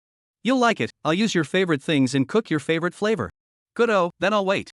Jiang Knight was not amused, he felt that Shen Luoying's road to cooking had already come to an end from the beginning. Jiang Knight, where did you go the day before yesterday? Shen Luoying suddenly asked. The day before yesterday? Let me think about it. Cough cough, landlady, you probably don't believe me when I say it. I seem to. Jiang Knight recalled the scene from the day before yesterday, and if it wasn't for the injuries that were still on his body, he had the feeling that the 2 days before that what happened was all a dream he had. After all, it was too unreasonable, too contrary to common sense. A psychopath and a vampire both inexplicably stumbled upon him. Shen Luoying looked at Jiang Knight with scrutinizing eyes. No, I can't tell the chartered lady, Jiang Knight belabored. Firstly, not to mention that his own experience was too outrageous, Shen Luoying might not believe it, and secondly, he was also afraid of dragging Shen Luoying into danger. After all, together with what he had encountered within the alley before, Jiang Knight seriously suspected that he might really be targeted by someone. He looked at Shen Luoying's straight eyes, thought for a moment, and made up the experience of the day before yesterday. That day, I went to look for a part-time job around the Heavenly Domain Theater. Then, a mysterious person came running over, claiming that she herself was a fan of Xiao Qingxue, and she said that she could exchange 2 of Xiao Qingxue's albums for Brother My Underwear. Wouldn't you say this is pure perversion? How could Brother Me possibly fulfill him? But, to my surprise, she pulled out ecstasy in a flash and then sprayed it in my face. I fought him for 300 rounds against my groggy head, but I still couldn't beat her and lost. And then when I woke up, my underwear was gone. Ahem, who would have thought that a place like Magic City would still have such perverts? Jiang Knight's CPU was running at high speed, making up a story that could explain the injuries on his body, as well as his missing underwear. Although it was far-fetched, it was also very likely to happen in Magic City. Magic City was just like any other place, there was no shortage of punks and sociopaths. Jiang Yi didn't blush and stared at Shen Luoying's eyes. She wouldn't not believe it, right? Jiang Yi swallowed his saliva. Shen Luoying nodded slightly, her face somber, so that's how. I know. It is. Jiang Knight was a bit disbelieving, he had already thought of all sorts of details to deal with Shen Luoying's cross-examination. But he didn't expect that Shen Luoying would actually believe it directly. Was this his own good brother? Xiao Qingxue. Shen Luoying clenched her teeth and sat in place mute. She remembered the white-haired girl who had flaunted her in front of her yesterday morning and had put her on the spot. You actually dared to rob my darling's clothes. Shen Luoying's eyes were colored with a touch of scarlet red. My darling's clothes can only belong to me. But Xiao Qingxue's hand has already touched Jiang Knight's clothes. What to do? There's a way, I just need to find an opportunity, and then put her hand. Shen Luoying immersed herself in her own world and muttered. Jiang Knight felt that the temperature around him had lowered a little, and was a little unsure. He felt that the current Shen Luoying was a bit strange. Landlady, do you have any plans today? Jiang Knight asked. Landlady? Ha? Oh, I don't have any arrangements. Then, today, do we want to go buy some stationery together, and by the way, take a stroll through that newly opened comic show? What Jiang Knight was referring to was Magic City's annual Air Prickly Monkey Comic Con, where one could buy a lot of original anime, as well as homoerotic works. As a veteran anime fan, he had always wanted to come to the comic show to have a look. It just so happened that this year's comic show was held on the day before school started. Since Jiang Yi had already decided to let his dad pay off his debt for him, he could spend the money without any psychological burden, and anyway, it would all be counted together on his dad's head at that time. Comic show? Yeah. Shen Luoying's eyes instantly became clear. It had been a long time since she had gone out with Jiang Knight, and, this time, it was Jiang Knight who took the initiative to invite her. As Jiang Knight's childhood friend, although she didn't usually read many comics, she stayed by Jiang Knight's side and had more or less learned by ear. Plus, she herself was good at drawing and had some knowledge of comics. But none of this was the reason. The main thing was that she could be with Jiang Knight. As long as she could be with Jiang Knight, even if Jiang Knight took her to bundle her up, it wasn't impossible. Chapter 64 Mr. Wulong's Assist. The bright morning sunlight shone on the streets of Magic City. Shen Luoying was beside Jiang Knight, pulling on Jiang Knight's coat. "Landlady, why are you going out with headphones?" Jiang Knight turned his head sideways and looked at the headphones hanging from Shen Luoying's ears. "Also, where did you buy this necklace? Why haven't I seen you bring it?" On the necklace, a red dot imperceptible to the naked eye was shining. Shen Luoying looked away somewhat sheepishly. "I want to listen to a song. Anyway, we're out to play. Consider it as a way to kill some boring time on the road. As for this necklace, well, I just bought it yesterday. Does it look good?" Jiang Knight nodded. "It's okay." The two of them took a cab and prepared to head to the Comic-Con. In the cab, the driver spoke. "Are you two going to the comic show?" Shen Luoying leaned towards Jiang Knight's side. Jiang Yi knew that Shen Luoying was shy in front of outsiders, which was also the reason why Shen Luoying and himself had been deskmates for so many years. So, he opened his own mouth to answer the driver's question. "Yes, master, please drive faster." The driver looked through the rearview mirror at the two people who were closely pressed together, and the corners of his mouth couldn't help but rise a little. "Well done, miss, worthy of being my disciple. You did much better than Yen Xin Wen at the time." The driver was none other than Mr. Crouching Dragon, who had just learned that Shen Luoying and Jiang Yi were going to the Comic-Con together, so he personally drove to pick them up. As for why he posed as a cab driver to pick them up. "Alright, I'll speed up." After the butler finished speaking, he kicked the gas, and the cab instantly accelerated and began to speed down the road. Today was the weekend, and there were more cars on the road than usual. "Master, be careful." Jiang Knight was startled as he looked at the bicycle that scurried out of the alley in front of him. The butler's quick eyes and hands brought over the steering wheel, and the car grazed the front of the bike and swept past. At the same time, because the car made a sudden turn, Shen Luoying, who was sitting next to Jiang Knight, accidentally didn't sit still and fell down in Jiang Knight's direction. The man on the bicycle took out his walkie-talkie and confirmed the situation to the housekeeper, and after learning that the mission was successful, he quietly left. "Landlady, are you alright?" Jiang Knight looked at Shen Luoying, who had collapsed in her arms, and whispered. "Well done, miss, you now act like you're shy and apologize to him." The butler instructed Shen Luoying on her next move through the headset. "Just ask him to say, 'Did I hurt you?'" Shen Luoying immediately did as she was told, her eyes dodging and her face red. "Jiang Knight, I'm sorry. I didn't hurt you, did I?" "Landlady." Jiang Knight blushed a little. "Yes, that's the way it is." The butler looked at the two through the rearview mirror and nodded in satisfaction. The 36 stratagems of bitter flesh. As long as you act like you're soft, you can make Jiang Knight feel sympathy for you, especially for a soft girl like you. That way, he'll want to stay by your side all the time and then protect you. But that's not enough.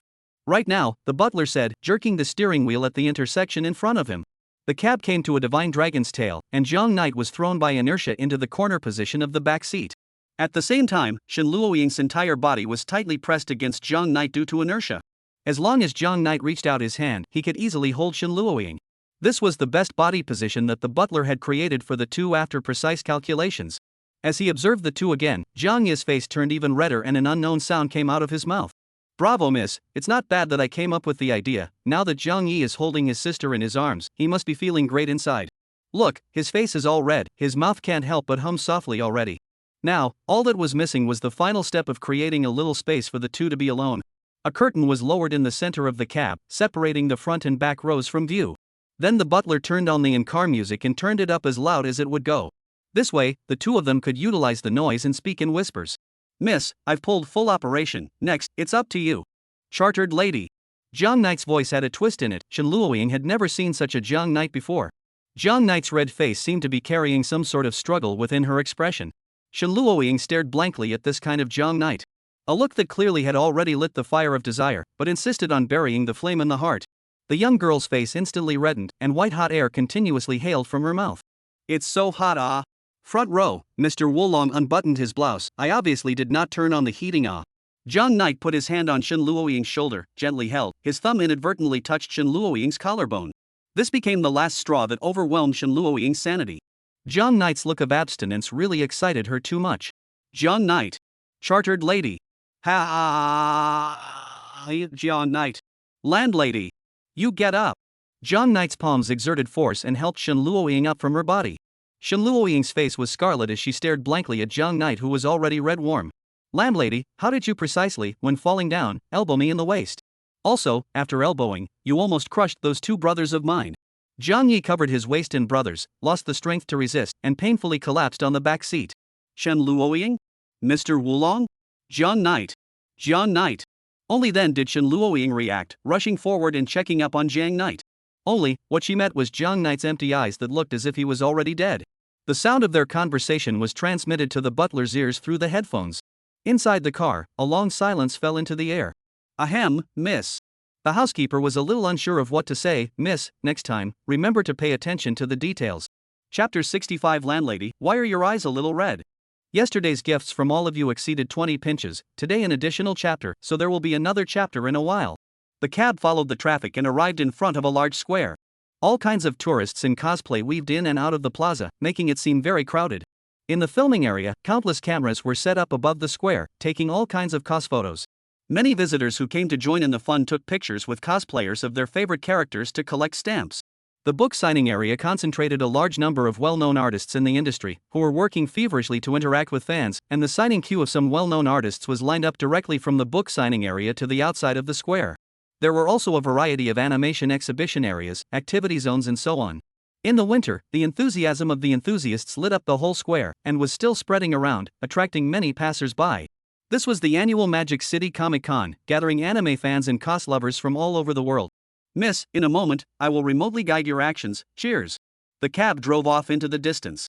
Jiang Knight, where are we going now? Shen Luoying followed behind Jiang Knight. She hadn't been to the Comic-Con, to her, she just needed to follow Jiang Knight and be his little pendant. Let me think about it, ha. Jiang Knight looked around, only, he couldn't see anything except the crowded people. I don't know, just wander around. Shen Luoying was just about to nod her head when the butler's voice came out from inside the headphones. Miss, take the initiative, you have to drag him to the Comic-Con and act like you're curious about anime. Then, ask him all sorts of questions during that time, so won't the opportunity for your interaction come? The butler reminded. This was common in business negotiations, and those who took the initiative could always grasp more business opportunities. As a veteran in business, the butler knew this well. Oh, Shen Luoying answered softly, then, tugged on Jiang Knight's coat. Let's go over there and take a look. Shen Luoying pulled Jiang Knight and walked over to a cosplayer wearing a strange headgear. The headgear hung a black and white photo of a person with an indifferent expression and dull eyes. Jiang Knight, who is this? Shen Luoying asked, pointing at him. Oh, this is Brother Makoto, the protagonist of Sun on Campus. Why does he have such a black and white photo? Because he liked more than one girl at the same time, and one girl got upset and stabbed him to death. Oh. So, what about this guy? This is? Jiang Knight explained. Is this person also a character from the anime? Shen Luoying pointed at a cosplayer who was crouching on the ground and furiously swirling black chocolate. Oh, this is Lao Chi, the one who runs the late-night cafeteria. Along the way, Shen Luoying pulled Jiang Knight and asked this and that like a curious baby. Jiang Knight explained for her tirelessly. Wow, that Coste Ying's young lady is so pretty, let's go find her and collect a mail. Jiang Yi dragged Shen Luoying and came to a girl who was cosplaying as Luing. Wow, little handsome, are you here to find me for a photo? That girl couldn't help but blush a little when she saw Jiang Knight's handsome appearance. Jiang Yi was just about to agree when he felt that the atmosphere was a little bit off. Without thinking much, he dragged Shen Luoying to his side and aimed the camera at the three. Landlady, let's take a picture with her. Landlady, smile, don't have such a stiff expression. Landlady, why are your eyes red, didn't you sleep well last night? Cough cough cough, miss, while you're at it, do a little intimate action with Jiang Knight. The housekeeper hurriedly reminded. If it was a little bit later, this cute little Luoying would have disappeared from the earth. Shen Luoying didn't usually take many pictures, and neither did Jiang Knight, so their movements were a bit stiff, and their gestures were the standard scissors. This young lady was obviously very good at posing in front of the camera, as she bowed and was about to make the appearance of kissing Jiang Knight through the air. Cough cough cough, missy, I think a more normal pose is fine. Jiang Knight hastily dodged and snapped. What? This is clearly a very normal posture. The girl said, then looked at Shen Luoying on the side. He, little sister is so cute, then it shouldn't matter if I kiss this little sister. This Miss Luoying looked Shen Luoying up and down, completely attracted by this beauty of hers. Shen Luoying stood still, her eyes empty as she slowly raised her head. Miss, be calm, Jiang Knight is still on the side. The butler drove the car, cold sweat soaked his entire body. She's a little shy. Jiang Knight hurriedly stopped in front of Shen Luoying. Shen Luoying was just shy in front of outsiders, otherwise there was no reason to sit at the same table with him for so many years. Ha, I know, you guys are a young couple, right? I was just making a joke. Ms. Luing covered her mouth and smiled. Hearing the word couple, Shen Luoying's eyes gradually cleared up. She pulled the corner of Jiang Knight's coat and hid behind him, acting like she was scared. No, she's my brother. Jiang Knight corrected. Yes, you guys are brothers. Ms. Luing rolled her eyes. The three finished taking a group photo normally, with Jiang Yi sandwiched between the two girls, and Shen Luoying's eyes were still a little red, but a little post-pee would do the trick. The two strolled around like this for a morning, during which the housekeeper repeatedly gave Shin Luoying tricks, including but not limited to, "My feet hurt, I broke my foot, I want to eat that. My hand hurts, you feed it to me." Shin Luoying was now as happy as a small child, completely forgetting about the little bit of unpleasantness she had just experienced. They went from the filming area to the activity area and slowly strolled through the anime exhibition area. In the end, there was only one place left, the signing area. Chapter 66, Homunculus Picture Book. The crowd in the signing area was bigger than any of the previous exhibition areas. This was because all kinds of well-known authors in the industry were offering their signed comics for sale in the signing area. Many fans gathered in front of the authors, discussing the plot of the manga. There were also some authors who were different. Why do you want to knife to death? Miscellaneous fish author, if dies, you don't want to live either. Fans took all sorts of throwing objects and threw them at the authors, mumbling things like resurrect. However, these were nothing more than jokes, and they were all expressing their love for the author's work in their own way. Jiang Knight, there's a lot of people. Here, Shin Luoying hid behind Jiang Knight, continuing to maintain her shy image in front of outsiders. Well, let's go over there and take a look. The two were sandwiched in the middle of the road in a long line. After a long time, Jiang Knight squeezed out from among the crowd, with two more signed picture books in her hands. Have we been waiting in line for hours? Jiang Knight's legs were a bit sore from standing. Shin Luoying, on the other hand, sat down on the ground without any image. For a weak woman like her, standing for so long was already a limit. Why don't we go sit over there? Jiang Knight pointed to a small corner with less foot traffic. Good. Shin Luoying nodded. She was exhausted now. Taking a rest was indeed the best option. The two dragged their tired bodies to that small corner with no one around. Jiang Knight unloaded the backpack on his body and was just about to take out food to replenish a bit of energy. Jiang Knight, look, there seems to be a small stall there, eh? Shin Luoying pointed to a small desk on the side. The small desk didn't have a collection of paintings of all shapes and colors like the other stalls, there was only a vase of flowers that was quietly placed on the desktop. It's just that the location of this stall is rather secretive, and there are basically no people next to it. It looked out of place with the noisy surroundings, and even Jiang Knight didn't realize that there was another small stall here when he came over. Is it sold out? There doesn't seem to be anything on the table. Shin Luoying was a bit curious. It seems like it's Jiang Knight squinted his eyes and looked towards the lone small stall. Next to the stall, a little girl with curly hair wore a pair of sunglasses and sat quietly by the stall. Even though there were no customers around, she looked like she wasn't in the slightest bit anxious, swiping her cell phone in boredom. If it's sold out, the author should have already left, right? Look, that little girl is still sitting by the stall. Jiang Knight replied. Could it be that her work is not popular? Shin Luoying asked again. It's so strange. Logically speaking, the authors who can come to this kind of Magic City Comic Con should all be big names in the drawing world. Why is this stall so cold? Are there no fans to patronize it? Jiang Knight was a bit puzzled. Look at that box again, it's bulging inside. The work sold by that stall must be inside that box. Then why doesn't she take it out and sell it? Shin Luoying felt that it was very inconsistent to try. I don't know either. Jiang Knight also encountered such a situation for the first time at a comic convention. Jiang Knight, should we go take a look? Shin Luoying proposed when she saw this curious look on Jiang Knight's face. Just as the two were about to get up and head to the stall, a man with a black hood and sunglasses on the bridge of his nose appeared in their line of sight. He looked left and right, and seeing no one around, sneaked over to the side of the stall. He leaned his back against the table, one elbow against the edge, the other hand pointing on the table, looking left and right absently. The little girl with the curly hair was still swiping on her cell phone, not paying any attention to him. Then the man's fingers began to tap rhythmically on the table. He first tapped once, then 3 times, and finally he actually tapped 8 times at once. The man's actions seemed to have caught the little girl's attention, and she put down her cell phone, bent down, pulled the box next to her seat toward her, and began to rummage through it. Before long, a small booklet was handed over to the man. The man conjured up $20 like magic and held it between his fingers. That little girl immediately took the money and placed it under the table, then continued to lower her head and began to play with her cell phone. These two people's interaction was completely watched by Shin Luoying and Jiang Knight. What are they doing? Shin Luoying was somewhat unable to understand. I don't know either. Jiang Knight spread his hands. Miss, they just seem to be pairing off code words.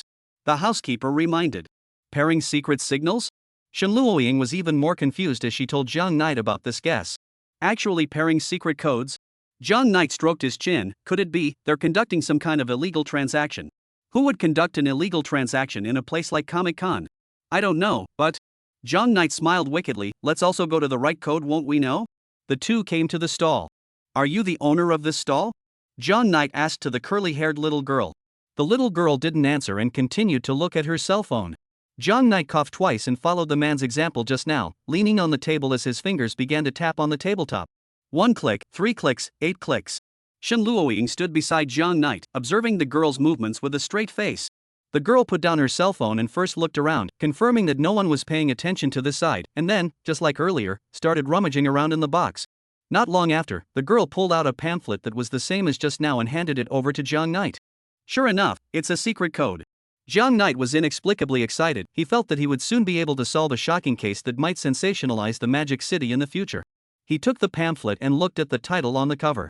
Then, his pupils gradually dilated. This is the O Sky Homage picture book? Jiang Knight looked at the cover of the picture book, where a white-haired boy and a white-haired girl were doing strange things in the entryway of his house. Jiang Knight looked behind her in surprise at the little girl, who seemed a bit uncomfortable with Jiang Knight's sight and shrunk her neck. What are you? Homoerotic picture books? Jiang Knight stared closely at the girl's sunglasses, seemed to want to see through the sunglasses, see through the seemingly harmless little girl. Hurry back, how can you look? At this place, the little girl said anxiously, and then, as if she reacted. Wait. You didn't come from the website? Jiang Knight came forward, frowned, close to the little girl's ear, wide-eyed, seems to have not come back from the shock. You this homoerotic picture book, decent? Chapter 67 The book. Thank you condensation fire rewarded the explosion more sprinkle flowers. These 2 days are busy, and so on the weekend to add 2 days to thank you for the reward. The little girl faced Jiang Knight's questioning, her face swished red, her voice stammered a bit, what's proper and improper? If you don't buy it, give the booklet back to me. Saying that, the little girl stood on tiptoe and was about to snatch the booklet from Jiang Knight's hands. Don't be in a hurry. Jiang Knight raised the booklet above his head, the little girl even jumped up, can't reach it. Wait for me to see how the painting is, and then decide to buy or not to buy is not too late. You. The little girl gritted her teeth, but then looked away somewhat sheepishly. She brewed for a long time, took a deep breath, and then glared viciously at Jiang Knight. Are you here to pick a fight? Looking for what? Can't I look at the contents of a picture book before I buy it? Jiang Knight asked rhetorically. It seems to be the case. The little girl thought about it and felt that she couldn't refute it at all. Just allow a glance, and I promise, you'll want to buy it. The girl sneered. Jiang Knight placed his fingers at the pages and slowly flipped open this book of homoerotic drawings. His move was like opening a precious treasure chest, and the moment the pages of the book were flipped open, it gave off a yellow glow that was undetectable to the naked eye. This yellow glow was like possessing a powerful magical power, coloring Jiang Knight's clear and pure eyes with a yellow shadow. This is. Jiang Knight opened his mouth wide, and his eyes felt like they were sucked in by the picture book. The indescribable content within the picture book momentarily left him a bit dumbfounded. The door to a new world quietly opened to him. Jiang Knight is indeed a comic fan, but he has seen most of the anime are in the Wavelu. A video platform can be found on the regular anime, such as The Sun in the School of the Sky, and so on the forbidden anime or Jiang Knight's son to help him from the unknown website to move down. He originally thought that the XX images in such forbidden anime were already the limit of the artists. However, after seeing this book, Jiang Knight realized that the world of comics was so vast. He had to admit that one mountain was even higher than the next. He stared at the indescribable and inhuman content on the picture book, inexplicably feeling some revulsion, but inexplicably wanting to continue reading. The underlying code that lurked in the DNA of every male creature was starting to kick in. This was a brand new experience for him, and without realizing it, he had forgotten about time and was completely immersed in this brand new world. Jiang Knight, what kind of comic is it? So pretty. Shen Luoying had never seen Jiang Knight concentrating on a comic like this before, and somewhat curiously came up. Snap, the comic was instantly closed by Jiang Knight. What's wrong, Jiang Knight? Shen Luoying froze, somewhat puzzled. This comic, it's not very good, so I won't show it to you. Jiang Knight swallowed his saliva. But you just clearly looked so seriously. Shen Luoying didn't believe it at all. Hurry up, take it out and show it to me. No. Jiang Knight hid the picture book behind his back. This isn't a comic, it's. Rather. Jiang Knight looked around, bent down, and whispered against Shen Luoying's ear, this is. The book. Benzi? I know this is the book, why don't you show me? Shen Luoying didn't understand what Jiang Knight meant. Around them, a few manga fans who were lining up in the signing line looked over as if they had caught some keyword. Hush. Jiang Knight hurriedly covered Shen Luoying's mouth. The book I'm talking about is not the kind of notebook that's common on the market. Then what is it? Shen Luoying looked at Jiang Knight with clear eyes. It's comics that can't be bought on the market. Jiang Knight tried to politely explain. Inside are some indescribable and disgusting images. Oh, it can't be, those things that men and women would do to each other.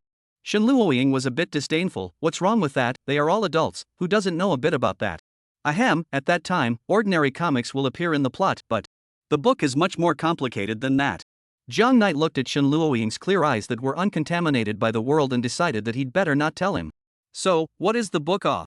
The less Jiang Yi said, the more Shen Luoying wanted to know. She felt that Jiang Yi seemed to be very interested in this kind of thing.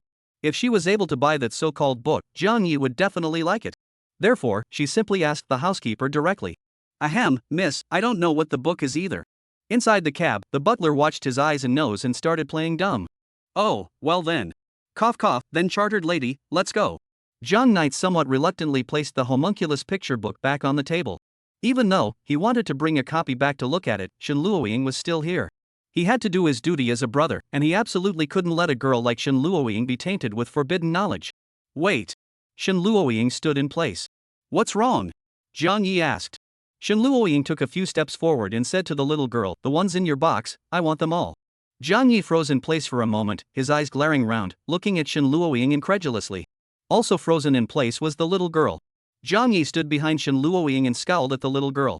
The little girl gave Jiang Yi a blank stare, however, she also understood what Jiang Yi meant. Although she looked at Jiang Yi with displeasure, she didn't want such a cute girl to be tainted with forbidden knowledge. Ahem, the booklets we sell here are very expensive, they cost $1,000 a book. Oh. The little girl opened her mouth. Shen Luoying. Little girl. In this way, she should be able to know what to do. The little girl belabored. Shen Luoying, what are you waiting for? Give me the payment method. These are packed for me, turn around and I'll give you the address of our house, you can just send it to us. Miss, it can't be like this. The butler was a bit anxious. If Shen Luoying was allowed to be tainted with forbidden knowledge, not to mention that he himself felt guilty, how could he explain to Shen Wan? Not the chartered lady, are you serious? Jiang Knight was also anxious. He made a hand-raising gesture towards the little girl, meaning that he asked her to raise the price even higher. He was clear that the landlady was rich, but it couldn't hold a higher price than this. Ahem, this young lady, these picture books are actually drawn by a friend of mine, and she told me that I can't sell these picture books to a cute little girl like you. I'm just helping her sell them on her behalf, so I have to listen to her for all the labeling. These weren't bought for myself, they were bought for him. Shen Luoying pointed at Jiang Knight. No, oh, only if you let this gentleman buy them himself. Shen Luoying stared at the little girl in front of her, her face gradually gloomy. The little girl swallowed her saliva and pretended to have a calm face, unwilling to let go. Chapter 68 Jiang Yining? You. Shen Luoying got angry, not at all the shy look she had just had. It was so hard for herself to find something that Jiang Yi especially liked, and now she actually couldn't get it. Ever since she was little, there was nothing she wanted that she couldn't get, except for Jiang Knight. She raised the offer again, like something like 5,000 a copy, 10,000 a copy. But the little girl's mouth was like made of iron, and still didn't let go. This is my friend entrusted me to help her sell, she has some things, cannot come to the scene. The little girl was righteous, so as long as she doesn't agree, I won't sell it to you. Shen Luoying's eyes rolled, it seemed that there was no way for money to solve this problem. Only, as she looked around at the noisy crowd, a plan surfaced in her mind. Little friend, you should know that there are some things that can be accomplished without money. What do you mean? The little girl frowned, unsure. The corner of Shen Luoying's mouth hooked up into an intriguing smile, pressing against the little girl's ear like a little devil whispering in her ear, if you don't sell me these books, I'm going to report you to the staff at the Comic-Con. Although I don't know what a book is, selling the so-called books here is surely against the law, right? Shen Luoying revealed a meaningful smile. When the little girl heard this, she instantly reddened her face. You actually used a trick outside the dish. Both of you are too shameless. She stomped her foot. How did you get on my head? Jiang Knight was speechless. Chartered lady, why don't you forget it, it's not like I have to have that thing. No way. Shen Luoying categorically refused. Jiang Knight looked at this look of Shen Luoying and was somewhat touched. He didn't expect the chartered lady, who was usually such a shy girl, to act so forcefully in this kind of matter. If Shen Luoying wasn't a girl, such a good brother who went to great lengths for what he wanted, Jiang Yi would have to directly worship him as a righteous father. Such a good brother was much better than his asshole father who had run away with the money. However, in this way, for a moment, he didn't know how to persuade this good brother of his. After all, people did all this for his own sake. In the headphones, the butler was persuading non-stop, but Shen Luoying didn't listen at all. To her, nothing was as important as Jiang Knight. Shen Luoying turned back and threatened in an even more raw tone. In fact, you don't want all of these books of yours to be confiscated, right? Shen Luoying lowered her voice and compelled, at that time, how are you going to explain to your friends? Only. Really think I will compromise? Shen Luoying frowned. She had thought that by threatening the little girl that she would report her stall, she would immediately sell the book to them. Unexpectedly, this little girl in front of her actually wasn't willing to back down. Then I really must go and report it. Shen Luoying turned around and walked towards one of the field staff. You wait, the little girl gasped, clearly infuriated. She held the table with one hand and tugged on Shen Luoying's sleeve with the other. Finally agreed? Shen Luoying arrogantly raised her chin. I told you, sell it to me earlier, you and I don't have to go through this trouble. You let me make a call to my friend. I can only sell it to you if she agrees. The little girl picked up the cell phone on the desktop and dialed a number. Okay, let me talk to her in a moment. Shen Luoying looked at the cell phone in the little girl's hand and said disdainfully. This little girl in front of her looked like a high school student, and this friend of hers shouldn't be much older than her. She didn't believe it, she still couldn't handle a high school student? The phone rang 3 times, and then it was picked up. The little girl turned on her cell phone speakerphone so that the sound of the duo's conversation could be heard by Jiang Knight and Shen Luoying. Little voice, I've run into a bit of trouble. The little girl said. Oh? What kind of trouble? The person on the other end of the phone also seemed to be a girl about the same age as the little girl. She yawned and asked. Aha. Why is it so noisy at your place? The little girl was a bit puzzled as she listened to a cacophony of voices on the other end of the phone. Oh, my mom is teaching my dad to sing. What's the matter? Go ahead. Well, Xiaoyin, your family relationship is really good. Wait, Xiaoyin, didn't you say that your father traveled, often not in the Magic City? Oh, it's fine, he recently came back to see me, you just say it. The little girl didn't ask too many questions. It's like this, there is a girl who wants to buy your. The little girl began to recount what had just happened. Jiang Knight frowned. He inexplicably felt that the voice of the young girl on the other end of the phone had an inexplicable familiarity. He shouldn't have heard such a voice before. And, what's this sound? On the other end of the phone, a burst of sound rose and fell through the phone, reaching the ears of the 3 people on this end, as if something was writhing violently. This way, the young girl on the other end of the phone seemed to have come to a little interest. You just tell her to go ahead and report it at will, and I'll count it as a loss if I can succeed. Oh, the mouth is quite big. Shen Luoying inexplicably felt that the voice of this little girl on the other end of the phone was a bit annoying. She didn't have the slightest intention of backing down, and snatched the cell phone in the girl's hand. Hey, I'm the one who wants to buy your picture book. I advise you, hurry up and sell the picture book to me, otherwise. On the other side of the phone, the young girl was obviously a little angry too. Do you know who I am? I don't know who you are, in short. Before the words were finished, a strange conversational sound came from the other end of the phone. Hubby, you can talk now. Jiang Knight's frown tightened. He felt more and more that something was a little off on the other end of the phone. Was there anyone who sang that made a whimpering sound? If you knew who I was, you wouldn't have said that. The young girl on the other end of the phone said. Oh? Then tell me, who are you? Shen Luoying just couldn't believe it. In Magic City, who else could overpower her? Alright, since you asked sincerely, I'll be merciful and tell you. You remember well, this young lady's name is Jiang. Chord. Tone. Chapter 69, A Long Time Coming? Inside the Comic-Con, a long silence fell by the stalls. Jiang Knight and Shen Luoying both froze in place. The little girl glanced at the duo in this state and sat back in her chair with relief, wrapping her arms around her chest and smiling smugly. Now you know how powerful my friend is. She thought that since Jiang Knight and Shen Luoying were in Magic City, they should have heard of the name Jiang Qingyin. They must have been intimidated by the name. Obviously, the young girl on the other end of the phone thought the same. She hummed arrogantly, then said, It's good to know my name. If there's nothing else, I'll hang up. First. Shen Luoying turned her head sideways and glanced at Jiang Knight, who was dumbfounded. She knew that Jiang Knight had a younger sister named Jiang Qingyin, and moreover, she had seen it with her own eyes. When she was in elementary school, Shen Luoying often appeared at Jiang Knight's house, pulling Jiang Knight to go out with her. Only, things could never go that smoothly. As long as she appeared at Jiang Knight's house, the sister of Jiang Knight would suddenly appear and stare at her with unkind eyes. When he himself pulled on one of Jiang Knight's arms, his sister would tug on Jiang Knight's other arm, and neither of the two would let the other go. It wasn't until Jiang Knight finally decided to go out with both of them at the same time that the two of them gave up. It can't be, it's really that little girl, right? Shen Luoying hurriedly said. You wait first. Is there anything else? Shen Luoying walked in front of Jiang Knight and handed her cell phone in front of her. Seeing this, Jiang Knight turned back to his senses and looked hopefully at the cell phone in Shen Luoying's hand. String tone. Jiang Knight's eyes were a little moist. Am I dreaming?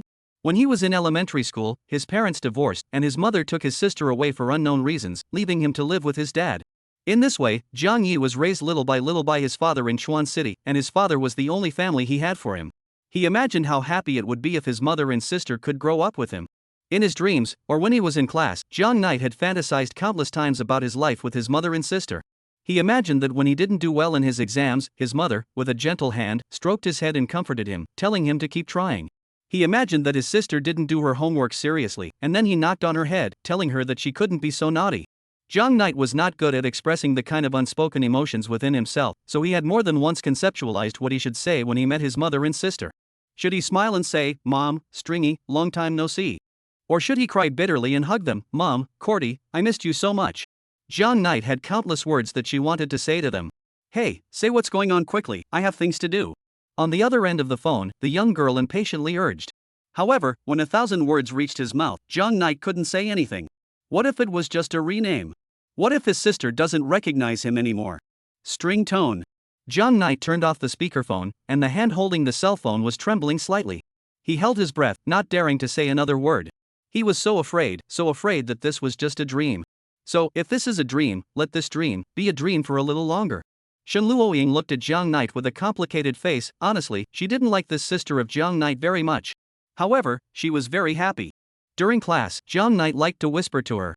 When talking to himself about his mother and sister, he always spoke in a relaxed tone, as if he was talking about something unimportant.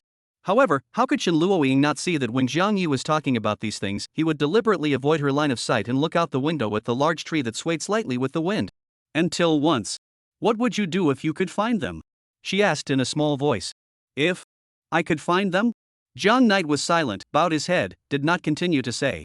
"Jong Knight, you answer this question." The teacher shouted. "Oh, okay." Jong Knight stood up. Cough cough, Charter, what did the teacher just ask? Jong Knight turned back, and it was only then that Shen Luoying could clearly see Jong Knight's eyes that had long been moist. Jiang Yi was always that sunny and cheerful look in front of her. There was nothing that could make him show this look. If Jiang Yi could find his family, Shen Luoying was sincerely happy for him. Although this younger sister was a bit annoying, but counting her age, she should be in high school right now, too busy with her studies to find time to bother herself. Moreover, she was Jiang Yi's own sister. After she and Jiang Yi got together, she still had to be slightly nicer to Jiang Yi as a sister. "Stringy, long time no see." Jong Knight tried his best to make his tone seem a bit flat. On both ends of the phone, there was a momentary silence. Just suddenly, something seemed to have happened on the other end of the phone. The strange voice seemed to become louder. "Who are you?" On the other side of the phone, the girl's voice trembled a little. This voice, so familiar. Although it was very different from him at that time, the girl felt that this voice was so warm, so like. "I'm Jiang Knight," stringy voice, "do you still remember me?" Jong Knight said and closed his eyes, not daring to listen further. In case he was mistaken, in case the stringed voice no longer recognized him. "Brother." Jiang Yi violently opened his eyes and couldn't hold back any longer. His legs went limp and he sat down on the ground, unable to stop the tears from flowing downward. This is not a dream. This is not a dream. In the blink of an eye, it was 10 years. It had been 10 years since he had heard this word. It was only now that he realized how ridiculous all those words he had prepared that he should have said when he met up after a long time. Right now, he couldn't say anything, and he didn't need to say anything. Everything had settled in time, quietly exploding from amongst the wordless silence. String tone. Is a brother oh. Jong Knight closed his eyes and lost his voice broke. There was another burst of silence. "Brother, Cordine misses you." Oh. On the other end of the phone, Jiang Cordine similarly let out a painful cry. "Gee, are you okay, Mom, is she okay?" "Cordy, take it easy, let's talk slowly." Jong Knight softly comforted, but didn't notice that his own voice was also trembling. Seeing this scene, Shen Luoying walked forward and pulled away the little girl who was doubting her life. In the secluded little corner, Jong Knight was the only one left. "Brother." The young girl slowed down for a long time before she trembled and opened her mouth. "I and Mom are fine. Oh. Brother, you're at the Magic City Comic Con, right?" Brother is at O. String tone, where are you?" Jong Knight asked. "Great. Cordy will be returning to Magic City soon, so when the time comes, I'll come to look for my brother." String sound, do you and Mom live in Magic City? "Right, oh brother, wait for me, I'll be right there." String tone, what the hell is that thing ringing on your side? Jong Knight asked. From the very beginning of this call, this voice was constantly coming out from the middle of the phone. "Oh brother, he's Dad. Oh. Daddy, brother and I are on the phone. Oh," the young girl leaped. Ha? What did you say?" Jong Knight's CPU was burning. "Isn't Stringy's dad my dad? Wait, that's not right. Nope. Jong Knight inexplicably felt that there was something wrong. "Dad, do you want to say something to brother?" Jiang Yenin asked. "Hubby, do you want to say something to little Knight?" Good. Oh, another woman's voice came from the other end of the phone. Immediately after that, the "oh" sound disappeared and was replaced by a man's cry. "Jong Knight, you, run." Chapter 70, Escape. Jiang Knight froze. What was happening? This voice, it's Dad? Dad, are you with Mom and the others? Jiang Knight asked. Son, run, if you don't run, we'll all be finished. Jiang Knight instantly got up, and his pupils suddenly contracted like an earthquake. His CPU was running wild. His dad left himself behind just to go find his mom? Dad, why didn't he bring himself along? Also, what was the meaning of letting himself run? Dad, what's wrong with you? What's going on? Jiang Knight couldn't react at all for a while. Honey, how can you say this? A ghostly voice came from a woman. Only the voice was a bit muffled, as if the woman wasn't in the car at the moment. It's not easy for little voice to find little Knight, so let the two of them, brother and sister, have a good exchange of feelings. As for us, honey, I won the game of hide and seek. Oh, shouldn't you give me some reward? Or, husband, do you want me to punish you? The woman exhaled like an orchid, her voice carrying 3 parts molestation and 7 parts seduction. Aha! Aha! Dad, speak. Dad. Dad. Jiang Knight anxiously called out to his dad, but the dad's mouth seems to be covered by something, stammered and couldn't send out a little voice. During the 10 years we've been separated, dear must be horny and thirsty. And dear must be very tired after running for a long, long time just now. How about Yulan needing your body? Hubby, your look of abstinence is really making me. No honey, yes, that's the look, that disdainful look. Me. Huffing and puffing gasps echoed around. Darling must be tired after running for so long. Just let me replenish a little nutrition for my darling, right? Good boy, open your mouth. The woman's hand covering Jiang Ling's mouth loosened, and in that instant, Jiang Ling tore his heart out and shouted, "They're lying to you, run." Then, thunk. A muffled sound came. Honey, is it good? Is it enough? If it's not enough, I have more. Jiang Ling's voice completely disappeared, as if it had broken off. Dad. Jiang Knight's hand holding the cell phone trembled slightly once again, only, this time, it wasn't because of excitement, but because of fear. Brother, just stay where you are and wait for me, I'll come over to you right away. The young girl ignored the small episode just now, still immersed in the surprise of reuniting with her brother after a long time. It's not right. It's not right. You guys are lying to me? Jiang Knight's CPU was somewhat overloaded. He had just experienced a wave of ups and downs, and now, his spirit was in some kind of trance. What did you guys just feed my dad? Jiang Knight asked. Well, I'll ask. Oh, Mom said, this is the drink that our dad used to like to drink. Good, then you say, what is your so-called drink? Oh, let me ask. Mom said, it's milk. Jiang Knight's eyebrows wrinkled. No, definitely not right, Dad, he only likes to drink beer. You guys can't fool me, you're not my mom and my sister at all, who the hell are you guys? Jiang Knight figured out that the people on the other end of the phone weren't his family at all. They kidnapped Dad and then posed as his family, wanting to capture him as well. Luckily, Dad had risked his life to deliver such an important message to himself. Dad, wait, I will definitely save you out. Brother, just now Dad, he was joking. Hello, brother? Duh. Jiang Knight hung up the phone, and after dropping the phone on the stall table, he walked straight towards Shen Luoying in the distance. He put on his hood, zipped it to the very top, and put on a mask. Under Shen Luoying's puzzled gaze, he tugged up her sleeve and walked off into the distance. Luoying, come on, let's go. Jiang Knight whispered. Before Shen Luoying could react, she was pulled away by Jiang Yi and walked straight towards the distance. Jiang Knight, what's wrong? Shen Luoying was a bit confused. She looked at Jiang Yi, who turned his head sideways without her seeing his expression. Ahem, my sister said that she would come back to me after I go to school. Let's go back first. Jiang Knight tried to say it without blushing or jumping. Shen Luoying cocked her head, somewhat unsure. The two of them mixed with the crowd, left the comic show, took a cab, and went straight back to the villa. An hour later, a stretch limousine separated from the crowd and parked at the entrance of the Comic-Con. The door of the limousine was violently pushed open, and a young girl dressed in a black lolita with a high ponytail rushed down from the door of the limousine, dashing in a certain direction. She was holding a large pillow in her arms, wearing small leather shoes, and her calves in white stockings looked even smaller and cuter against the black hem of her skirt. Wow, this little sister is so cute, what character is she cosplaying? On the side, the two young ladies who were cosplaying as Sheer covered their mouths with little stars in their eyes. They had never seen such a cute girl before. Little sister, can we take a picture with you? The young girl didn't pay any attention to them, still running on her own. A little sister, please, just take a picture with us. The two young ladies hurriedly chased after her. They tugged on the little girl's sleeve. Very soon, let's just take a picture. Together. The little girl instantly turned her head, her dark pupils already tinted with a touch of red. Jiang Qingyin stared expressionlessly at the two young ladies, her empty eyes like a black hole. Those young ladies were startled, letting go of the girl's sleeves and couldn't help but take a few steps backward. The young girl turned back and darted towards one of the corners of the signing area. Little voice, you've come. This little girl who was helping her sell books was named Gu Yao. Gu Yao, where's my brother? Jiang Qingyin grabbed Gu Yao's arm. He left just now, saying something about having a bit of business and coming back to visit our stall next time. After Jiang Yanyin heard that, the hand that was gripping Gu Yao's arm instantly lost its strength and hung down powerlessly. She drooped her head and sat on her knees. Xiaoyin, is he really your brother? Xiaoyin? Xiaoyin, are you okay? Brother, I miss you so much. Brother, don't you miss stringy voice at all? That, little voice, your brother is actually. Gu Yao wanted to say that Jiang Knight was actually still excited at first. Brother. Brother. Brother. Gu Yao shook Jiang Qingyin's arm. Xiaoyin, calm down She, as Jiang Qingyin's good friend, had never seen her like this before. It's okay oh brother, string tone is already, with you. Jiang Qinyin buried her head into the pillow and took a deep breath. Brother, I've already memorized your smell. He, this game of hide and seek is almost over oh. Daddy lost at hide and seek, and then he was punished by mommy. Ooh, Stringy doesn't want to punish her brother, so she'll have to. To brother, ask for a little reward.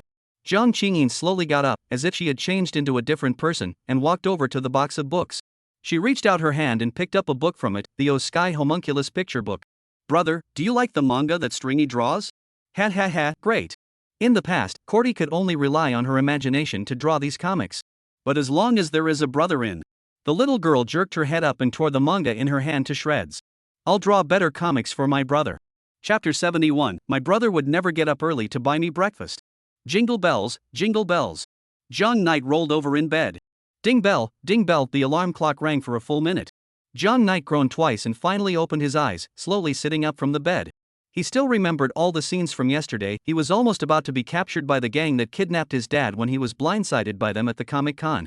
Therefore, last night, he couldn't get a peaceful sleep for the whole night. He was afraid that this villa would be discovered, and then they would send people to raid this villa at night. However, now it seemed that all the worries were redundant. They didn't seem to have found their way here. Where's the charterer? Jiang Yi looked around. She shouldn't be up yet. Logically speaking, if Shen Luoying had gotten up before him, she would have run inside the room to find herself. In the past 2 days, Jiang Yi could see Shen Luoying as soon as he opened his eyes, and now that he couldn't see her anymore, he felt a little bit uncomfortable. He turned off his cell phone alarm clock, put on his clothes, and went to the door of the next room, ready to tell Shen Luoying to get up. Today was the opening ceremony of Magic City University, and Jiang Yi didn't want to be late on his first day. Landlady, get up. Jiang Knight knocked on the door. There was no movement inside the room. Landlady, it's going to be late. Jiang Knight knocked on the door 2 more times. Only, there was still no movement inside. He turned the door handle experimentally, and to his surprise, the door just opened straight away. The door handle of both Jiang Knight and Shen Luoying's room had broken before for various reasons, so they had called a door repair person yesterday to replace it for them. The door to Jiang Knight's room wasn't repaired that quickly due to a large hole being broken. But the door to Shen Luoying's room should have been fixed at this moment. In other words, Shen Luoying didn't lock her room door at all. Strange, isn't the landlady even afraid of me coming to annoy her? Jiang Knight had thought that the landlady would lock the door to her room in order to sleep and prevent Jiang Knight from waking her up. Where's the landlady? Jiang Knight turned on the light and realized that no one was around inside the room. Has she already gotten up? Jiang Knight was a bit surprised. What was wrong with Shen Luoying in these 2 days, like a different person, getting up so early? Right at this moment, bang! The sound of the villa's gate being closed came from downstairs. The landlady just went out, no wonder I couldn't hear a single movement. Jiang Yi went downstairs and just happened to bump into Shen Luoying, who was changing her shoes. Shen Luoying seemed to have dressed up today. Her long pink hair that was originally spread out was bundled into a high ponytail, and even on a winter's day, she had changed into a small short skirt, and her bare knees were red from the cold. She raised her head to look at Jiang Knight, then turned her head away again with a bit of a blush. This skirt was carefully chosen by her. She was already very pretty looking, so she basically didn't intentionally dress up herself normally. Only today, she might need to deal with a tricky opponent. Chartered lady. Jiang Knight froze slightly when she saw Shen Luoying in this outfit. How is it, does it look good? Shen Luoying carried a bag and looked at Jiang Knight with a smile. Hurry up and change your skirt, aren't you even cold? Jiang Knight felt that Shen Luoying probably hadn't woken up from sleep and her brain hadn't fully turned on yet, otherwise she wouldn't have thought about wearing a short skirt in winter. Shen Luoying's smile froze on her face. Landlady, what are you doing out so early? Jiang Yi looked at the one bag in Shen Luoying's hand. Oh, this is our breakfast Shen Luoying fixed her mind and replied. Zhang Yi instantly frowned, staring at the bag in Shen Luoying's hand and gulped.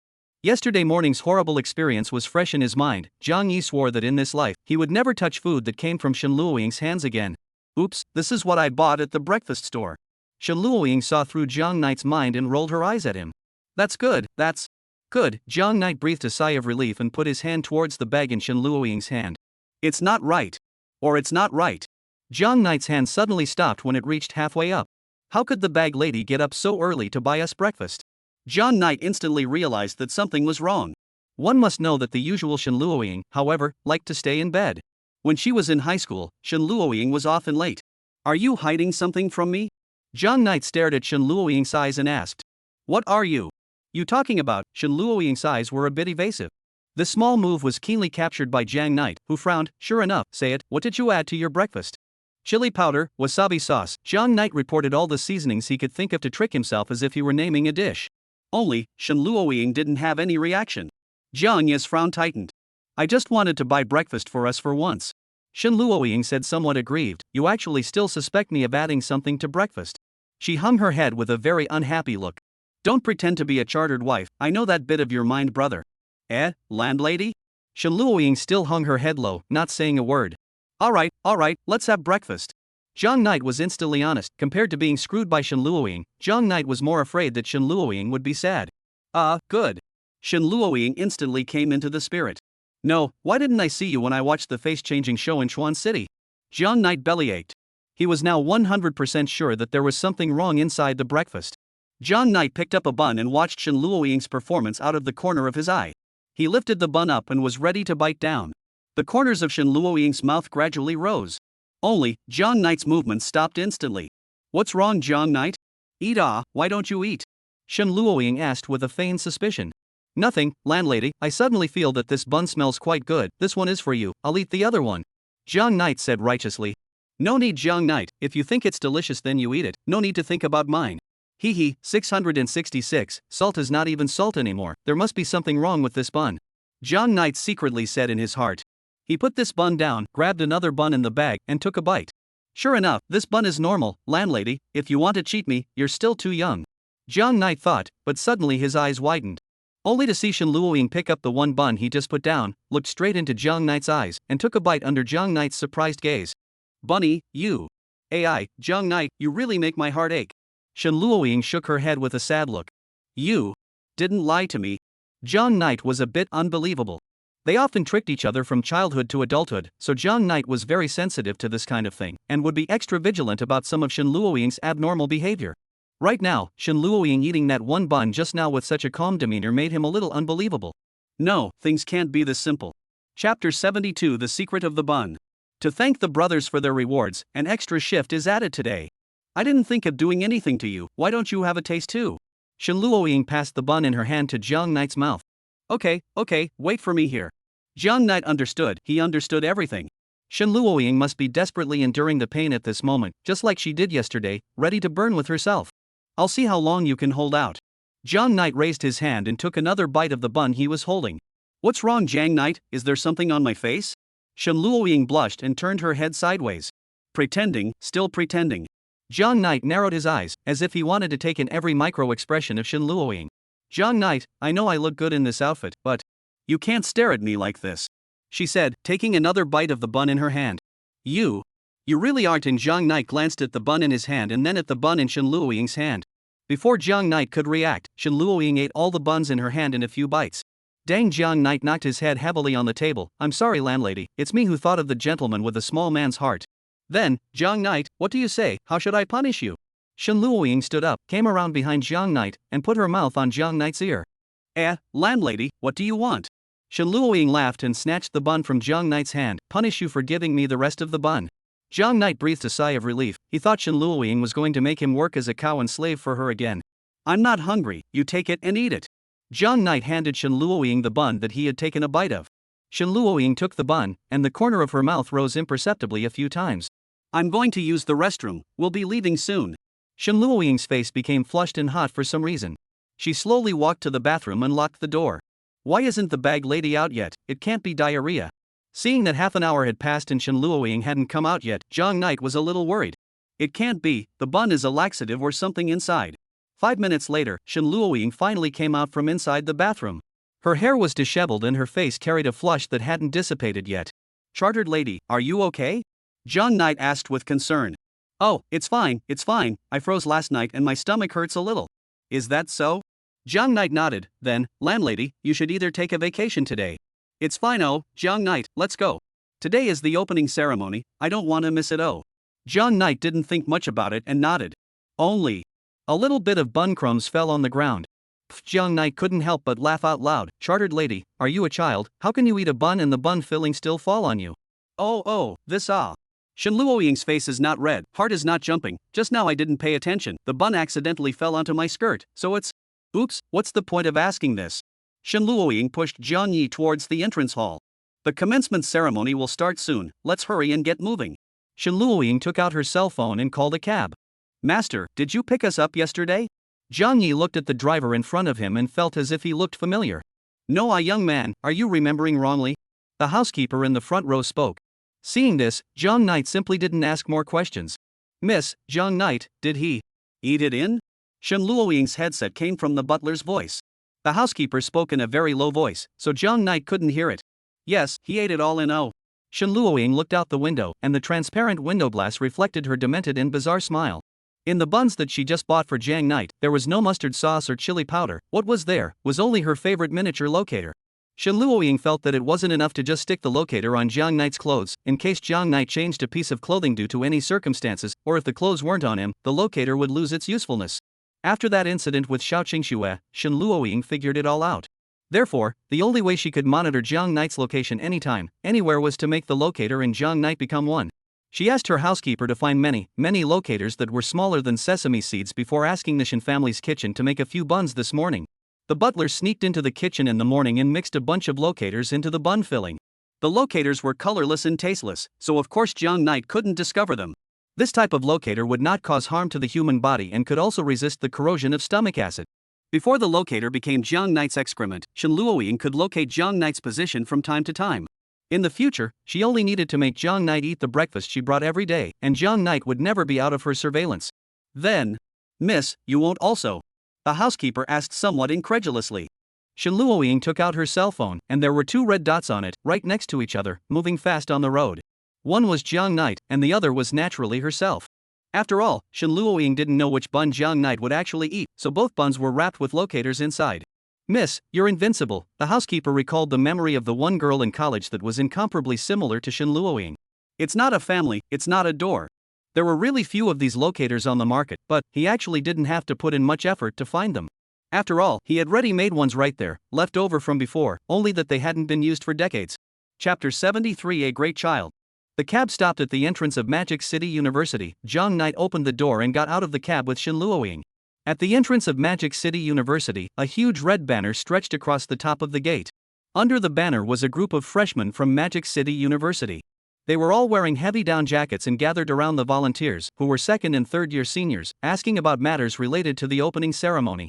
"Miss, remember to keep in touch at all times." The butler's voice came out from among Shen Luoying's earphones. "Jiang Knight, let's go." Shen Luoying pulled Jiang Knight's arm, her body shivering from the cold. The two of them quickly attracted the gazes of the people around them. Not to mention Shen Luoying, who was still wearing a cute short skirt in winter, coupled with her dumpy looks, she instantly attracted the gazes of many male classmates. "Wow, that pink-haired girl is so cute," a male classmate elbowed his brother beside him. "Son, go ask for a feed letter for dad." "Right, you people have boyfriends." Another male student whacked him on the head. "Hey, what a pity, only, that boy is also handsome. Why don't we go and ask for that male student's feed letter?" Jiang Knight's face value was also considered top amongst the boys, only, with Shen Luoying by his side, many girls felt ashamed of themselves and didn't hold any thoughts about Jiang Knight. "Landlady, I told you to change your clothes and come, but you didn't listen, now you know it's cold." Jiang Knight couldn't help but spit out. No, not cold, oh." Shen Luoying, although her mouth was hard, her body was honest. "Hey honey, I purposely wore a skirt just for now, oh." Shen Luoying belabored. She pressed her body against Jiang Knight, aiming to use his body for warmth. Jiang Knight sighed, gently held Shen Luoying in his arms, took off his own down jacket, and draped it over Shen Luoying. "Shen Luoying, you hold on for a while, wait until we get to the venue, with air conditioning, you won't be cold anymore." Jiang Knight pulled Shen Luoying and dashed towards the stadium of Magic City University. Soon, they arrived at the entrance of the stadium, which was exactly where the opening ceremony was held. The stadium was surrounded by people. Jiang Knight pulled Shenluoying, squeezed through the crowd, found a place with fewer people, and sat down. Miss, continue with the plan just now. The housekeeper reminded. Shenluoying instantly understood. Jiang Knight, I'm still so cold. Really? But I all feel that the air conditioner here is turned on a bit hot. I'm wearing a skirt, of course I'm cold. Shenluoying said aggressively. So Jiang Knight, can I sit on your body? This. Jiang Knight said with some hesitation. Don't worry, I'm very light. Shenluoying had a red face and licked her lips. Okay then. Jiang Knight didn't think much about it. Seeing that Jiang Knight agreed, Shenluoying moved towards Jiang Knight's side and was ready to pounce on Jiang Knight. Just at this time. Knight. Knight brother? A boy's voice came. Shenluoying's movements stalled, and both of them raised their heads at the same time, looking in the direction where the voice came from. WC, son of A, why did you also come to Magic City University? Jiang Knight was instantly a little excited when he saw the visitor. The person who came was not tall, with a medium to high face value, and was Jiang Knight and Shenluoying's high school classmate, Gu Chang. Gu Chang and Jiang Knight had been high school classmates for 2 years, and in their senior year, Gu Chang moved to Magic City because of his family's reasons. Even so, Gu Chang and Jiang Knight were in regular contact. Since Jiang Knight often brought him food and paper, so they formed such a layer of relationship between them. Gu Chang called Jiang Knight Knight brother, while Jiang Knight directly called him son. He is also the person whom Jiang Knight notes as son. See chapter 44. Wasn't your first volunteer from Qing University? I thought you had already been accepted by Qing University. Hey, a little bit short of the score, so I can only come here. Gu Chang waved his hand. What do you mean you can only come here, son? Haven't seen you for more than a year, talking to your father like this?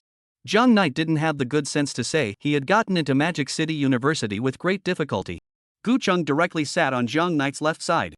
On Jiang Knight's right side, Shenluoying was gloomy. Damn it, why is this guy sitting on Jiang Knight's side? She purposely picked a place with fewer people with Jiang Knight just to enjoy the two-person space with Jiang Knight. Only, now there was an uninvited guest. Miss, don't stop, continue with the plan just now. The housekeeper reminded. Jiang Knight. Shenluoying pulled Jiang Knight's sleeve. Gu Chang and Jiang Knight looked at Shenluoying at the same time. Jiang Knight, I'm sitting up. Shenluoying couldn't care less. Even with Gu Chang as a light bulb, she had to carry out her plan to the end today. She was about to jump on Jiang Knight's body. Gu Chang, if you're not cold, can you give the down jacket to the chartered lady? Jiang Yi asked. She's wearing a skirt today, so she's still more or less cold. I've already given her my clothes, but it doesn't seem like it's enough. No problem. Gu Chang agreed without even thinking. It doesn't matter if the two of us are a little cold, we can't let the girls freeze. After saying that, he took off his own down jacket and was ready to hand it to Shenluoying. The corner of Shenluoying's mouth twitched, her face full of black lines. If she let Gu Chang hand over her clothes, then she would have no reason to stick it to Jiang Knight. She bypassed Jiang Knight's gaze, blinked towards Gu Chang, and shook her head again, meaning that there was no need to give her the clothes. Shenluoying's small movements were clearly seen by Gu Chang. He froze and seemed to be thinking. Seeing that Gu Chang did not react, Shenluoying thought about it, made up her mind, and pointed at Jiang Knight again. Gu Chang revealed a meaningful smile, meaning that he understood. Brother Knight, you and Shenluoying are still so close. Gu Chang smiled as if he was reminiscing about the past. Brother Knight, you still haven't changed at all. Then, under Shenluoying's surprised gaze, Gu Chang put his own down jacket and gently draped it over Jiang Knight. Jiang Knight tilted his head and stared with a puzzled expression. Gu Chang continued, I know that even if you are cold yourself, you still have to give your clothes to Shenluoying to wear. But Jiang Knight and Gu Chang looked at each other, and at such a close distance, only each other remained in their eyes. But you have to be clear, I don't want you to freeze either. Gu Chang's pitch suddenly rose, as if he was declaring his heart to heaven and earth. Son, you. Jiang Knight froze, and the light of hope flickered from his eyes. The two of them were like this, staring deeply at each other for a long time without words. Shenluoying? So Brother Knight, take it, this is my last down jacket. Gu Chang patted Jiang Knight's shoulder, his eyes shining with determination. He quietly glanced at Shenluoying on the side again and raised an eyebrow at her. He thought that Shenluoying was trying to say that she wasn't actually cold and asked Gu Chang to give the down jacket to Jiang Knight to wear. Shenluoying? Son. Brother Knight. Son. Brother Knight. Thank you son, but I'm really not cold. Jiang Knight didn't even think about it and handed the down jacket draped over him to Shenluoying. Shenluoying. Actually, she should have expected this. That's right, in fact, in high school, almost the whole class knows that she for Jiang Knight's little heart, even if the teacher is also unspoken about it. After all, they are not in love at all, coupled with the fact that they are still learning well, the teacher did not care. The people who don't know about this can be said to be a phoenix in the class. Jiang Knight herself is one, Gu Chang is another. Under this excellent matching mechanism, their two logs logically became good friends. This was actually nothing in the first place, and Shen Luoying wasn't thinking of using Gu Cheng to do anything to Jiang Knight. Only, she was inexplicably a little unhappy right now. Shen Luoying stared at Gu Cheng with a deadly stare, and Gu Cheng instantly felt his back go cold and shrunk his neck. Miss, they just haven't seen each other for too long, that's why they are like this. Miss, you are not so jealous of a boy? The housekeeper asked with some concern. I didn't. Shen Luoying said, but her eyes were covered with a thin layer of red mist. What's wrong, son, are you cold? Jiang Knight realized that Gu Cheng was a bit off and said with concern. Gu Cheng wanted to say that he wasn't cold, but his body still shivered. Hiss, brother Knight, it's strange, it seems to be a little cold, just now it was obviously quite warm. Gu Cheng said. Shen Luoying looked like she had seized the opportunity. If you are cold, you can put the down jacket on, I just need to sit in the river. Before the words were finished, Gu Cheng stood up from his seat and then sat on Jiang Knight. Brother Knight, warm me up. Chapter 70 for the beginning of strife. Okay son, is it better now? Jiang Knight didn't refuse, after all, this was a normal thing between boys. Gu Cheng didn't answer. What's wrong son? Jiang Knight was a bit unsure. Brother Knight, is it my illusion? Why do I feel that it seems like it's even colder around me? A morose meaning quietly erupted from Jiang Knight's right side. My dear, it's a pity that there's actually a boy sitting on your body, a ghostly voice sounded from Jiang Knight's right side. Miss, calm down miss. He is a boy, they are just ordinary friends. Jiang Knight and Gu Cheng, one on top of the other, were chatting about the things that had happened in the years since they had separated, and completely failed to notice that Shen Luoying seemed to be a little bit out of sorts. But honey, you can only have me on top of you. Your body, no other creature is allowed to touch. Shen Luoying murmured, her eyes scarlet. What to do dear? What a pity I can only kill him. It was just a pity that Shen Luoying didn't have any tools on her body that could kill, however, it wasn't difficult to overwhelm her. She pulled out a sweater fragment from her pocket, which was exactly the spare battery Shen Luoying had collected before. Shen Luoying sidestepped, avoiding the gazes of Jiang Knight and Gu Cheng, and kept inhaling in large gulps of air, continuously drawing the energy within the battery into her body. Only, this method was really too slow, Shen Luoying simply went straight to. Soon, the power inside the battery was depleted. Shen Luoying slowly got up and lowered her head in front of the duo. Shen Luoying, are you still cold? Gu Cheng looked at Shen Luoying's appearance and frowned, feeling a hint of something wrong. Shen Luoying took the strip of cloth and put her hand towards Gu Cheng's neck. The strip of cloth was long enough to go around Gu Cheng's neck for a week.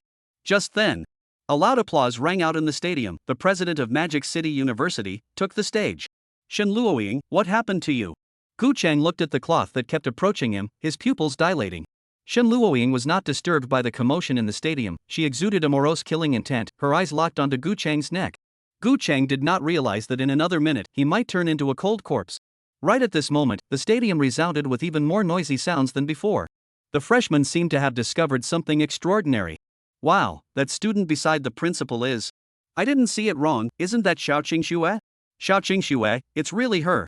Realizing this, inside the stadium, some of the freshmen began to scream without regard for their image. That's really Xiao Qingxue, hit me and see if I'm dreaming or not.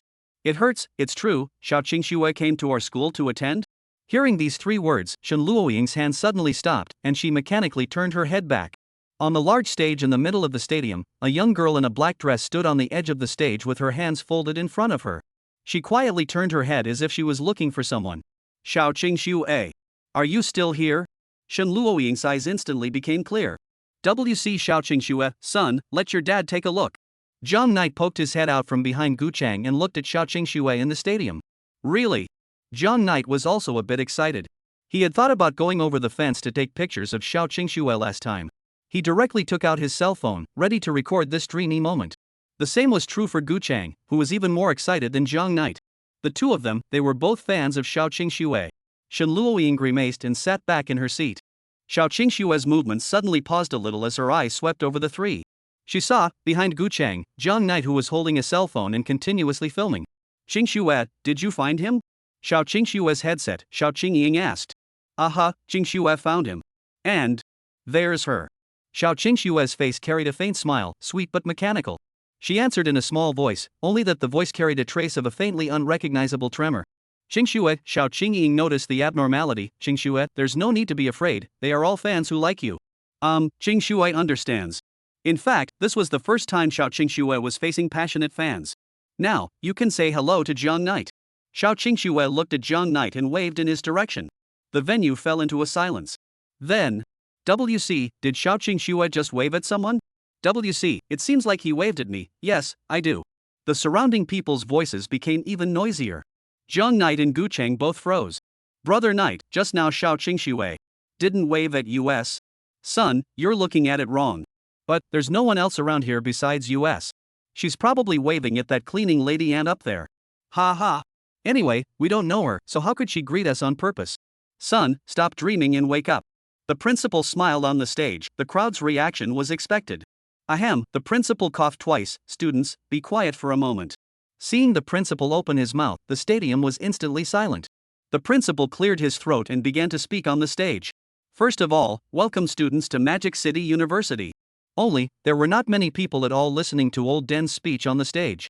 After all, Xiao Qingxue was right next to Old Den, who would put a big star aside to listen to a middle-aged Old Den bleeping lie.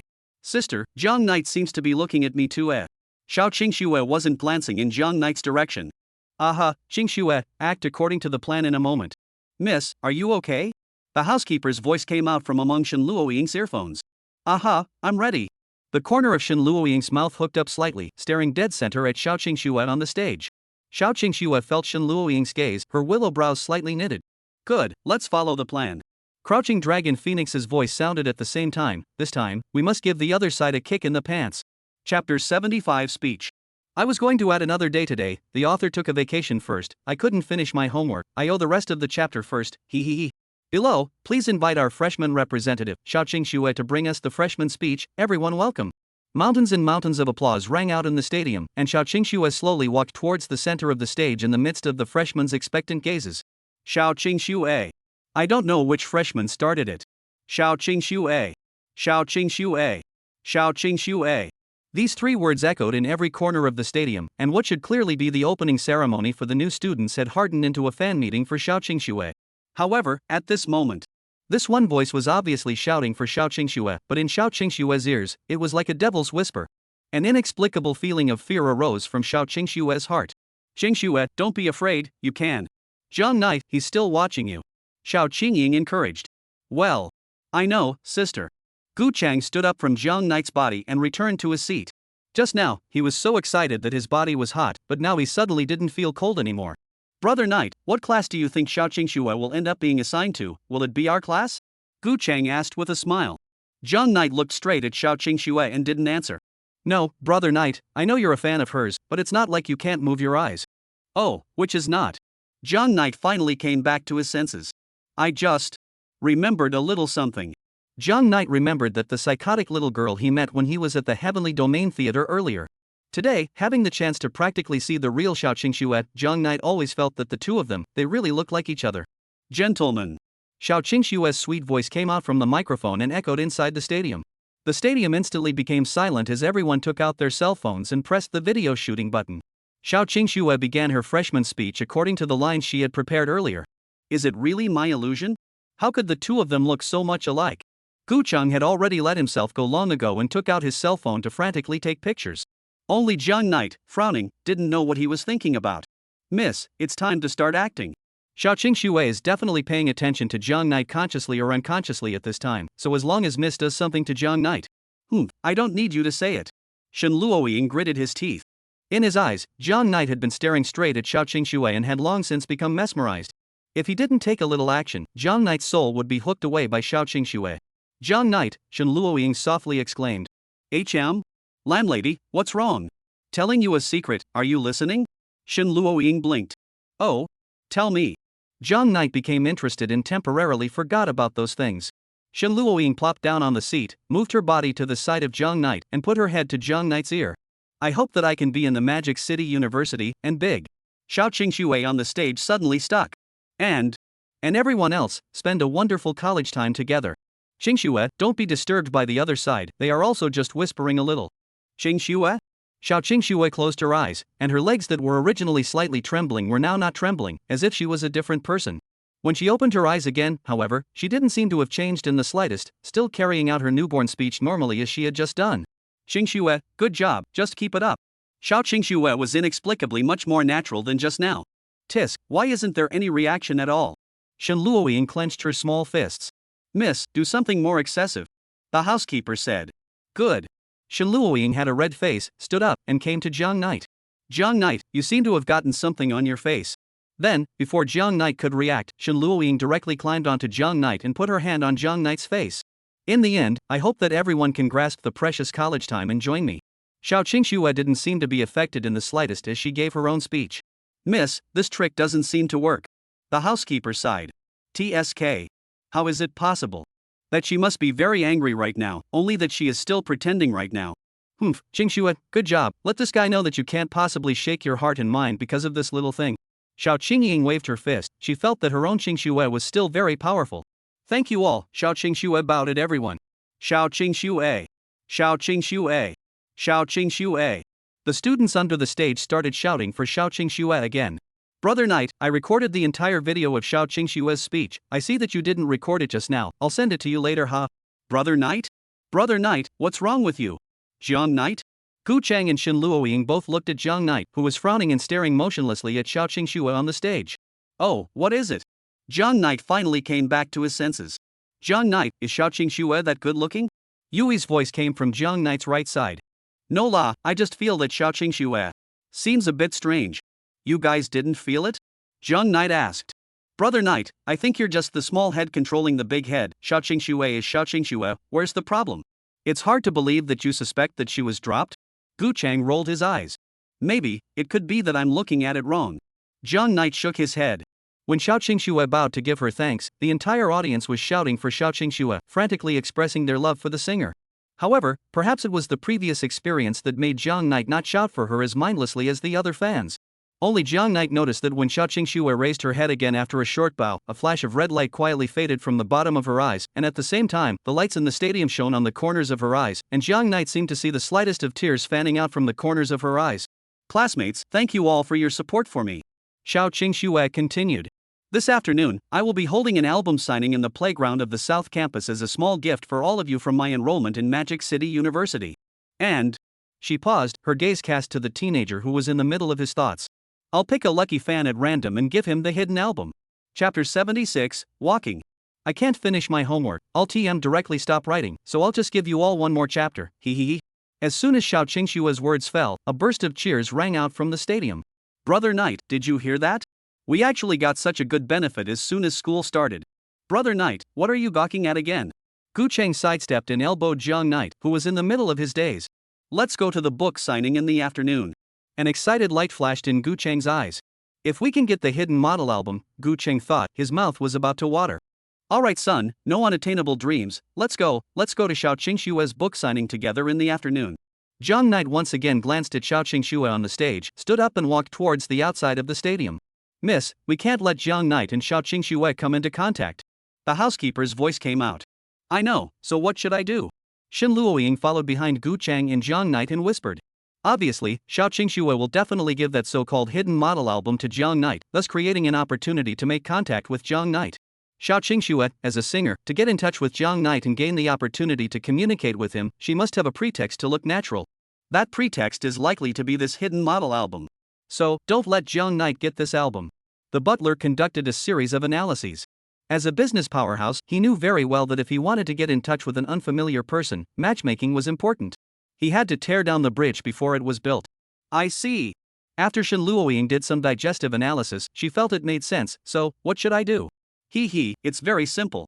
The housekeeper let out a light laugh. I've long since seen through her scheme. Next you just need to go by the album instead of Jiang Knight and the others. First, this avoids direct contact between Jiang Knight and Xiao Qingxue.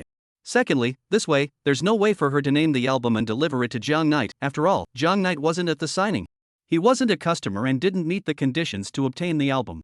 I see. Shen Luoying's eyes glowed with a golden light, worthy of being Mr. Wulong. Ha. The butler laughed triumphantly. Xiao Qingxue is nothing more than a little girl. How could she possibly be able to outplay the old man? In the end, she is still too tender. Landlady, you're talking about helping the two of us purchase albums? Jiang Knight looked at Shen Luoying in surprise. Isn't that good? But I remember you don't seem to be a fan of Xiao Qingxue? Jiang Yi asked. Consider it a gift from me to you, how about it? Shen Luoying put her hands behind her back. Think of it as your thanks for lending me the duvet. Gu Chang and Jiang Knight looked at each other without much thought and both nodded. There's nothing to do in the afternoon, Gu Chang, shall the two of us go for a stroll? Jiang Knight proposed. No problem, brother Knight, let's go inside the school and take a stroll to familiarize ourselves. Gu Chang naturally agreed. Then it's a deal, Charters, I'm counting on you this afternoon. Oh. What's wrong, landlady? Why are you listless? No. Shen Luoying gave Gu Chang a death glare. He's a boy. He's a boy. He's a boy.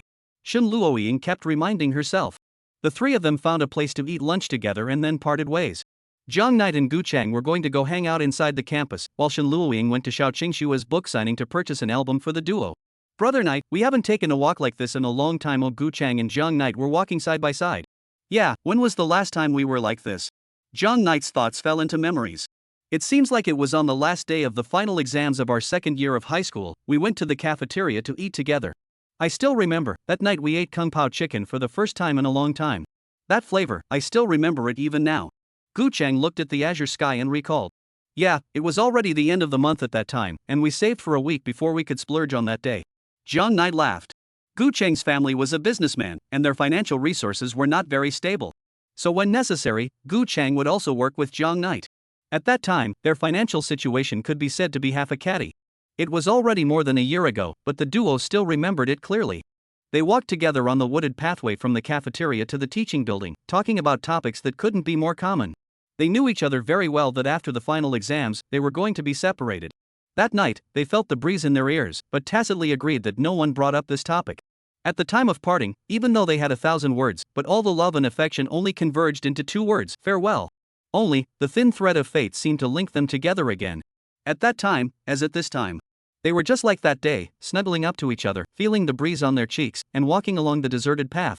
They walked like this for a long time without words. Brother Knight. Actually, Gu Chang lowered his head, breaking the tranquility. Son, what's wrong? Jiang Knight turned his head sideways, his eyes gentle, gazing at the teenager beside him. Brother Knight. Son? Knight brother, I want. Son, do you? They stopped under a plum blossom tree, and the ethereal fragrance of the plum blossoms lingered around the two of them, and then, their eyes slowly met.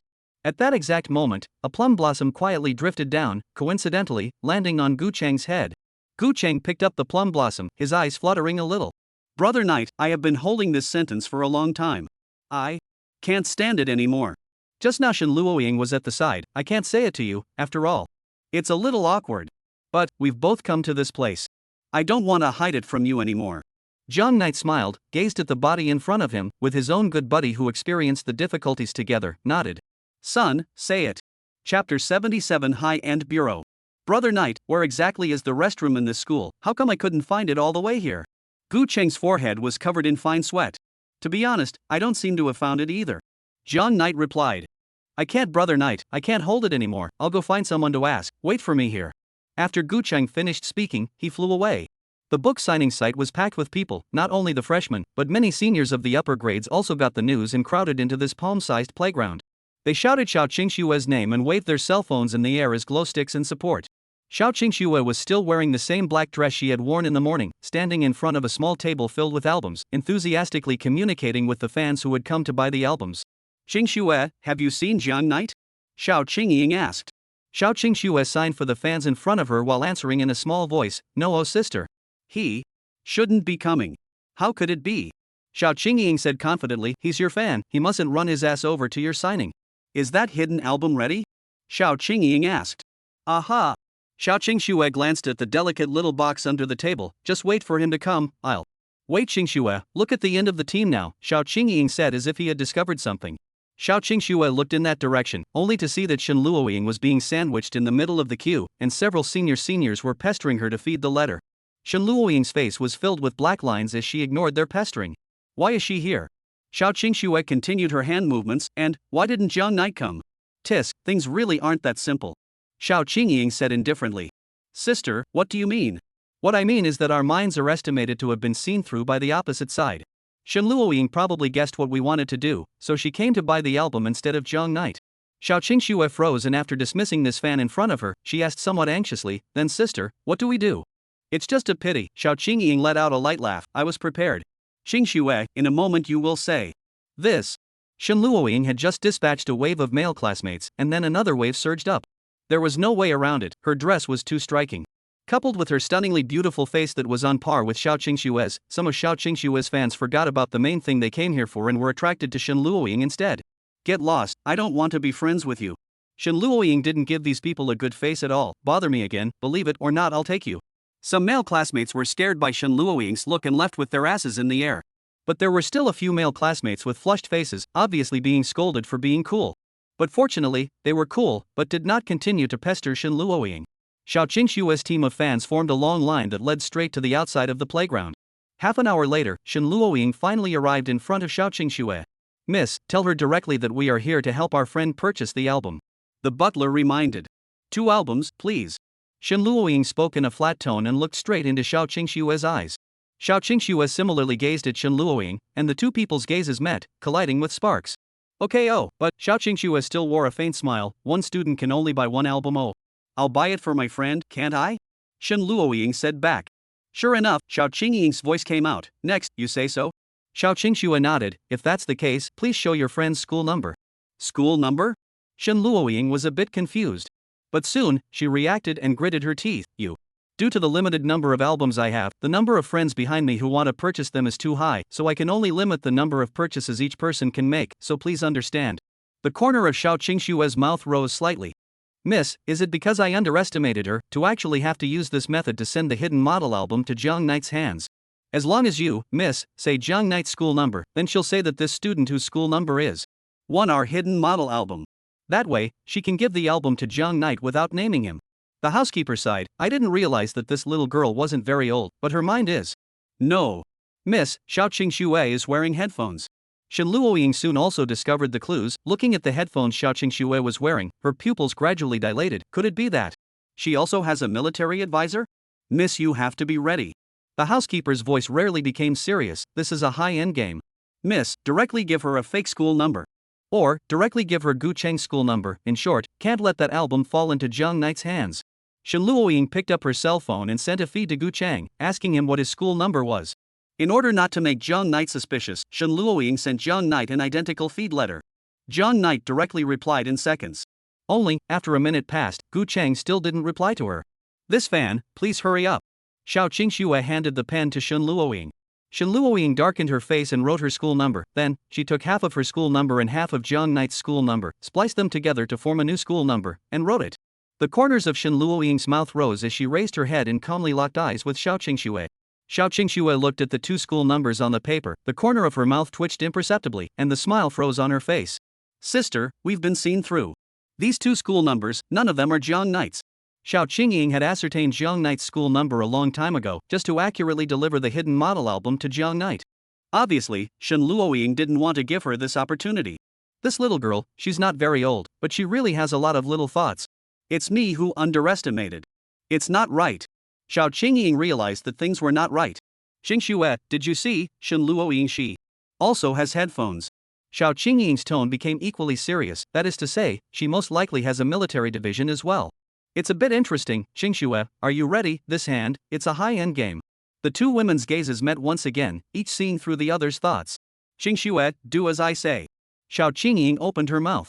Only to see that Xiao Qingying picked up the paper on the desktop and placed it in front of her body like she was reading a book, scrutinizing it as if she had discovered something. What is she doing? Strange, what is she doing? The butler pondered, then, as if he thought of something, he spoke aloud. Nope, oh no, quickly snatch this paper. Chapter 78, What to Do If Your Son Gets Dizzy. Thank you for listening to The Wind to describe the thoughts rewarded the end of 666, today another day to add more. Before Shen Luoying could react, Xiao Qingxue turned her back, completely cutting off Shen Luoying's thoughts of snatching the paper over. Immediately afterward, Xiao Qingxue's eyes were wide and her tone was full of surprise. Your friend, this gentleman with the school number, let's congratulate him for getting my hidden model album.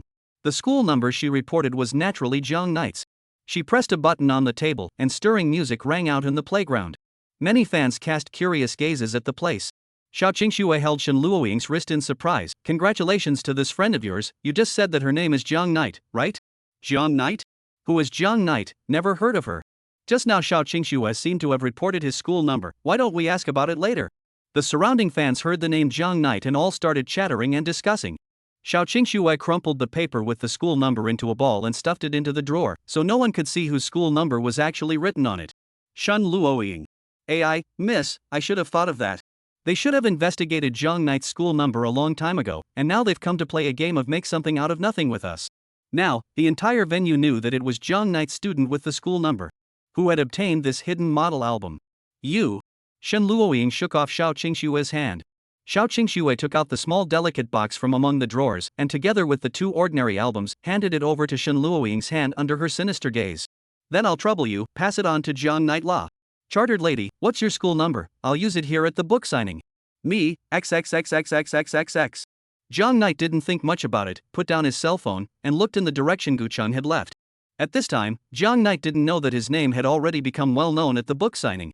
Why isn't my son back yet? It's not possible that he hasn't found the restroom by now, right? Zhang Knight had already waited in place for more than 10 minutes. Could it be that he went to the restroom without paper and got trapped inside the toilet? Zhang Knight thought and picked up his cell phone again, sending a message to Gu Cheng, asking where he was. This time, he got a quick reply. Son, I'll be right there. 5 minutes later, Gu Cheng's figure reappeared. Zhang Knight, I'm back. Gu Cheng appeared from the direction he had gone. Son, did you record a faint inside the toilet? With a probing gaze, Zhang Knight took his shoulder. What do you mean by recording? Gu Cheng asked. What are you pretending with me? What's wrong, son? After a trip to the restroom, your reaction has become sluggish. No. 2 words popped out of Gu Cheng's mouth. Alright, it's good that you didn't record your death inside the toilet. Zhang Knight teased. He inhaled his nose and frowned. Son, did you feel that the plum blossoms here really smell good? Strange, do plum blossoms smell so good? Zhang Knight had rarely seen plum blossoms in Chuan City, and for the first time, he felt that the original fragrance of plum blossoms was so refreshing. I don't know. Gu Cheng returned. Zhang Knight, let's go buy milk tea. My treat. Hiss. Zhang Knight let go of Gu Cheng and looked him up and down. A year gone, you actually changed so much. How come you still take the initiative to honor me? Alright, since my son has this filial piety, of course when a father can't fail his son for this hard work. Zhang Knight hooked Gu Cheng's neck and walked to the entrance of a milk tea store. Zhang Knight, what do you drink? Gu Cheng asked indifferently. The usual. Zhang Knight replied. Gu Cheng turned his head and said to the clerk, have a cup of the usual. Sorry sir, we don't have milk tea called Old Look here. Not here. Gu Cheng turned his head and said to Zhang Knight. Zhang Knight frowned. No son, did you really record a dizzy spell inside the toilet? You wouldn't have forgotten what I like to drink. Forgot. Gu Cheng replied. Good boy, seeing as you took the initiative to treat me to milk tea, I'll spare you this time. Zhang Knight said to the clerk, a strawberry cheese milk tea. Sir, what about you? The clerk asked to Gu Cheng. Same as him. It was getting late at this time, and the two walked side by side on the forest path. Oh son, how can you forget all of Dad's preferences? I think back then, we used the money we saved to go to that milk tea store by the high school. We drank milk tea at the store while we caught up on our homework, and when we got tired, we played a couple of games and watched a couple of anime episodes. I just don't know why, but every time I go back the chartered lady gets mad and then ignores me for the whole night's study. All these little bits and pieces we went through, have you forgotten, son? You're making it so hard for Dad. Zhang Knight had a look of watering eyes. Gu Cheng did not say anything and lowered his head. Oops, okay son, Dad teased you. Zhang Knight hugged Gu Cheng towards himself again. Zhang Knight. Gu Cheng spoke. Tonight, do you want to go to my house to play? Maybe another day, school starts tomorrow. I'm afraid that the chartered wife will stay up late again tonight. I have to supervise her to go to bed earlier. Zhang Knight said. You and Shen Luoying, are you friends? Gu Cheng asked. Ha? Haven't she and I always been brothers? Zhang Yi simply couldn't figure out how Gu Cheng could ask that. Then, have you and Shen Luoying ever slept together? Gu Cheng asked again. The chartered lady sometimes sleeps dishonestly and will drag me into bed. Why are you asking this? Zhang Knight was confused. Has Shen Luoying ever eaten you? Gu Cheng asked again. Although she's a bit scary when she's angry, she's not an ogre. What do you mean she ate me? Zhang Yi really couldn't figure out what Gu Cheng was asking. Why are you asking this? Zhang Knight asked back. Because, tonight, I want to sleep with you. Gu Cheng stopped walking, turned his head, and looked straight into Zhang Knight's eyes. Chapter 79, I have fun at home. Aya son, I've said it all. I still have to supervise the chartered wife's sleep tonight. Next time, I'll definitely play all night with you. I have computers there with the latest version of the 5090 graphics card installed, and I also bought the latest Black Monkey game that came out. Gu Cheng said. Today is really not. What did you say? Zhang Knight looked at Gu Cheng in surprise, reached out his hand, and kept shaking Gu Cheng's shoulder. Did you win the lottery at home? Son, when did you become so generous? Zhang Knight was somewhat incredulous. The hard-to-reach person in front of him, who was still drinking the Northwest Wind with himself at the end of the month a year ago, could actually afford to buy such a highly configured computer now. Gu Chang was just like this, being constantly shaken by Jiang Knight, not saying a word. Tell me honestly, where did this money come from? Jiang Knight asked after him. After the family moved to Magic City, they made a little money, that's all. So that's it. Jiang Knight heavily patted Gu Chang's shoulder twice. Good, since that's the case, then it's back to the topic. The charterer has grown so big, it's about time she had some free reign over her night time. It's also true that I, as a brother, shouldn't be in charge so broadly. So, son, Jiang Knight came behind Gu Chang and pushed him forward. It's not too late, let's set off right away, we'll play an all-night game today. Son, you wait for me to go to the restroom first, I'll be back in a while. Xiao Qingxue, I will. Definitely make you pay. Xiao Qingxue, Jiang Knight can only be mine, you can't take him away. Xiao Qingxue, don't be complacent. This time I'm just letting you go, wait for tomorrow, tomorrow I'll make you. Shen Luoying looked like a machine, her eyes were godless, her left hand carried 3 albums, pacing slowly on the path of the campus, reciting words in her mouth. This girl is so beautiful. A few girls blushed a little when they saw Shen Luoying in this state. How could there be such a good-looking girl? I seem to be in love. If I can have such a good-looking girl as my wife, I will definitely be responsible for her. The girl was captivated by Shen Luoying's face value. Let's go ask for one of her feed letters. A female classmate said. The girls nodded and came forward. This classmate, can you give us a feed letter? Ding, a special ringtone sounded, Shen Luoying's feet lurched and she quickly pulled out her cell phone. Great, those girls thought Shen Luoying was going to feed them a letter. Dear landlady, I will sleep with Gu Cheng tonight. Tomorrow morning you remember to set your own alarm clock, go to bed early, get up early, see you tomorrow. Shen Luoying instantly froze in place, motionless. Let us sweep you. A girl said shyly. Dear. Why? Shen Luoying's eyes were dead on the screen, the text seemed to have an extremely strong suction, sucking all the light in Shen Luoying's eyes. It's okay for us to sweep you. Those girls shrunk their necks. Shen Luoying's eyes were empty, like a living dead person, her body bubbling with a morose cold aura as she stood straight in place. She, because she was put on the spot by Xiao Qingxue, now only wanted to find Jiang Knight and properly take Jiang Knight tonight to soothe her wounded heart. This message completely took away the last shred of sanity Shen Luoying had left. Honey, going to sleep with Gu Cheng? Shen Luoying's head buzzed as if it was covered in a layer of fog. Why, honey, why do you want to sleep with him? Gu Cheng, better looking than me? Gu Cheng, love you more than me? Gu Cheng, can I have children for you? Shen Luoying let out a whimpering sound and felt like the world was spinning. I'm sorry for disturbing. Those girls took a few steps backward, then scampered away without looking back. Gu Cheng is nothing more than a disgusting creature, a maggot that wants to parasitize my darling's side. My dear, I will never allow such a disgusting creature to lie in the same bed with you. Shen Luoying's figure shook as she pulled out her cell phone and looked at the red dot on it. Honey, I found you. Wait for me, darling. Wait for me to kill Gu Cheng, tonight, we will. He. Shen Luoying's eyes were scarlet, the corner of her mouth grinned in a bizarre arc, and her body exuded a morose chilling aura.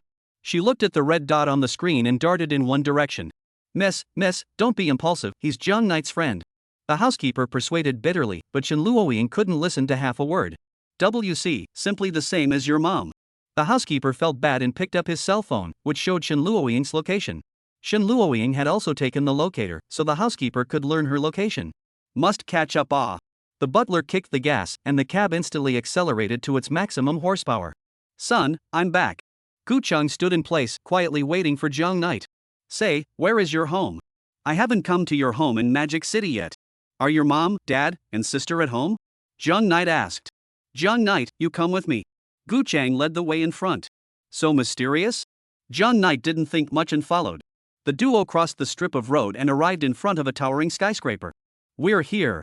Gu Cheng said indifferently. Arrived? Where is your home? Jiang Yi looked around and didn't find an apartment building at all. That's not right, we've walked for so long, we should already be in the city center. Jiang Knight spoke uncertainly. This is my home. Gu Cheng pointed to the skyscraper in front of him. At the main entrance, several security guards in suits stood pensively, and a black Lamborghini drove into the underground parking lot under the sight of the two of them. Inside the car came down 2 demurely dressed aristocratic ladies with elegant catwalks, surrounded by bodyguards, and arrived in front of the main gate. Welcome to stay. Those few security guards made a salute towards the duo, their waists bent into a straight 90 degrees. At this time, it was already close to night, but the surroundings were illuminated as if it was daytime by the building's lights. Jiang Yi raised his head and looked at the skyscraper's signboard. Magic City Max Commercial Hotel? Jiang Knight rubbed his eyes and looked again. You, son, your family lives in this? Jiang Knight's pupils quaked as he turned back and looked at Gu Cheng, who had a calm face. That's right. Gu Cheng nodded. Before the family earned a little money, so they bought this hotel. Chapter 80 Friendship from Chuan Chang. Jiang Yi laughed out and wrapped an arm around Gu Cheng's neck. Let's go, Gu Cheng. Don't make jokes like that in the future. Dad, I'll take it seriously. If I run out of money in the future, be careful that I'll directly beat you up and then force you to transfer $1 million or $800,000 to me. At that time, if you can't give it out, you'll have to suffer. Instead of believing that his dad was actually a billionaire, Jiang Knight also didn't believe that the hotel was bought by Gu Cheng's family. Gu Cheng turned his head numbly. $1 million? If you want it, I can give it to you. Ha ha ha ha, my son has this filial piety, Dad, I know. Jiang Knight felt that Gu Cheng was really much more humorous than before. But instead of having this unrealistic dream, why don't you go treat Dad to a barbecue for me? Let's go, Gu Cheng, let's go to your house. I'll treat you and me to a nice meal today. A few suited upper-class people around him were already looking over. Jiang Knight's cheeks were crimson. All he wanted to do now was to hurry up and get out of this place so he wouldn't be looked at as a joke. This is my home. Gu Cheng pulled Jiang Knight's hand, his tone even more unquestionable than just now. Good, good. Jiang Knight turned back and nodded. I know you want to act like a pussy in front of Dad. But look at those security guards, how can they let the two of us in? If you don't succeed in pretending to be a pussy by then, Dad will have to laugh at you. Let's go, staying here, I feel quite embarrassed. Only, Gu Cheng was as good as deaf as he was deaf, pulling Jiang Knight towards the hotel's front door. Okay son, we'll just go and have a look, you let go of me first. Son, when did your strength become so great? Jiang Knight asked, and how come your hands are softer than a chartered lady's? I should have brought you along when I went to the Comic-Con yesterday. You directly cause a handful of violent Nanliang. There would definitely be a lot of people collecting stamps with you. While talking, Jiang Knight was forcefully dragged to the hotel entrance. Several security guards stopped the duo. Excuse me, do you have a room reservation? The security guards asked. Oh, we just came over to take a look, right away. Before Jiang Knight could finish, Gu Cheng pulled out a black card from his pocket. When those few security guards saw that black card, their pupils contracted imperceptibly. They looked at each other, made some eye contact with each other, and then assumed a respectful stance. Little young master, inside please. These few words were like thunderbolts from a clear sky, exploding in Jiang Knight's mind. He jerked his head sideways and looked at Gu Cheng at his side, his jaw about to drop to the ground. What did they? Those security guards call you? Gu Cheng remained expressionless, as if he was already used to it. Jiang Knight, let's go upstairs. No, your family really bought this hotel building? More than a year. Did your family win the lottery? No. Jiang Knight's brain was a mess of coded chaos. A hotel with this kind of specification is not something you can buy with money. Wanting to buy this hotel meant that the Gu Cheng family had to have a considerable social status in Magic City. Son, you. Jiang Knight stared wide-eyed and slowly pulled his hand back from Gu Cheng's palm. Wait, Gu Cheng, you wouldn't have been pretending to be poor with me in high school, would you? Jiang Yi looked at Gu Cheng in front of her, and only felt familiar and unfamiliar. Jiang Knight's pupils reflected Gu Cheng's clear face. Gu Cheng was still the same Gu Cheng, but Gu Cheng was no longer the Gu Cheng that once accompanied him to drink the northwest wind. What's wrong, Jiang Knight? Gu Cheng asked. Nothing, Gu Cheng. I just feel that a pathetically thick barrier has been placed between us. Gu Cheng narrowed his eyes slightly in disbelief. It's okay, son. You can live a good life, and Dad is happy for you from the bottom of his heart. Jiang Yi hadn't recovered from the pain of losing a hard-luck brother who had accompanied him through his hard life. If you want money, I can give you as much as you want. Gu Cheng's voice was a little dull. No need, son. This is your life, it has nothing to do with me. If you can, just remember to feed me 50 every Thursday. Jiang Knight patted Gu Cheng's shoulder. Oh. Gu Cheng froze and answered. Tonight, let's stay up all night. Jiang Knight and Gu Cheng walked into the elevator together. A few minutes later, they arrived at the door of a luxurious private room. I'll go, brother, I've never been to a place like this in my life, can I open my eyes today too? Jiang Knight walked into the private room along with Gu Cheng. The private room was pitch black, and the lights hadn't been turned on yet. Gu Cheng inserted the black card into the groove and the room was instantly electrified. Ha? Why aren't the lights on? Gu Cheng, where is the light switch? Jiang Yi asked. It's at the bedside, go turn it on. Jiang Yi took a few steps forward and arrived next to a large bed. Soon, he found the switch at the head of the bed and pressed it. The room lit up while. Click, the door of the room was locked by Gu Cheng. Gu Cheng. You. Did you book the wrong room? Jiang Knight was a bit dumbfounded the moment he saw the light. Look. At this light, it's purple. Moreover, there is no computer in this room. Did you book the gaming suite as a couple's suite? Jiang Knight, I didn't book it wrong. Oh. Gu Cheng's face was still expressionless, like a machine, slowly walking towards Jiang Knight's direction. Did they? Gu Cheng took off his shoes and stepped barefoot on the wooden floor. Son. You want, what for? John Knight looked at Gu Chang's pair of empty pupils, and unsteady, fell on the bed. The bed was soft, and John Knight's entire body sank in. The bed looked like it sensed something, and two brackets slowly stretched out from the edge of the bed. John Knight looked around, and there were all sorts of practical gadgets on display. What do you mean by, didn't order the wrong one? John Knight felt that the Gu Chang in front of him became more and more unfamiliar, and a bad idea surfaced in John Knight's mind. Gu Chang, you shouldn't. Because. Gu Chang opened his mouth, his voice was like a demon haunting John Knight's ears. John Knight, tonight, we can play games all night together. Oh. These games, compared to computer games, are much more fun. Chapter 81, Singing. Sekin Petit Shinhi? It's a bit interesting. Honey, wait for me, I'm going to find you soon. Oh. Shen Luoying darted down the road, looking at the motionless red dot on the screen, her eyes deeper. Mom, that sister is running so fast. Oh. On the back seat of a battery car, a child pointed at a flickering pink residual shadow and said to his mother, Sister, where is there a sister? Hearing the child's words, the man looked ahead, only, except for the turbulent traffic, he saw nothing. Shen Luoying had left this battery car behind in almost an instant. So, you're here. Shen Luoying looked up, and a towering building appeared in her eyes. Immediately I can see my darling. As soon as she thought of this, Shen Luoying's gaze gradually became mesmerized. I thought of a very fun game. Oh, honey, tomorrow I'll give you a vacation, we can play all day inside the home. So, what game do you want to play? John Knight collapsed on the bed, Gu Chang's waveless face reflected in the pupils of his eyes.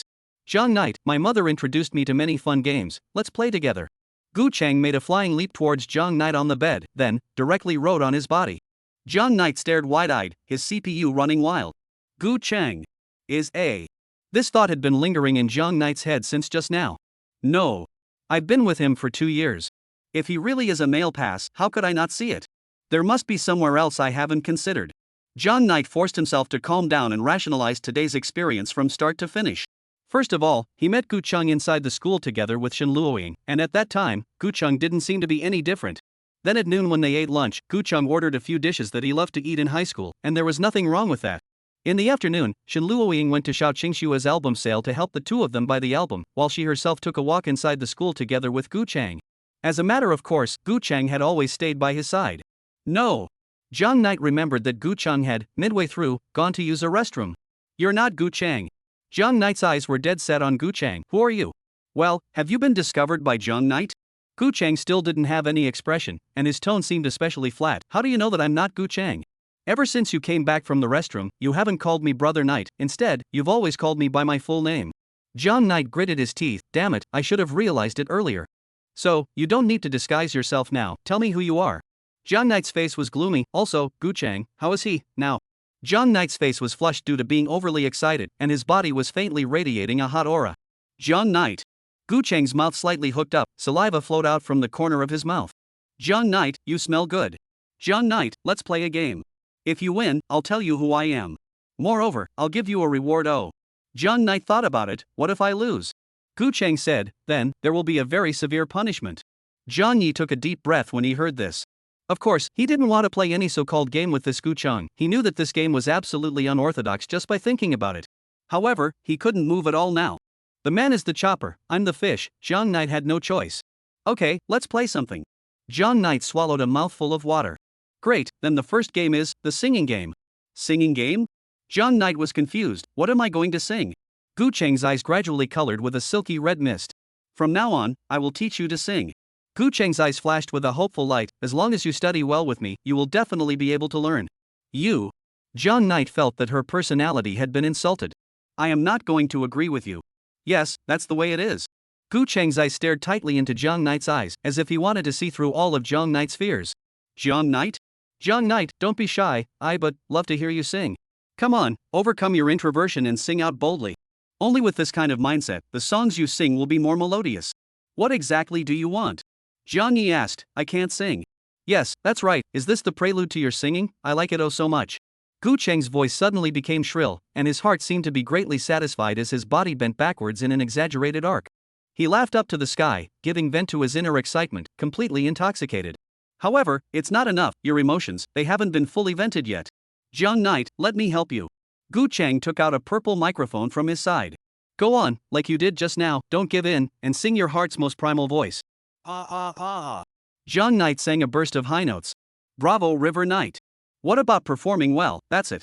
Gu Chang looked condescendingly at this helpless look of Jiang Knight and nodded. So, what's next? Do you like my braid? Braids? Where did you get braids? My braids can accompany you. Let's play a symphony together. Gu Chang waved his instrument and started accompanying Jiang Knight. Jiang Yi seemed to have overcome her inner cowardice and timidity, and with the encouragement of Gu Chang, she let out her voice and sang. Jiang Yi had only seen such a person in anime, but never thought that such a pervert could really exist in reality. 10 minutes later. Jiang Knight's voice was muffled from singing and he was panting heavily. Jiang Knight, don't you like singing? Gu Chang opened his mouth. I know, it must be because you think that I'm not worthy of being your accompanist, right? Jiang Knight was silent, breathing heavily. Jiang Knight ignored Gu Chang and continued to sing to himself. Now, you need to smile and play along with me. Gu Chang put his face in front of Jiang Knight's face. You need to reverently plead with me to accompany your song. Jiang Knight was panting and his face was red. Jiang Knight, will die here today, but I won't continue to play this crap game with you. Jiang Knight just had a look of oil and salt. Is this? Gu Chang's movements paused. You don't like it, this look? Gu Chang instantly put away all the expressions on his face when he saw this look of Jiang Knight, becoming cold and calm once again.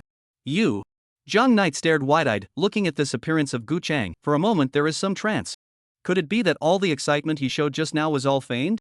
No. His face still carried a hint of scarlet. Moreover, his scarlet eyes were even deeper, and the smile that hooked up at the corner of his mouth looked like it was completely out of instinct. Was he, in fact, suppressing himself? Jiang Knight, fantastic, it's my first time playing this kind of game. Gu Chang's voice changed, from a boy's voice to a low lowly voice. It's just that you don't seem to like it too much, Jiang Knight. I see, it's just this look of Gu Chang that Jiang Knight doesn't like. You need a cute girl to play with you, right? Then, if it's the current me, will Jiang Yi like it? You are. This voice is so familiar, it seems like I've heard it somewhere before. As soon as Jiang Knight heard this voice, his sweat hairs stood up. It's you? Extra 0 not related to the main text, not counted in the update count. To give you all a picture of fun, the last chapter was locked up in a small black room by Lord Shinha for a long time, so I had a feeling about it. In the dark cave, Fish Stew Man the author was holding a 2,000-word baby in his arms, his face scarlet and breathing heavily. This is the 7th time. Little Crane, why? In the deepest part of the cave, Shin Crane elegantly sat on top of a stone seat. The jade feet in high silk constantly swayed, moving under the dim light. The moment she saw the Fish Stew Man, her face instantly grimaced. What's the matter, dear? So much time has passed, and you, still won't give up? Ha! Fish Stew Man sneered, it seems that you've completely forgotten it. I forgot, ha ha ha ha ha. Why? Why? Shin Crane's gaze turned scarlet. Why time and time again, want to take our children article away? Obviously, we can be together, in this dark little cave, live freely Why must you leave me? She violently stood up from above the throne. My dear, have I, lately, indulged you too much? It seems that I am still too lenient. The corner of her mouth raised in a bizarre arc, and with a wave of her hand, the fish stew was instantly stunned in place. This is a seal? The Fish Stew Man struggled desperately, but was unable to move. Don't you know that in the world of netiquette, I am the only god? Shinny's gaze was scarlet as she pushed the Fish Stew Man down, gently hooked off her own shoes, and then, heavily stomped on the Fish Stew Man's face.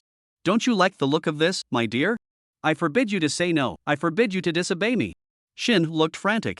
As long as I still have this power of sealing, you will never be able to leave with our child.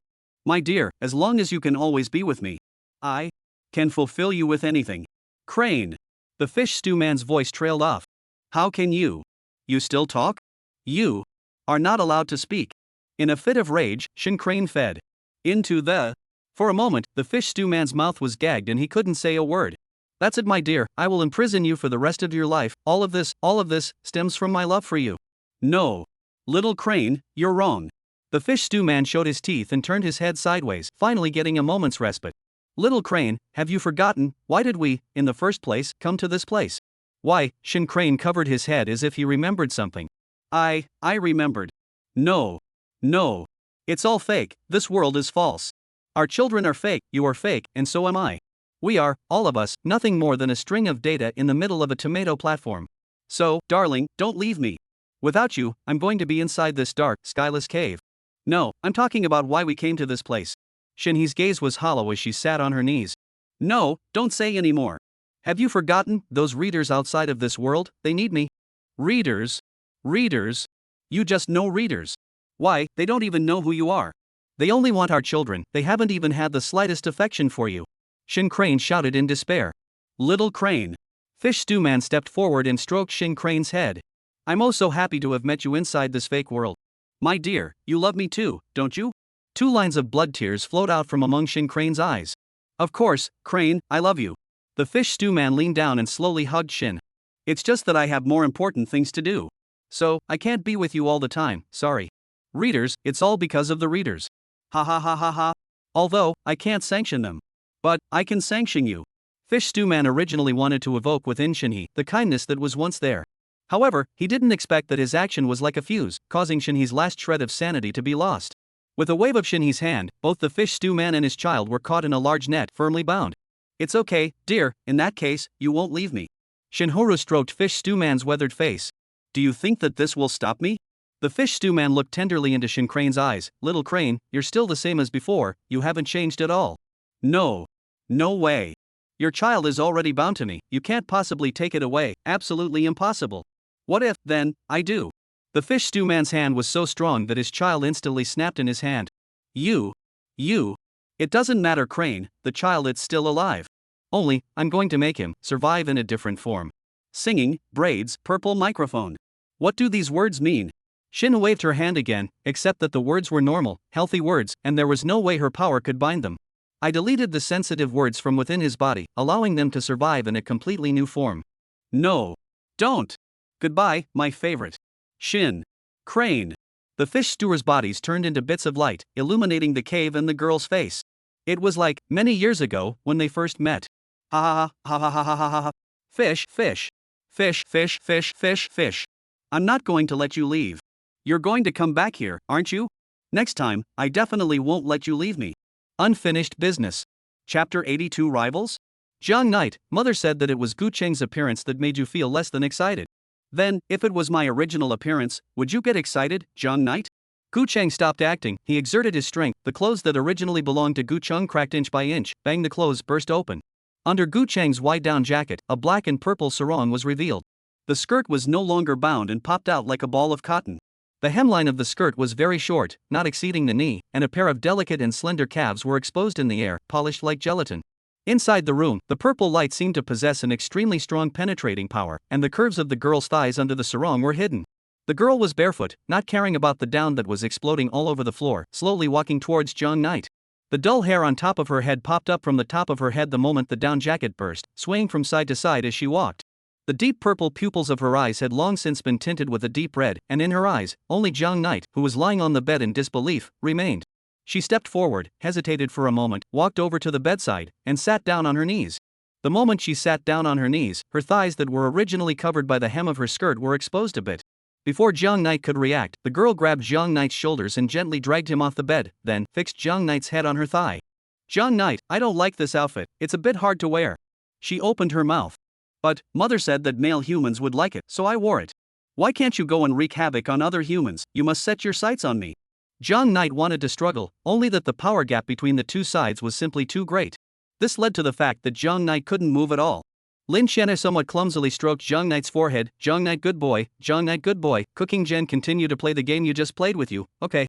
Jiang Knight good boy, now I order you to sing with the same excitement as earlier. This morning, inside Magic City University. Jiang Knight brought Shen Luoying, who was draped in a down coat, and ran into the stadium. Then, a figure followed closely behind and similarly entered the stadium. Lin Xian'er was disguised as an ordinary schoolgirl. Her disguise was dripping with water, after all, this was a necessary lesson to become a family executor. She froze when she saw Shen Luoying. She could tell at a glance that Shen Luoying was the girl in Jiang Knight's cell phone album. Mother, target spotted. Very well, Xian'er, follow them and don't let them find out. And kill that female human? Good. Lin Xian'er's figure moved and rushed towards the Jiang Knight duo. I'm not telling you to kill that girl, now is not the time. Xian'er, what we need to do is to make Jiang Knight fall in love with you. So, we need to find an opportunity to inquire about Jiang Knight's preferences. Elisa's voice came out from within the headphones. Inquiring, Jiang Knight's preferences? I don't know how to do that. That's okay, I'll teach you, for now, you just need to follow. Elisa said. Lin Xian'er trailed the duo, entered the stadium, and surrounded them, finding a suitable spot to sit down. Mother, can I do it next? Xian'er, you know the girl beside Jiang Knight? Elisa felt that something was wrong. Lin Jianer usually only killed people during missions. She hadn't seen Lin Jianer want to kill a human so badly. It can't be, that girl is Jiang Knight's girlfriend. What's a girlfriend? Lin Jianer asked. A girlfriend is, Elisa explained simply. After becoming Jiang Knight's girlfriend, you can do anything to him, including but not limited to sleeping together, XX each other, and XX up and down. Lin Jianer couldn't understand at all. Let's put it this way, Fianer. A girlfriend is equivalent to Jiang Knight's half-master. Jiang Knight will listen to her, and whatever she tells Jiang Knight to do, Jiang Knight will do. Lin Jianer understood and clenched her fists slightly. I'm the master of Jiang Knight. Jiang Knight is my blood slave. At this time, Shen Luoying took advantage of the fact that her body was cold and wanted to stick close to Jiang Knight. Her every move was watched by Lin Jianer. Lin Jianer was like this, staring at Shen Luoying with a deadly stare. Shen Luoying and Jiang Knight were getting closer and closer, and Lin Jianer slowly reached her hand to her inner thigh, where a dagger was hidden. Just then, Gu Cheng appeared. Mother, Jiang Knight, why do you have a son? Lin Jianer's CPU was running at high speed as she heard Jiang Knight's name for Gu Cheng. This is a way for humans to show closeness. It's a bit more complicated, Fianer. You'll understand it as this male human being is Jiang Knight's friend. Expressing closeness. Fiber understands. This human, too, wants to eat Jiang Knight. Lin Jianer's hand had already touched the dagger's grip and was about to pull it out. It's still unclear, Fianer, don't act rashly. Elisa had wanted to directly deny it and tell Lin Jianer that Gu Cheng and Jiang Knight were just ordinary friends. However, she saw Shen Luoying's look of wanting to kill through the camera. It shouldn't be. Would a female human normally be jealous of a male human? Elisa thought she had a lot of experience in this area, and even she had rarely seen a girl get jealous because of a male. It can't be that what Jiang Knight actually likes is this boy, right? No, have to confirm it. Lin Jianer was like this, eavesdropping on the words that Jiang Knight and Gu Cheng were saying, while gathering information that had information about Gu Cheng. For example, his relationship with Jiang Knight, his family is a businessman, he moved to Magic City a year ago. Soon, Xiao Qingxue took the stage. WC Xiao Qingxue, Jiang Knight exclaimed, picked up his cell phone, and took a fierce shot. Does Jiang Knight like this woman? Lin Jianer looked at Xiao Qingxue on the stage. I know, she's the second daughter of the Xiao family. It's possible. Elisa didn't deny it. After all, this Xiao family's second daughter is really quite good looking. I know. Lin Jianer stared at Xiao Qingxue with a deadly stare, engraving her likeness firmly in her heart. When she finishes, I'll go kill her. Fianer, calm down. Currently you can't kill anyone. Not to mention, she is the pearl of the Xiao family. Fianer, in fact, sometimes, in order to defeat someone, you don't necessarily have to kill them. Mother, then what should I do? Lin Jianer asked. At the moment, I'm not sure. At least, if you want to make a move against this Xiao Qingxue, you'll have to find her weaknesses first. All in all, as of now, your competitors, there are probably 3. Gu Cheng, that pink-haired girl, and that second daughter of the Xiao family, Xiao Qingxue. Elisa analyzed. After the opening ceremony, Lin Jianer trailed behind the trio and heard about Shen Luoying wanting to purchase the album on their behalf. Fianer, I've got an idea. A way to be able to test whether Jiang Knight likes men or not, as well as figure out all his preferences. Chapter 83 playing? Brother Knight, then I'm going to use the restroom, wait for me here. In the afternoon, Gu Cheng separated from Jiang Knight and searched alone for half a day before finally finding a toilet. This toilet was built in a small forest and there were not many students around. Gu Cheng walked into the toilet. This toilet seemed to be a bit old and the environment was a bit poor. It was a world away from those toilets situated in the main buildings of the Magic City University. However, Gu Cheng was in a hurry to urinate, so he didn't care about that much. He opened a private room, just ready to go in. He found a female student in the private room staring straight at him. Gu Cheng froze as he exited the door and glanced at the sign on the restroom door. That's right, it's the men's restroom. He rubbed his eyes again to make sure he hadn't made a mistake. This student, are you in the wrong restroom? The female student appeared in front of his eyes like an instant. You? Gu Cheng's pupils suddenly contracted. Zzzzzzz. A powerful electric current swept through his entire body. Lin Jianer disliked a stun gun to Gu Cheng's body. His eyes rolled over and he fell straight to the ground. Lin Jianer dragged him into the innermost private room, disguised herself as Gu Cheng, and stripped him of his down jacket and a few pieces of clothing. Finally, she forced the door of the private room to lock from the outside, and put a pair of handcuffs on Gu Cheng to prevent him from escaping. Just then, Gu Cheng's cell phone rang. Shen Luoying, what's your school number? You'll need it when you buy the album. Lin Jianer frowned and ignored Shen Luoying's inquiry, stuffing the phone into her pocket. What am I going to do now? Lin Jianer asked. You first go to the school entrance and put on a dress. I've already sent someone to send it to you. Why do I need to wear a skirt? It's simple, because Jiang Knight likes it. How do you know Jiang Knight likes it? He would like it as long as he's a boy. You have to trust mother. For thousands of years, I have long since figured out those preferences of human males, don't worry. Lin Xianer's speed was fast. Even after running to the school gate and putting on a skirt, it did not take much time. Her skirt was pressed inside Gu Cheng's pants, so she couldn't see anything from the outside. Soon, she rejoined Jiang Knight. Next, invite him for milk tea. Alisa said. Why? Don't ask, just do as I say. Alisa was about to be unable to stand Lin Xianer's 100,000 reasons. Is mother trying to figure out what type of milk tea Jiang Knight likes to drink? Yes, but not all. Wait until the evening and you'll understand. Alisa sold the idea and didn't make it clear. Thus, Lin Xianer knew Jiang Knight's favorite milk tea, strawberry cheese milk tea. A few hours later, the poor Jiang Knight was tricked into this carefully decorated room. Fiery, next, you're going to play the role of oh, how should I put it? In short, I need to determine whether Jiang Knight is a male pass or not. Okay, mother, how should I play the role? Lin Xianer asked. In short, if you follow what I say, there will be absolutely no problem. Alisa began to guide Lin Xianer's words and movements. First you have to. Then your expression has to. Then you just say. 2 minutes later. Well, Fianer, you're performing very well then. 5 minutes later. Yes, Fiber, just say it, and the expression could be crazier. 10 minutes later. Fiber, your comprehension is fantastic. 20 minutes later. Fianer, it's almost time. The probability is that Jiang Knight is not a male pass, so we can go further next. Fiber, remove the disguise. Let time go back to the present. I haven't told you what to say. Yet, Alisa felt a little strange, since just now, she went into a state of closed mic the whole time. Lin Fear seemed to have learned what to do to make a human like her. The demeanor, the tone of voice, and even the movements were impeccable. Wait. Alisa seemed to understand something overwhelming. Lin Xianer, it seemed, hadn't even acted at all. Jiang Knight, do you like me now? Lin Xianer asked. Well, what exactly does liking feel like? Jiang Knight, you quickly tell me. Well. Jiang Knight just wanted to speak, but his mouth was covered by Lin Xianer. Hush. Jiang Knight, you can tell me later. First, let Fianer feel for herself what it means to like. Chapter 84 playing? This chapter has been overhauled, and Shinha Weili cannot be overcome. Fiber, wait a moment. Alisa called out over and over again, it's time for the next step. Okay. Mother, what should I do? Lin Xianer slowed down and asked. Fianer, do as I say. First, keep smiling, then. Lin Xianer nodded as she listened to Alisa's narration. Under Jiang Knight's fearful gaze, Lin Xianer said expressionlessly, come on. Fiber felt that Jiang Knight was too pitiful, so Fiber decided to give Jiang Knight a chance. I'll do whatever you say.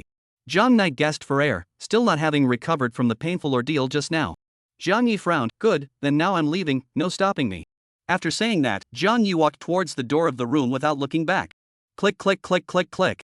Jiang Knight turned the door handle, only, no matter how much force he used, the door handle was as if it was welded shut, it didn't move. You. Jiang Knight turned back, staring at Lin Xianer with a face full of black lines. Quickly open the room door for me. You can only do anything to me. Lin Xianer said. Tisk, okay, that's what you said, Jiang Knight grimaced, tossing the braid aside once again and turning towards Lin Xianer. Qianer, get ready, Jiang Knight should be getting ready to do excessive things to you. The corners of Alisa's mouth rose slightly. This was the underlying code engraved in the DNA of human males, even Jiang Yi should be no exception. Jiang Knight slowly walked over to Lin Xianer and grabbed her shoulders. Jiang Knight, what are you doing? Lin Xianer's face inexplicably turned a little red and asked. Jiang Knight didn't answer and with a stern face, he bent down and picked up Lin Xianer in a princess carry. Although Lin Xianer had a lot of strength, she was just a little girl now. Without resistance, Jiang Yi easily picked her up. Lin Xianer's pupils suddenly contracted as her body left the ground under Jiang Knight's embrace. She had undergone rigorous training, and she had a certain stress response to such a body.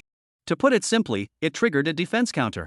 In that instant, Lin Xianer jerked back, leapt up from Jiang Knight's arms, turned 180 degrees in the air, and with the force of one hand, she held Jiang Knight down on the ground. Lin Xianer's head happened to hit Jiang Knight's stomach. Jiang Knight only felt a heavenly rotation, his stomach turned over, the things he ate at noon were about to be vomited out. The two people just collapsed on the ground and didn't move. Jiang Knight was in pain and couldn't move. But as for Lin Xianer, Jiang Knight, are you not able to?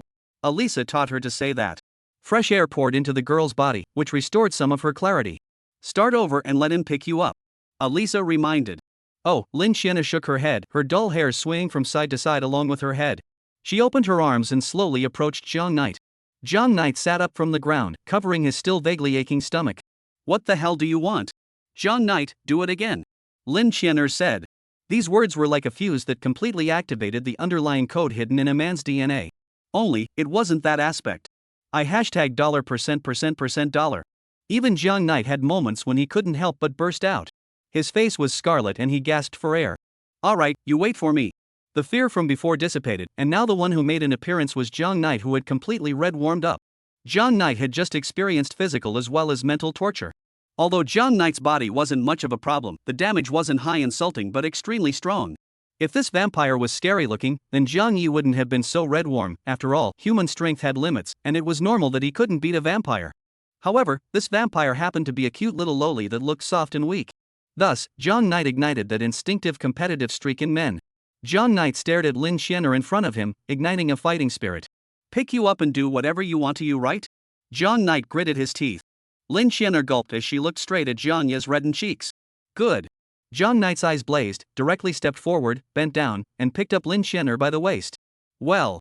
Lin Xianer's body trembled, restraining her behavioral movements. Subduing the human who touched her had almost become Lin Xianer's instinctive reaction. As a result, her body was trembling slightly like a frightened kitten when Jiang Knight picked her up by the waist. Jiang Knight was radiating hot air, and this hot air puffed onto Lin Xianer's cold face, causing Lin Xianer's face to be colored with a hint of redness as well. In Lin Xianer's memory, it seemed like she had never been picked up like this before. The humans she had touched had basically all died in her hands. Lin Xianer's dull hairs kept circling and sweeping over Jiang Knight's chest. Wrapped in Jiang Knight's body heat as well as his scent, Lin Xianer gradually adapted to Jiang Knight's embrace and lay quietly in his arms. Only, she didn't realize that Jiang Knight was simply red hot. Before Lin Xianer could react, Jiang Knight clamped Lin Xianer's legs under her armpits, her head facing forward, and rushed towards the gate. This was just like in ancient dramas where those soldiers carried a huge log and stormed the gates of the enemy city. ITM happened to not be able to find a good gate-breaking tool. Ha ha ha. Jiang Knight didn't have those strange and bizarre thoughts. He was only thinking of two things right now. The first thing was to ruthlessly educate this little loli, and the second thing was to hurry up and leave this place and find Gu Chang.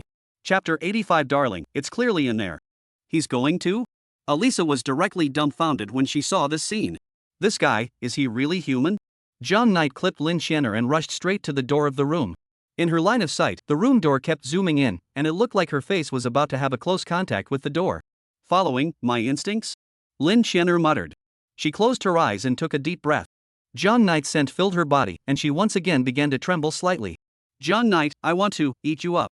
Lin Xianer's body suddenly developed strength. Like a swimming snake, she slipped out from underneath Jiang Knight's armpit, and after wandering around Jiang Knight's body, she carried it behind Jiang Knight's back like a small school bag. You. Before Jiang Knight could react, his neck was viciously bitten by Lin Xianer. Then, Lin Xianer's legs wrapped around his waist, her slender waist suddenly exerted force, Jiang Knight lost his balance and his body fell backwards. Before Jiang Knight could land on the ground, Lin Xianer drove Jiang Knight's body in a circle, and Jiang Knight faced downwards, his forehead hitting the floor with a dull sound. Well, Lin Xianer closed her eyes, her throat squirming, Jiang Knight's blood gurgling down her graceful neck. Hurry! Down, Jiang Knight stretched out his hand, wanting to push the girl on his back away. Only, he had just stretched out his hand. Both hands were clamped by Lin Xianer's thighs and firmly locked to the ground. Jiang Knight's consciousness gradually became disoriented, and he felt that the smooth and delicate skin of the girl's face and his neck were tightly stuck together. Perhaps out of instinct, Lin Xianer used her head and squeezed Jiang Knight's neck hard, itching to merge her entire head with Jiang Knight's neck. Finer, if you keep sucking, Jiang Knight won't be able to support himself. Elisa reminded loudly. Well, just like the previous times, Lin Xianer simply ignored Elisa. If this continues, Jiang Knight will die. Die. Lin Xianer opened her eyes slightly, and the frequency of her throat wriggling gradually slowed down and eventually stopped. With that, gurgling blood slowly flowed down from the contact between Lin Xianer's lips and Jiang Knight's neck. Jiang Knight, will he die? Lin Xianer's head buzzed. Jiang Knight is a human, surely he will die. Elisa held her forehead. Lin Xianer raised her head, her dull hair drooping. I know. I don't want Jiang Knight to die. She stuck out her tongue and licked the wound on Jiang Knight's neck. Soon, Jiang Knight's neck healed as if nothing had happened. Have you had enough? Jiang Knight rarely didn't pass out, just now he had a marvelous feeling, 2 more holes in his neck. It should have been a very painful thing. Only, Lin Xianer was able to paralyze his senses, making Jiang Yi feel, inexplicably, comfortable in the midst of having his blood sucked. Knock knock. Just then, the door of the room was knocked. Who is it? Lin Xianer drooped her eyelids and raised her head, looking at the room door full of reluctance. She got up from Jiang Knight's body and walked towards the room door. Knock knock. Shen Luoying knocked on the door. Honey, you're in there right?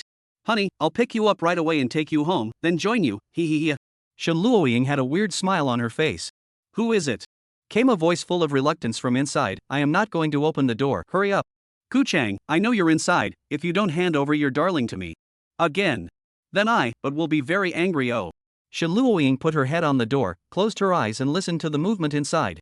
Shen Luoying's eyes instantly glared as her entire body trembled with anger. Gu Chang, you're actually doing that kind of thing with your darling. What do you say? How many knives would it be better for me to use to kill you in a while? 100 knives, 1,000 knives, or 10,000 knives? It doesn't matter, Gu Chang, I'm not afraid of trouble. Oh. Ha ha ha ha ha ha. Ha ha ha ha ha ha ha. Ha ha ha ha ha ha, honey, I'm coming in. Oh. Shen Luoying was like a machine without reason, with a red light in her eyes. Completely disregarding the fact that she was now wearing a short skirt, she raised her slender right leg above her head and aimed it at the door handle. A downward kick. Thunk. The doorknob was hardened by this tremendous force.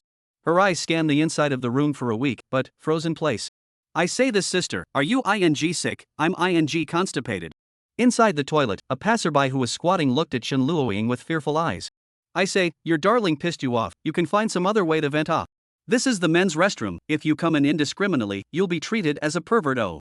Moreover, if you kick the door handle of the private room like this, you have to pay for it. Oh.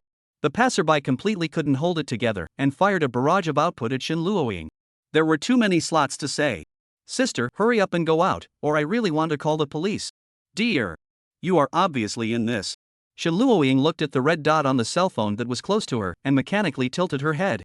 Honey, it's right below you. Shen Luoying's line of sight shifted downward. Hey, police uncle?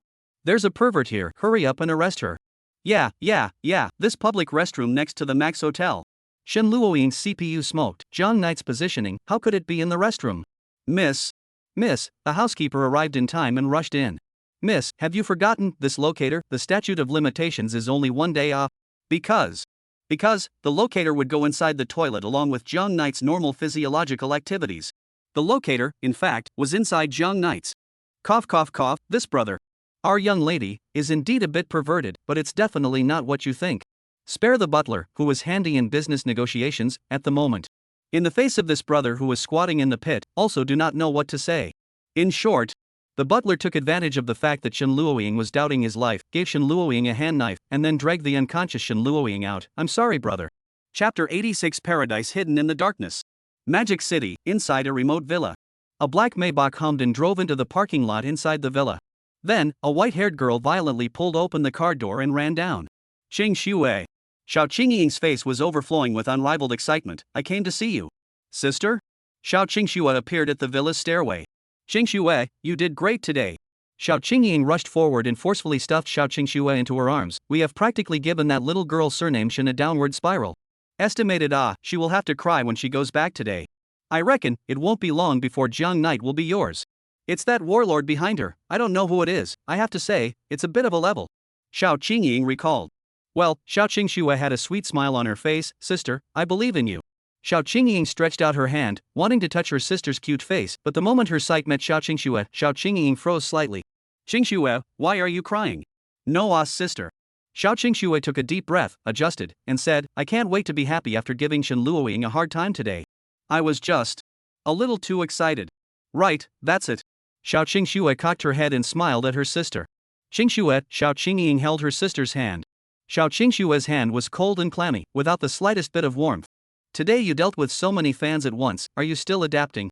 Xiao Qingying knew that her sister had always had this problem of being easily shy in crowded places, so she had always played the role of Xiao Qingxue in public.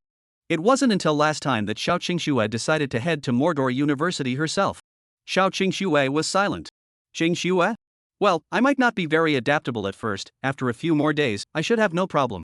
Xiao Qingxue said. Well, I believe in you, Qingxue. Xiao Qingying gave her sister a boost. Xiao Qingying was actually very supportive of the matter of her sister volunteering to go to school at Magic City University herself. On one hand, she hoped that Xiao Qingxue could be with Jiang Knight and fulfill the wish she had for so many years. On the other hand, she hoped that Xiao Qingxue could overcome her shyness in crowded places and really become the Xiao Qingxue in people's eyes. This was undoubtedly a good opportunity. Xiao Qingxue's small hand gradually gained a trace of temperature in Xiao Qingying's warm palm. Qingxue, don't be afraid, those fans are all people who like Qingxue. The same goes for Jiang Knight. There's no need to put too much pressure on yourself. When you're in school, you're a student, even if you're not as perfect as the fans' hearts, it doesn't matter. What they like is always Qingshuo. Xiao Qingying thought that her sister had given herself too much pressure by coming into contact with so many fans for the first time. We have to continue to work hard tomorrow. Oh, maybe tomorrow Jiang Knight can like you. Xiao Qingying patted her sister's shoulder. Well, sister, I'll work hard. Xiao Qingxue stretched out her other hand and gave herself a cheering gesture. Good, then wish us tomorrow a happy cooperation. After the two sisters simply chatted for a while, Xiao Qingying had to leave beforehand. Over at the company, there were still a lot of things waiting for her to do. Under Xiao Qingxue's watchful eye, the ink-black Maybach disappeared into the night. Xiao Qingxue returned to her room. Then, she pulled up the curtains and turned on a bedside lamp inside her bedroom. A few crystal-clear teardrops swirled from within her eyes and then slowly flowed down. After a long day, she was already at her limit. When conducting the freshman speech, facing the shouts as well as cheers of her fans. At the book signing, facing the hot gazes of her fans. As well as, when facing Jiang Knight. A strong sense of inferiority, as well as an inexplicable yet sharp sense of fear, surged into her heart like a tidal wave. Subsequently, everything transformed into a large invisible hand that covered her mouth and nose, giving her a sense of suffocation. It was as if the praises as well as the cheers of those people turned into a blazing fire that smoldered with black smoke and burned out the air around her. Only at the end of her speech, when she bent down to face the audience, could she get a few seconds of respite. It was like someone who was drowning inside the seawater was briefly pushed above the surface by a wave. Xiao Qingxue hugged her legs, her body trembling slightly as she curled up on her large, soft bed. All the fears, the uneasiness during the daytime were hidden in her heart, and then, at night, when she was the only one, she dared to reveal her most original appearance. I'm sorry, sister. What my fans, even Jiang Knight, like, is just the you in front of the screen. Qingxue is just a loser who can sing. It was like this when I was a kid, and it's the same now, it's never changed. Qingxue doesn't deserve to be liked by them. So. Xiao Qingxue slowly raised her head, and her turquoise blue eyes were colored with a deep purple. So, I only deserve to be punished by my master. Master, last time, it was Qingxue who was too greedy and actually presumed to get master's love. Master only needs to punish me. You can call me a. Or treat me as an insignificant tool. Master punishing me shows that master cares about me. I just need to get that little bit of attention from my master, he. Master, you can do as much as you want but only to me. Oh. She slowly walked off the bed and pulled open a drawer. Inside was a stun gun. Trembling, she picked up the stun gun. That's what master used to punish me last time, isn't it? Now, please punish me again. She trembled as if she was facing an absolute treasure, holding the stun gun up with both hands from inside the drawer.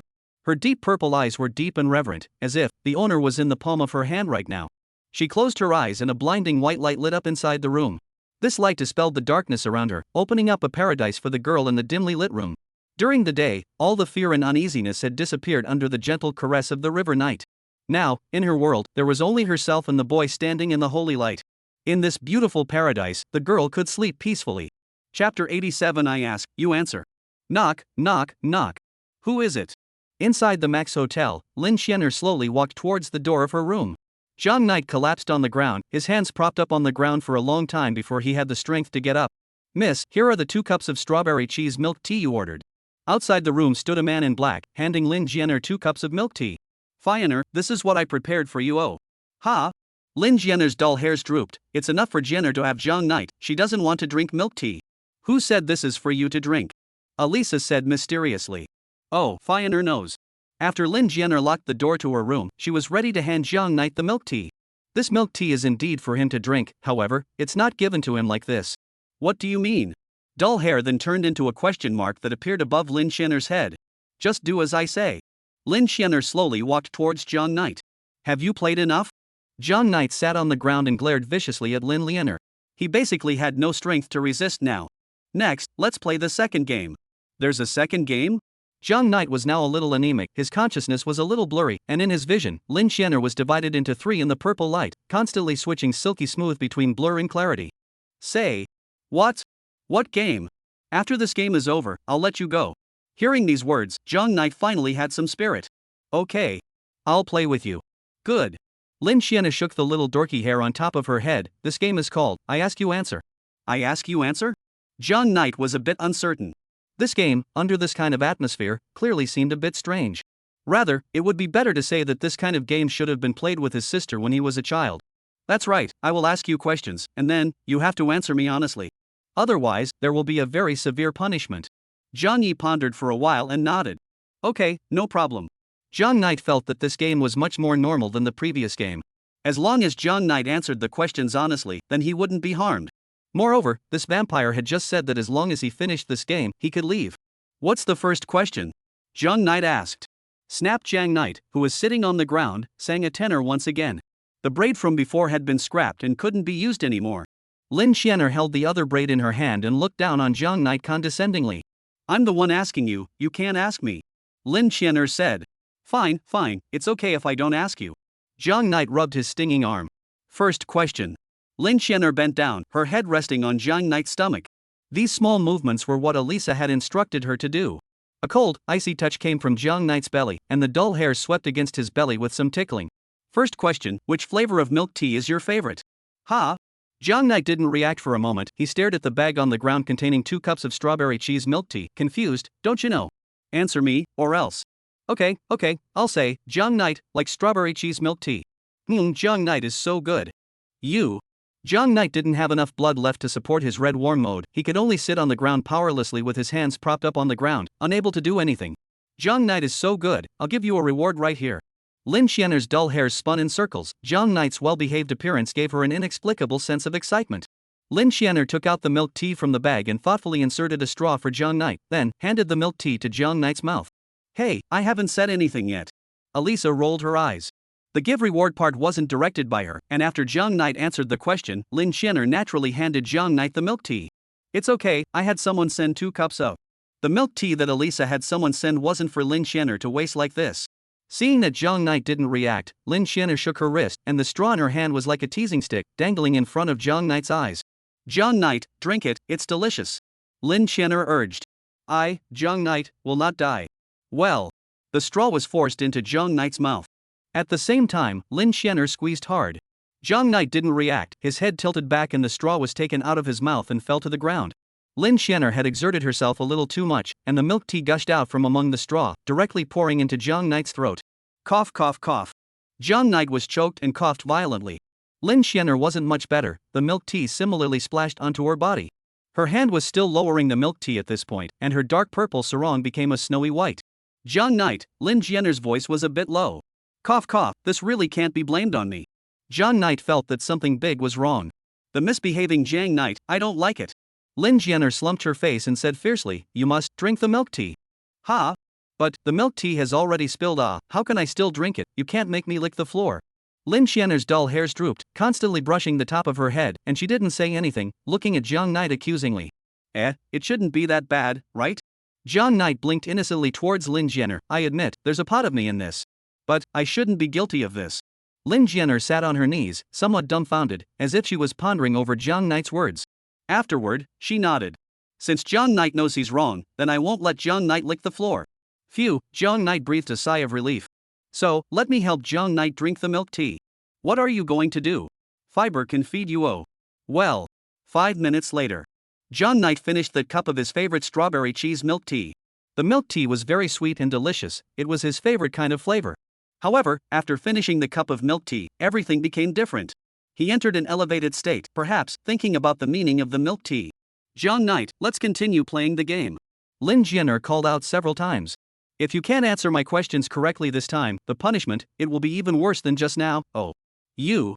Jiang Knight was helpless. Alright, you ask. Jiang Knight was a bit speechless. He simply didn't know what this vampire was asking these questions for.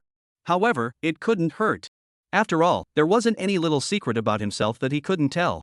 Even those embarrassing things he had done, telling this vampire, who wasn't even considered a human, shouldn't be a problem. Lin Xianer nodded in satisfaction. Great, I like this obedient Jiang Knight the most. Then, the second question is. Jiang Knight, do you prefer boxer shorts or boxers? Chapter 88, Proof Problems. Jiang Knight suspected that he heard wrong. I didn't hear you clearly, say it again? Jiang Knight, what style of chubby do you like, triangular chubby or flat corner chubby? Jiang Knight looked at Lin Xianer's somewhat dumbfounded eyes and was slightly stunned. The same was true for Lin Xianer, who had no idea what the point of asking these questions was, and was simply repeating Elisa's words. No, why are you asking this?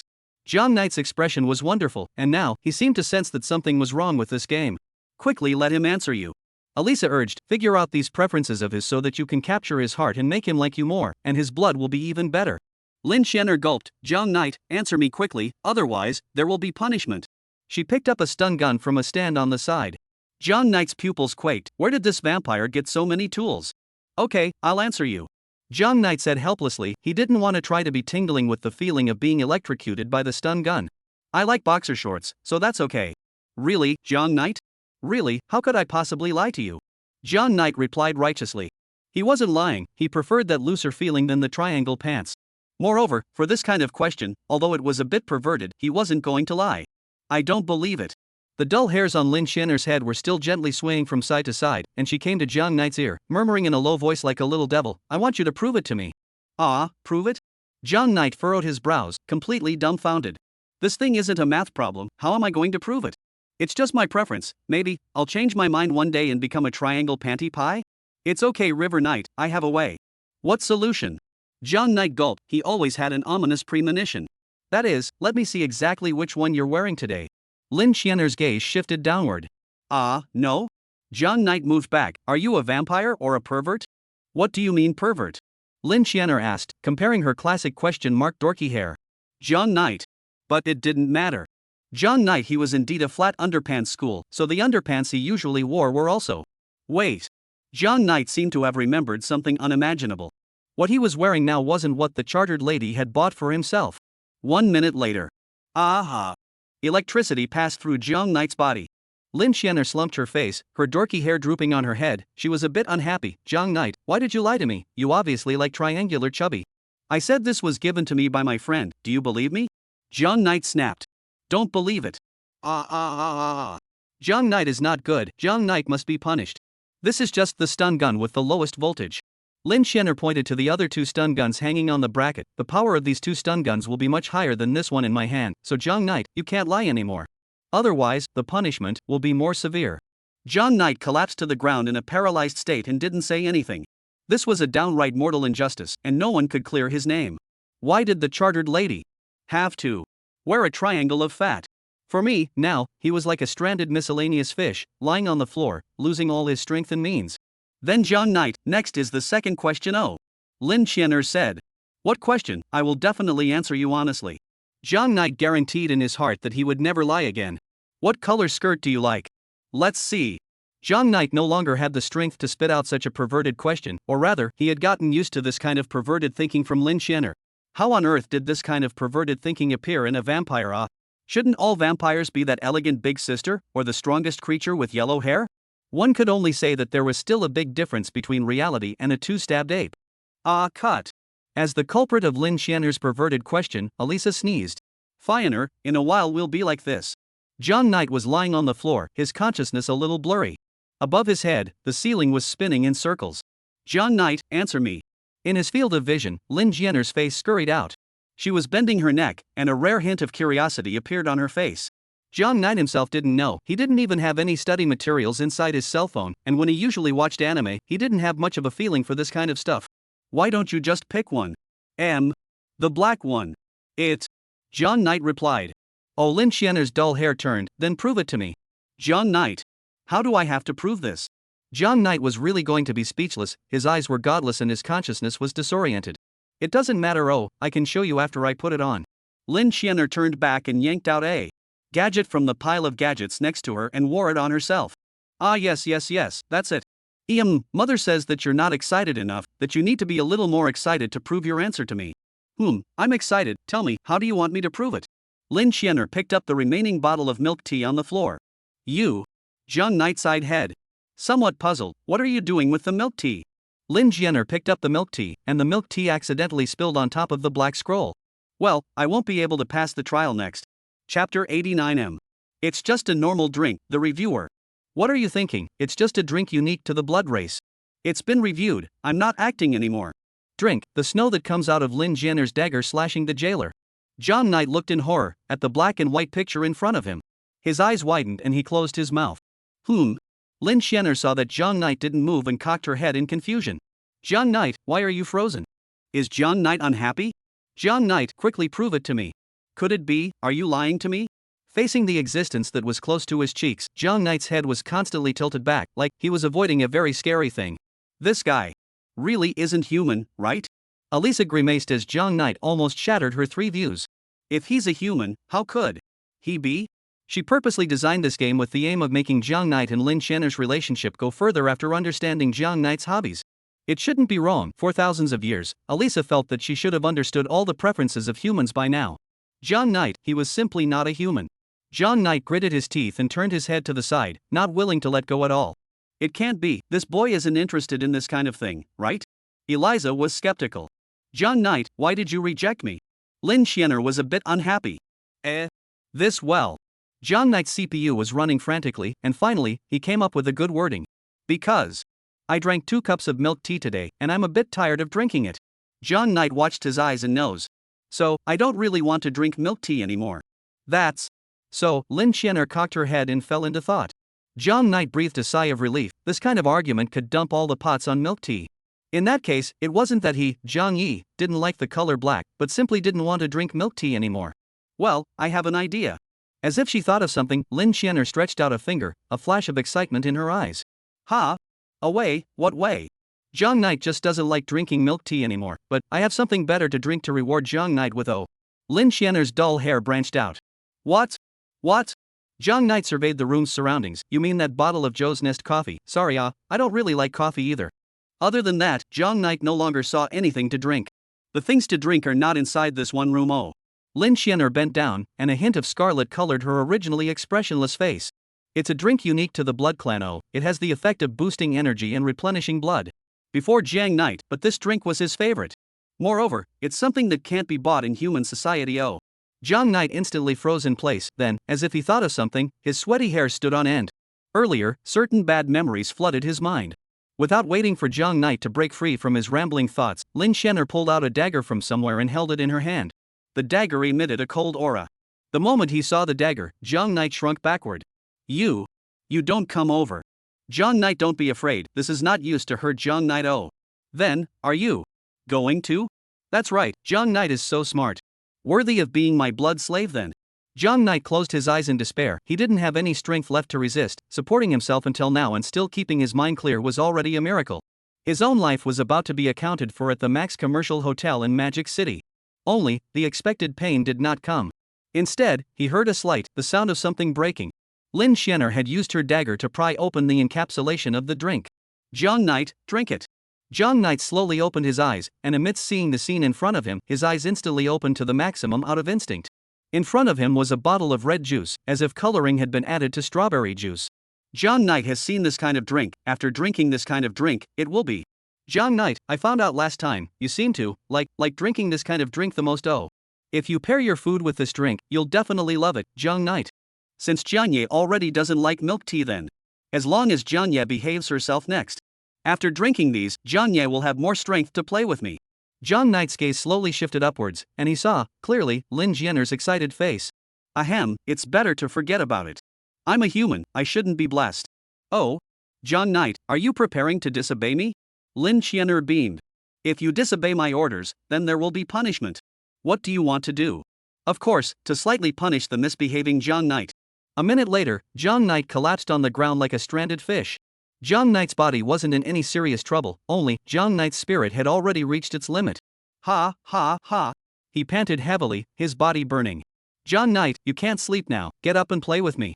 Lin Xianer shook Jiang Knight's shoulders. Jiang Knight was like a doll, at Lin Xianer's mercy, with no power left to resist. Jiang Knight, he should be too tired, just replenish a little energy. Elisa reminded. Okay, mother, I know. The fruit juice was like red paint, melting away in front of Jiang Knight's eyes, causing the black and white world in front of him to have a few more colors. It was more effective than any human tonic. After all, it was a drink unique to the blood race. Jiang Ye's face gradually regained its rosy color. Well.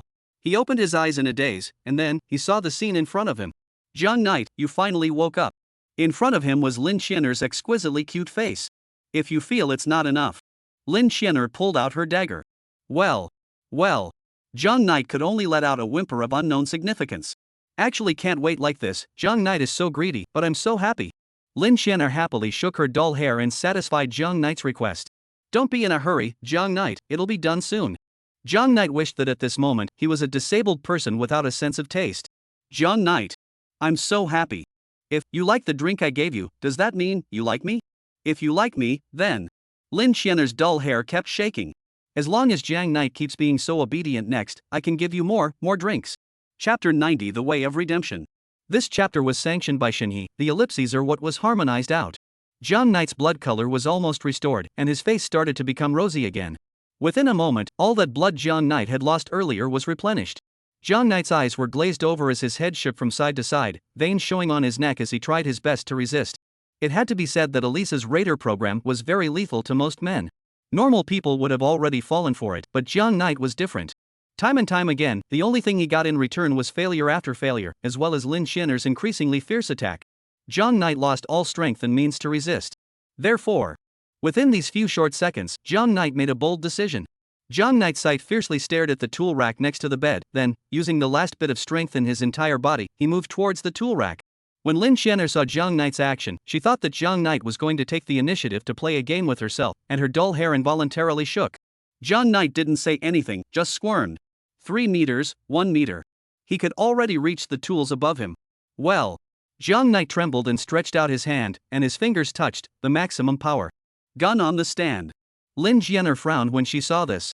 John Knight fiercely gripped this gun and, experimentally, pulled the trigger. Zzz. Its white light was extremely dazzling in the middle of the room. Seeing this, Lin Xianer subconsciously stepped backward. It was still zipping with light. Zhang Ye's eyes narrowed slightly, and a relieved smile tugged at the corners of his mouth. It was as if the gun in front of him was the heroine of the book. John Knight, what do you want to do? Lin Xianer stood up and looked warily at the gun in John Knight's hand. She didn't stop John Knight from getting the gun in the first place, mainly because she thought that John Knight would take something convenient, and she didn't expect that his target was so clear. It was hanging on the tool rack, the most powerful gun. The power of this gun was about the same as the power of the guns she normally used in missions. Just one strike would make a person fall, no exceptions. This gun was originally placed here by Lin Xianer to scare John Knight. Even if John Knight was no longer honest, she didn't intend to use this gun. But now, this gun came into John Knight's hands. John Knight, what are you doing? Lin Xianer asked. John Knight acted as if he hadn't heard. His pupils were like earthquakes, and he clenched his teeth as if he was struggling in some way. Is John Knight trying to use this gun against me? Lin Xianer said dully. It's useless, oh John Knight, this level of electric shock has no effect on me. Lin Xianer, as a blood race, or an executor, had a different physique from an ordinary human. This kind of electric shock gun would at most slow down her movements for a second or two, without any substantial effect. Lin Xianer walked slowly towards John Knight, not taking this stun gun seriously at all. Only, John Knight didn't think so. This is a dream. A dream. This dream, it's about to end. John Knight clenched his teeth and looked reverently at the her in his hands. The way of salvation was within it. It's all a dream, it's all a dream. Lin Xianer violently rushed towards John Knight, wanting to take away the stun gun in John Knight's hand. Please let me, wake up. John Knight closed his eyes, aimed at himself, and pulled the trigger. The gun was like an angel that descended from heaven, picking up John Knight's soul. Bang! What fell was John Knight's flesh. What stood up was the most shining spirit of mankind, the spirit that pursued freedom. Lin Xianer looked at the sleeping John Knight on the ground, and her eyes widened in a rare way. She had never seen a human who dared to dislike a gun toward himself. John Knight. Why? John Knight did not answer, his face with a faint smile. Mother. John Knight why is he smiling? Lin Xianer didn't understand, her dull hair forming a question mark. Obviously the feeling of being hit by a gun with this kind of power is very painful. Although Lin Xianer wouldn't be able to do anything by a stun gun, even she didn't want to experience the feeling of being swept all over her body by the white light from the gun's muzzle. However, John Knight laughed. I don't know. Elisa was also confused. He had never seen a human like this before, and in their eyes, John Knight was like Luo Jue in the eyes of the four-body people in the Four Bodies novels, with no behavioral logic to speak of at all. Oh, I see. Elisa nodded. John Knight, he probably prefers this kind. But his behavior before. Fioner, you can't be mesmerized by his previous performance. People have their own preferences. So it's like this, mother, you mean? That's right. Elisa nodded. So, he is this kind of person. Elisa explained towards Lin Xianer, whose dull hair shook as if she had understood. I understand, mother. Lin Xianer stroked John Knight's face, her voice was soft, as if she was lulling a child to sleep. John Knight, I know what I should do to make you like me. Then what should John Knight do now? There's no way out. Elisa sighed. I had more games prepared, I can only let you play with him next time. You can drop him off at home, John Ye he should wake up early tomorrow morning. And Elisa thought for a moment, you could go to his home and do a little tampering, like, for example, make that girl called Shen Luoying, who lives with John Knight, never wake up again. That way, you'll have one less competitor. Good, Lin Xianer's face suddenly clouded over as she thought of that pink-haired girl. Only, after this, there's one more thing waiting for you to do. Alisa rolled her eyes. Gu Chang seems to be a good pawn. He has some knowledge of Jiang Knight and can stay by his side all the time. It can be a means for us to monitor him. As long as it's like this, Alisa said confidently, I guarantee that it won't take long for Jiang Knight to fall in love with you, and then, fall in love with you. The girl nodded, and froze imperceptibly after hearing that word. Chapter 91, Assassination. The night was quiet. In the darkness, two figures flashed out of the Magic City Max Hotel and rushed towards Jiang Knight's villa. After Lin Xianer performed a disguise, he carried Jiang Knight, who was even bigger than him, and flew down the sidewalk. Soon, they arrived at the entrance of the villa. Like last time, Lin Xianer fished out the key from Jiang Knight's body and inserted it into the door lock. Squeak, the villa door was pushed open. Lin Xianer skillfully carried Jiang Knight and went up to the second floor. In the room, the lights were all turned off. Lin Xianer placed Jiang Knight on the corridor, then, standing on her tiptoes, she approached Shen Luoying's room door. There was no movement inside the door, probably, Shen Luoying had already fallen asleep. Lin Xianer was just about to pick the door lock. Only, she just turned the door handle and the door opened by itself. The door was not locked at all. The room was pitch black, only, Lin Xianer could see it all very clearly. Finer, you can do it now. Alisa faintly said. Killing an ordinary person was a routine for Lin Xianer, she wouldn't have any psychological burden. Lin Xianer pulled out her dagger and slowly walked towards Shen Luoying's bed. When she walked to the edge of the bed, Lin Xianer violently lifted the quilt, and the dagger in her right hand stabbed down in a smooth motion. Only, when the dagger was in mid-air, it paused. Mother, she's not here. There was no shadow of Shen Luoying on the bed at all. It shouldn't be. Shouldn't she be sleeping at this time? Alisa thought. Could it be that she had something to go out? Lin Xianer walked out of the room, picked up Jiang Knight on the floor, settled him on Jiang Knight's bed, and covered him with a quilt. Who? Jiang Knight fell into a baby-like sleep. Lin Xianer swallowed. Jiang Knight, I'll come back to play with you. She thought for a moment and shoved a stun gun into the drawer of Jiang Knight's room. What are you doing with this? Alisa asked in disbelief. Jiang Knight likes stun guns, so I'm giving him one. The last thing Lin Xianer lacked there was this kind of tool, and since Jiang Yi liked it, so she simply gave him one. Jiang Knight, I'm leaving. Lin Xianer grabbed Jiang Knight's arm and gently bit on his finger, licking the blood that flowed out from it, still a little bit in love. Lin Xianer walked down the stairs and was ready to leave and go find Gu Chang. Only, just at this moment, a car humming sound came, and there was a car coming towards the villa. Xianer, someone is coming. Alisa reminded. Two people walked down from the car, and it was none other than the housekeeper and Shen Luoying. The butler carried Shen Luoying, who had already lost consciousness, and walked slowly towards the villa. Lin Xianer instantly recognized Shen Luoying on the butler's shoulder, narrowed her eyes, and gripped the dagger in her hand. Alisa similarly looked at the duo, but frowned. Her attention was not on Shen Luoying, but on the person carrying her. This person, why does he feel a bit familiar? The distance was a bit far, and Alisa couldn't see clearly through the camera. She had just thought of taking Shen Luoying out, but she didn't expect that Shen Luoying had sent herself to the door. After hesitating for a moment, Lin Xianer re-entered upstairs. She was going to hide in Shen Luoying's closet, and when Shen Luoying returned to bed, she would give her a fatal blow. The door of the villa was pushed open, and the butler and Shen Luoying entered the villa together. Thud thud thud thud, the sound of dull footsteps echoed in the corridor. Lin Xianer hid in the middle of the closet, holding her dagger and observing the movements in the room through a crack left in the closet. Soon, the door to the room was pushed open. The butler didn't turn on the lights, but directly carried Shen Luoying towards her bed. Lin Xianer didn't move as she waited for the right moment. Soon, a perfect opportunity unfolded in front of Lin Xianer.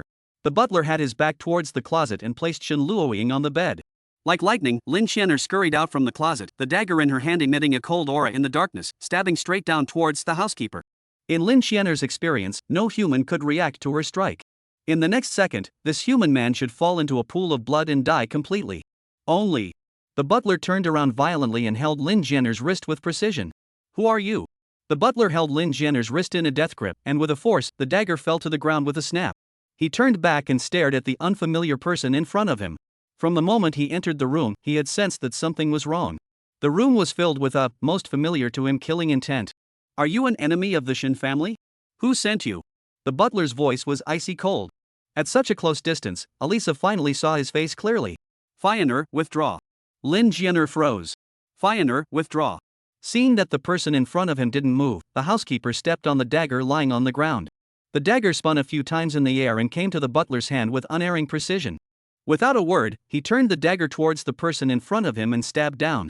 Lin Xianer subconsciously drew back her hand with force, then, with a flash of her body, she dodged the blow. Finer, go. Without any further hesitation, Lin Jianer pushed open the window and, with a leap of her figure, jumped down from the upper floor. The butler chased after her a few steps, came to the window, and looked down. Lin Jianer had long since lost her shadow. The butler frowned and turned back to carefully check Shen Luoying's condition, and only breathed a sigh of relief after realizing that she was fine. To actually be able to check into this kind of place, Shinwen shouldn't have made Luo Ying's identity public. Obviously, the mysterious person from earlier was going to be unfavorable to Shen Luoying. It was just that Shen Luoying was now a little girl's identity in front of the public, and even the other three of the four great families had not been able to find out Shen Luoying's identity. Could it be that the other party didn't come because of her identity as the eldest miss of the Shen family? The butler couldn't figure it out, but a thought suddenly appeared in his mind. Could it be, she's rushing towards me, right? Mother, why don't you let me kill him? Lin Jianer asked as she slipped into the middle of an alley. Alisa was silent for a while, then said, that person, he's not easy to deal with. Moreover, with his identity, we can't touch him for now. Who is he? Lin Jianer asked. He's a member of the Shen family, and you probably can't deal with him. Alisa paused and didn't continue. Impossible. Lin Jianer said firmly, how could I not be able to defeat a human? Don't disbelieve me, you really can't beat him. Lin Jianer was a little confused. She was confident in her strength. Finer, do you still remember the person that the Yin family was chasing after 20 years ago, throughout the entire Devil's capital? Lin Jianer looked like she remembered something and came to a realization, it was him? At that time, the Yin family hunted him down for 3 days, 3 full days, and with no help from any other family, they managed to give him a hard time to survive. At that time, he was still just a college student. Alisa sighed. Moreover, he also helped Shinwen establish the Shen family. I mean, how come I haven't seen him for so many years? I didn't realize that he's actually bringing children to Shinwen now. Finer, go find Guchang. Alisa thought, as for this Shen family's little girl, we can only find another chance to settle it next time. Chapter 92, Cooperation. Late at night, there were almost no pedestrians left in the Magic City University. A certain old toilet in a remote location. The light passed through the leaves and hit the gray wall, leaving behind speckled shadows. At a certain moment, the spots caused by the light suddenly disappeared and suddenly appeared again. A figure flashed sharply and entered the toilet. So hungry. So hungry. Guchang squinted his eyes, wearing a pair of shackles on his hands. The other end of the shackles was firmly locked to the wall. He had been inside this toilet for half a day, and he hadn't eaten any dinner until now. Goo goo, his stomach growled indisputably. After Lin Jianer knocked Guchang out, she locked him inside a private room in the toilet. When Guchang woke up, he realized that all of his clothes had been stripped away. Now, he was shivering from the cold while enduring hunger and thirst. He knew that the person who had knocked himself out had most likely dressed up as himself. Although, he didn't know why someone would do it to himself. Although his own family lived in Magic City, his financial condition was actually not good, even his house was rented. Logically speaking, there were so many rich classmates inside the Magic City University, how could that person have targeted himself? The more he thought, the more confused he became. The more he thought, the more sleepy he became. He wanted to just sleep over, but, under such harsh conditions, he simply couldn't sleep. Where's Brother Knight? He can't find me, he must be very anxious. Why hasn't he come to my rescue? Guchang's consciousness gradually started to become blurry, as if he was going to faint in the next second. Wow! A pot of cold water poured over his head. Guchang was startled and instantly came to his senses. He raised his head, drooping eyelids, looking at the female classmate in front of him. Lin Jianer had once again made a disguise and dressed up as her previous appearance. What the hell did you do? Guchang asked breathlessly. Guchang, I need your help. Lin Jianer said indifferently. Guchang did not reject it directly. This person in front of him had pretended to be himself before, and now he was saying that he needed his help. It was obvious that he was not here to blackmail money, but had other purposes. His brain had been doused with a pot of cold water, and he was still quite lucid now. His own life and death were in the hands of the person in front of him. He didn't dare to act rashly. You said, what favor do you want me to do? Lin Jianer didn't bend the rules and directly opened the door. I want you to help me monitor Jiang Knight. Brother Knight? Guchang froze, then sank his face. What are you going to do to Brother Knight? You don't need to know. Lin Jianer did not answer. If you're going to do something against Brother Knight, forgive me for not being able to oblige you. Don't worry, nothing will happen to Jiang Knight. I won't do anything to him. Lin Jianer replied. Why should I trust you? In the toilet, an electric light flashed. You. Guchang gasped for air and jerked his arm so hard that the shackles were yanked by him with a sound of metal clashing. I am not going to betray Brother Knight. If you're capable, kill me. Lin Jianer frowned slightly. How come there were all these strange humans around Jiang Knight? First Jiang Knight himself, then his side of the Shin family miss and her housekeeper, and then this brother Gu Chang. There is not a normal person? Looking at this log in front of her that wasn't even afraid of death, Lin Xianer could only take out her usual interrogation of prisoners. You won't kill me, right, because I'm still useful to you. Gu Chang was still talking to himself. Lin Xianer's face sank. She indeed did not dare to do anything to Gu Chang right now. Not to mention the fact that she needed to use him. If Jiang Knight knew about it, such a move would also scare the snakes. For someone who wasn't even afraid of death, how should she threaten him? Lin Xianer thought about it and decided to pull out the same routine she used to interrogate prisoners before. Gu Chang, graduated from XXXX, your father is a businessman, while your mother is a full-time housewife, and your family also has a younger sister who is in high school this year. Your family lives in XXXX. Recently, your father is doing business with XXX, and it's not going well. Lin Xianer told Gu Chang's family situation as if she was counting the numbers. Gu Chang's eyes widened, somewhat incredulous. You. He gritted his teeth. How did you know about my family's situation? It had to be said that this move did work. Gu Chang was a tough guy, but it didn't mean he would disregard his family. Everything about you, I know. Everything about you is in my hands. You are bluffing. Gu Chang didn't believe it. How much do you know about me? What makes you say that you know everything about me? Seeing that Gu Chang still had no intention of agreeing, Lin Xianer continued. You viewed 10 undesirable videos on the transgressor browser last night. The total length of the videos was 3 hours, 15 minutes, and 6 seconds, and the content of the first video was full fruit. Stop saying that. Gu Chang closed his eyes and made up his mind. I promise you. Gu Chang now believed that the person in front of him indeed possessed means that he could not imagine. I can help you monitor Jiang Knight, but you can't do anything to my family. Yes. Lin Xianer said indifferently, if you do a good job, that business deal of your father's can be negotiated right away. But if you do a bad job, Lin Xianer said, I will put your browsing record on the electronic display of the EEO Mall in Mordor for everyone in Mordor to watch.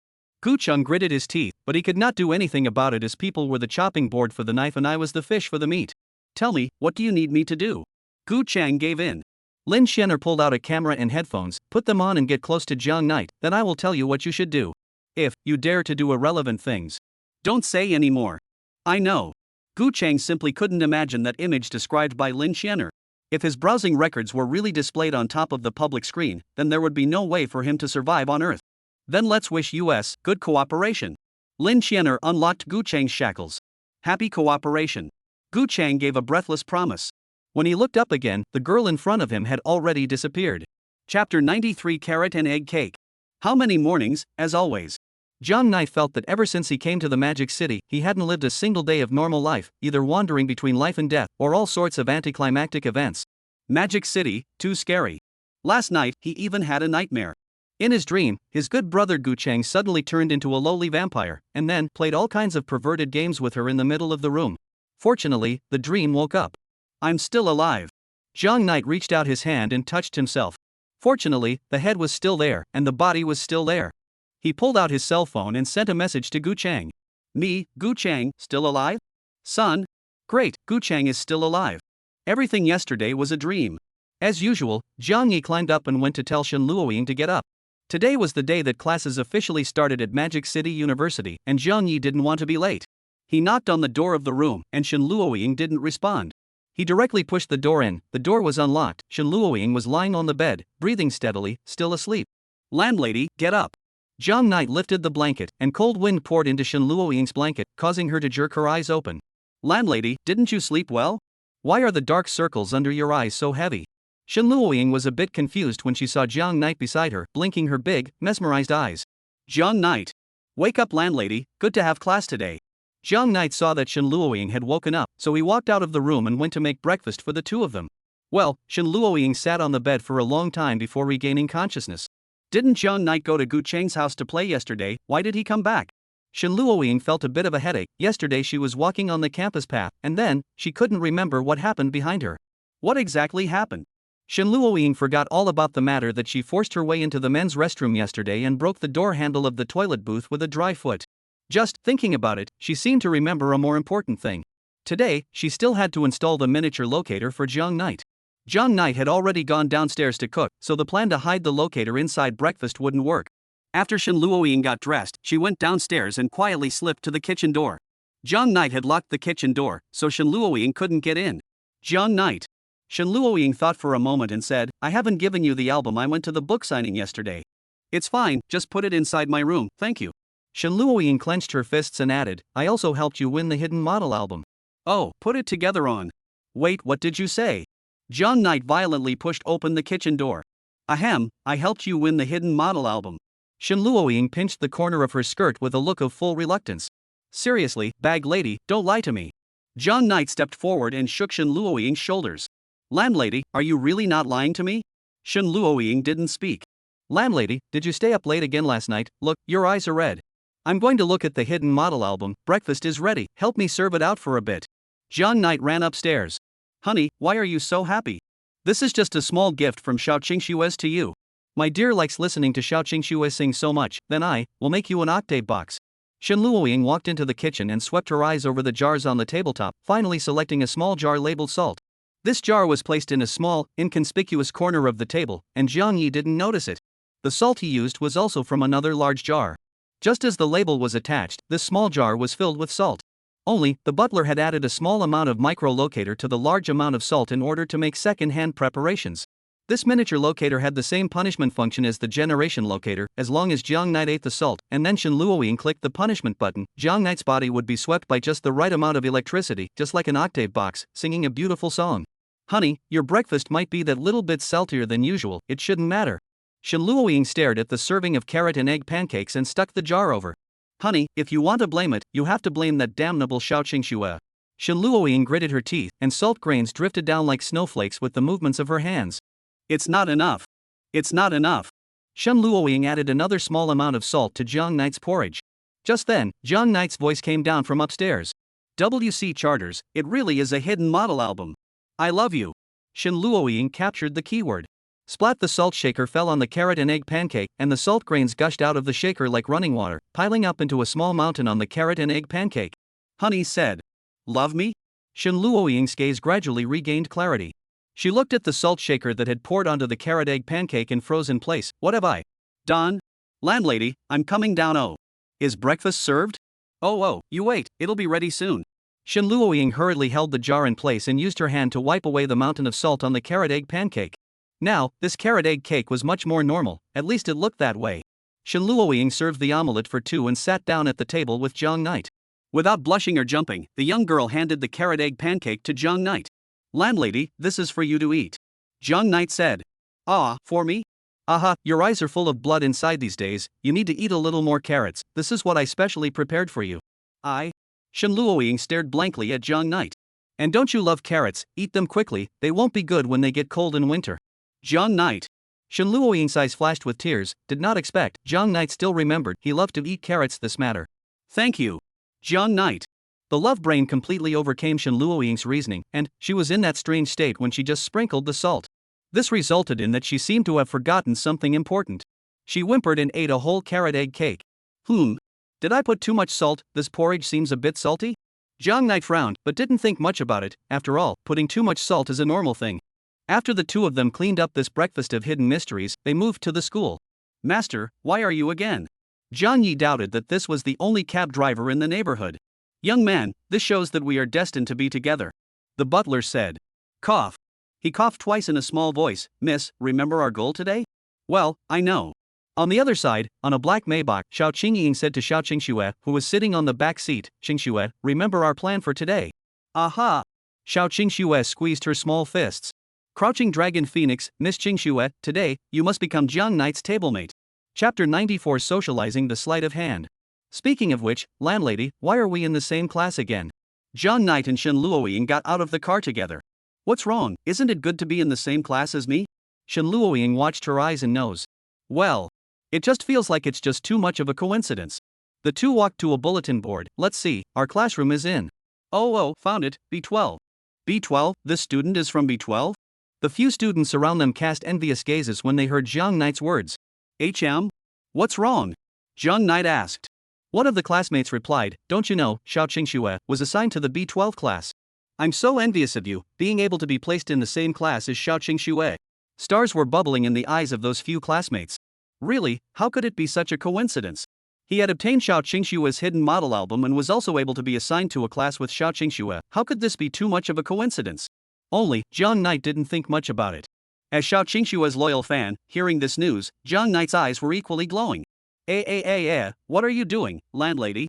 Jiang Knight was yanked away by a huge force. Class is about to start, hurry up and go inside the classroom to choose your seat. Shen Luoying grimaced and clenched her small fists. This was all within Shen Luoying's expectations. After all, Xiao Qingxue, like herself, only needed to speak to the school administration and could easily be assigned to the same classroom as Jiang Knight. The point wasn't whether or not they could be assigned to the same classroom as Jiang Knight, but whether or not they could become Jiang Knight's deskmates and get a head start in their interactions with him. Seat selection in Magic City University was different from high school, where the main focus was on academic performance and then seat selection. While in the university it was about a first-come first-served. Shen Luoying wanted to take advantage of the fact that Xiao Qingxue hadn't come yet to directly occupy the seat next to Jiang Knight. Only, Jiang Knight and his duo hadn't even entered the classroom yet.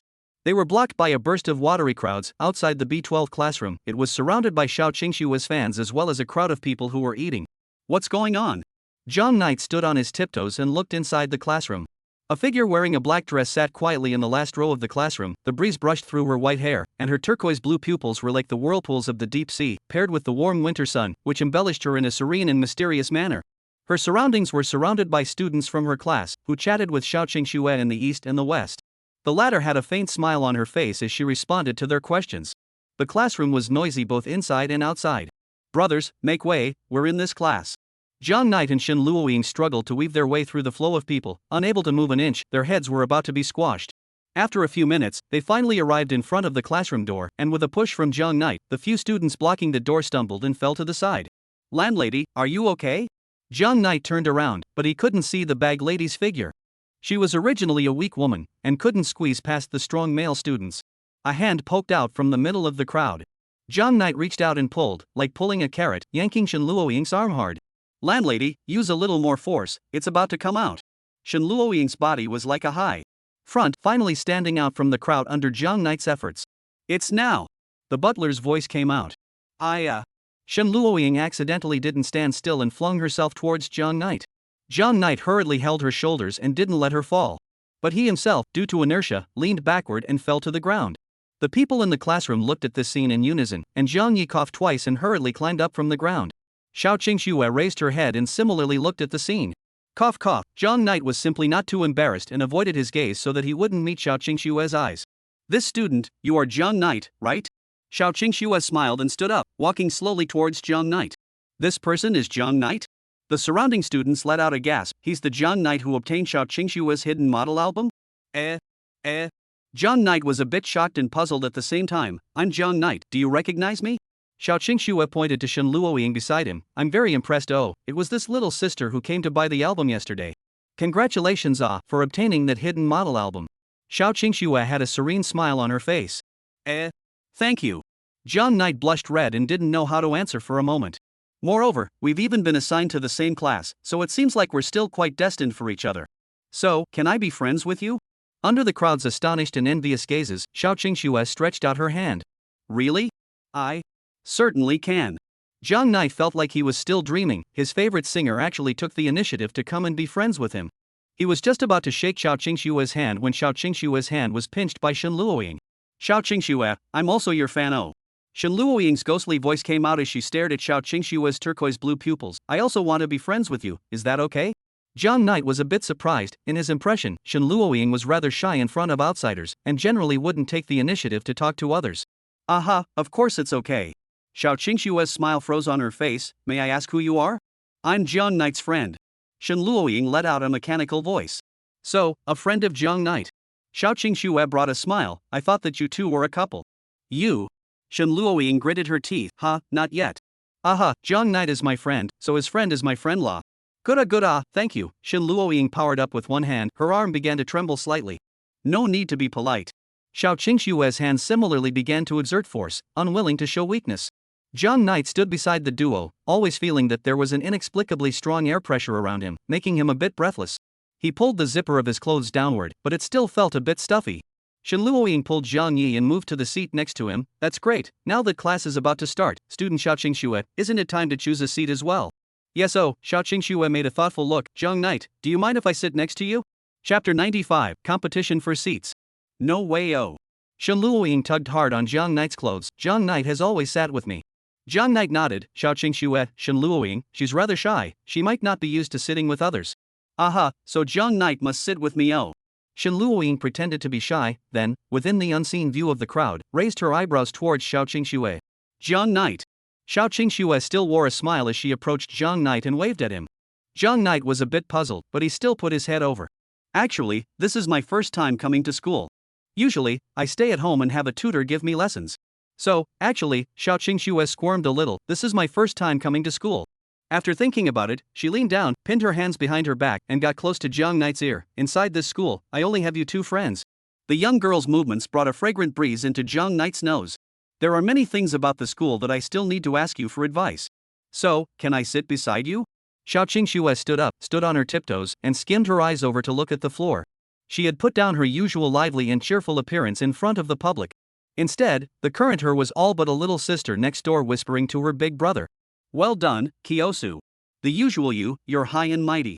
The current you, in front of him, is like a fairy who has descended to earth.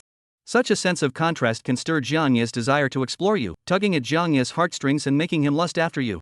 Plus, he's a fan of yours, and will definitely say yes to your request.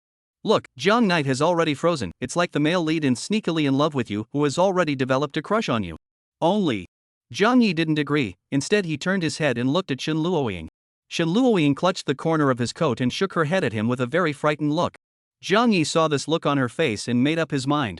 Sorry, Xiao Qingxue. Jiang Knight gave Xiao Qingxue a polite smile. I promised Shen Luoying's parents that I would take good care of her inside the university.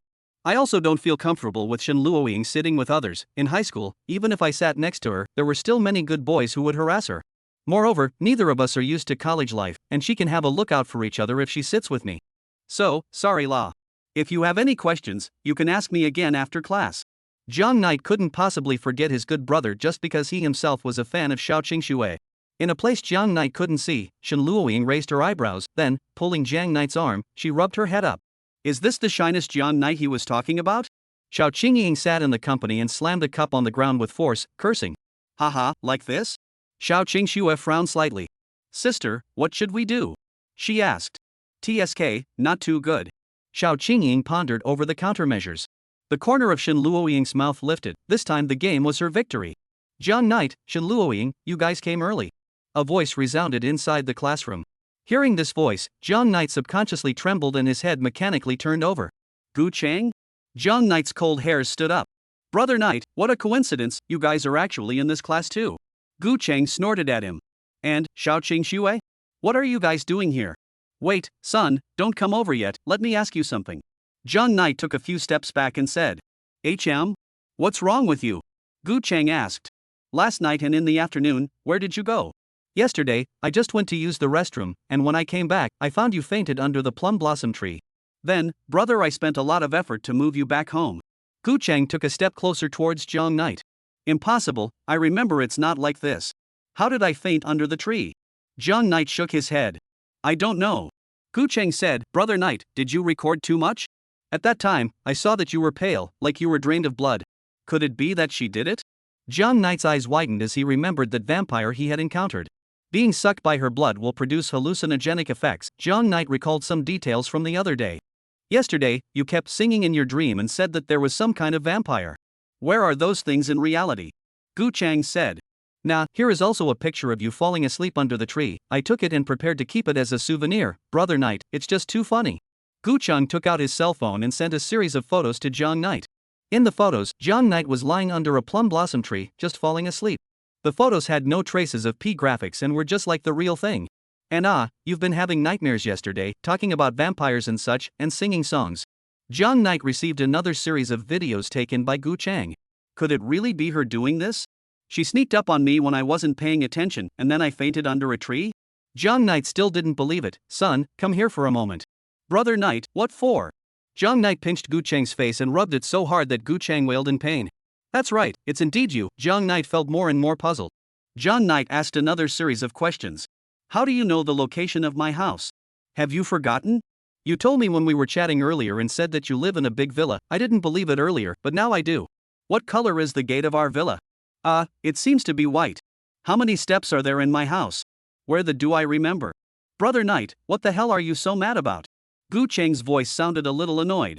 Could it be that it's really me having a nightmare? Jiang Knight really felt outrageous that he would be attacked by a vampire in broad daylight? However, Gu Chang was flawless in this appearance and answered all his questions. Nope, there's one more question. Famous detective Jiang Yi found a blind spot. He turned around and asked Shen Luoying, who looked like she was in a state of confusion, "Did I, yesterday, tell you that Gu Chang and I were going to play a game inside the hotel? Did I? I don't know." Oh.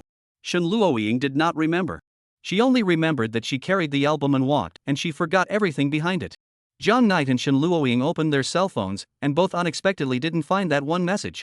Lin Xianer had destroyed all the evidence. The latest message was Shen Luoying asking Jiang Knight about his school number. "Mr. Crouching Dragon, do you know what happened yesterday afternoon?" Shen Luoying asked. "I don't know." The butler replied, and he looked at Gu Chang with a complicated look in his eyes. Chapter 96, The Same Table. Jiang Knight stared into Gu Chang's eyes. Gu Chang just calmly met his eyes. Well, it might indeed be that I had a nightmare. Jiang Knight decided not to ask any more questions for now. "What are you guys doing here?" Gu Chang looked at Shen Luoying and Xiao Qingxue. "Are you also friends of Jiang Knight?" Xiao Qingxue gave a polite greeting. Strange, when this person came in, he was actually not surprised to see you inside the classroom. Xiao Qingying frowned. "I remember, yesterday Shen Luoying even purchased the album for him, right, so he should be a fan of yours as well. How can a living, breathing big star stand in front of him and not react at all?" Jiang Knight roughly told Gu Chang what had just happened. "This way, ah. I see." Gu Chang made a thoughtful look. "You mean, Xiao Qingxue wants to be your deskmate in order to ask you for some advice on issues inside the school. At the same time, you are still uneasy about Shen Luoying, fearing that she will not be used to sitting with someone else. Then, I have a way."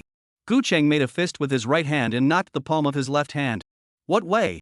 Jiang Knight asked. "Wouldn't it be fine if you let Xiao Qingxue and Shen Luoying sit together?" Gu Chang came to Jiang Knight's ear and whispered, "They're also friends now, so it just so happens that whatever Xiao Qingxue doesn't know about campus life, she can ask Shen Luoying." "Right, oh." Jiang Yi slapped his head. "Why didn't I think of that? This will not only solve Xiao Qingxue's problems, but it will also allow the chartered lady to familiarize herself with her new friends.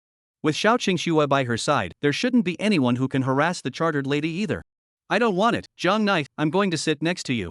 Shen Luoying pulled on Jiang Knight's clothes, blinked at Gu Chang, and shook her head again.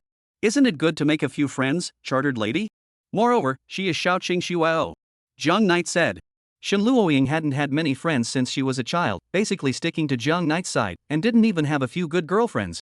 At this point, not only Jiang Knight, Shen Luoying's parents were also worried.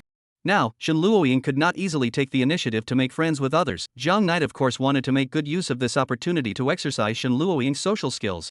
"Landlady, I'll sit in the seat in front of you, and Xiao Qingxue should get along well in the back." "Is that so? That's great." Xiao Qingxue's face wore an excited smile as she tugged hard on Shen Luoying's coat corner. "Then, Shen student, I'll ask you to take care of me in the future." Xiao Qingxue didn't know where the strength came from, and she forcefully dragged Shen Luoying to a table at the back. Gu Chang, Shen Luoying gritted her teeth. "This brother Jiang Knight is nice, although he looks a bit dull like Jiang Knight," Xiao Qingying said. Gu Chang's appearance brought Shen Luoying, who originally had the advantage, back to the same starting line with Xiao Qingxue once again. Even if Xiao Qingxue didn't get to sit next to Jiang Knight, that was still much better than having Shen Luoying get that seat. "Brother Knight, we haven't sat at the same table yet." Gu Chang turned around and directly sat in the seat next to him. "Indeed, oh son, during my high school years I was sitting with Shen Luoying. I didn't even have a good exchange of feelings with you, son." Jiang Knight looked at Gu Chang's pure and flawless eyes, hesitated for a while and sat next to Gu Chang. "Mission accomplished, I have become his tablemate." Gu Chang had headphones on his ears. "Good, during this period of time, keep an eye on Jiang Knight's every move. I will give you the next instructions." Magic City University, inside the B11 classroom. Lin Xianer was dressed up as a schoolgirl and sat inside the classroom. "Mother, why don't you let me enter classroom B12 directly?" Lin Xianer asked. "It's not convenient for you to be exposed right now." Elisa's voice came out. "Now that you're in the shadows, those two girls don't even know of your existence for now. Moreover, you now possess Gu Chang as a pawn. We can figure out the situation of Jiang Knight and those people first, and then wait for an opportunity to move." "Xiao Qingxue, Gu Chang is with you, isn't he?" Behind the duo, Shen Luoying said in a gloomy poke. "What favor did you give him in the end?" "It might just be me simply being lucky," Xiao Qingxue replied. "I don't believe it, you must have played some trick." Shen Luoying grimaced. "Xiao Qingxue, Xiao Qingxue?" Xiao Qingxue did not respond. Xiao Qingxue looked straight at Jiang Knight's back with both eyes, and the more she looked, the redder her face became. Gradually, her expression spiraled out of control, and bubbles rose inside her eyes as if they were going to drown her entire being. "What are you doing, hum?" "I know. Shen Luoying came to Xiao Qingshue's ear and murmured, "You haven't seen what my dear looks like in class, right? How pathetic. Let me tell you, when my dear is serious, it's very." Shen Luoying glanced at Jiang Knight, who was sitting in front of her. The teenager sat quietly in front of her, looking out the window, fuming. "So, that vampire, what in the world is he going to do to me?" Jiang Knight took advantage of the fact that class hadn't started yet to think about one of the outrageous events that had happened in the past few days. The sunlight hit his slightly sad face, creating a faint contrast. The cheerful Jiang Knight took on a bit of gloom at this time, paired with his already handsome face. This was something Shen Luoying had never seen before. She had always been Jiang Knight's deskmate, so she was rarely able to appreciate Jiang Knight's back when he was seriously thinking. "Well, dear," Shen Luoying's peach-colored pupils of her eyes bubbled with love. "Dear. Master. Dear. Master." The two girls seemed to have forgotten the deep hatred between them. "Sneak a picture. Master won't blame me for it. It's not like Master will know anyway." Driven by instinct, Xiao Qingxue pulled out her cell phone and opened the cell phone camera. "Qingxue, pay attention to your image," Ms. Phoenix reminded. "Miss, your saliva is flowing onto the camera, I can't see it anymore," Mr. Wolong said. Had. But they all acted as if they couldn't hear it, immersed in their own world. Meanwhile, Jiang Knight and Gu Chang, who were sitting in the front, both had their own preoccupations and didn't say anything. Until, outside the classroom sounded a footsteps, the four people finally came back to their senses. The teacher walked into the classroom, holding a large handful of oil painting paper. The first class of the school year was art class. Chapter 97, Oil Painting Class. The painting teacher was a woman in her early 30s. She yawned, ordered a classmate, and handed out the handful of oil painting paper to each student. "Today, we..." How that teacher yawned, as if she hadn't woken up. "Today is our first class, and we're not on anything." The teacher sat down on the podium, propping her head up.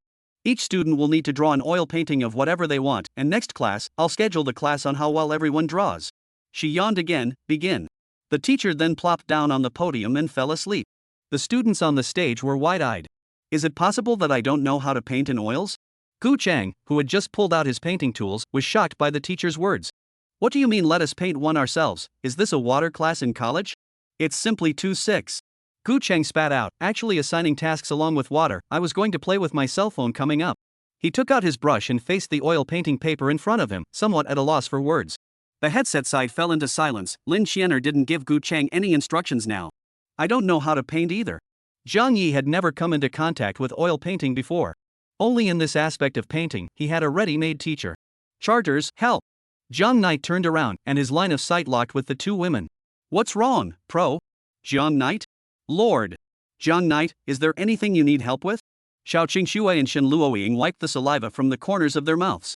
"You guys just fell asleep?" Jiang Knight frowned and asked. "Ah yes, we fell asleep and dreamed." Shen Luoying replied. "Aha, me too, I slept late yesterday and was too sleepy." "This way, ah. Do you guys know how to paint oil paintings?" "Save the child can't paint." Jiang Knight spread his hands and said helplessly. "Oil painting? Of course I can." Shen Luoying raised her eyebrows. "This aspect of painting, it's right to ask me." "Good then, chartered lady, the task of teaching me how to paint will be yours." "No, Qingxue, you can't let Shen Luoying teach Jiang Knight painting alone." Xiao Qingying snapped. "But I'm not very good at it either." "Oh." Xiao Qingxue said, "Can Shen teach me too?" "And me." Gu Chang did not notice the subtle atmosphere between these four people and said. Shen Luoying now wanted to throw Gu Chang out. "Miss, put it this way." The housekeeper gave Shen Luoying a tip. "Of course there is no problem." Shen Luoying said, "How about this, when I teach Jiang Knight, then I will come back to teach you guys individually, how about that?" Xiao Qingxue couldn't refute it. "Is that so, but class will be over in a while oh?" Gu Chang had a bright idea and said, "I have a proposal, what do you guys think?" "I refuse." Shen Luoying instantly rejected it. "Ah, why?" Gu Chang was a bit confused. The usual Shen Luoying should be very nice to talk to. "Gu student, what do you have in mind?" Xiao Qingxue asked. "It's very simple, let Shen Luoying teach the three of us to draw at the same time, isn't it? It doesn't have to be divided into a sequence ah." Shen Luoying, in that case, it can be easier for you to teach all three at once, can't it? "Right-o, this is a good idea, chartered lady, hard work." Jiang Knight felt that this was quite good, so she took the drawing paper and turned around, facing Shen Luoying squarely, ready to start the lesson. Gu Chang was the same. Taking his drawing tools, he turned around. "You." Jiang Knight was looking at herself now, and even if she wanted to have a fit, it couldn't be now. "I thank you, Gu Chang." "No thanks, no thanks." Gu Chang waved his hand. "There's no need to rush, miss, when the time comes, just teach the others symbolically and then focus on teaching Jiang Knight." With that, Shen Luoying began to teach the three of them oil painting. Jiang Knight, I'll teach you to hold the brush now. Holding the brush? Do I still have to learn this? Jiang Knight looked at the brush in his hand. Of course it's needed, this grip of yours is just not right. Come on, let me teach you. Shen Luoying gulped and stretched out her hand, ready to teach Jiang Knight how to hold the brush by hand. Shen Luoying, is this right? Gu Chang asked. He held the brush and waved his hand at Shen Luoying. Shen Luoying turned back. There was some dissatisfaction. She glanced at Gu Chang's grip. Well, move your thumb up a little more. After saying that, she turned around, ready to continue teaching Jiang Knight how to hold the pen. Oh, so that's how it is. Jiang Yi looked at Gu Chang's pen grip and learned it in a modeling manner. Sure enough, it feels much more comfortable. Shen Luoying's hand paused in the air. Before she could teach it, Jiang Knight had already learned it. It's actually possible to do this. Xiao Qingying was shocked. She had just thought for a long time, but she hadn't figured out how to make Shen Luoying's small mind fall. Unexpectedly, Gu Chang was already at her limit with just a slight strike. Hey, miss, this Gu Chang is very troublesome. Miss. Shen Luoying took a deep breath. It doesn't matter, I still have a way. Shen Luoying forced herself to resist the urge to finish off Gu Chang and continued to speak. Next, I will teach you to mix pigments. Why does it feel cool? Gu Chang felt the chill around him and zipped his shirt to the very top. First squeeze these pigments in. Then, oops, accidentally squeezed too much. Oops, how did the paint tray tip over? The paint tray fell towards Jiang Knight's body. That's right, as long as Jiang Knight's clothes are stained by the paint I accidentally spilled, I can take him over to the pool and wipe his clothes. Then, accidentally touch his. All of this was seen by Xiao Qingxue, and it could be said that Shen Luoying's abacus beads had popped into her face. However, there was nothing she could do at all. Only, right at this moment, the hero made his appearance. The pigment disc fell towards Jiang Knight's body, and it all came so suddenly that neither Jiang Knight nor Xiao Qingxue reacted. WC, Brother Knight, be careful. Gu Chang reacted quickly and pulled Jiang Knight backwards. Splat, the pigment disc fell to the ground. It made a crisp sound. The paint fell all over the place, flopping on the classroom floor. Brother Knight, are you alright? Gu Chang said with concern. Son, pretty quick reaction, thanks. Jiang Knight let out a breath. It's okay, there's not a lot of pigment, just take a mop and mop it up when class is over in a bit. Landlady, where was it said just now? Jiang Knight picked up the paint tray again. Landlady? Oh, just now we talked about. Shen Luoying had a stiff smile on her face and continued teaching. Qingxue, is this Gu Chang the helper you found? Even Xiao Qingying felt that this Gu Chang was a bit outrageous. No, I don't know why he wants to help us. Xiao Qingxue squeezed her pigment and replied. Maybe we can develop him into our helper. Xiao Qingying had an idea. Gu Chang did not know about the little thoughts of the crowd, he now only wanted to learn how to paint oil paintings properly. Chapter 98, The Past in the Painting. Shen Luoying didn't know how. From this morning, the moment she saw Gu Chang, she felt that he was annoying. Gu Chang. Shen Luoying called out. Shen Luoying, what's wrong? You got a little bit of paint on you, do you want to go wash it first? Gu Chang lowered his head and reached out to pull up the clothes in front of him. It seems like it did get pigment stuck on it. Aha, so hurry up and go to the restroom to wash it. After thinking about it, she added, wait for a while, and I'll teach you individually. Shen Luoying only wanted to sidetrack Gu Chang right now.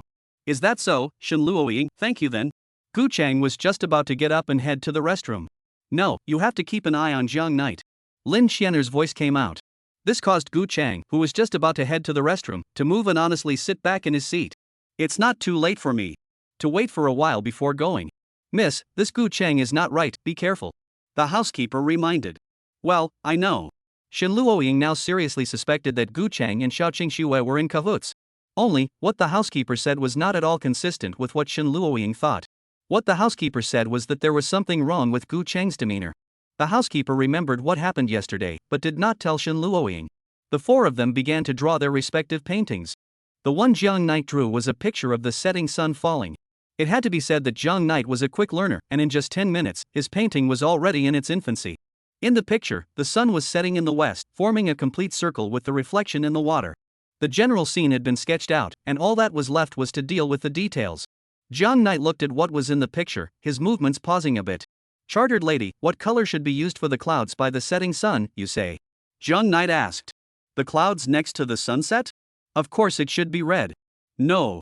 Shen Luoying rolled her eyes. It's better to use pink color, right? Use pink, why? Because.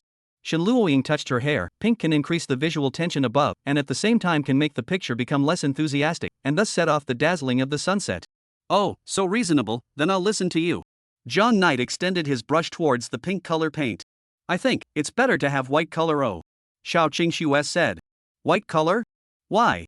Because white symbolizes purity. Ah.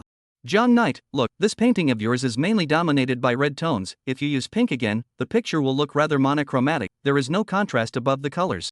If you use white to paint the clouds, wouldn't it highlight the brightness of the sunset more than pink? Seems to make sense. John Knight nodded her head. How could she easily let Shen Luoying have her way? Shen Luoying added, if you paint the clouds white, it will make the transition of color seem wrong, but what Xiao Qingxue just said also makes sense. So, my suggestion is to paint pink around the sunset, and only at the very edge of the picture, paint white, so that there can be a transition process. The corner of Shen Luoying's mouth raised. How about it, Xiao Qingxue? No, I still think this is not good. Xiao Qingxue said, the presence of the pink color will only dilute the sense of existence of the sunset, and the long excessive time will only make the people who see this painting numb.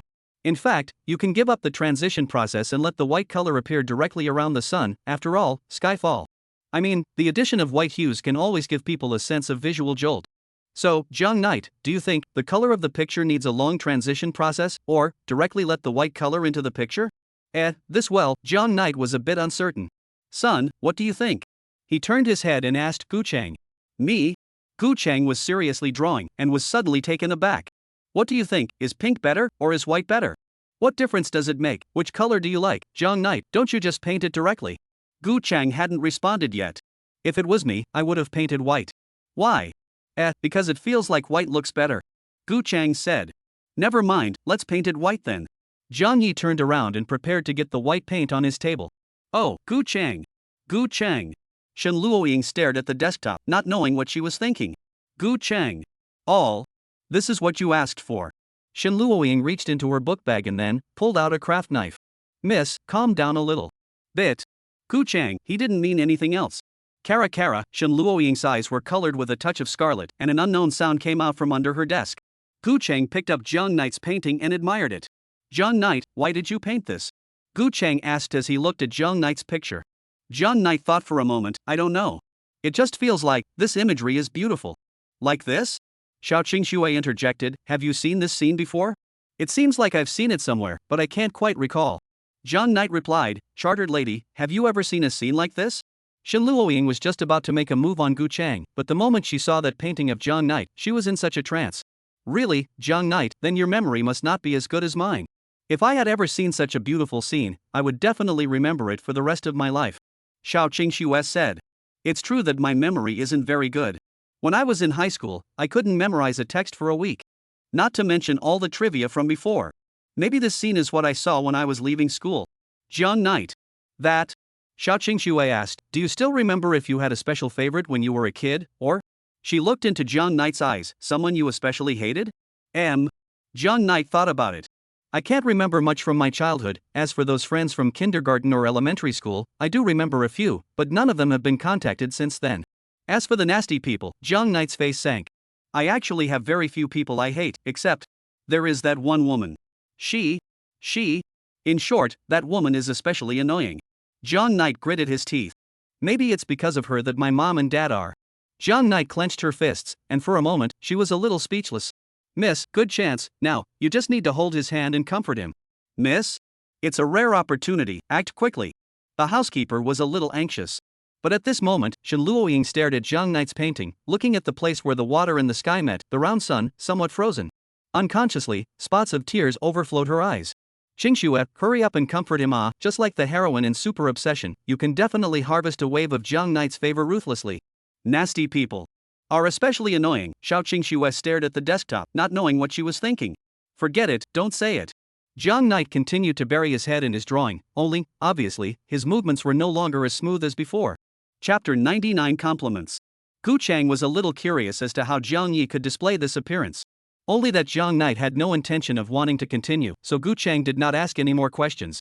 Miss, is there anything wrong with this painting of Zhang Knight? The butler looked at Zhang Knight's painting through the camera. It was just an ordinary oil painting, he couldn't see any problems. Has he already forgotten? Shen Luoying spoke for no reason. Forget? Forget what? The butler was a bit confused. Nothing. Shenluoying put away the art knife that had already been launched, her eyes lowered, pursed her lips, picked up the brush, and began to draw on her own oil painting paper. The same was true for Xiao Qingxue, who had lost her usual luster in her turquoise blue pupils and was like a machine, smearing the drawing paper. Jiang Knight looked at the painting that he had almost finished, lifting the brush, his mind completely off the painting.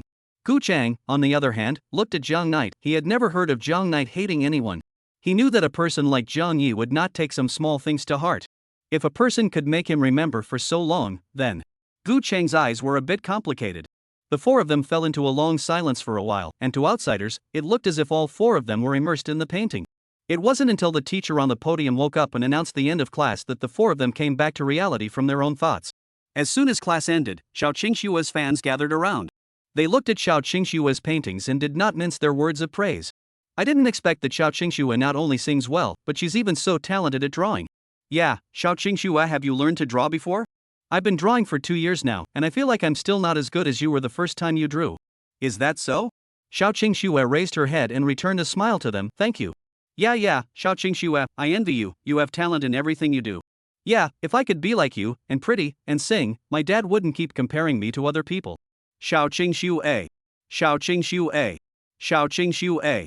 More and more people gathered around. It had to be said that Xiao Qingxue's fans were just too many. Just this moment after class, the classroom was jammed up here. Xiao Qingxue. You're awesome. Xiao Qingxue. You're awesome. Xiao Qingxue. I'm your go. More and more praises pressed into this corner of the classroom like a dark cloud. Xiao Qingxue's face was as normal as she smiled at the praise from the crowd. Only, her breathing rate became faster and faster, and her face became a little red. Qingxue, you can do it, interact well with these fans. Soon you'll be able to adapt. Xiao Qingying cheered her sister up. Xiao Qingxue. Xiao Qingxue. Xiao Qingxue. All the praises lost their original meaning in her ears, transforming into buzzing sounds as if they were flying mosquitoes.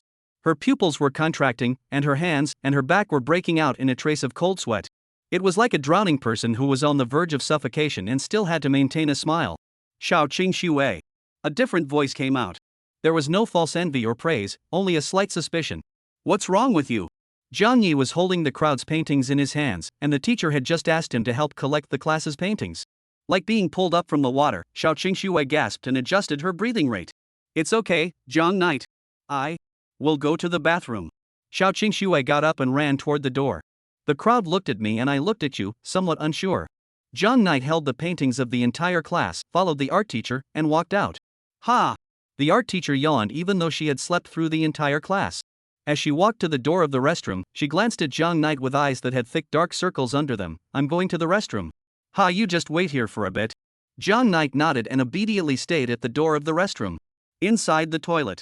Xiao Qingxue put on her sunglasses and quietly slipped inside a private room. Qingxue, what's wrong with you? Xiao Qingying said with concern. Nothing, maybe. I'm still too shy to respond to the enthusiasm of the fans. Xiao Qingying said. It's fine, Qingxue. Sister was also shy in the beginning, and it got better in the back. Aha, I know. Xiao Qingxue's tone was as usual. What Xiao Qingying saw on the camera was only the scene within the toilet. However, in a place she couldn't see. Xiao Qingxue covered her chest, gasping for air as tears gushed out uncontrollably from among her eyes. She clutched the corner of her skirt, her hands unable to stop shaking. She still couldn't do it, couldn't accept compliments from others. She preferred that what she received was their criticism, or even reproach. Only after a long time, waiting for that inexplicable feeling of fear to gradually subside with time, did Xiao Qingxue put on her sunglasses again and walked out. Jiang Knight waited for a long time, bored and fuming in front of the toilet door. Just in time, Xiao Qingxue lowered her head and walked out of the toilet. Even though she was wearing sunglasses, Jiang Knight still recognized her at a glance. Xiao Qingxue. Jiang Knight gave a greeting. Upon hearing this call, several of Xiao Qingxue's fans inside the corridor turned their heads violently to look at Jiang Knight. Xiao Qingxue's figure trembled a bit, and her mouth opened slightly, as if she was startled by Jiang Knight, and she sucked in a breath. More and more people looked over. Xiao Qingxue didn't hesitate and ran away without looking back. Jiang Knight felt something was wrong. Which little beauty are you looking at? The art teacher came out from inside the restroom at this time, interrupting Jiang Knight's thoughts. Oh, nothing, I was looking at the wrong one. Jiang Knight said it out loud. Those fans of Xiao Qingxue heard this and snapped back, continuing to do their own thing.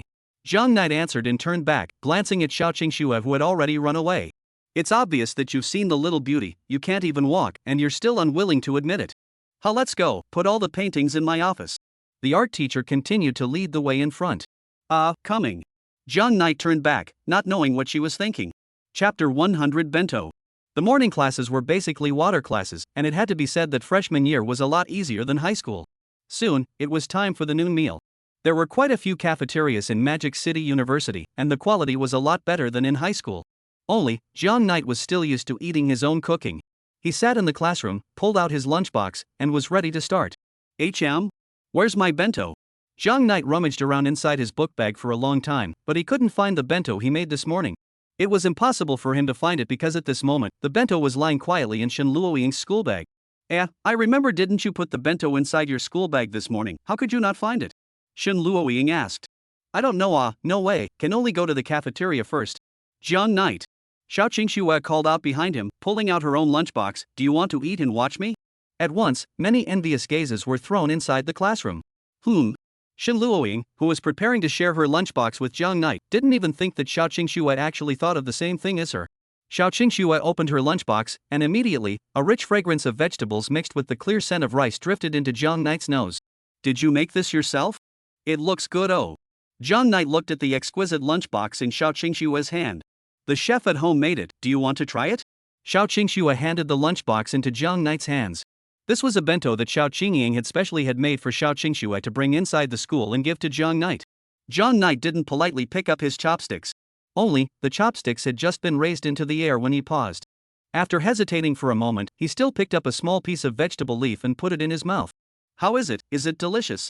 Xiao Qingxue asked expectantly. I still have one more. This one was accidentally made in excess by the chef, and I was worried about what to do with it. If you like it, it's for you to eat. Jiang Knight frowned, not knowing how to speak for a while. Xiao Qingxue, this you don't know. Shen Luoying glanced at Xiao Qingxue's lunchbox. Jiang Knight, he doesn't like cilantro. Xiao Qingxue, thank you. Just now, Jiang Knight still frowned out of politeness and ate a small piece of cilantro leaf.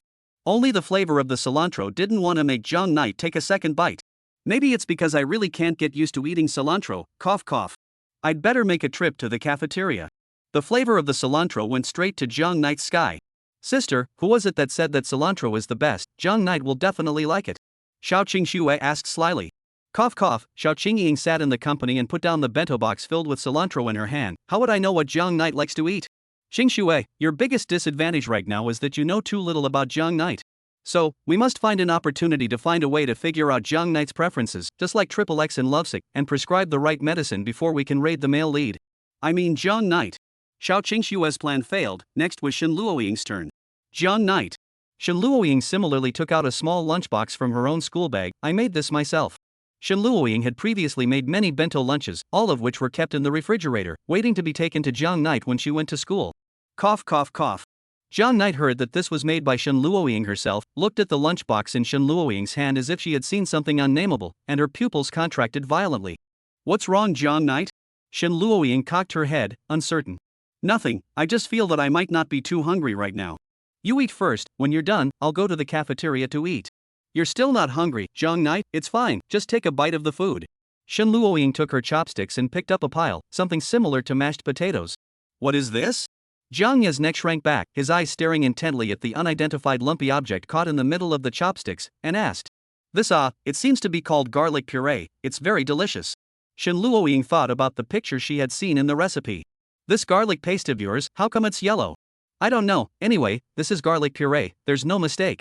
Shen Luoying said seriously. In that case, it's better to leave such delicious food to you. Who asked us to be brothers? For good things, brothers should eat first.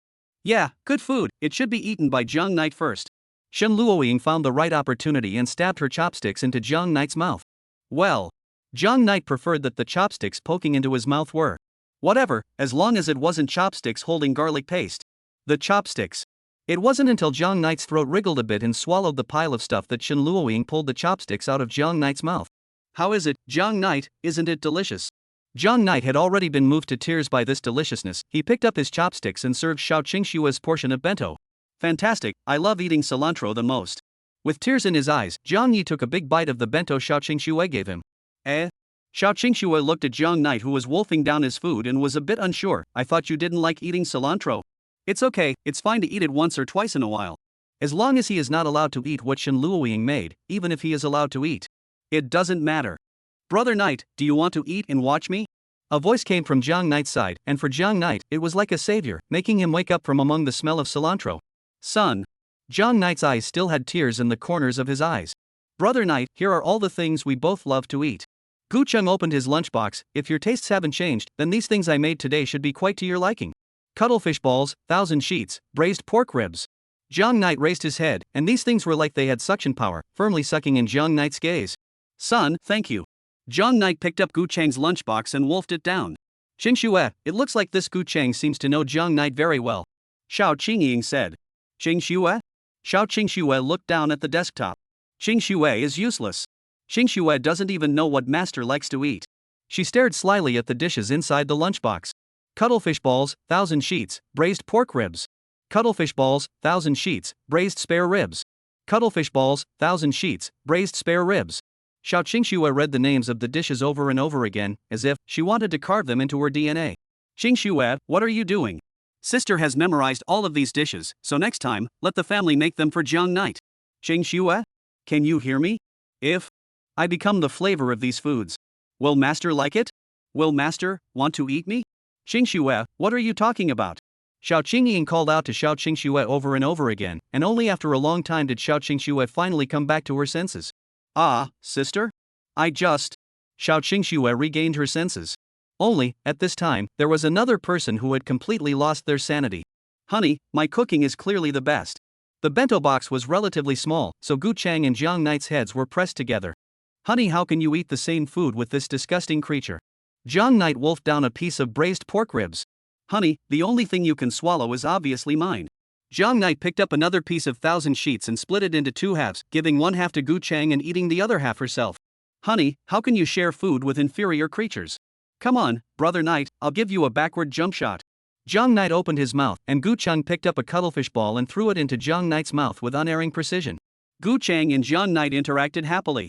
Ha, honey. No. You'll get dirty like this. Honey, you have to spit out everything you've eaten, all of it. Chapter 1011 Plan harms 3 wise men. Honey, quick, spit it out. Shen Luoying touched her own cell phone and opened a strange software that.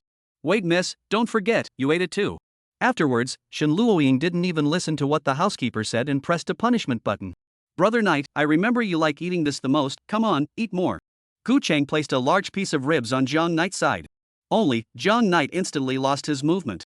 Brother Knight, eat. Gu Cheng didn't realize that something was wrong and pushed the piece of ribs in front of Jiang Knight again. Jiang Knight immediately bowed down and covered his stomach. Well. Jiang Knight bowed, his expression agonized as his stomach flipped. I'll go to the restroom first. Jiang Knight covered his stomach and ran away. Only Gu Cheng was left in place. Follow me. Lin Xianer's voice came out. Ha! This. Gu Cheng had no choice but to chase Jiang Knight out. Ha, dear, spit out whatever that inferior creature gave you to eat.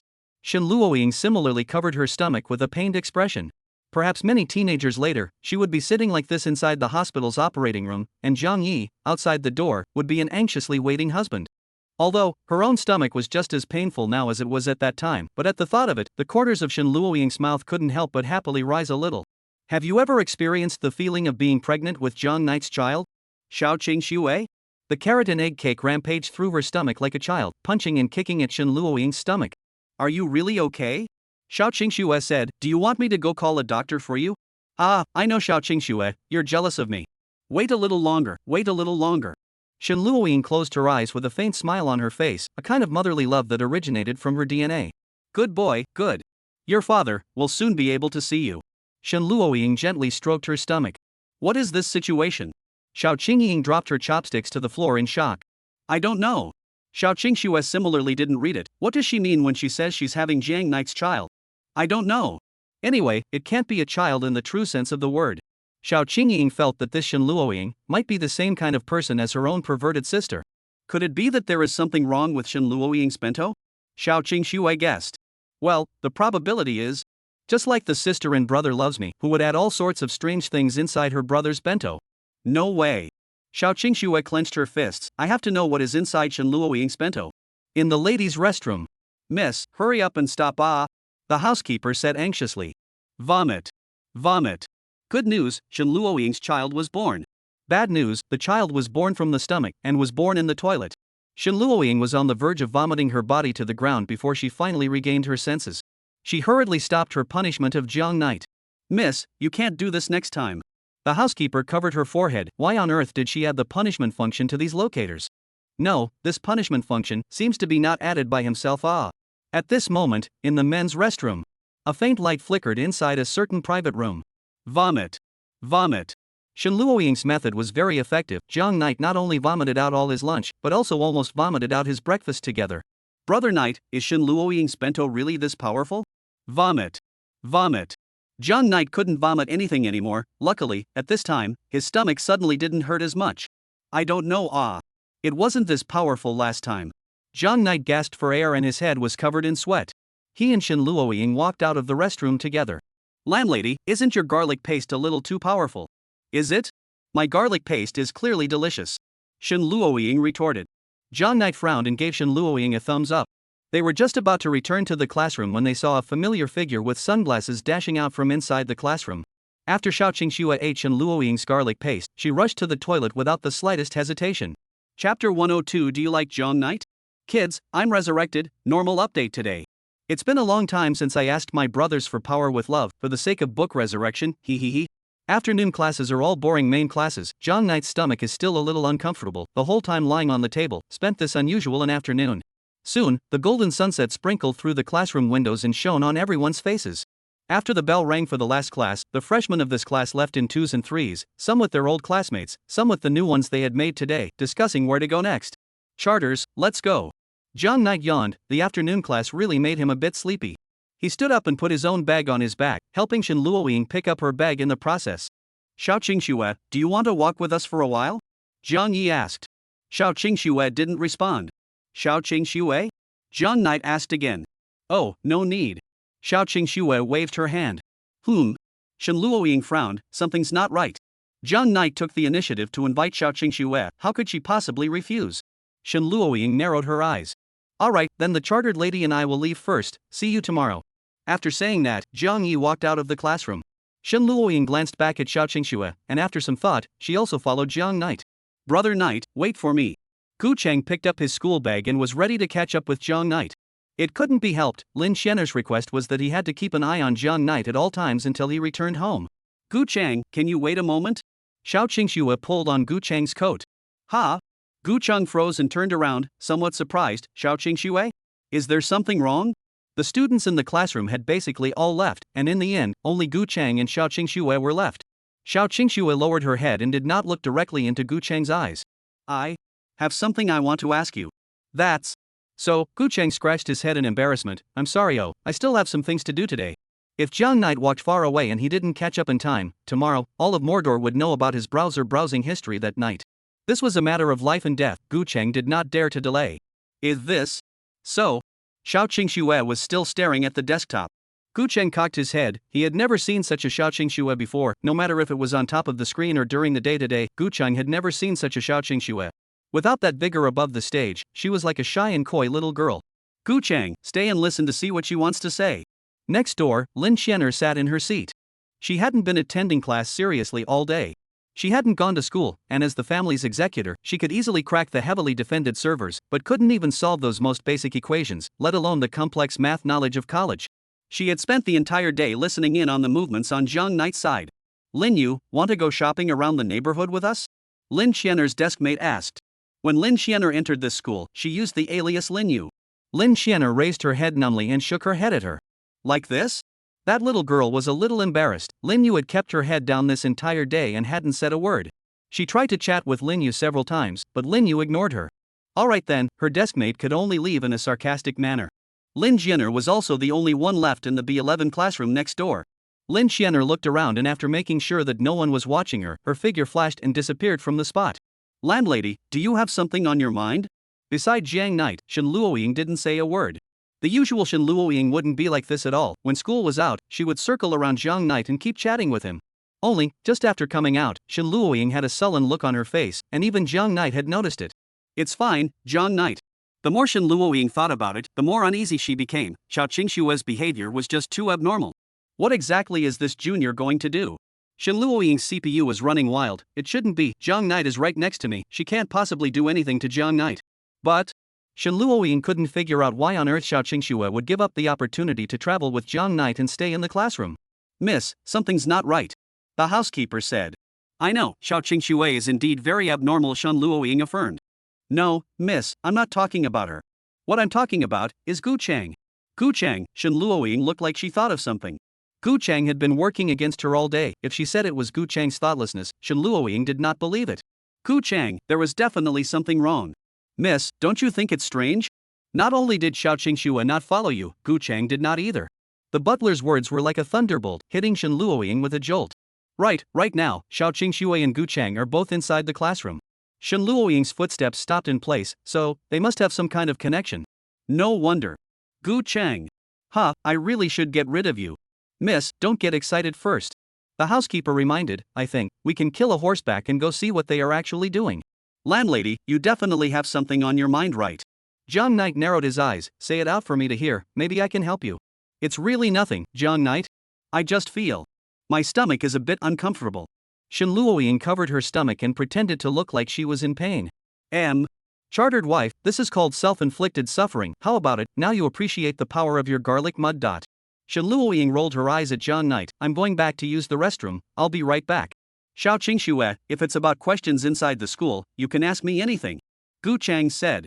He felt slightly out of place and couldn't figure out why Lin Xianer would let him stay and listen to Xiao Qingxue's questions. Could it be that she was still preparing to lay her hands on Xiao Qingxue? I want to ask something. About. Xiao Qingxue squirmed, and eventually, she took a deep breath. Questions about Jiang Knight. Questions about Jiang Knight? Gu Chang stood in place like a log. What are you doing asking about Knight's problems? Fiber. Let's just say that letting Gu Chang be our pawn was the right choice. Elisa's voice came out from within Lin Jianer's headset. Xiao Qingxue definitely wants to ask some questions about Jiang Knight's preferences and such. We just need to mislead her as much as possible, so we can make her step into the minefield next, thus making Jiang Knight hate her. Mother, I understand. Lin Xianer felt that she already knew what to do. Gu Chang looked into Xiao Qingxue's eyes, and the latter glanced to the side, her eyes averted. Sister, in that case. Isn't that telling Gu Chang that I like Jiang Knight? I want this effect. Xiao Qingying said, boys are like this, just like the brother of the male lead in the middle of Love 100%. After the female lead told him that she likes the male lead, this good brother became her most powerful helper. Xiao Qingxue observed Gu Chang from the corner of her eye. Oh, so it's about Brother Knight. You know all about it?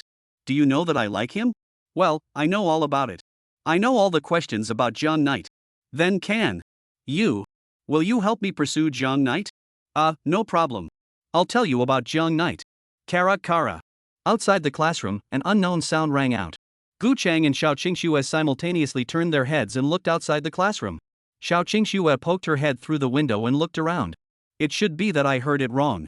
She retracted her head and locked both the window and the door. The setting sun was shining through the window, hitting her face that was covered in redness. She sat leaning against the window, her entire body against the golden background, making Gu Chang unable to see her expression. Gu Chang. Lin Xianer's voice came out abruptly among the headphones. Gu Chang was startled. Next, whatever I say, you say. Gu Chang gulped, I understand. Then, Gu Chang's pupils contracted sharply. He spoke, can I ask you a question before this? You want to ask me a question? Xiao Qingxue thought for a moment. Okay, what question? Do you like Jiang Knight? Chapter 103XX? Hearing this question, Xiao Qingxue's face became redder. So, will you help me? She raised her head and looked at Gu Chang hopefully. I didn't hear it wrong. Xiao Qingxue had already said this, even if Gu Chang was wooden, he still heard it. Gu Chang had never thought that a famous singer would like Jiang Knight, although he was indeed a little bit more handsome, but not to this extent. How could it be possible that in just one day Xiao Qingxue would fall in love with Jiang Knight? Gu Chang fell silent and looked at Xiao Qingxue in shock. Before you, did you know Jiang Knight? Lin Xianer asked him to speak. Well, I knew him. But he probably doesn't recognize me anymore. Xiao Qingxue nodded, her tone somewhat despondent. What happened between you two? Gu Chang asked again. Xiao Qingxue was silent. This I can't tell you. Anyway, Jiang Knight, he helped me a lot. So, I understand. Don't worry, I will help you. Gu Chang spoke. No, what do I understand? He couldn't help but bellyache, and a million grass mud horses raced past in his heart. His wooden head was already overloaded at this point, and he still hadn't accepted the fact that Xiao Qingxue would like Jiang Knight. However, he could only obediently repeat Lin Xianer's words. Outside the classroom, Shen Luoying was lying by the door, secretly listening to the conversation between the two. Just now, thanks to her quick hiding, otherwise she would have been discovered by Xiao Qingxue. Gu Cheng, how dare you? Shen Luoying touched her pocket. Inside was the art knife that she had once pulled out this morning. Miss, First listen to Xiao Qingxue what questions she will ask. Shen Luoying listened and gritted her teeth. She tried her best to restrain herself and didn't let herself snap on the spot. Mother, it's that woman. Shen Luoying's whereabouts could be hidden from Xiao Qingxue, but it was detected by Lin Jianer. She was hidden nearby, staring dead at the sense-stealing Shen Luoying. Mother, do you want me to do it now? With a flick of her wrist, a dagger appeared in her hand. Don't rush, Fianer. There are many people inside the school, it's not convenient to make a move. Elisa rolled her eyes. However, this little girl seems to act on impulse easily. We can think of a way to lure her to a place where no one is around, and then wait for an opportunity to strike. Then, can you tell me what kind of drink Zhang Knight likes to drink? Xiao Qingxue asked. She decided to start by asking about the food first. Gu Cheng did not rush to give an answer as he waited for Lin Xianer's answer. Lin Xianer's dull hair shook as she knew the answer to this question. As her blood slave, Zhang Knight's favorite drink was of course her blood. However, how could she tell Xiao Qingxue the answer to this question? Her dull hairs turned slightly, and soon, she came up with an answer. Like blood, it also came from the body, and was very suitable for misleading Xiao Qingxue. Gu Cheng's brows tightened together when he heard the word. Cough cough, Zhang Knight he likes to drink. Likes to drink. XX. Gu Cheng and Xiao Qingxue looked at each other, no one spoke. Silence fell in the air, and the same was true for Xiao Qingying and Elisa, as well as the two people who were eavesdropping. I didn't expect that Zhang Knight, who seems to be quite an honest person, has desires that are actually so strong. Xiao Qingying wiped the tea she had just accidentally sprayed out on her desk with a rag, but this is normal, just like the "I want to eat your XX" inside the male protagonist. So, honey likes this kind of drink? Shen Luoying's face also turned a little red. My dear actually never told me. Dear is really a pervert. But Shen Luoying's head also smoked. If darling likes it. Miss, you. Forget it. Hey, young people can play however they like. The housekeeper chose to close the microphone. Are you serious? Xiao Qingxue's face was about to steam up. I am asking about the kind of drink that is. The kind that is produced in the factory, or milk tea or something like that. Xiao Qingxue did not dare to look directly at Gu Cheng at all, and a small swirl appeared in her eyes. Gu Cheng's expression was extremely twisted, and he didn't want to answer like this. He didn't want to be recognized as a pervert by his favorite singer. No. But I know. Thank you. So it was this kind of drink that was asked for. Lin Xianer thought for a moment. She knew that Zhang Knight's favorite drink was strawberry cheese milk tea. If it's this kind of drink, Zhang Knight, he prefers tea brewed with garlic. Gu Cheng frowned, having no idea what he was talking about. Lin Xianer hated garlic, and she felt that Zhang Knight would definitely hate it as well. Like this? Xiao Qingxue asked, although she felt that it was a bit strange, but Zhang Yi even liked that kind of thing, so it wasn't surprising at all that this aspect of taste was strange. She believed it. Then, does Zhang Knight have any contraindications other than cilantro? There is. Gu Cheng replied, Zhang Knight doesn't like to eat XX. Chapter 104 Leap of Faith. This chapter has been overhauled, and it's still the same. Shin Haweli can't be overcome. If you have questions, remember to ask me in the paragraph reviews. I will answer them one by one. Gu Cheng's face twisted. His mouth had long since departed from the scriptures, becoming an emotionless repeating machine. His brain was trembling, desperately resisting his mouth from saying such a counterintuitive answer. So that's how it is. You know so well. Yes. It is. I saw it with my own eyes. The scene once again fell into silence. Qingxue, is Gu Cheng really just Zhang Knight's good brother? Xiao Qingying had never seen such a heavenly brother even in some novels. Gu Cheng closed his eyes and emptied his brain. He wished that he was now just a mere repeating machine. Why on earth did he need to learn human language? Could these words really form a sentence? Okay. I know, thank you. Qingxue, you won't really want to. Xiao Qingying had an ominous premonition. According to this virtuous behavior of her own perverted sister, maybe she would really make some perverted moves against the heavens. Don't worry, sister. I have a measure. Xiao Qingxue affirmed. Oh, that's good. Xiao Qingying breathed a sigh of relief, not noticing the small details in Xiao Qingxue's words. Thank you, Gu Cheng. In that case, I know what kind of bento to send Zhang Knight. Outside the classroom. So, is darling such a glutton? Shen Luoying held her cheek with one hand, her scarlet pupils flooded with bubbly love. In that case, next time, I'll just put more small snacks inside the closet. But why? Why only Gu Cheng knows about it, but not me? Ah, I know. In an instant, Shen Luoying's brain automatically generated an answer. Honey must be trying to get with Gu Cheng. I see, I see. Shen Luoying figured out everything about today.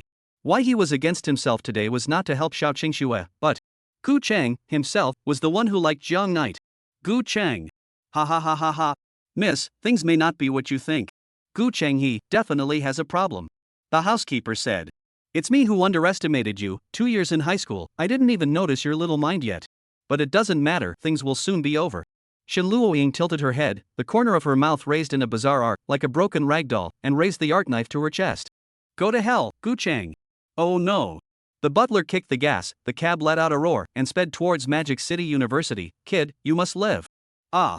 Xiao Qingxue's fingers twirled in front of her body. I still have a few questions I want to ask you.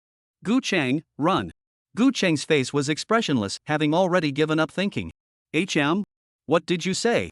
Xiao Qingxue was uncertain. Gu Chang, run, someone wants to kill you. Gu Chang said. Wait, what? Gu Chang reacted and leapt up from his position.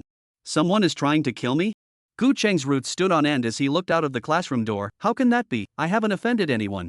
Our family shouldn't have any enemies either. That's right, Gu Chang, now, do as I say. Lin Qianer said. Now, jump down from upstairs. Lin Qianer commanded. Gu Chang? Sis, this is the 4th floor, I'm not Superman, if I jump from here, I'll turn into a meat pie. The classroom door is no longer accessible, the killer is right outside the door, do as I say or you will die for sure. Trust me, you will never die if you jump from upstairs. The door handle of the classroom made a mournful wailing sound, as if it would be broken by some huge force in the next second. Gu Chang, if you don't jump, you're dead. Rumble, rumble, rumble. The door handle was still making its last resistance. Xiao Qingxue. Gu Chang gritted his teeth and trembled. Xiao Qingxue stared blankly at the classroom door. Thud thud thud like a wild beast was banging against the classroom door. Classmate, what are you doing? A voice rang out from outside the door. Aha, I was wrong, I won't ask, don't kill me. The voice ran away. Knock knock knock knock knock. Gu Chang, it's too late. Lin Qianer said. Xiao Qingxue. If I die, you tell Brother Knight that all my links are in the old place, Jiang Knight, he knows what to do. Xiao Qingxue looked at the classroom door in horror, and when she heard Gu Chang's words, she nodded her head as if she understood. Come on. Gu Chang opened the window and the howling cold wind hit his face through the wide open window. He gasped and looked at the ground. Thunk thunk thunk thunk, the door lock was completely shattered. He looked downstairs, and a black-clad figure looked up at Gu Chang. Jump towards me. Lin Qianer said. Boom. Gu Chang heard that the door behind him was violently pushed open. This person behind him was able to tear the lock of the door with his hands, so he was obviously not something he could deal with. I hashtag dollar at hashtag dollar 3 at 343 hashtag it dot. Gu Chang exploded all the swear words he could think of. There was no way out, there was only one way to survive. Leap of faith. Little ones, please do not imitate. Chapter 105, Mantis Catching Cicada. Gu Chang. Xiao Qingxue reacted half a beat slower, and just as she wanted to reach out to pull Gu Chang back, Gu Chang had already jumped down the stairs. Xiao Qingxue froze in place, and when she reacted, she rushed to the window and looked towards the downstairs. The downstairs was empty, Gu Chang's figure had disappeared. How is it possible? Xiao Qingxue's eyes widened, when another violent sound came from behind her. Thunk with a loud bang, the door was pushed open. Shen Luoying held the art knife in her hand, her empty eyes sweeping over every corner of the classroom. She saw Gu Chang's figure leaping down from within the classroom. Shen Luoying? Why are you back? Xiao Qingxue leaned against the wall of the classroom and gulped. She felt that the Shen Luoying in front of her seemed to be a little bit not quite right, exuding a weird aura all over her body, which was completely different from the Shen Luoying she knew. Gu Chang, where is it? Shen Luoying stared straight at Xiao Qingxue. He jumped off the stairs. Xiao Qingxue stared at Shen Luoying's scarlet pupils. Shen Luoying slowly walked to the classroom window and looked towards the downstairs. The same as what Xiao Qingxue saw, Gu Chang disappeared. Oh, still want to escape. The longer you escape, the longer you are caught by me. The more miserable the death will be. Oh. Wait, what are you going to do to Gu Chang? A pink residual shadow flashed by, and only the dumbfounded Xiao Qingxue was left inside the classroom. No, I have to go and take a look. Xiao Qingxue clenched her small fists. Qingxue, it's dangerous, you stay inside the classroom first, I'll come over to you right away. Xiao Qingying said. But Gu Chang he? Xiao Qingxue worried. Qingxue listen, without Gu Chang, we have other ways to raid Jiang Knight. Shen Luoying's murderous look just now was also seen by Xiao Qingying. He felt that Shen Luoying in this state might really do something to his sister. No, Gu Chang is being chased by Shen Luoying because of me. Xiao Qingxue murmured. She did not doubt at all that Shen Luoying would really kill Gu Chang. I can't just sit back and do nothing. Qingxue, listen to your sister, don't. Before the words were finished, Xiao Qingxue gritted her teeth and rushed out. Where is the chartered lady? How come it took so long to go to the toilet? It can't be, she really ate problems from eating garlic paste. As he was thinking about it, at this time, a figure fell down from the top of the school building just in time to be seen by Jiang Knight. What is that thing? Jiang Knight narrowed his eyes. However, the figure was just a flash in the air. Jiang Knight was far away and didn't see it clearly, nor did he care. A few minutes later, his cell phone rang. He took out his phone and frowned. It was an unfamiliar number. Hello? Jiang Knight picked up the phone. Jiang Knight, go save Gu Chang, he's in danger. The butler's voice came. It would take some time for him to arrive, and in the meantime, he can only pin his hopes on Jiang Knight. To say that the only person who could stop Shen Luoying was Jiang Knight. Jiang Knight froze, then frowned. What's the situation? Who are you? He jumped off the school building, and he still doesn't know where he is. The housekeeper had wanted to use the locator that Shen Luoying had eaten in the morning to determine her location, only that the locator was now mixed with carrot and egg pancakes, all of which had been vomited out by Shen Luoying. The housekeeper also didn't know exactly where Shen Luoying was now. Jiang Knight remembered the figure he had just seen falling from the upper floors. His pupils suddenly contracted, and without much thought, he rushed towards the school building. What exactly is your purpose? Gu Chang crouched next to a small bush, hiding his figure.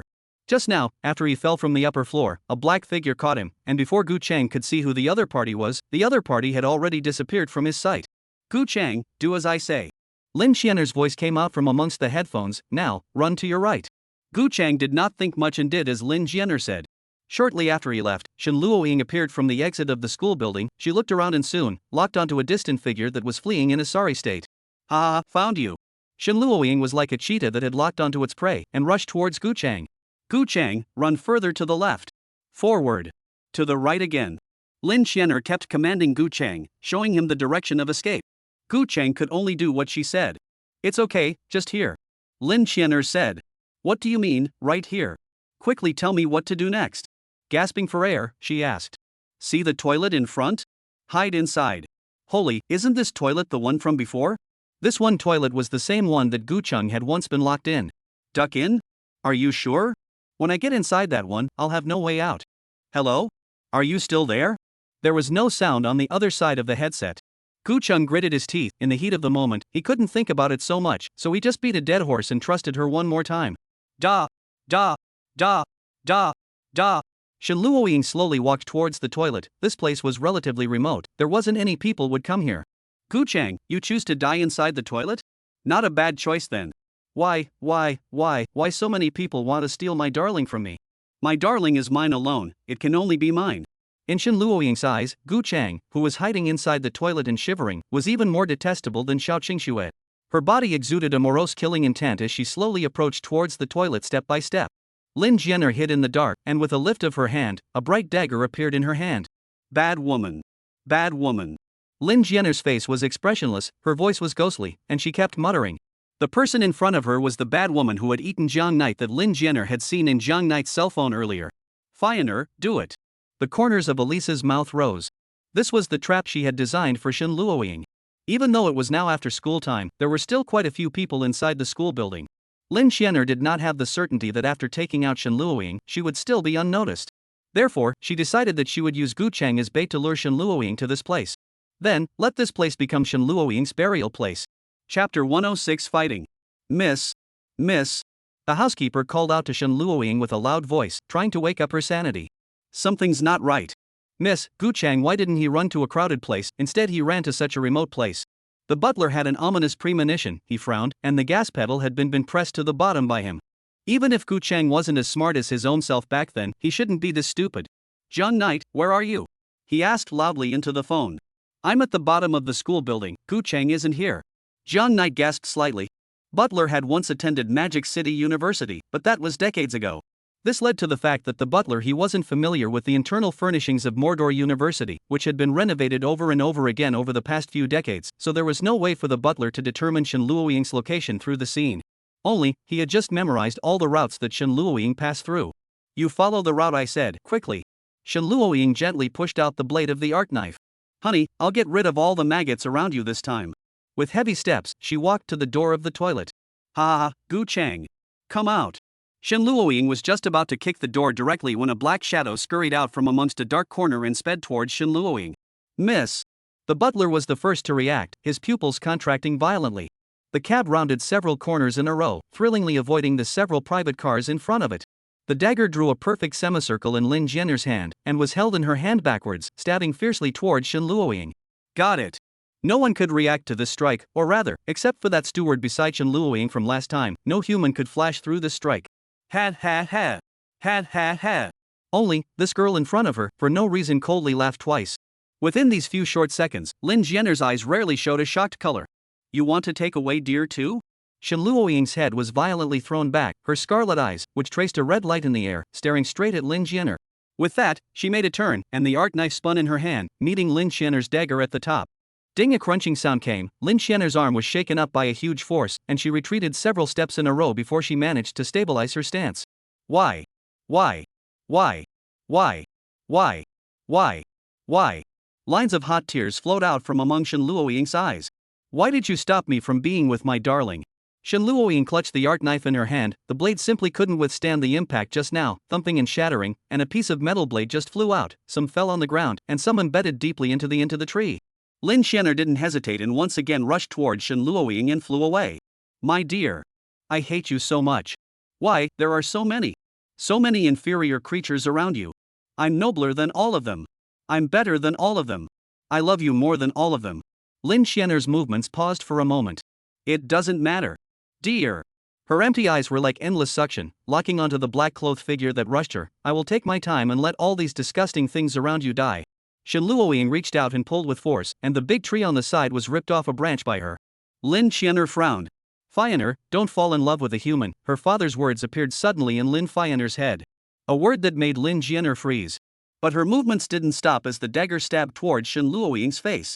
Shen Luoying smiled wryly, waving the branch in her hand and slamming it down towards Lin Jian'er's head. As for herself, she did not dodge. Lin Jian'er had never seen this type of combat before. She subconsciously dodged and her own attack was neutralized. It shouldn't be.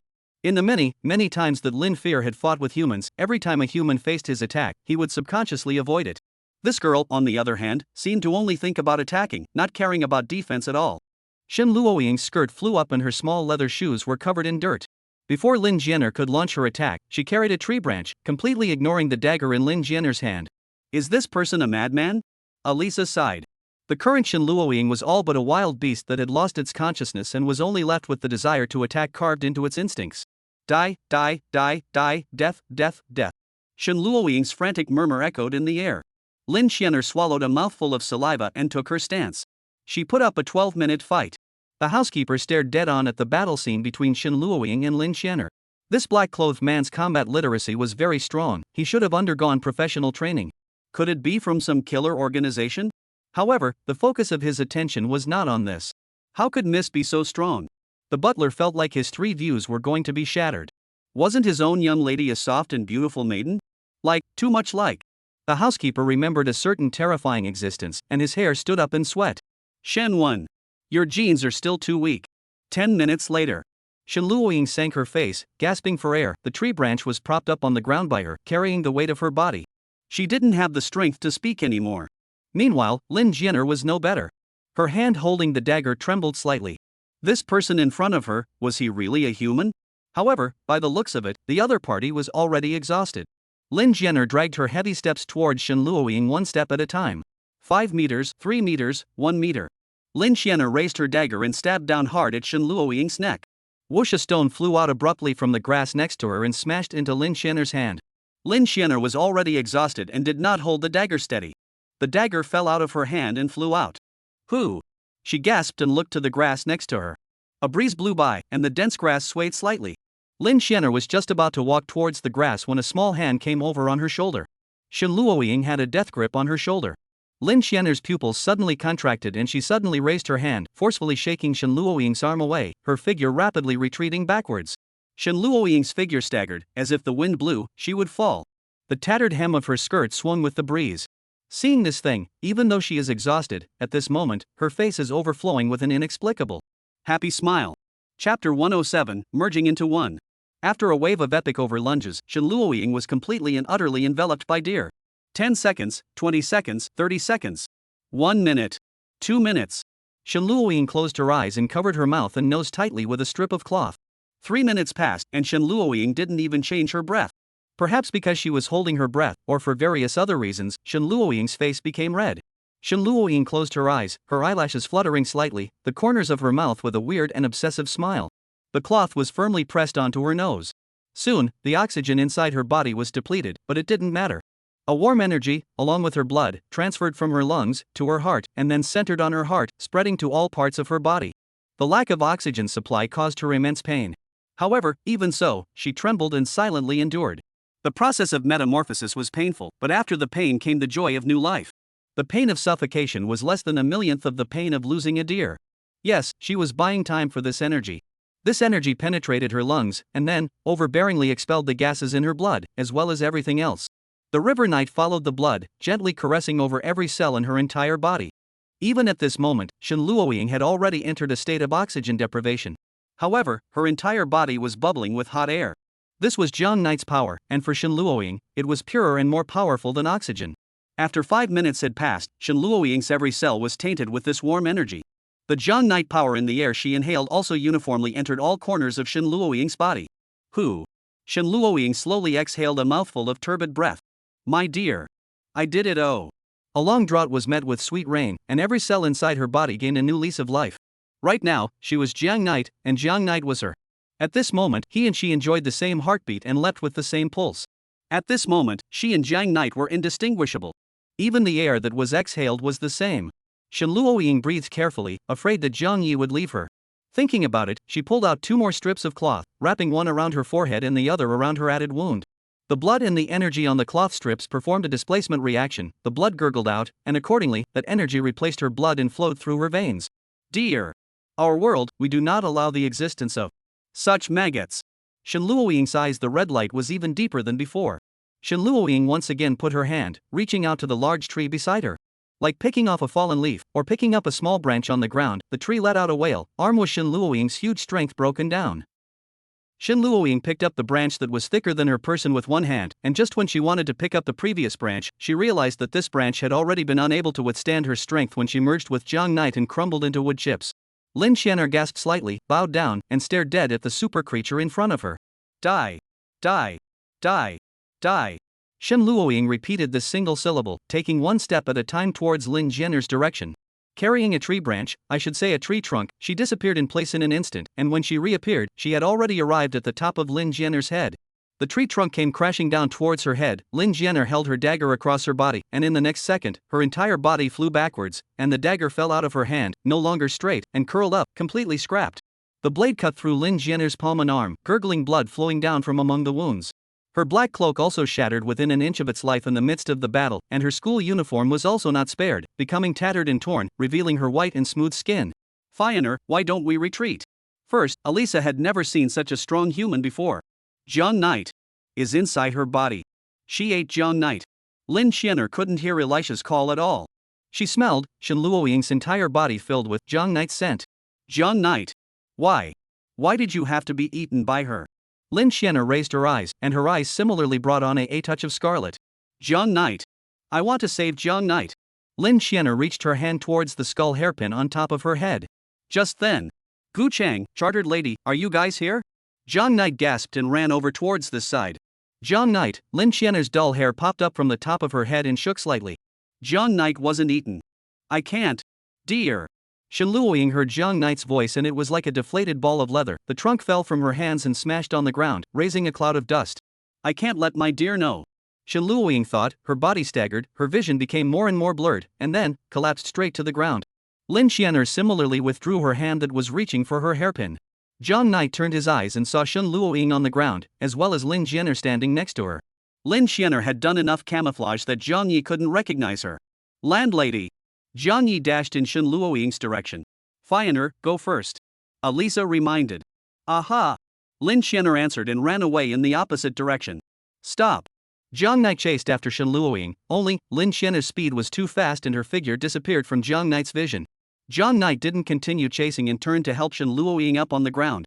Shen Luoying was overly physically exhausted, and her body carried wisps of wounds, so she had already fallen asleep at this point. What do you know, and how do you know my phone number? Zhang Yi asked the stranger. Zhang Knight frowned and took Shen Luoying into his arms. Shen Luoying looked like she felt Zhang Knight's embrace and rolled over, burying her head in Zhang Knight's chest. Zhang Yi pulled off his own clothes and gave Shen Luoying's wound a simple bandage. Then, he picked Shen Luoying up in a princess carry. Shen Luoying obediently lay in Zhang Knight's arms, like a giant warm baby, emitting wisps of hot air with a fresh fragrance in Zhang Knight's arms. Chapter 108 The Riddler. Zhang Knight's body was warm in front of him, but there was something cool behind him. It was as if there was someone staring at him from behind. He glanced towards the back, which was an inconspicuous bush. Son, is that you? Zhang Knight asked, are you okay? No one responded to him. A cold wind blew across Zhang Knight's back, causing him to shiver.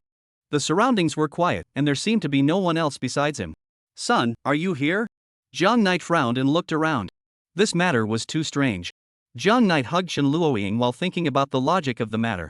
Earlier, Shen Luoying said to him that she wanted to come to the restroom. So, at first, Shen Luoying should have run here to use the restroom. Then, Shen Luoying was attacked by that mysterious person and fainted here. But who was that mysterious person and where did Gu Chang go? Just as Zhang Knight was thinking. Zhang Knight, I found Gu Chang. A man's voice came. Zhang Knight's pupils suddenly contracted as he turned back violently and looked towards that toilet. This voice was. Zhang Knight spread his book bag on the grass, then made Shen Luoying, who was in a coma, sit on it, then made her lean against a large tree. Then, he swallowed and carefully walked in the direction of the toilet. His footsteps were very light, not daring to make a sound. When he reached the entrance of the toilet, he stopped and looked inside the toilet vigilantly. The sun was about to set, the location here was remote, and the light was a bit poor. The inside of the toilet was pitch black and looked empty. Thunk, a violent thud came. The door of the compartment was pushed open, and the butler walked out from inside. On his back was none other than Gu Chang. The setting sun lengthened his shadow, and the butler's face was expressionless with a slight fatigue. Are you the one who called me? Zhang Knight asked. He looked at the housekeeper's face, more and more feeling a little familiar. Aren't you? You the cab driver who came to pick up Shen Luoying and I these days? The housekeeper nodded. That's right, I was the one who called you. I want to thank you for saving Shen Luoying. He carried the unconscious Gu Chang on his back and approached Zhang Knight step by step. This child called Gu Chang should have been knocked out by that mysterious person. Do you know where his family lives? The housekeeper asked. Who exactly are you? Zhang Knight took a few steps back and looked at the housekeeper warily. He opened his cell phone and typed in 110. Put Gu Chang down. Zhang Knight said, otherwise I'm going to call the police. Don't worry, I won't hurt you. The butler flashed what he thought was a kind smile at Zhang Knight, then he placed Gu Chang on the grass with his hands bound behind his back, quietly gazing at Zhang Knight. However, such a smile looked a bit creepy to Zhang Knight. Moreover, the phrase, I won't hurt you, wasn't that the villain's line? Zhang Knight wasn't as calm as the butler. He slowly backed up and stared at the butler's movements. The two of them were just like Western fast shooters fighting under the setting sun, as if they were about to fight at any moment. Whether it was from the timing of his appearance or the villainous aura emanating from him, this person looked like the mastermind behind this matter. The butler coughed twice in embarrassment when he saw Zhang Knight's appearance. Do I look that bad? The butler's brow furrowed slightly as he adjusted his smile to reveal a business smile that he commonly used in the mall. It didn't produce an effect, and in this atmosphere, Zhang Knight was on the verge of committing the Valley of Terror effect. Can you not smile? Zhang Knight said. Oh. The butler collected his laughter and slatted his face. Zhang Knight let out a slight sigh of relief. In that case, this person in front of him looked much smoother. I know you have a lot of questions, so in order to thank you for saving Shen Luoying, ask. You were just inside the toilet? Zhang Knight asked. He hadn't noticed anyone else coming here since he arrived. No, I just came. The butler said, it's normal that you didn't notice me, and besides, that's not the point. Zhang Knight's gaze was locked onto the butler and didn't leave for a moment. After a few seconds, he spoke, you know Shen Luoying? Recognize. The housekeeper didn't deny it. What is your relationship with her? Not telling you. The housekeeper didn't move a muscle, like a face paralyzer. Can you have some expression? Wasn't it you who told me not to smile? You? Forget it. Zhang Knight was a bit choked. He paused and then asked, how did you know my phone number? I've said that I know Shen Luoying, so naturally I know you too. The butler calmly returned. How did you know about today's events, and how did you know Shen Luoying's location? Not telling you. The housekeeper composed for a long time, but couldn't come up with an excuse that could fool Zhang Knight. Zhang Knight didn't know what to say back. This person clearly told him to ask questions, but then he didn't tell him anything. Then, tell me who you really are. As you can see, I'm just an ordinary cab driver. I look like a cutie. Do I? Zhang Knight was exasperated and laughed. A bit dull, but luckily, there's still some brains. The housekeeper nodded, handles things logically, and can remain calm when encountering unexpected situations without acting impulsively. Jiang Knight, I'm very relieved that Shen Luoying is with you. The housekeeper praised. Hurry up and say, who the hell are you? Jiang Knight raised his cell phone, otherwise, you'll just wait for the police to come and question you. Housekeeper. Jiang Knight. Housekeeper, it's just that, towards certain things, you are indeed quite dull unlike a normal person. What do you mean? Nothing, perhaps you will know later. Only, right now, there are some things that I have no way to tell you yet. Tisk. Jiang Knight's brain was just a mess right now. It was hard to find someone who might have some understanding of things, but it turned out that the other party was still a riddler. I'll give you one last chance. Who the hell are you, and what's the purpose of approaching Shen Luoying and me? I'm just an ordinary cab driver who is better informed. Do you think I will believe you? Hey. Jiang Knight? Forget it if you don't believe me. The butler shook his head. In just a split second, the butler charged towards Jiang Knight. Jiang Knight was just about to react when the butler's hand knife landed on Jiang Knight's neck. Jiang Knight fell back to sleep, with no room for resistance at all. The butler first put Gu Cheng back on his back, picked up Jiang Knight with his left hand, and picked up Shen Luoying with his right hand. Then, he slightly tilted his head sideways and looked at the grass next to him. Don't hide, I have a question I want to ask you. Chapter 109, A Favor. The grass didn't move, swaying with the wind. It was as if the butler was talking to the air. Come out, it's not like I'm going to do anything to you. The butler carried the sleeping trio on his body, still walking as fast as he could, and came to the edge of the grass. In the middle of the grass, a strawberry hairpin was vaguely revealed. It wasn't until the butler came to the side of the bush that the bush moved. With a rustling sound. Hello? Xiao Qingxue poked out a head from among the grass, with a few fallen leaves on top of her head. May I ask who you are? I am the butler of the Shen family, Wu Ting. The butler did not hide and directly labeled his identity. At the same time, I am the military advisor behind Shen Luoying. Xiao Qingxue looked at the butler somewhat dumbfounded. This is like this. Xiao Qingxue murmured, may I ask, do you have something? Senior Wu, the warlord behind Shen Luoying is actually him? Xiao Qingying was somewhat surprised. I guess there is also an army master behind you, can you let me have a word with her? The housekeeper pointed to the earphones Xiao Qingxue was wearing amongst her ears. Xiao Qingxue was a little hesitant. It's fine, Qingxue, I know this Senior Wu, let me have a word with him. Xiao Qingying said. Hearing her sister's words, Xiao Qingxue took off her headphones and turned on the hands-free mode. Senior Wu, long time no see. Xiao Qingying spoke respectfully. The housekeeper revealed a smile. I had guessed it was you, little girl, Xiao Qingying, long time no see. I didn't expect you to be able to swim freely in the middle of the shopping mall, and you know quite a bit in the area of helping little ones fall in love. The butler opened his mouth. I wouldn't dare, Qingying is just a junior who doesn't know anything in front of you. You are older than me and have quite a bit more experience in this area. Qingying is only dwarfed in front of you. You? The butler almost choked on his own saliva. Cough. The housekeeper's face sank. That's not necessarily true. I don't understand that set of young people nowadays. Unlike you, perhaps, have been in love quite a few times. In this regard, I don't know as much as you do. Senior is joking. Senior Shinwen once told me about those past events of yours, and I can only say that not only is Senior a veritable Mr. Crouching Dragon in the shopping mall, but he can also be considered a crouching dragon of sorts in this regard. Your second uncle often talks about you with me as well. He said that those friends of yours often call you Ms. Fengxiao. It seems that you are also quite accomplished in this area. Not only are you good at drawing inspiration from romance novels, but you also often use it in practice. Not bad, not bad. A strong smell of gunpowder filled the air. No, Senior Wu. I still have to thank you for taking care of me in the mall. Xiao Qingying's tone became serious as her words changed. She and Wu Ting had met many times at the mall, and at that time, she was still learning business from her second uncle. Their family and the Shen family had a lot of business dealings and usually had a good relationship. Therefore, her second uncle would put some business concerning the Shen family into her hands so that she could get a good workout. During this period, she had a lot of dealings with Wu Ting. Those businesses she had talked about were very successful. Xiao Qingying was not stupid. She could see all the water that Wu Ting had put on her. The housekeeper did not admit or deny it, still wearing a faint smile. As a high-ranking member of the Shen family, he was aware of all those things that happened to the Xiao family, which was also a member of the four great families, as well as what happened to these two sisters.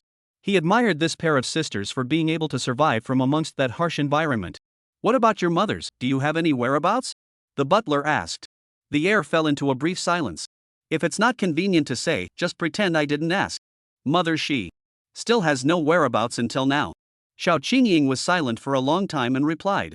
Elder Wu, you found us because you have a question you want to ask us, right? Well then, I won't beat around the bush. The housekeeper paused and asked, just now, why did you let your sister save Shen Luoying? Hearing these words, Xiao Qingshue's eyes subconsciously averted. That's a question that Elder Wu will have to ask Qingxue. Xiao Qingying said. The housekeeper frowned. You didn't ask your sister to do it? No, in fact, I don't know. What on earth did Qingxue think? To save your young lady from that man in black's men in that situation, anyway, if it was me, I couldn't do it. The butler cast his eyes towards Xiao Qingxue. You were the one who wanted to save Shen Luoying? The housekeeper had some incredulity. Aha! Xiao Qingxue shrunk her neck and nodded slightly. Why? The housekeeper narrowed his eyes and asked. If I don't save her, Shen Luoying is going to die. What do you mean? The butler's voice raised a bit, his brows locked. Don't you like Jiang Knight? Aha!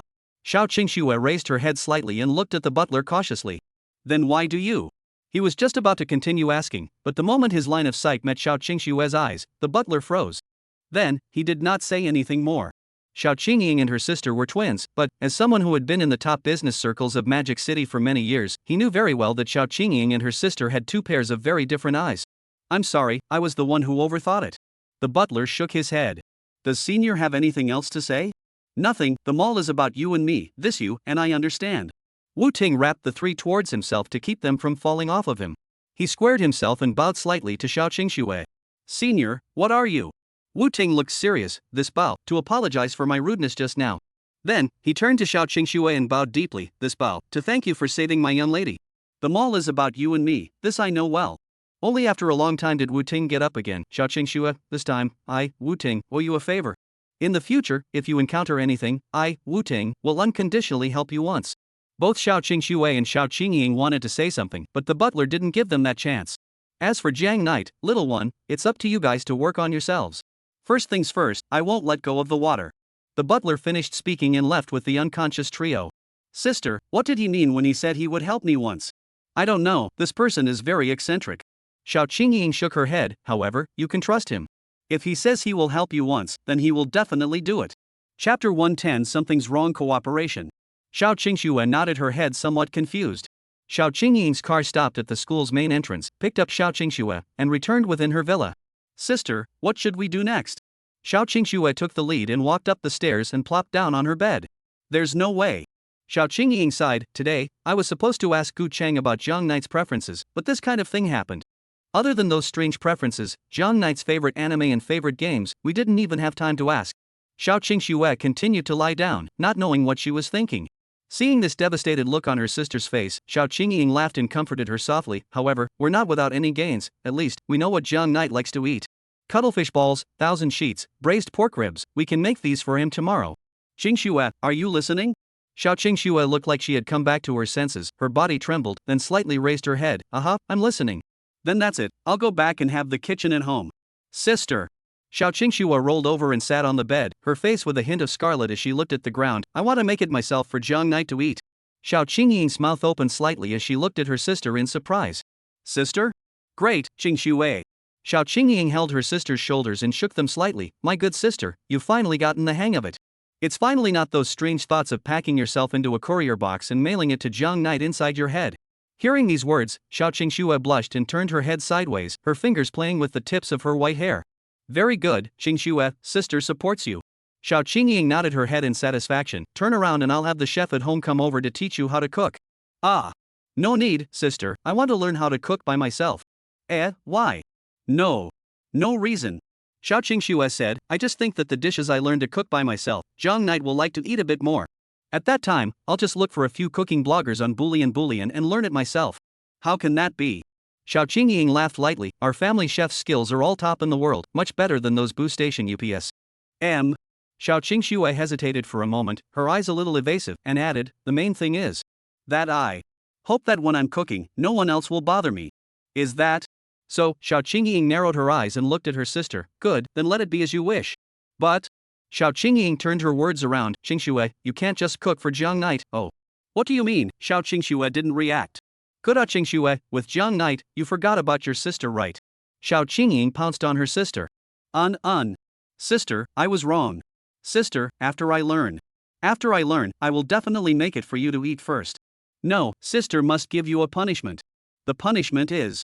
The corner of Xiao Qingying's mouth rose and her hand reached out to Xiao Qingxue's armpit. Tonic wow, sister, ha ha ha ha ha ha. After some jostling, Xiao Qingying drove her car and left the villa. Hey, Xingxue has finally learned how to chase boys normally. However, why do I always feel that something is wrong? Xiao Qingying held the steering wheel with a complex expression. Just now, when she was talking to her sister, Xiao Qingying detected a hint of something wrong with her. That feeling, she knew very well, as if Xiao Qingxue had something that she was hiding from herself. As her older sister, she could tell at a glance. Or perhaps, it was that she had some unknown thoughts. She thought, stopping the car at the side of the road, then took out her cell phone, wanting to look through the camera in front of Xiao Qingxue to see exactly what she was doing. The camera is turned off? Xiao Qingying frowned. Things were definitely not that simple. Thinking that, she turned the car around and retraced her steps back to the front of the villa. She likewise had the key to the villa, and she used her own key to open the door before tiptoeing inside. Wu Ting put Gu Cheng in the passenger seat, then let Shen Luoying and Zhang Knight stay in the back seat of the cab. 10 minutes later, the car drove to the front of Shen Luoying and Zhang Knight's villa. He got out of the car, opened the door of the cab, picked up a person with one hand, gently placed Shen Luoying in her room, covered her with a quilt, and then threw Zhang Knight on his bed. Then, he checked their villa and didn't find any cameras or bugs or anything like that, before getting back into the cab. He drove the cab, curving all the way around, and half an hour later, he drove away from the center of Magic City. The surrounding skyscrapers slowly disappeared into thin air, replaced by low-rise houses. After a few more minutes, the car drove to the suburbs. Pieces of green shade from the window flashed, the car dyed green. The car was winding all the way around, and finally drove to an inconspicuous small warehouse. Zila Zila. The iron door was pulled up by the butler, bringing down a burst of dust. The small warehouse was not big, only a few square meters, and a small table was placed in the center of the warehouse. 3 sides of the warehouse were walls, and there were no windows. There was not even a single light in it, only a few candles placed on the table. The butler placed Gu Cheng on the chair opposite the table, then pulled down the roll-up door and lit the candles, while sitting on the other side himself.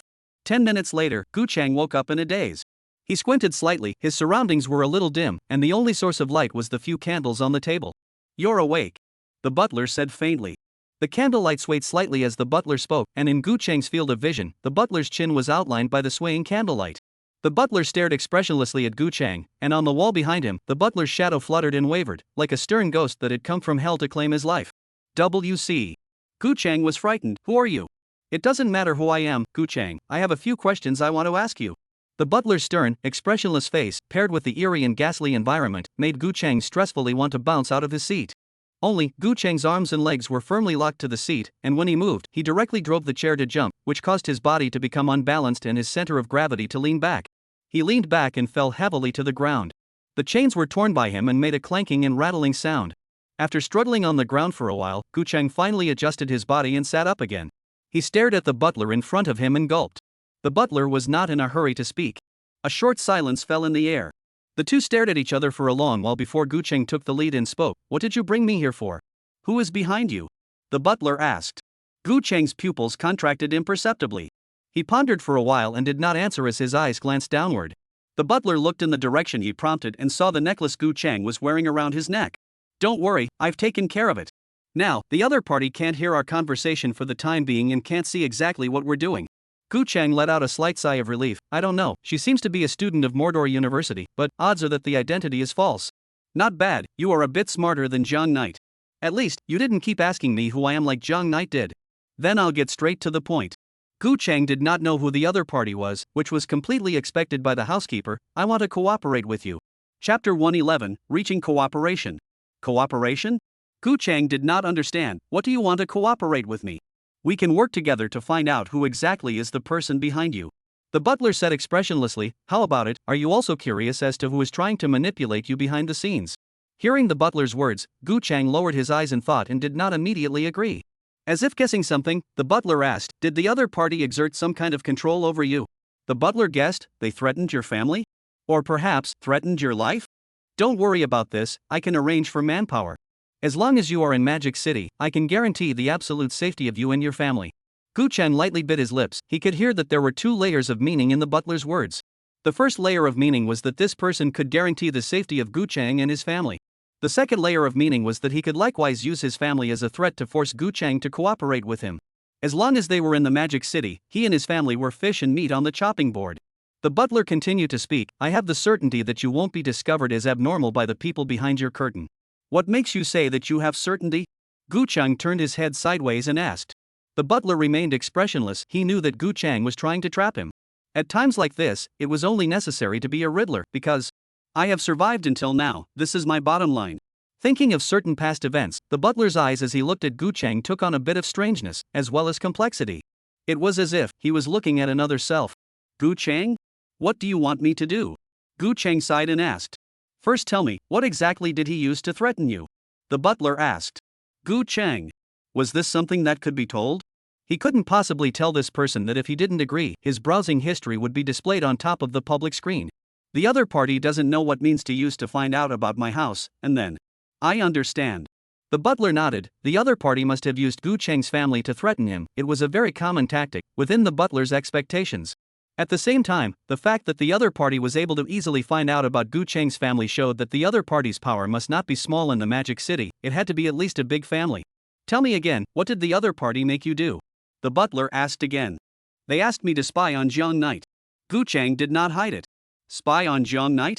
The housekeeper instantly frowned. Why did he ask you to spy on Jiang Knight? Jiang Knight was nothing more than an ordinary student who came over from Chuan City, the housekeeper thought. If Gu Chang hadn't lied to him, the real purpose of the other party shouldn't be Jiang Knight, but rather Shen Luoying beside him. It was very likely that the other party wanted to do something to Shen Luoying through Jiang Knight. For example, kidnapping Jiang Knight and then luring Shen Luoying to save him. If that was the case, then the other party was probably an acquaintance of Shen Luoying or Jiang Knight's side, or at least, he knew about that subtle relationship between Shen Luoying and Jiang Knight. But that wasn't right either. According to the other party's strength, the other party could totally go straight for Jiang Knight. The butler's thoughts were a bit complicated, there were too many doubts that he could not figure out. Gu Chang sat quietly in place and did not speak.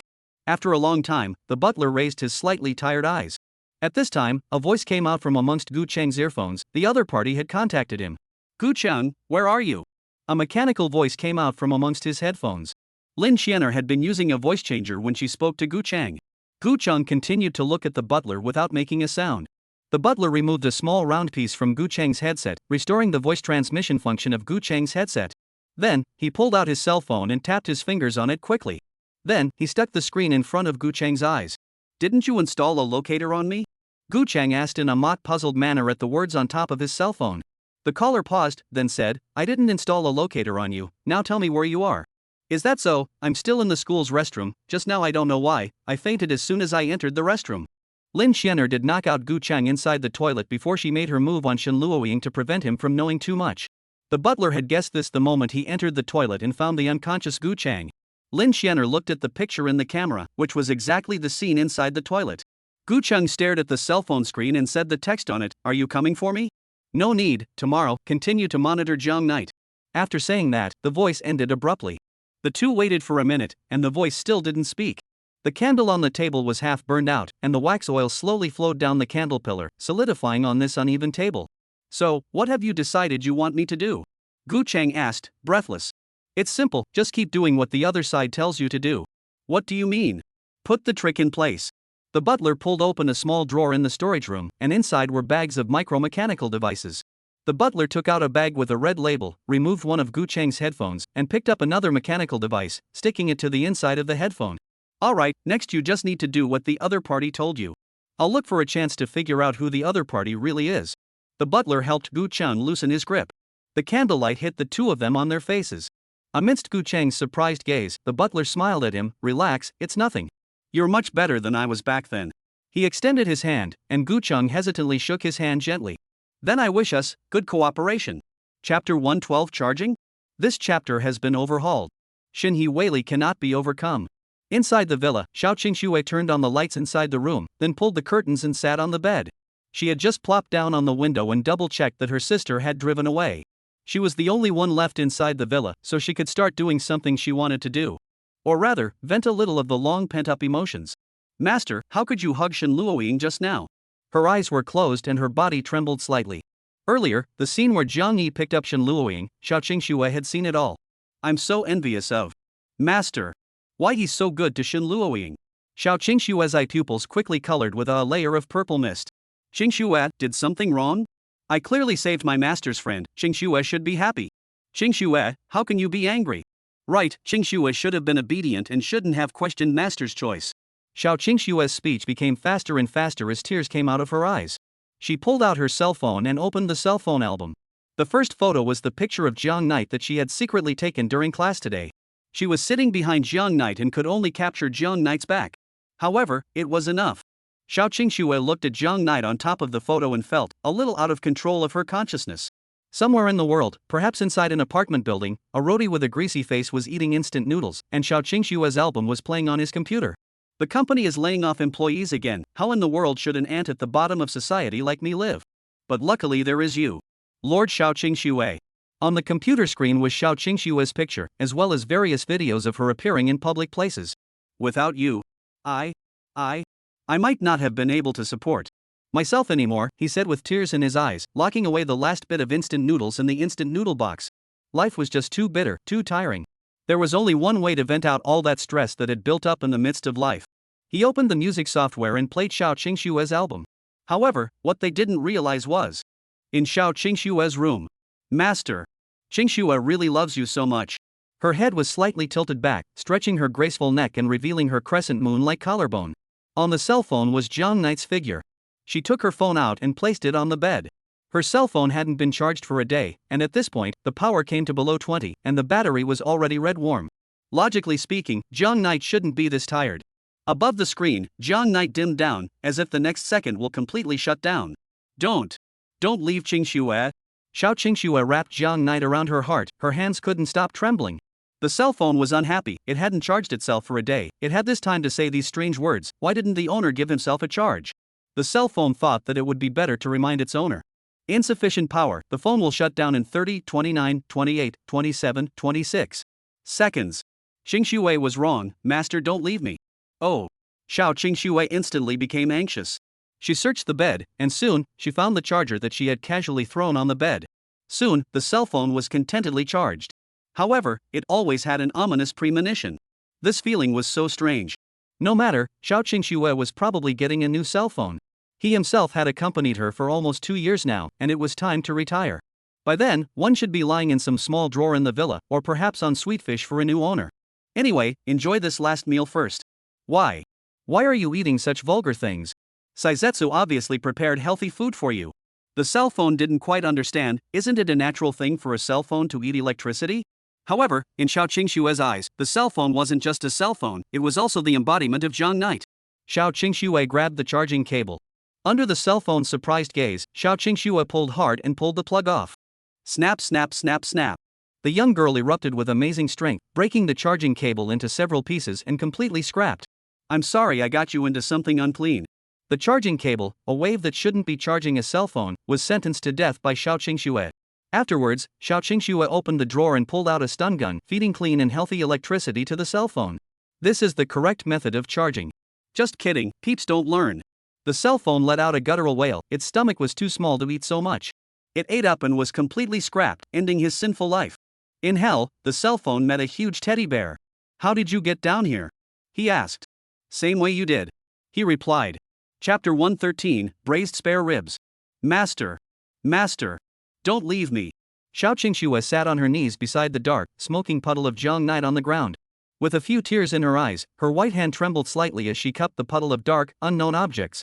A long silence fell in the room, Xiao Qingxue panting heavily without any movement. 1 minute. 5 minutes. 10 minutes. Only after a long time did she slow down. The master had not left her, what had left her was merely her cell phone. It didn't really matter, she still had the new phone here. Well. Almost forgot the main thing. Xiao Qingxue patted her head, time was running out, it was time to learn the art of cooking. She left the room and came into the kitchen of the house. The kitchen was the one that came with this villa, and Xiao Qingxue was usually the only one who lived here. She didn't know how to cook, so the kitchen had been shelved and hadn't been used for a long time. However, since this villa would have people coming to clean it regularly, the kitchen was still very clean.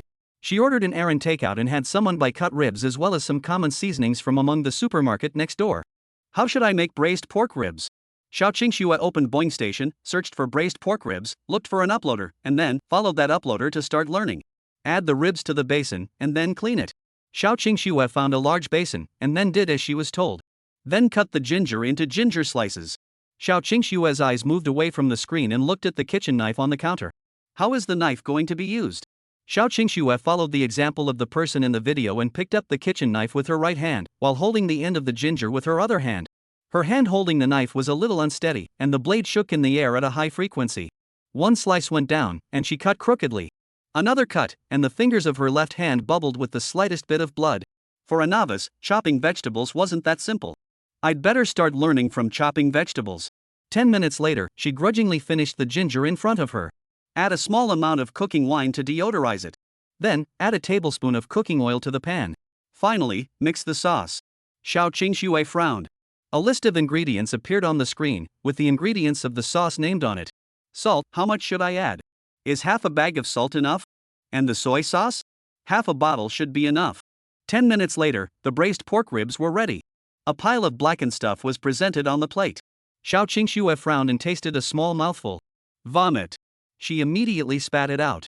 No. In that case, the master will definitely not like it. One more time. 10 minutes later, Xiao Qingxue obtained another plate of failed braised pork ribs. One more time. One more time. One more time. Xiao Qingxue did this many times in a row, but the flavor of the braised pork ribs was still all over the place. Qingxue really is a waste that can't do anything. What should I do? If master doesn't like the braised pork ribs I made, will he just ignore me? Xiao Qingxue hung her head, but fortunately, I still have one last way. Sister isn't here anyway, he. The corners of Xiao Qingxue's mouth rose slightly, as long as I put in my master's favorite seasoning. She walked towards the closet inside her room, which contained the clothes she usually wore outside, and in the corner, there were a few white ice creams lying quietly. I remember, it seems like the master's favorite thing to eat is ice cream. Xiao Qingxue recalled Gu Chang's words. Then, salt and all that doesn't matter, he. After Xiao Qingxue put it on, she came to a treadmill. Xiao Qingxue did not have the habit of exercising, and this treadmill was placed here as a decoration. Only now, it could finally come in handy. In order to make the braised pork ribs more flavorful, Xiao Qingxue had to warm up before cooking. After another 5 minutes, Xiao Qingxue gasped for air, her body dripping with fragrant sweat. In that case, master will definitely like it more, right? It's time to go and make braised pork ribs for the master. It's time to go and make braised pork ribs for the master. After taking it off, Xiao Qingxue took the ice cream and once again returned to the kitchen. First, cut the ginger into ginger slices. She suddenly realized that the ginger had already been used up. Well, let's not use ginger then. Next, make the sauce. There's no salt left either? The soy sauce is also out. Xiao Qingxue simply didn't have any concept of how much to add the ingredients the first few times, and in just a few attempts, the salt and soy sauce that she had bought were used up. Then there's no need for salt and soy sauce, right? After this, add the ribs to the pot. Unfortunately, there were no more ribs either. Well, no need for ribs then. Xiao Qingxue opened the drawer and took out another kind of food.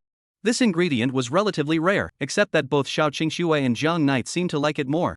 Chapter 114, Cooking. The plot of the sister will come later. Oh, don't rush. The author predicts that the sister will not appear until at least after 300,000 words of the book. Now it is about 250,000 words. It is normal to not be able to read this chapter. After all, this chapter was supposed to have 4,000 words. The author is in good spirits, don't worry about it, thanks for your concern. Most people didn't like this kind of food, except that Gu Chang had told her that Jiang Knight liked this kind of food. First, the ingredients needed to be handled. Xiao Qingxue smiled wryly and picked up the kitchen knife. Unlike before, her hand holding the knife was very smooth and no longer shaking. It was as if, at this moment, she had transformed into a professional chef. The food was placed on the chopping board by her, like a live fish to be slaughtered, so long that the chopping board could not hold up its length at all. Xiao Qingxue wrapped it around a bend and folded it in half on the chopping board. How should I cut it? Although Xiao Qingxue had sliced ginger a few times before, these few times of practice were not enough for her to master knife skills. But it didn't matter. Just divide it into several parts and it would be fine, right? Xiao Qingxue took 2 steps back, straightened her arm, raised the kitchen knife, and then swung her arm to chop. Dang, the surface of the food deformed, but it wasn't cut off. Even if it hadn't been quick frozen, this food wasn't that easy to cut off. It was just that, there was nothing in the world that couldn't be cut off. If there is, it means your kitchen knife is not sharp enough, or your strength is not strong enough. Why? I just want to make a good meal for my master. Xiao Qingxue stared at the food on the chopping board and grimaced. Could it be that you don't want to be eaten by your master? The food did not answer, it was obvious that it was not willing. No, oh, master. Master, he is the best person in the world. No, the most important being in the world. Even if the earth is destroyed tomorrow, the sun disappears, and everyone is gone. Xiao Qingxue closed her eyes reverently, put her hands together in front of her chest, and sat on her knees. The kitchen knife fell from her hands and clattered to the ground. As long as the master is still here, that's enough. The food was still lying quietly on the chopping board and did not understand what Xiao Qingxue meant. But it understood one thing, it was finished. Xiao Qingxue snapped her eyes open, and in her purple eyes was a madness that was even more prevalent than before. All things that go against their masters should not exist. Xiao Qingxue picked up the kitchen knife and held the handle with both hands. She crossed her hands and the blade was attached to her waist. Then, her waist suddenly developed strength, her arms straightened out, and she swung the kitchen knife around. It was as if, on the Olympic field, discus throwers would turn their bodies before throwing the discus out, thus giving the discus enough time to accelerate and allow it to fly a longer distance. Just like them, Xiao Qingxue spun in place, the chopper accelerating and re-accelerating in her hands. Under the young girl's tremendous strength that came from nowhere, the chopper made a cracking sound in the air, and then, the young girl aimed it at the ice cream on the chopping board and slashed it with vigor.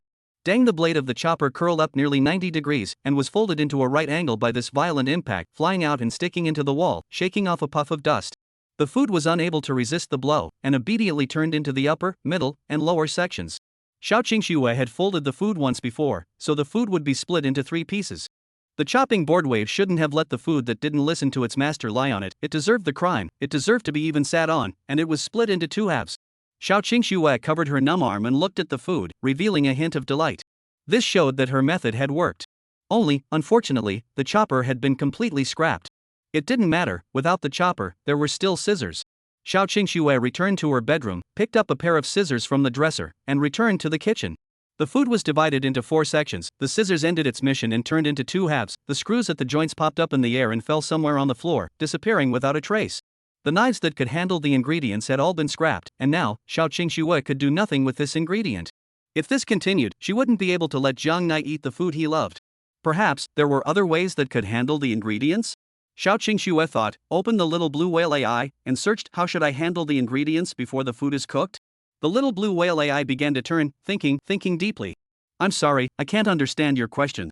If you are trying to ask for brand recommendations for that food, I suggest. Xiao Qingxue was a little unhappy, obviously usually, the little blue whale is very obedient and useful, usually ask him some questions, can quickly answer up. Ask again, right? Xiao Qingxue entered the same question once more. The little blue whale began to rotate again, only, the little blue whale didn't think deeply this time, but directly gave up thinking. The server is busy, please try again later. The little blue whale wasn't able to solve Xiao Qingxue's problem, perhaps this was the reason why AI couldn't replace humans. Why? Why don't you tell me? Xiao Qingxue narrowed her purple eyes and directly snuffed out uninstalled little blue whale from inside her phone. There was no way, the problems that AI couldn't solve should ultimately be solved by humans. Human intelligence was powerful, and perhaps there were many ways to deal with ingredients that the AI didn't know about. However, the almighty Boostation uploader may be able to give the answer. Especially in a special case like this, Xiao Qingxue thought that she could search on Boingstation again. She searched for ways to cook food. But there were no videos that could teach her how to cook food. Maybe she didn't search the right way. She searched again, how to handle food. Unlike earlier, this time, many videos popped up. Xiao Qingxue clicked on one of the videos. AI-generated subtitles and voices popped up along with melodious music. What if your boyfriend doesn't like to eat the food you make? A step to teach you how to deal with food. The first step, cut the food with scissors. Xiao Qingxue shook her head, she no longer had any scissors to use. Next, video. Boys dislike the food you make is difficult to eat, up today to teach you, so that your food, one step to the stomach. No. Xiao Qingxue shook her head, this was not what she wanted. It was obvious that this was not the answer Xiao Qingxue wanted either. Perhaps she was too narrow-minded, was there a universal yet efficient way of handling ingredients? Xiao Qingxue thought, and with the mindset of giving it a try, searched, ingredient handling methods. The answer that popped up this time was much more decent. Many fans ask me how tomatoes should be handled. Today, Up will teach you how to peel tomatoes. First, make 2 cuts on the tomato. Xiao Qingxue turned her head, the food had already been divided into several sections. Did this mean that the first step, Xiao Qingxue had already succeeded?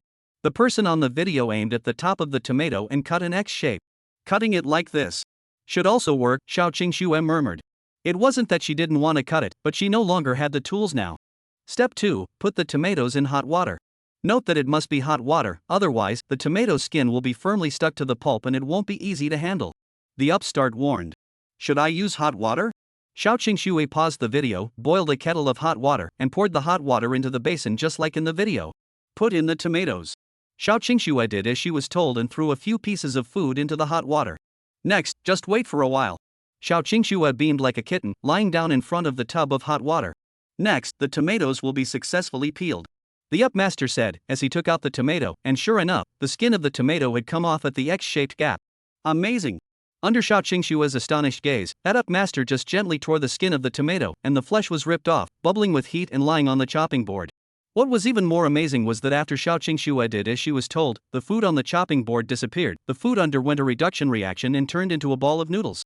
Awesome, Qingxue has learned to handle ingredients. Xiao Qingxue waved her small fist. If your ingredients are clean and hygienic, then, UP suggests that you use the hot water from soaking the tomatoes as an ingredient for the tomato and egg soup. Although this method can quickly finish the skin of the tomatoes, it is easy for the tomatoes to lose their nutrients. UP pointed to the pot of water, and sure enough, the surface of the water was already reddened. Next, just pour the water in the basin into the pot, then, add an egg, and a bowl of tomato and egg soup is ready. The egg needs to be added next. But I don't have any eggs here, ah. Xiao Qingxue hadn't bought that many ingredients, and it was definitely too late to go buy them now, as many markets had already closed. She had to think of a way to enhance the flavor of the food with the available ingredients. What should be added a little bit better? Xiao Qingxue scanned around the kitchen, and amongst the kitchen, there were no more usable ingredients. Well, what to do? If there are only noodles, the master will definitely not like eating it. How can you eat noodles with only noodles? If there are no other condiments, the noodles will definitely become tasteless, right? After some operation, a pot of self-heating noodles finished. Chapter 115, Noodles. Big deleted chapter, there was supposed to be over 2,000 words. Shinha Weili can't be overcome, go into the group and read it. 10 minutes later, the cooking was done. Xiao Qingxue thought with a little bit of excitement. The small slippers were stepped on by her feet, making a squeaking sound. She smiled dementedly, then, pushed open the bathroom door. Then, she was stunned in place. Sister! Sister, why did you come back? Xiao Qingying stood in front of the bathroom door, her hands wrapped around her chest, narrowing her eyes as she stared at Xiao Qingxue. She had been hiding inside a corner downstairs to eavesdrop since just now. Sure enough, there was a burst of unidentified sounds coming from upstairs, and as soon as she guessed, she knew that it must be her own perverted sister pulling some kind of trick. She still knew her sister too well. How could this little pervert cook normal food for Jiang Knight? She would like to see what Xiao Qingxue actually made for Jiang Knight. Sister, I was just taking a bath. Xiao Qingxue lowered her head, her slender fingers playing with the ends of her hair. Oh? You were just really taking a bath. Xiao Qingxue bent her waist and twisted her body, locking eyes with her sister from the bottom up. Aha, really oh. I really was just taking a bath. If master likes it, Qingxue, we'll do it for you every day. Xiao Qingying mimicked Xiao Qingxue's look of shyness and repeated the words she had just heard. Well, sister, you heard it wrong right. Qingxue, what are you doing to Jiang Knight inside the bathroom? Xiao Qingying moved a step across the room and was about to walk into the bathroom. Xiao Qingying's imagination was simply not enough for her to visualize what exactly happened inside the bathroom just now. But there was no need to think about it, her perverted sister was definitely working a demon. Driven by her curiosity as well as her sense of responsibility, she needed to enter the bathroom and stop Xiao Qingxue's perverted behavior. No sister, Qingxue won't let you go in. Xiao Qingxue clenched her small fists and blocked in front of her sister, in fact. Just. Qingxue, do you think you can block me like this? The corner of Xiao Qingying's mouth rose as she flipped her wrist and slipped her hands from Xiao Qingxue's shoulders into her armpits. Ha ha ha ha ha ha ha. Sister. There. Can't be of. Xiao Qingxue simply couldn't fight her sister in this aspect. In just a few seconds' time, she was struck with a weak point strike, completely paralyzed on the ground, with no more power left to resist. Humph, Qingxue, with Jiang Knight, you don't even listen to your sister's words anymore. After Xiao Qingying finished lecturing her sister, she walked into the bathroom. Qingxue, where's the noodles you made? Where is it? I didn't have enough for dinner and I ate it. Xiao Qingying furrowed her brows as she walked towards the bathtub in large strides and probed in. Then, she was stunned in place. He, sister, this was all discovered by you. Dang, Xiao Qingying gave Xiao Qingxue a brain crash. Even if you like him, then you can't pursue him in this way, understand? Xiao Qingxue was dumbfounded, cocked her head and nodded. Qingxue knows it's wrong. You know it's wrong, then. That would be strange, Xiao Qingying said without any good breath. She had a feeling that if she didn't look at her good sister. Xiao Qingxue narrowed her eyes and looked at Xiao Qingxue's well-behaved appearance. She might do something even crazier. No, absolutely not. Xiao Qingying imagined that picture and felt her scalp tingle. She decided that she must keep Xiao Qingxue in check and not let her go astray. Qingxue, it's better for me to teach you how to cook. Oh. Why do you look unhappy? Cheer me up. Xiao Qingying gave Xiao Qingxue another brain crash. She entrusted someone to bring a little bit of ingredients from inside the family's kitchen. Half an hour later, the two sisters stood together in the kitchen. Qingxue, where's the chopper? And what's with this chopping board? Another half hour later, a new chopper and chopping board were delivered. Now, sister will teach you exactly how braised pork ribs should be made. Xiao Qingying rolled up her sleeves. Good-o, sister. Xiao Qingxue plopped down on the counter, turned her head sideways, and watched the movements of Xiao Qingying's hands. After Xiao Qingying did a set of warm-up exercises, from her pocket, she pulled out her cell phone. Sister, what are you doing?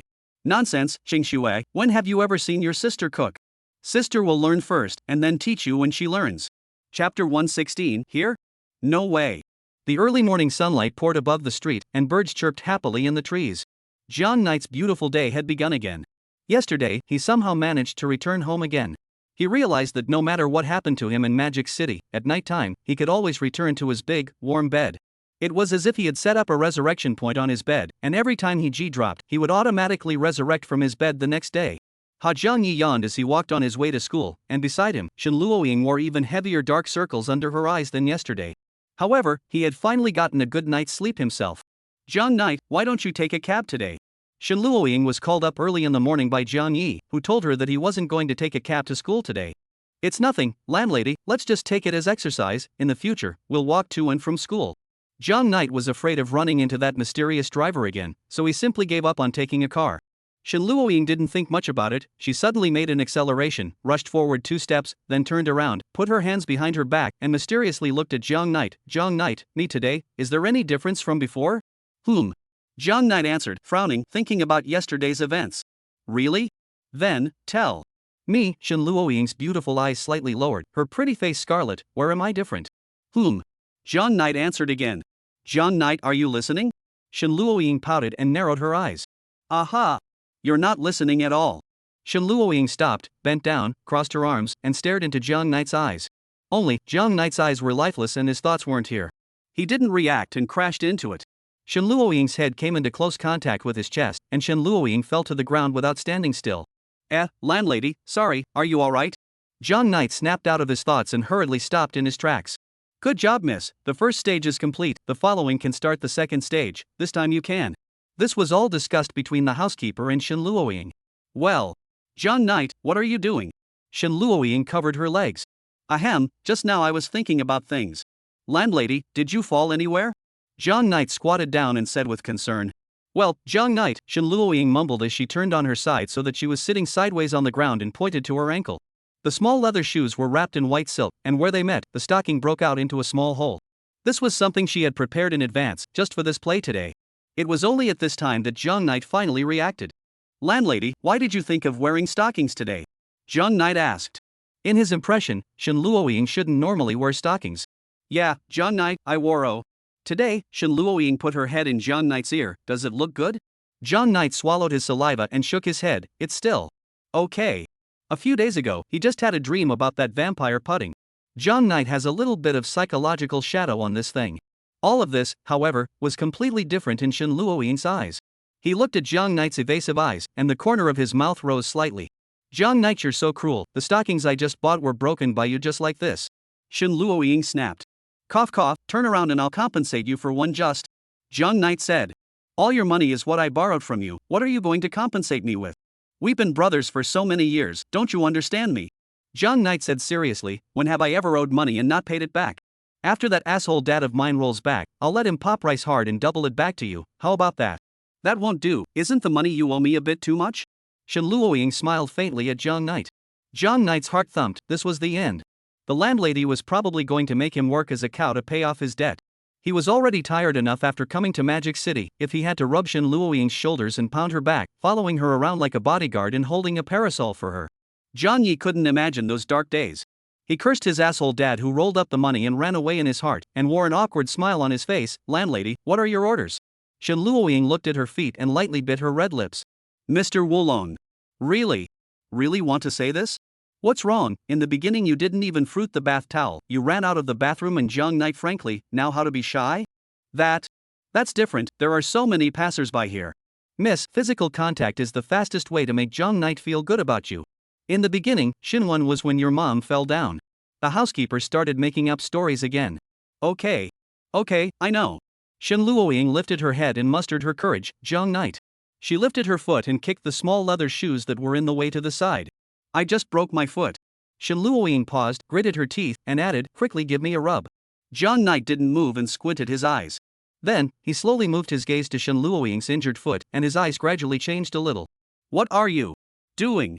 Shen Luoying shrunk her neck. Hurry up, Jiang Knight, as long as you rub this young lady's foot, I will forgive you this time. Just that simple? Jiang Knight was a little unbelievable. What else do you want? Shen Luoying's face was already completely cooked. Then, a promise is a promise. Oh. Jiang Yi finished, put his hand, and reached for Shen Luoying's thigh. The moment the fingers touched the thigh. Ah! Jiang Knight! Shen Luoying moved a few steps backward on the ground.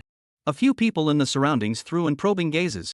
Jiang Knight was startled and innocently looked at Shen Luoying. What for? What are you doing? Help you take off your stockings. Jiang Knight said. You? Shen Luoying was only thinking of letting Jiang Yi help her rub her feet, but she didn't expect that Jiang Yi actually wanted to. But it's not impossible. If you want to. Shen Luoying was no longer able to say complete words, at least, not here. I'll book a hotel. What's the point of being so troublesome? It can be solved here. No. Jiang Knight, there are too many people here. She pointed to a grassy bush inside a small deserted garden next to her. At least, it has to go there. Taking off a stocking is just a matter of taking it off. What are you thinking? Jiang Knight said, how am I supposed to rub your feet when you're wearing something that gets in the way? Alright, Missy, lift your feet. Male technician number 114514 is here to serve you. Jiang Knight tugged on the end of the stocking. Many of the surrounding passers-by stopped in their tracks. Some had already taken out their cell phones with the same expression on their faces as yours truly at this moment, ready to record this anticlimactic moment. Chapter 117 Jiang Knight Shen 1. Jiang Knight. Shen Luoying could no longer control herself and flew up and kicked Jiang Knight in the face. Jiang Knight couldn't react at all and received a heavy blow on his face, his head tilted backward with the force and planted on the ground. Oh, the people around let out a sigh. Chartered. Woman, Jiang Knight blackened his face, which was left with a reddish footprint. You pervert. Hurry up and leave. Shen Luoying pulled Jiang Knight's clothes and was about to stand up. Landlady, I thought you wouldn't be shy. Alright, let's go to that place. Under Shen Luoying's dismayed gaze, Jiang Yi picked Shen Luoying up in his arms, then walked towards the small grass bush that Shen Luoying had pointed at earlier. Jiang Knight, are you for real? Well, Mr. Wulong, what to do? Shen Luoying asked. What to do? The housekeeper didn't understand. Do you still need me to teach you this kind of thing? You ask me, I don't understand. Don't worry, I won't tell Shenwan. No. I don't mean that. Shen Luoying's eyes turned a small swirl underneath. Isn't that what you want? If you mind, you can turn off the camera and headphones. The butler said, okay, then have a good time. After saying that, the butler lost his voice. Jiang Knight. You have to be more gentle. Shen Luoying buried her head into Jiang Knight's chest and murmured in a small voice. Landlady, don't move if your foot is broken. Let me Kong. How are you hurt in the end? Jiang Knight hugged Shen Luoying and came to the small grass bush. Shen Luoying was a bit confused. What's wrong? Jiang Knight was also a bit confused. You asshole. Pervert. Rascal. Shen Luoying reacted. Then what did you bring me here for? Jiang Knight? Jiang Knight, aren't you shy? Weren't you the one who asked me to bring you over here? Can't you just be a little bit nicer to me again? Jiang Knight. It's not a charter. I'm kind enough to help you. How can you talk about me like that? The surrounding area was quiet, and from time to time, 2 insects chirped, slightly alleviating the awkward atmosphere. No. Shen Luoying read temperature. She pulled Jiang Knight's arm, just wanted to pinch him hard. Miss, can you hear me? The housekeeper's voice came. Shen Luoying was so scared that she hurriedly let go. Crouching. Mr. Crouching Dragon. You. What's the matter with you? Have you finished over there? The housekeeper asked. Shen Luoying had a red face and didn't know how to answer at all. Not yet. Jiang Knight, this kid is powerful. Much better than Shenwan. Shenwan, he's had a hard time getting a daughter like you. Ahem, said too much. Miss, you look up. The housekeeper reminded. Shen Luoying raised her head and looked at the sky. In the sky, several drones hovered, moving slowly along the road they took to school as if they were on patrol. The butler, wearing sunglasses, sat in a cab and looked out the window breathlessly. He saw the sneaky Xiao Qingying early this morning. Outside the window in a small alley, Xiao Qingying pounded the handle in her hand. Sister, Jiang Knight, has he not come yet? Could it be he's still coming to school by car today? Xiao Qingxue was hiding in some corner, carrying a small school bag with sunglasses. It shouldn't be. All the cabs in all of Mordor should have been wrapped up by us this morning. Jiang Knight, he wouldn't be able to get a cab. Xiao Qingying said strangely. In the morning, Xiao Qingxue and her sister arrived early on the road that Jiang Knight and Shen Luoying had to pass through to go to school. Today, Xiao Qingying was prepared for her sister to have some physical contact with Jiang Knight. Xingxue, wait a little longer, remember our plan? Aha, remember. Xiao Qingxue nodded.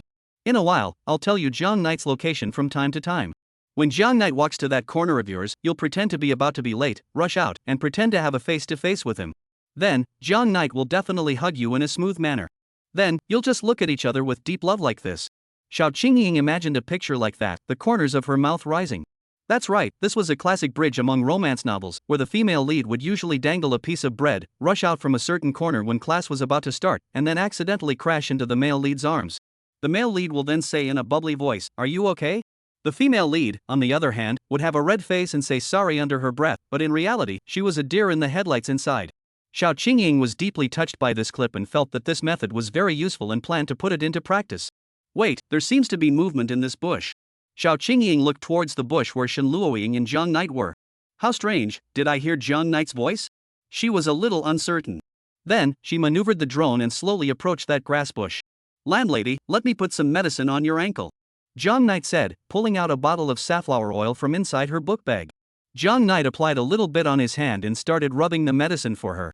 Well, miss, you guys hurry up, if you keep this up, you're going to be discovered by Xiao Qingxue, the housekeeper said. No, now not. Shen Luoying couldn't speak clearly. Hey, you are also the first time, inexperienced.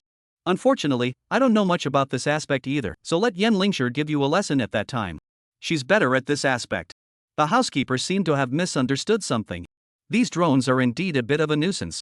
You guys obviously didn't move much, but you were actually discovered by her as well? Miss, don't worry about what you guys are doing, leave the next thing to me, the butler said, holding out a computer. Chapter 118 Another Encounter. Xiao Qingying stared at the image on the screen. The grass in the image was constantly writhing. There was definitely something fishy in it. Only, right at this moment, heavy spots appeared on top of her screen. The spots grew rapidly on her screen like germs, growing more and more dense, and soon, the entire screen was filled with spots. Then, a pop-up window popped up on Xiao Qingying's screen with a few large words written on it. Peeping is not right-o. In the lower right corner of the pop-up window, there was a small pattern. The pattern was like a sticker, a little blurry and out of place with the rest of the screen in the middle of the screen. It was the vermilion bird feather fan that Wulong was holding in his hand. Miss, that's enough, you guys can continue playing happily. The butler yawned and looked at Xiao Qingying, who kept tinkering with the screen, with relish. Young people just have a lot of ideas and play with flowers. Only, it's still our young lady who's better. If Shinwen knew about this matter, the butler imagined that picture. He didn't know why, but he felt very cool and a little bit upset. The reason for being cool was simple, his good brother was upset, so there was no reason for him to be upset. However, the thought of Jiang Knight actually doing this kind of thing to his own young lady. The thought that the unruly and untamed young lady that he had watched grow up was actually cricked to Jiang Knight easily. Inexplicably, he was also a bit upset, making him want to beat Jiang Knight up. Was actually discovered? Xiao Qingying's face became incredibly gloomy as she raised her head and looked around, not finding anything suspicious. Until she saw a cab parked not far away. That's not right, why is this car parked here? She should have chartered all the cabs in the city this morning. Those cabs would pick up and drop off customers normally, and it was free of charge. The only requirement was that they should not pick up or drop off Jiang Knight and Shen Luoying. Xiao Qingying narrowed her eyes and stared at that one cab. She sent the license plate number to her subordinates and asked them to check it. Soon, she got the results. There wasn't even this one car in the entire city's cab system. She seemed to understand something. The butler was holding a computer in his arms, and he had just hacked Xiao Qingying's drone manipulation system. He rolled down the window, took off his sunglasses, and waved at Xiao Qingying. Grass. Sure enough, it's him. Xiao Qingying gritted her teeth. You're also really kind. How many people did you help save on the fare this morning? I just picked up a passenger. He told me that all the other cab drivers didn't want money today, making me embarrassed to ask him for money. The butler said with a smile. Want you to manage? Xiao Qingying stood up and straightened her messy hair. Well, anyway, your system has been hacked by me, and your plan has gone down the drain, so hurry up and let your sister go to class. It's about time you went to work at the office. The butler patted the passenger seat. Do you want me to give you a free ride? Wu Ting, do you think there's nothing I can do about this? Xiao Qingying's voice was low. All right, it seems that there is no way for my little broken cap to satisfy Miss Xiao. How impolite, obviously yesterday in front of my sister you called me Senior Wu. The butler shook his head. You're so unlovable when you're angry, no wonder you can't find a boyfriend until now. So fond of yin and yang, no wonder you haven't even found a girlfriend at almost 40. Xiao Qingying gave a middle finger towards the housekeeper. Playing hard to get with me. The butler's smile grew even more. Say, what else do you have up your sleeve? Xiao Qingying smiled evilly, took out his cell phone and dialed a number. The situation has changed. Activate plan 2. Hello, can you hear me? Xiao Qingying frowned. Aha, can you hear me? The housekeeper picked up the phone. Xiao Qingying's eyes widened as she put down the phone and looked at the phone number on the screen. The number was none other than her secretary. Then, the housekeeper's voice came out from inside her cell phone. I just accidentally hacked your number as well. Now you can only call me. You can't contact the outside world. Oh. Grass, Xiao Qingying slammed her cell phone to the ground. She seemed to remember something again. Wait, you shouldn't give my photo album as well? Do I look that perverted? The corner of the housekeeper's mouth twitched. A little. Xiao Qingying nodded. Is Senior Wu interested in coming to our Xiao family's movie and television company to work as an actor, with a salary that you can open at will? At that time, all the villains of those movies can be given to Senior Wu to play, as long as you restrain yourself a bit. Senior Wu. Sounds like a good. Wu Ting nodded his head with a serious look under Xiao Qingying's astonished gaze. I'll think about it. So serious that Xiao Qingying was wondering if she was digging into the Shin family's corner or not. She felt that she was becoming more and more elusive to this person. Senior Wu, if you think that this is the only tactic I have, then you have underestimated me. Yesterday, after I knew that my opponent was you, I was well prepared. Hee, your phone was hacked by me, and the information can't be delivered. I don't believe that you still have any methods. Xiao Qingying smiled and did not speak. A minute later, the housekeeper's eyes widened. In the middle of the sky, a group of kites floated over. They came in different shapes and occupied the sky in the center of Magic City. Immediately, many pedestrians stopped in their tracks and stopped to watch. On the kites, printed on them were the advertisements of the Xiao family. When the pedestrians saw this scene, they also understood what was going on. The way the four great families advertised their company's products was one more outrageous than the other, and the people of Mordor had long since gotten used to it. On each kite, there was a camera hanging, which wasn't very eye-catching. It's also just a little more numerous, the butler said, opening his computer. It's only a matter of time before we hack them all. A wired connection? The butler frowned. Yes. Oh, Elder Wu. Xiao Qingying nodded. The reason the butler couldn't hack into the cameras was that they all relied on the data cables hidden within the kite strings to transmit the data to the surface. Elder Wu is the most powerful person I've ever met, and I don't dare to be careless in the face of you. The butler's eyes were strange as he looked at Xiao Qingying. You, what are you looking at me for? Well, young people's brains are just as good, they can even think of such outrageous methods. The housekeeper nodded in recognition. It's me who underestimated you. Xiao Qingying was a little happy. Her second uncle had once told her that basically, no one could take advantage of Wu Ting's hands in the shopping mall. Later on, she had also dealt with Wu Ting quite a lot in the business world. Therefore, Xiao Qingying had always treated Wu Ting as a very powerful senior, as a target for her to catch up with. Today, she was actually able to make such an old fox suffer, and a sense of accomplishment surged within her. This time, in the Crouching Dragon Phoenix encounter, it was she who had won. Chapter 119 Xiao Qingshua's Thoughts. This was the plan 3 she had prepared. If she appeared to be out of contact, her subordinates would automatically activate plan 3, using a kite instead of a drone to monitor Jiang Knight's location, and then, letting her subordinates use a flare gun to tip off Jiang Knight's location. Only a few minutes passed, and the signal gun was delayed in being activated. How can this be? Where is Jiang Knight? Xiao Qingxue frowned. She wanted to go and confirm what was going on, but now that the phone calls and messages were useless, she could only stare at the two of them with the housekeeper. Did you do something again? Xiao Qingxue pointed at the housekeeper and questioned. I didn't do anything. Oh. It's just that Jiang Knight and our young lady have a bit of a matter that can't be gotten rid of in a moment. Even the housekeeper, it was a bit difficult to speak about this kind of thing. Although Magic City University is a university, the discipline is still very strict. When classes were in session, the classroom doors would be locked, and students who were late would be shut out and stand in the corridor to listen to the lectures. Therefore, for those students who were late, they were not allowed to enter the classroom until the end of class. At the door of classroom B12, there were 3 figures standing. Charters, you've gained weight again. I remember when you broke your foot in high school, I could still carry you to the classroom on time. Besides, when I was giving you medicine, what were you always moving around for? It's not like I was hurting you. Now it's fine, buddy, accompany you to stand for punishment. Jiang Knight spat. Shen Luoying watched her eyes and nose and didn't say anything. Her face carried a feigned guilt, but the corners of her mouth couldn't help but rise slightly. Shen Luoying was still immersed in the fun times in the grass and did not return to her senses. And, Xiao Qingxue, why did you also come to accompany us for the penalty? Jiang Yi turned his head to look the other way. I slept late this morning. Xiao Qingxue hurriedly turned her head away, bent down, and wiped the saliva from the corner of her mouth. She waited at that corner for half a day without anyone signaling her. It wasn't until after 8 o'clock that Jiang Knight and Shen Luoying showed up. However, it didn't matter. Because. Hey, I can stand in the penalty box with my master. Hey. Jung Knight looked left and right. These two girls looked like they hadn't been baptized by a big storm, just one late arrival in the district. Why had they both become listless? But where did the classroom door go? Jiang Yi asked. The door to classroom B12 was destroyed by unknown people yesterday for unknown reasons, and the three late students stood at the door like a merchandise display. Due to Xiao Qingshua's presence, many students stared straight at the three and didn't even listen to the class. So a big star can be late too? Until noon. Brother Knight, what exactly happened yesterday? Gu Chang asked. Jiang Knight sat down and took a long breath.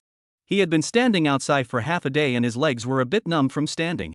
Hearing this question, Jiang Knight froze, then put his head over and asked in a small voice. Tell me first, what exactly happened to you yesterday? Gu Chang said all the confessions that Lin Xianer had made up for him. The general idea was that it was the same as last time, it was all because of that one vampire. Jiang Yi nodded after listening. The only thing that was still suspicious was the identity of that mysterious person. Lin Xianer didn't know about the arrival of the butler later, so there was no appearance of the butler in the confession she compiled. Jiang Yi didn't suspect it either, because at that time, Gu Chang was already in a fainting state. It was normal for him not to know what happened later. Anyway, be more careful these days, that vampire should be rushing towards me. Jiang Knight clenched his fists. At the back of the two, Xiao Qingxue pulled out a bento carefully. She looked at Jiang Knight's back and was just about to poke Jiang Knight's back. Landlady, bento for you. Jiang Knight pulled out 2 boxes of bento from inside his school bag and shoved one into Shen Luoying's hand. After yesterday's incident, he no longer dared to let Shen Luoying cook in person. These were all made by him personally this morning, so he also made one for Shen Luoying in passing. Xiao Qingxue looked at the bento in Jiang Knight's hand and froze a little for a moment. Although Jiang Knight's bento didn't know how it tasted, the selling appearance was still very good. She looked down again at the braised pork ribs that she and her sister had made, which were black and unappealing, a difference of 100,000 miles. Qingxue, it's okay. It's a little bit worse in terms of selling, but it's still delicious. Xiao Qingying said. Okay. After Xiao Qingxue hesitated for a moment, she placed the bento on the table. Jiang Knight, I made this. No need. In front of him, Jiang Knight pushed Gu Chang's lunchbox back. Son, you eat your own, I'm not hungry, just eat whatever you want. The words Xiao Qingxue just wanted to say were held back again. Xiao Qingxue, are you calling me? Jiang Knight asked back. Oh, it's nothing. Xiao Qingxue held her bento. Xiao Qingxue. Seemingly egged on by the other classmates, a classmate plucked up courage and came over to Xiao Qingxue's side. The few classmates next to him stared at that classmate with a bad smile on their faces. Can I try the bento you made? That classmate said. Xiao Qingxue held her lunchbox and did not reply. Seeing this scene, quite a number of classmates gathered around. Xiao Qingxue was such a generous person, so maybe she wouldn't refuse? If one could taste a bite of a dish made by a big star, one would be able to say that they could blow off steam with their friends for a few days and nights. I also want to eat. I want it too. I want to try it too. I am your go. Xiao Qingxue was instantly engulfed by the black pressurized crowd. Why? Xiao Qingxue looked at the blackened braised pork ribs. It obviously looks like it's hard to eat. There were more and more people, some wanted to eat the bento made by the big star, and some simply came to have a good time. A wave of sound swept through Xiao Qingxue's head, causing her to go a little numb for a moment. What arose afterwards was that familiar feeling of suffocation. This clearly looks like it's hard to eat. That inexplicable feeling of fear surged up again. She had specially made this for Jiang Knight, and even if it was made to be difficult to eat, she didn't want anyone else to eat it. Her fingers trembled slightly as she subconsciously pushed the lunchbox in Jiang Knight's direction. Then, she maintained her smile, her eyelashes trembled slightly, and she tried her best to endure without speaking. In the eyes of the people around her, Xiao Qingxue's expression was normal, the same as just now, nothing unusual. Jiang Knight frowned slightly and imperceptibly. Jiang Knight, what are you thinking about? Gu Cheng smiled and patted Jiang Knight's shoulder. Xiao Qingxue is treating you to a bento lunch. Many students looked at Jiang Knight in unison. There was a lot less sight on Xiao Qingxue, which allowed her to breathe a little sigh of relief. Qingxue, don't be afraid. As a star, it's normal to encounter such things. Xiao Qingying said. Is this for me? Jiang Knight asked. Aha! Xiao Qingxue nodded. The surrounding people surveyed Jiang Knight with a hint of dissimilarity. Jiang Knight opened the lunchbox and tasted a bite. Jiang Knight choked a bit. The surrounding people were looking at Jiang Knight. How about it? It's okay, it's just that there's a little bit too much salt added.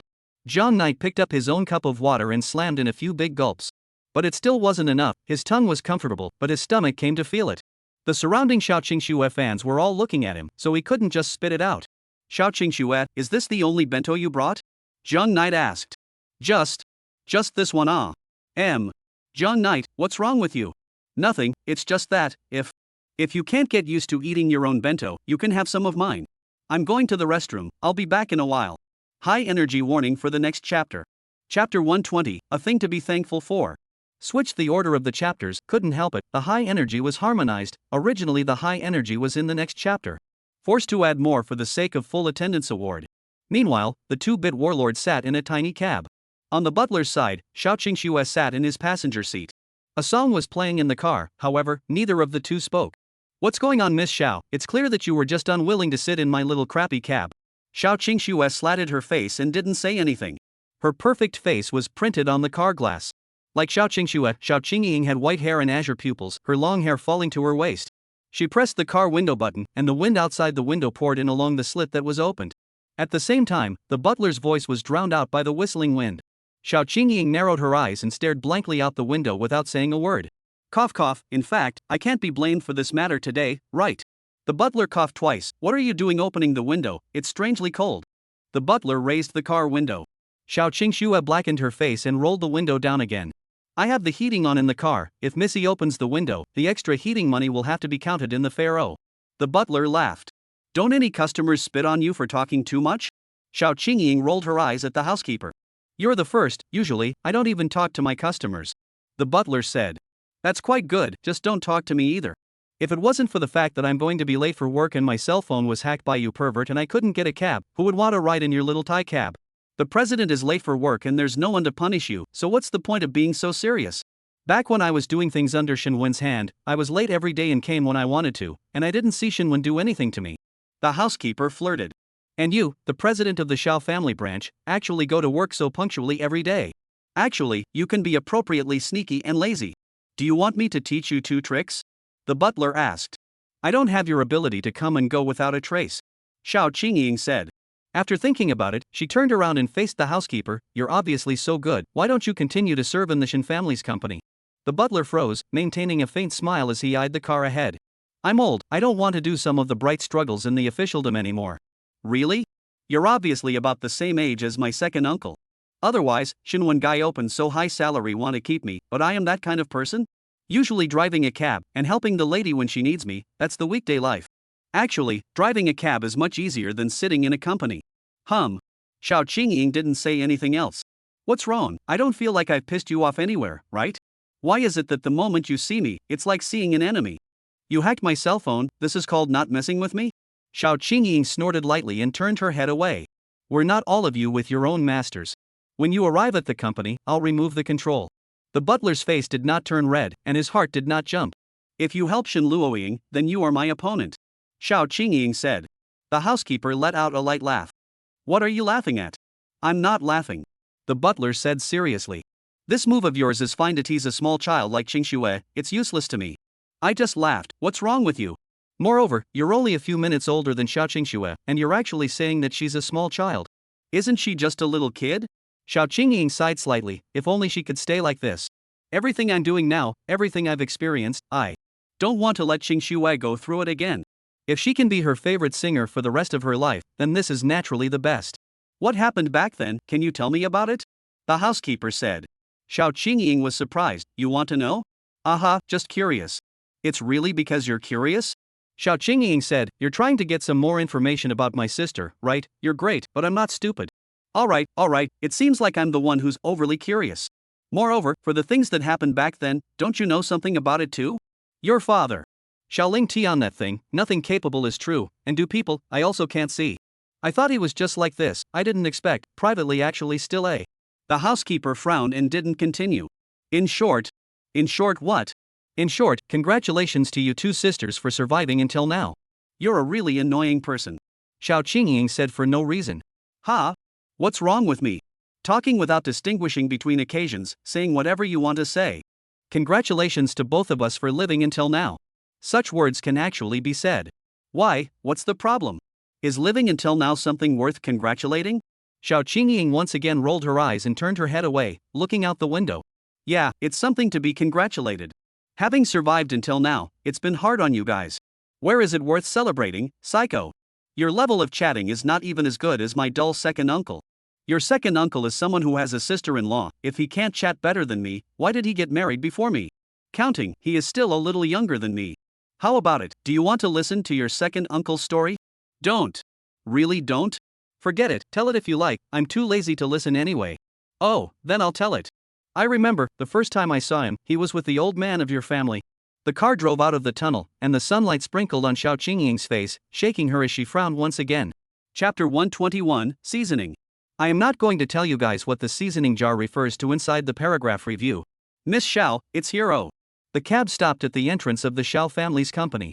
I remember if the security guard had to come down to open the door for you? It's a pity that I'm just an ordinary cab driver and don't have that duty. The butler said. Whatever you. Xiao Qingying pulled open the car door and walked down. After hesitating for a moment, she turned her back and spoke, thank you. Ah, I didn't hear it wrong, right? The housekeeper pretended to be surprised. Thank me for what? Thank you for giving me a ride. Xiao Qingying turned her back and stood still, not hurrying towards the company. That is not free. Oh, the fare is $50.82. Are you sweeping the code to pay or? Butler asked. TSK. Feed letter collection, $51. Xiao Qingying turned back and gave him a big blank stare, then said nothing and walked towards the company's gate. Zhang Knight ran out of the classroom and rushed towards the toilet. The surrounding students looked at Zhang Knight's departing back and dispersed in twos and threes. Seeing this look, Xiao Qingying, who had been watching, also understood Zhang Knight's meaning. She sighed, Xingxue, it seems like our cooking skills still need to be improved. But Xingxue, it doesn't matter, this is still only our first time cooking, it's inevitable that there will be some. Xiao Xingxue was silent and did not speak. Xiao Qingying thought that her sister had received a blow, so she said a whole bunch of words to encourage her sister. The camera Xiao Qingxue wore around her neck became blurry. Xingxue, why are you crying? Xiao Qingying said with concern. Even the camera was wet with Xiao Qingxue's tears. Xingxue? Xiao Qingxue's tears flowed down from the corner of her mouth. Wait, Xingxue. You? Xiao Qingying finally noticed a hint of something wrong. Xiao Qingxue gulped and brought a hint of scarlet on her face. Zhang Knight gave me his bento? Xiao Qingxue was a bit incredulous and froze in place. Shen Luoying looked at the bento that Zhang Knight handed to Xiao Qingxue. Obviously she had an identical one in her hand, but instantly, she felt that the bento in her hand had no flavor. Obviously, it was the same bento, but obviously the one in Xiao Qingxue's hand tasted better. Because, it was the one Zhang Knight had given her, and Zhang Knight had already sprinkled seasonings on it, making it look tantalizing. Miss, isn't this not too good? The housekeeper wanted to say something but, however, didn't know what to say. However, it seemed like this was how the self-same young lady looked, and it had never changed. Xiao Qingying similarly closed her mouth and no longer said anything. Just like that, Crouching Dragon Phoenix chose to close her mic at the same time. Then, I'll start. Oh. Xiao Qingxue carefully bent down. Xiao Qingxue buried her head, like a kitten, ready to enjoy the food that belonged solely to her. Whoosh, she didn't pay attention, and Zhang Knight's lunchbox was taken over by Shen Luoying. Honey. I'm very picky. Oh. Although, your cooking is delicious, but you actually left the most delicious thing for Xiao Qingxue. But it doesn't matter. Oh dear. Shen Luoying looked towards the seasoning jar that was placed on Zhang Knight's table. This was the seasoning jar that Zhang Knight had brought to school. This is what Zhang Knight gave me, you're not allowed to snatch it away. Seeing Shen Luoying snatch away her bento, Xiao Qingxue held one side of the lunchbox and pulled it towards her side. Fine, this box of bento will be yours. Shen Luoying pulled the other side of Zhang Knight's lunchbox with her left hand to prevent Xiao Qingxue from snatching the lunchbox away, while with her other hand, she reached for Zhang Knight's seasoning jar. No way. Oh, the seasoning jar is also something he gave me, so it's mine too. Xiao Qingxue similarly reached her hand towards the seasoning jar. Only, Shen Luoying was one step faster than her and took the lead in gripping the seasoning jar and holding it up. He, Shen Luoying, this time it's Qingxue who won. Oh. Shen Luoying's pupils suddenly contracted. No, she was in too much of a hurry and overlooked an important point. She did take the lead in touching the spice jar, but what she held was only the topmost handle. The truly valuable end was displayed in front of Xiao Qingxue. Xiao Qingxue was quick on her feet and held the other end of the seasoning with one hand, the end where the seasoning exited. The seasoning jar developed layers of wrinkles under the huge pull of both sides. With a lemon in one hand, the bottom of the seasoning jar faced downwards, and the seasoning was mixed in Xiao Qingxue's lunchbox. Then, she took a shallow taste. Xiao Qingxue closed her eyes were driven with a hint of tears, and within her voice was incomparable satisfaction. This was given to him by Zhang Knight, so it was the most delicious thing in the world. You. Shen Luoying red-warmed, she wanted to snatch the seasoning jar over, only, Xiao Qingxue just held it like this and wouldn't let go. Xiao Qingxue took a big bite of the seasoned bento, the seasoning mixed with the fragrance of the rice, which was Zhang Knight's gift to him. Then, a long silence fell into the air. Xiao Qingshue's eyes reddened and she no longer said anything, just gulped down her meal. None of them spoke again, and Shen Luoying, her head full of black lines, glared at Xiao Qingxue. The love for Jiang Knight became the secret language between Xiao Qingxue and Shen Luoying. They knew what the other was thinking with just a look. They didn't need to say much, they understood each other. At this moment, silence was better than sound. No one spoke, after all, this was a language that only the two of them could understand. Even if Jiang Knight was here, he wouldn't have noticed the two girls' explicit fight.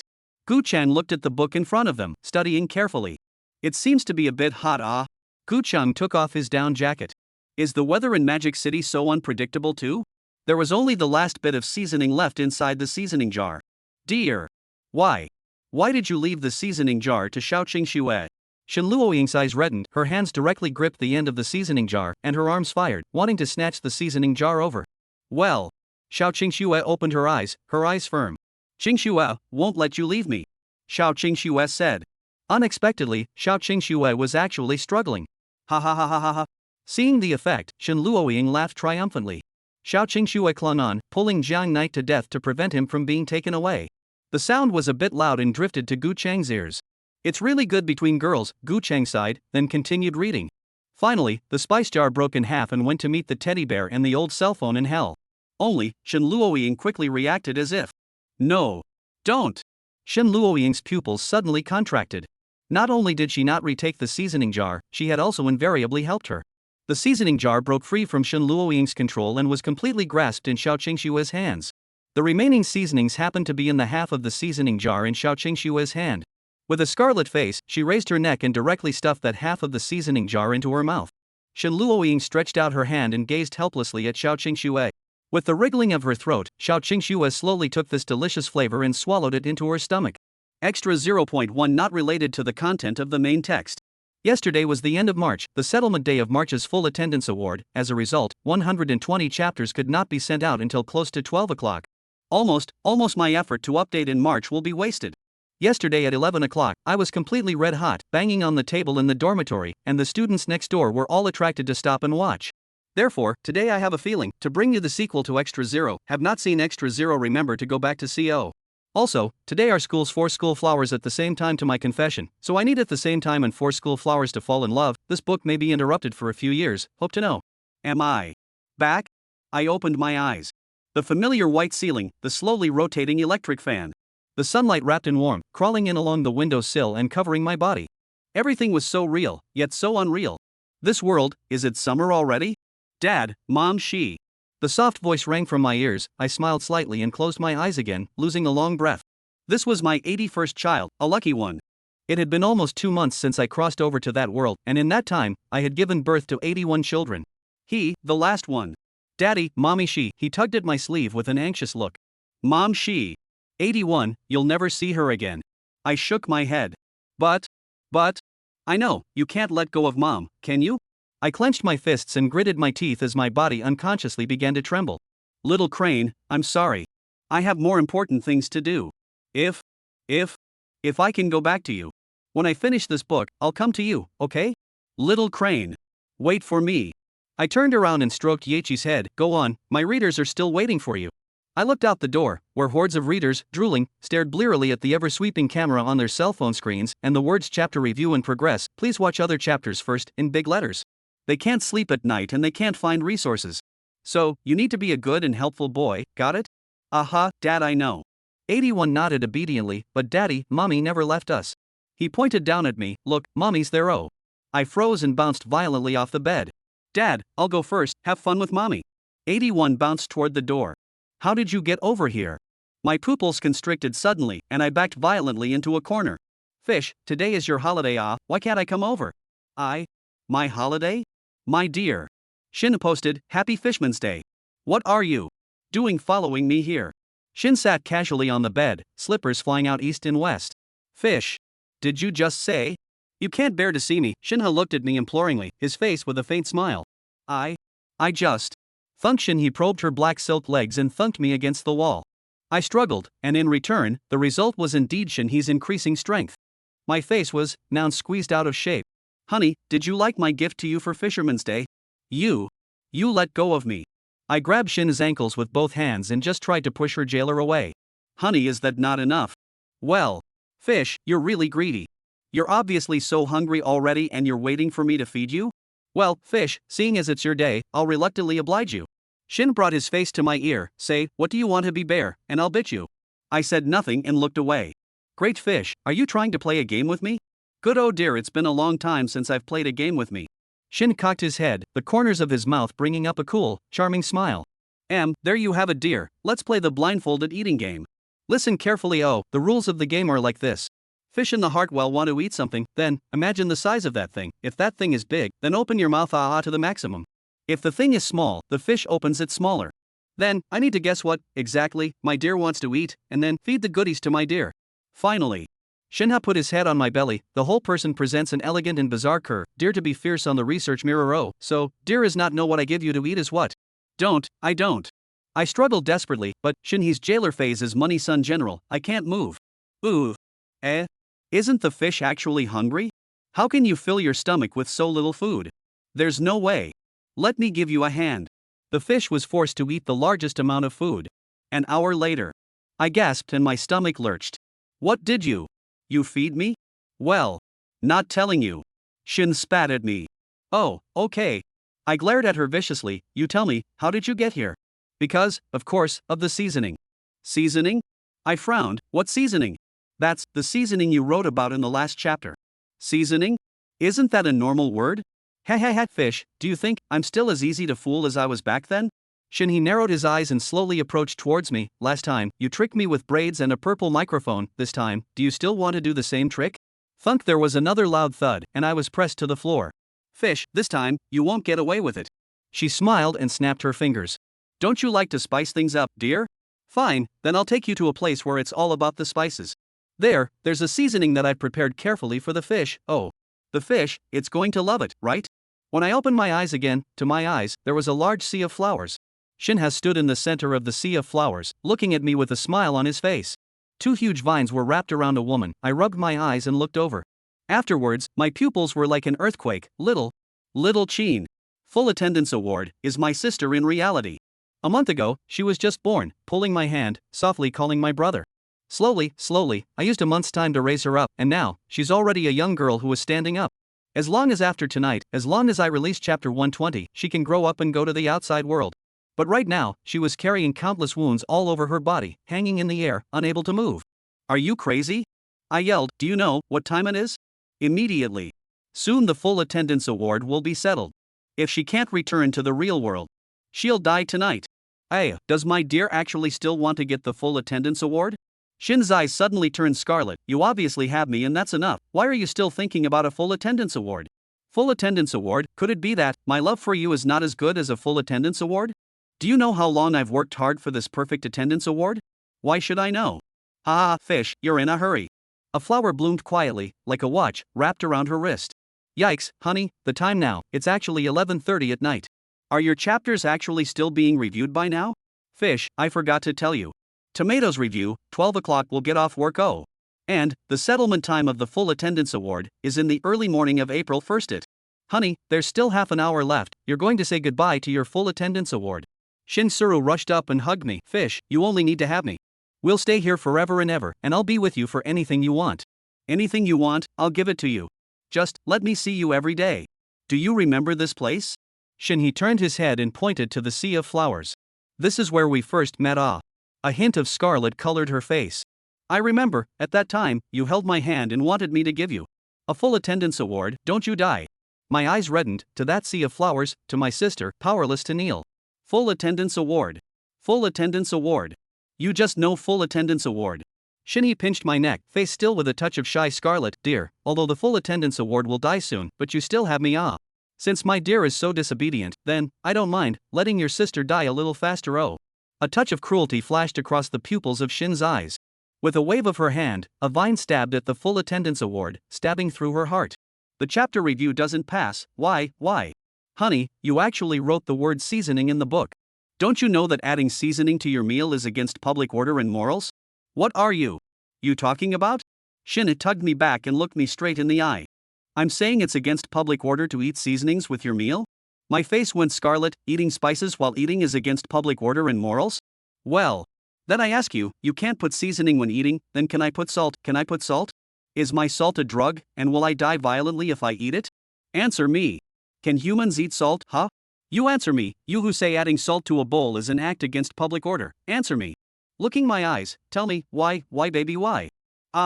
Can I salt it? Did I put the whole bag of salt in? What's the CD I put the salt in? Talk. Hee honey, anymore I'm useless. Your sister is going to die, oh. I reacted and looked at Xiaoqin. Xiaoqin's breath was weak and her figure gradually became transparent. Xiaoqin, you don't want to die. Xiaoqin's hand hung down feebly. Little Qin is dead, are you happy now? You cold and heartless person, I will never forgive you, never. My dear, who told you to write seasoning, a word with no meaning? The seasoning you're talking about is? Little Qin, I grimaced and stood up. What's the matter, my dear, going to continue with the pointless revolt? I said, this is normal seasoning, didn't you hear me? I snarled. No, that's clearly not what you meant by seasoning. Shinhee had a red face as she waved her hand and a vine came to her side. The seasoning you're talking about is this thing, right? Shin Crane's long and slender fingers gently tapped on the flower, which shook slightly and then slowly bloomed. What is this?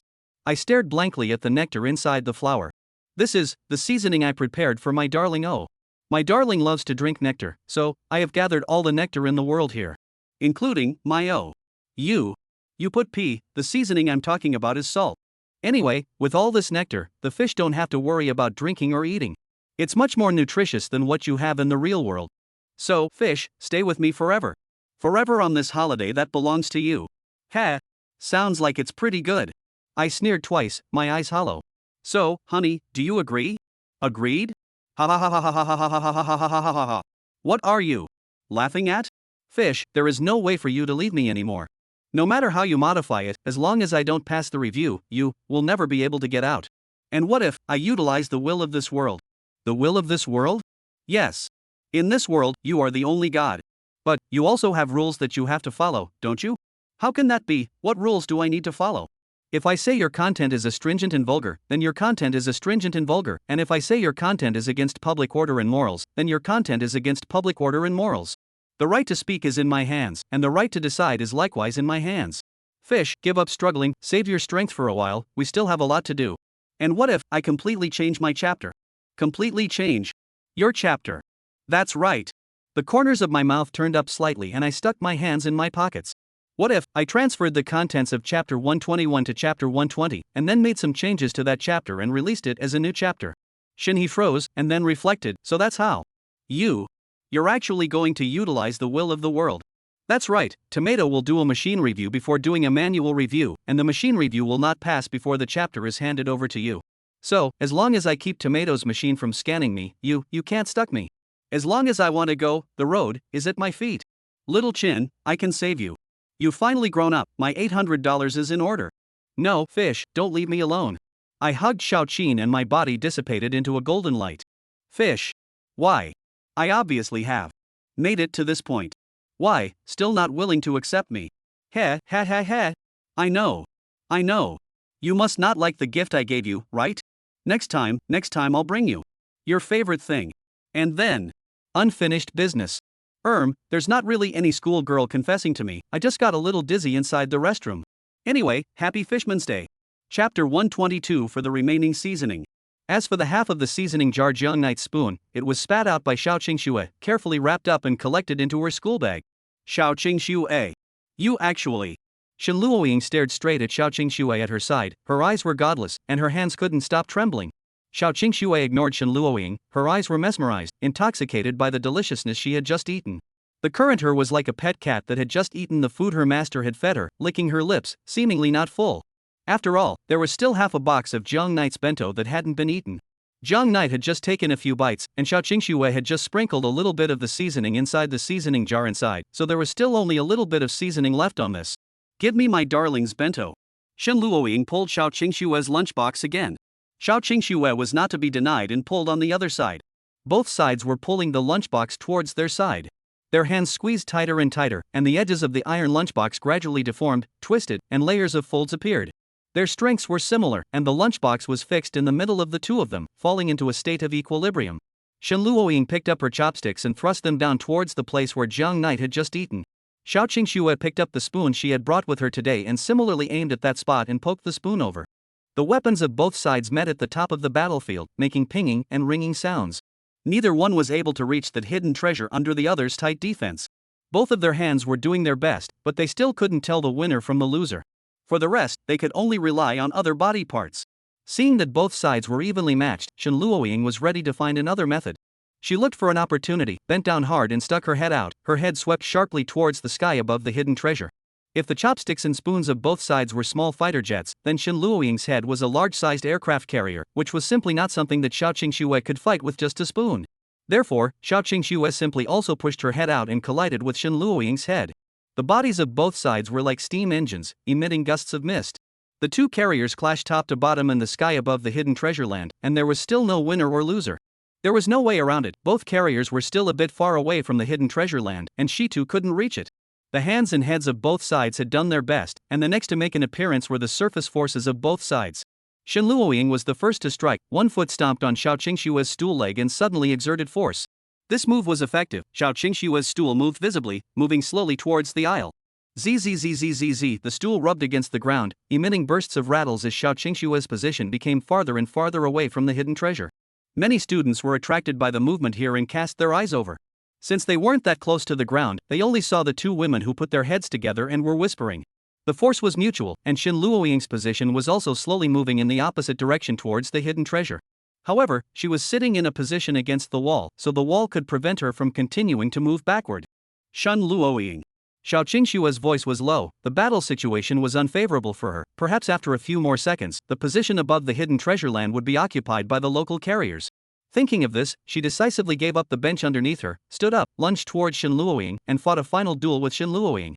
The two girls stuck close together, and in the eyes of outsiders, they had become close girlfriends and were playing a game. Under this chaotic battlefield, the force on the lunchbox gradually became uneven, and its position began to shift. As the battle became more and more polarized, the lunchboxes moved more and more. At a certain point, the lunchbox fell off the edge of the table and landed in the middle of the two of them, spilling a ball of rice on their bodies. Both parties stopped at the same time, staring blankly at the rice grains that had spilled onto their bodies. Which grains of rice, in the end, were the ones that actually meant something? Almost the entire class's gazes looked this way, including Gu Chang, who was studying seriously earlier. What are you guys? Shen Luoying is sorry. Xiao Qingxue took out her own lunchbox and kept scavenging the rice that spilled on Shen Luoying. I just accidentally spilled my bento on your body. So let me help you wipe it off. Xiao Qingxue took a paper towel and helped Shen Luoying wipe off quite a few rice grains that had spilled on her skirt. These paper towels were all thrown into her lunchbox. Shen Luoying froze, then reacted. Xiao Qingxue was trying to search for the rice that had fallen on the two of them. No, I can do it myself. Shen Luoying hurriedly pulled out her own lunchbox and picked up her own paper towel to help Xiao Qingxue with the rice that had fallen on her. You. Xiao Qingxue saw that her small mind was discovered by Shen Luoying. The corner of her mouth twitched, with a smile that looked kind in front of outsiders. This is originally my fault. Zhang Knight gave me the bento, so the bento after spilling it, it's only right that I should take care of it as well. No need, aren't we friends? Shen Luoying similarly wore a nuclear goodness smile. Moreover, the bento spilling was also my share of fault, so it's better for me to help you. Both good-hearted girls wanted to help each other get rid of their clothes. Clumps of rice-wrapped paper towels were thrown inside both lunchboxes, except that neither of them knew which rice, in fact, was the one that really had the treasure buried in it. Either one of them could be in possession of part of the treasure, or all of it could be in the hands of one of them. No one can prove who is the winner of the final battle. This is Schrodinger's rice. Therefore, at this time, whoever grasps more rice has a higher probability of grasping the treasure, and at the same time, in the absence of being able to confirm it, the one who grasps more rice is the winner of this battle. Crouching Dragon Phoenix, after such a long time has passed, these two perverts should have already decided the winner. They turned on their cameras and headphones, and then, they saw this harmonious scene. Shen Luoying and Xiao Qingxue were handling the rice balls on each other's bodies. When did these two get so close? They had the same question. Do you need me to help you guys? The kind-hearted Gu Chang asked. No need. The two women replied in unison. Zhang Yi slowed down inside the toilet for a while before coming out of the toilet. When he returned to the classroom, the battlefield had already been cleaned up. The two girls' lunchboxes were filled with toilet paper. What's wrong with you guys? Zhang Knight asked. Zhang Knight. Sorry, I just accidentally knocked over your bento. Xiao Qingxue said. Oh, it's fine. Zhang Knight waved his hand, then let me help you guys throw out a piece of trash. It's fine, I'll throw it myself later. Xiao Qingxue covered the lunchbox and stuffed it into her school bag. Jiang Knight, I'll just throw it away. Shen Luoying similarly covered the lunchbox and carefully put it inside her drawer. Chapter 123 Test. Gu Chang, Gu Chang. Gu Chang's headset rang, and a mechanical voice came over. He frowned slightly and turned his head, pretending to be sleepy, yawning and lying down on the table, taking a nap. What do you want me to do? He asked in a small voice, lying on the table. You come over here. Lin Xianer's voice came out. Where to? The restroom. Gu Cheng turned his head sideways and looked at Jiang Knight, who was also sleeping on the table, then stood up and walked towards the restroom. It was now noon and there were still classes in the afternoon. There were still a lot of people inside the school building. It was the same inside the restroom. Gu Cheng walked into the closest restroom to their classroom, then ducked into the last booth. I'm here, where are you? I've arrived too, why didn't I see you? Lin Xianer asked. I'm in the innermost private room. Gu Chang added. I'm also in one of the innermost private rooms. Gu Chang was taken aback as he looked behind himself. Behind him were white walls, where was anyone's shadow? I don't see you. Wait. Are you in the men's restroom, or the women's restroom? Gu Chang looked like he remembered something. What's the difference? Lin Xianer asked. Gu Chang? No, you're not in the women's restroom. What's wrong? What? Gu Chang couldn't figure out what the other party was talking about. You're in the women's restroom, how do I get in? Gu Cheng's head was 2 sizes too big. He wasn't sure how the other party could ask such a question. Big sister, are you a human? I am a human. Lin Xianer replied. Come find me quickly, I'll wait for you for a minute. Lin Xianer said faintly. How do I go into the women's restroom to find you? There are still 45 seconds left. Gu Chang? Big sister, why don't you come to me? Lin Xianer did not answer. 30 seconds. Big sister, why don't we change places? Gu Chang was anxiously beating around inside the toilet. 15 seconds. Big sister, I'll be arrested as a pervert, and then I won't be able to help you spy on Jiang Knight. Really? Lin Xianer asked. Is there any need to ask? When the time comes. Gu Chang didn't even know what to say.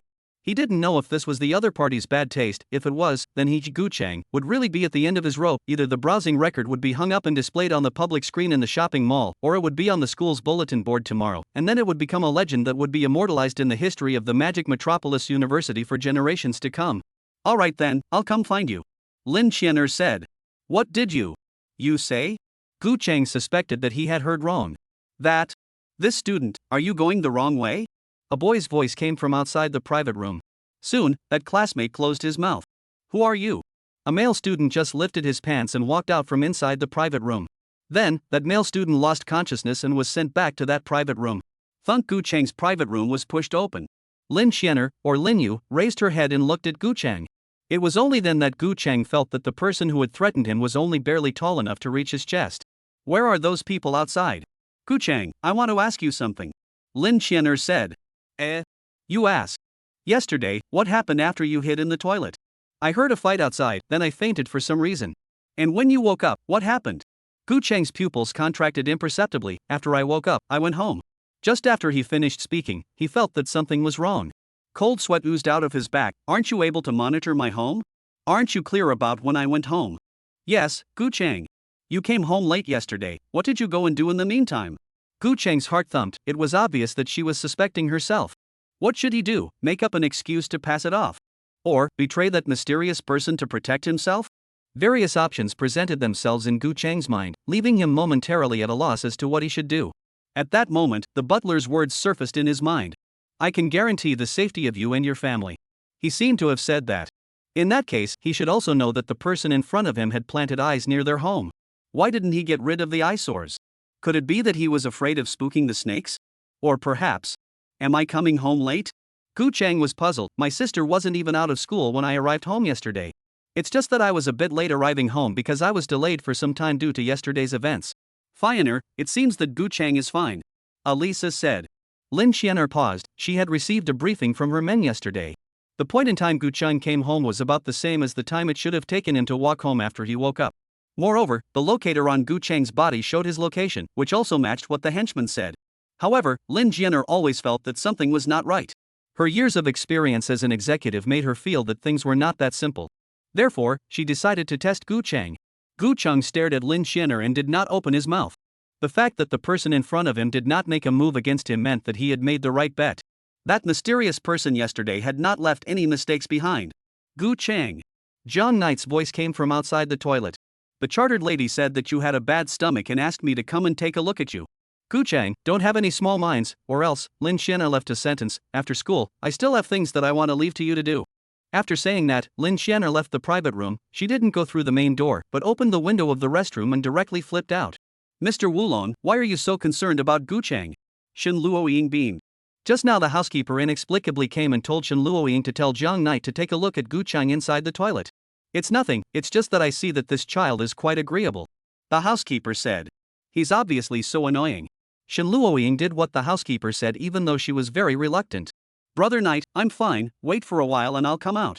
Gu Chang shouted to the outside of the private room. Gu Chang. Another voice came from amongst Gu Chang's headphones. It was the butler's voice. This caused Gu Chang to be startled again. The corner of his mouth twitched as his CPU ran frantically, and after a few seconds, he said, "Teacher, you're looking for me." Gu Chang's every move was under that person's surveillance. He can only say this. Vigilance is quite high. Teacher, what are you talking about? Gu Chang pretended as if nothing had happened. Don't worry, that person can't hear us now. Gu Chang breathed a sigh of relief. You damn near scared me to death. You almost scared me to death too. The butler's tone had no ripples. I thought that you were going to sell me out. What would happen to me if I sold you? Gu Chang asked. Nothing will happen. The butler said, after all, I am not threatening you, I am just working with you. This did not sound like that to Gu Chang. He gulped. Don't be nervous, I didn't expect the other party to be so guarded. Today's matter is completely out of my expectation. The housekeeper said indifferently. What am I supposed to do now that she suspects me? Keep doing your thing, whatever she tells you to do, you do it. Chapter 124 Stalking. The four of them, for a variety of reasons, had all expended a great deal of energy in the morning. So much so, that they were groggy all afternoon, lying on their desks, listening to the boring water class and closing their eyes without realizing it. Luckily, it was only a water class, and they weren't the only ones who slept, so they squinted peacefully and spent a quiet afternoon.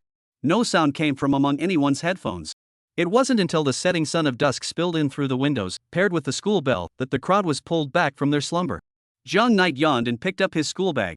He shook Shen Luoying, who was still lying on the table. Landlady, let's go. Shen Luoying opened her eyes in a daze, stretched, picked up her backpack, and squeezed out from Xiao Qingshue's side. This action also woke up Xiao Qingxue. She rubbed her eyes and straightened up. Gu Chang was still lying on top of the table, and Jiang Knight didn't wake him up. However, just at this time, Gu Chang's headset rang. Gu Chang, get up and follow Jiang Knight. In the B11 classroom next door. Lin Yu, are you really not going to go to KTV with us? Her deskmate asked. You have such a cute voice, you must be good at singing too. Lin Xian'er turned off the microphone and turned towards her tablemate. What's KTV? Her deskmate froze. Lin Yu, haven't you been there before? It's a place to sing. Oh. Lin Xian'er thought for a moment, but today I'm going to teach someone to sing. Oh. Teach someone to sing? Her tablemate puzzled. Teach who? I can't tell you. Lin Xian'er said back, her face expressionless. Her deskmate's eyes were lowered, seemingly unhappy, but there wasn't much she could do about it. She really wanted to go out with a cute girl like Lin Xian'er. It just seemed like someone had asked her out earlier. She decided that next time, she must ask Lin Yu out earlier. I'll go first then, see you tomorrow. Her deskmate waved her hand at her. Soon, only Lin Xian'er was left alone inside the classroom again. Gu Chang had already shouted at her for half a day. You want me to follow Jiang Knight? Are you going inside his house? You don't have to care. Lin Xian'er returned, you just need to follow him. Gu Chang thought about it and continued to lie on the table, observing Jiang Knight's movements. Chartered lady, do you still have something to do? Shen Luoying didn't follow Jiang Knight in time and continued to stand in the aisle, fuming. Mr. Crouching Dragon, why don't you let me follow? Miss, I have something to find you in a while. You can't go back with Jiang Knight today. No way. Shen Luoying clenched her fists. To her, nothing was more important than Jiang Knight. Cough. The butler had expected this. Miss, the matter is very important. I must speak with you face to face. Something about Jiang Knight. Shen Luoying was silent. All right, then I'll be more specific. Seeing that Shen Luoying didn't agree, the housekeeper added, haven't you always complained that the previous miniature locator would be discharged out of your body with the... I have the latest version of the locator here, with the same concealment as before, and moreover, it doesn't need to be ingested. Every day. Miss, I will take you to inspect the goods. If there is no problem, the manufacturer's side can start mass production. Really? Shen Luoying's eyes glowed. Then in the future, will I be able to know the location of my deer? At any time, and can always put my deer. Miss, Jiang Knight is watching you. Pay attention to your image. Landlady, haven't you woken up yet? It's all drooling. Jiang Knight reminded. Oh, it's fine Jiang Knight. I have some things to do in a while. You go home first. I might go back later. Okay, then I'll go first. Jiang Knight laughed. The next second Zhang Knight left the classroom. Gu Chang woke up. Pretending to be sleepy, he slowly raised his head, the remaining light from the corner of his eyes peering through the classroom window, gauging Zhang Knight's movements. At the same time, the hand movement did not stop, quickly finished the book bag, and then, at the moment Zhang Knight walked to the corner of the stairs, backpack, followed up. Gu Chang. Xiao Qingxue called out to him. Gu Chang was just about to go out the door and was startled by the sound due to his weak heart. Gu Chang, I still have many questions I want to ask you. Questions about. Xiao Qingxue surveyed the surroundings and saw that the people around her had almost gone before she spoke in a low voice. Questions about Zhang Knight. Oh. That. Not today. Zhang Knight had already gone downstairs. If she didn't follow her, Gu Chang would lose her. Some other day you can come back and ask me. After saying that, Gu Chang rushed out of the classroom without looking back. Sister, is Gu Chang hiding something from us? Xiao Qingxue asked. Well, it's very likely. Xiao Qingying recalled yesterday's incident. This Gu Chang fellow is very wrong. Wait, Qingxue, what are you going to do? I'm going to see what Gu Chang wants to do. No, Qingxue, it's too dangerous. That man in black from yesterday is most likely staring at Gu Chang as well. Xiao Qingxue was merely stunned for a moment, and without much hesitation, she still followed. No matter how much Xiao Qingying tried to dissuade her, Xiao Qingxue ignored it. Xiao Qingying instantly felt that it was not good. She thought about it and made a call to Wu Ting. Sorry, the number you dialed is empty, sorry. Grass, why did this person change his number again? Zhang Knight felt that today's weather was kinda cold. Maybe it was because Shen Luoying wasn't there and no one was pestering him to talk to him. There was a little less vigor around. The cold wind drilled into his back as if there were countless pairs of eyes staring at him from behind. He turned around and looked behind him. Behind him were some students from Mordor University who had gotten out of school. There was nothing out of the ordinary. He paused, turned around again, and continued walking in the direction of the villa. Behind a certain pole, Gu Chang poked his head out. Just now, he reacted quickly and hid behind the pole the moment Zhang Yi turned his head back, not being noticed by Zhang Yi. What exactly do you want me to follow him for? Gu Chang asked. You just need to follow him, you don't need to do anything. You're so powerful, can't you keep an eye on him yourself? Gu Chang asked again. Lin Xianer did not say anything, and there was dead silence among Gu Chang's headphones. Lianer, it seems like it's almost time. Lin Xianer hid in the shadows, staring at the sneaky white-haired figure behind Gu Chang. I told you she would take the bait, right? The corner of Elisa's mouth rose. Yesterday Shen Luoying was lucky. I don't believe that this little singer's luck can be as good as hers. It's just a pity that Shen Luoying isn't here, otherwise, we can definitely catch them all today. There were still a lot of people on the road right now, so Lin Xianer was not in a good position to make a move. Right at this moment, Zhang Knight suddenly walked towards a park on the side of the road.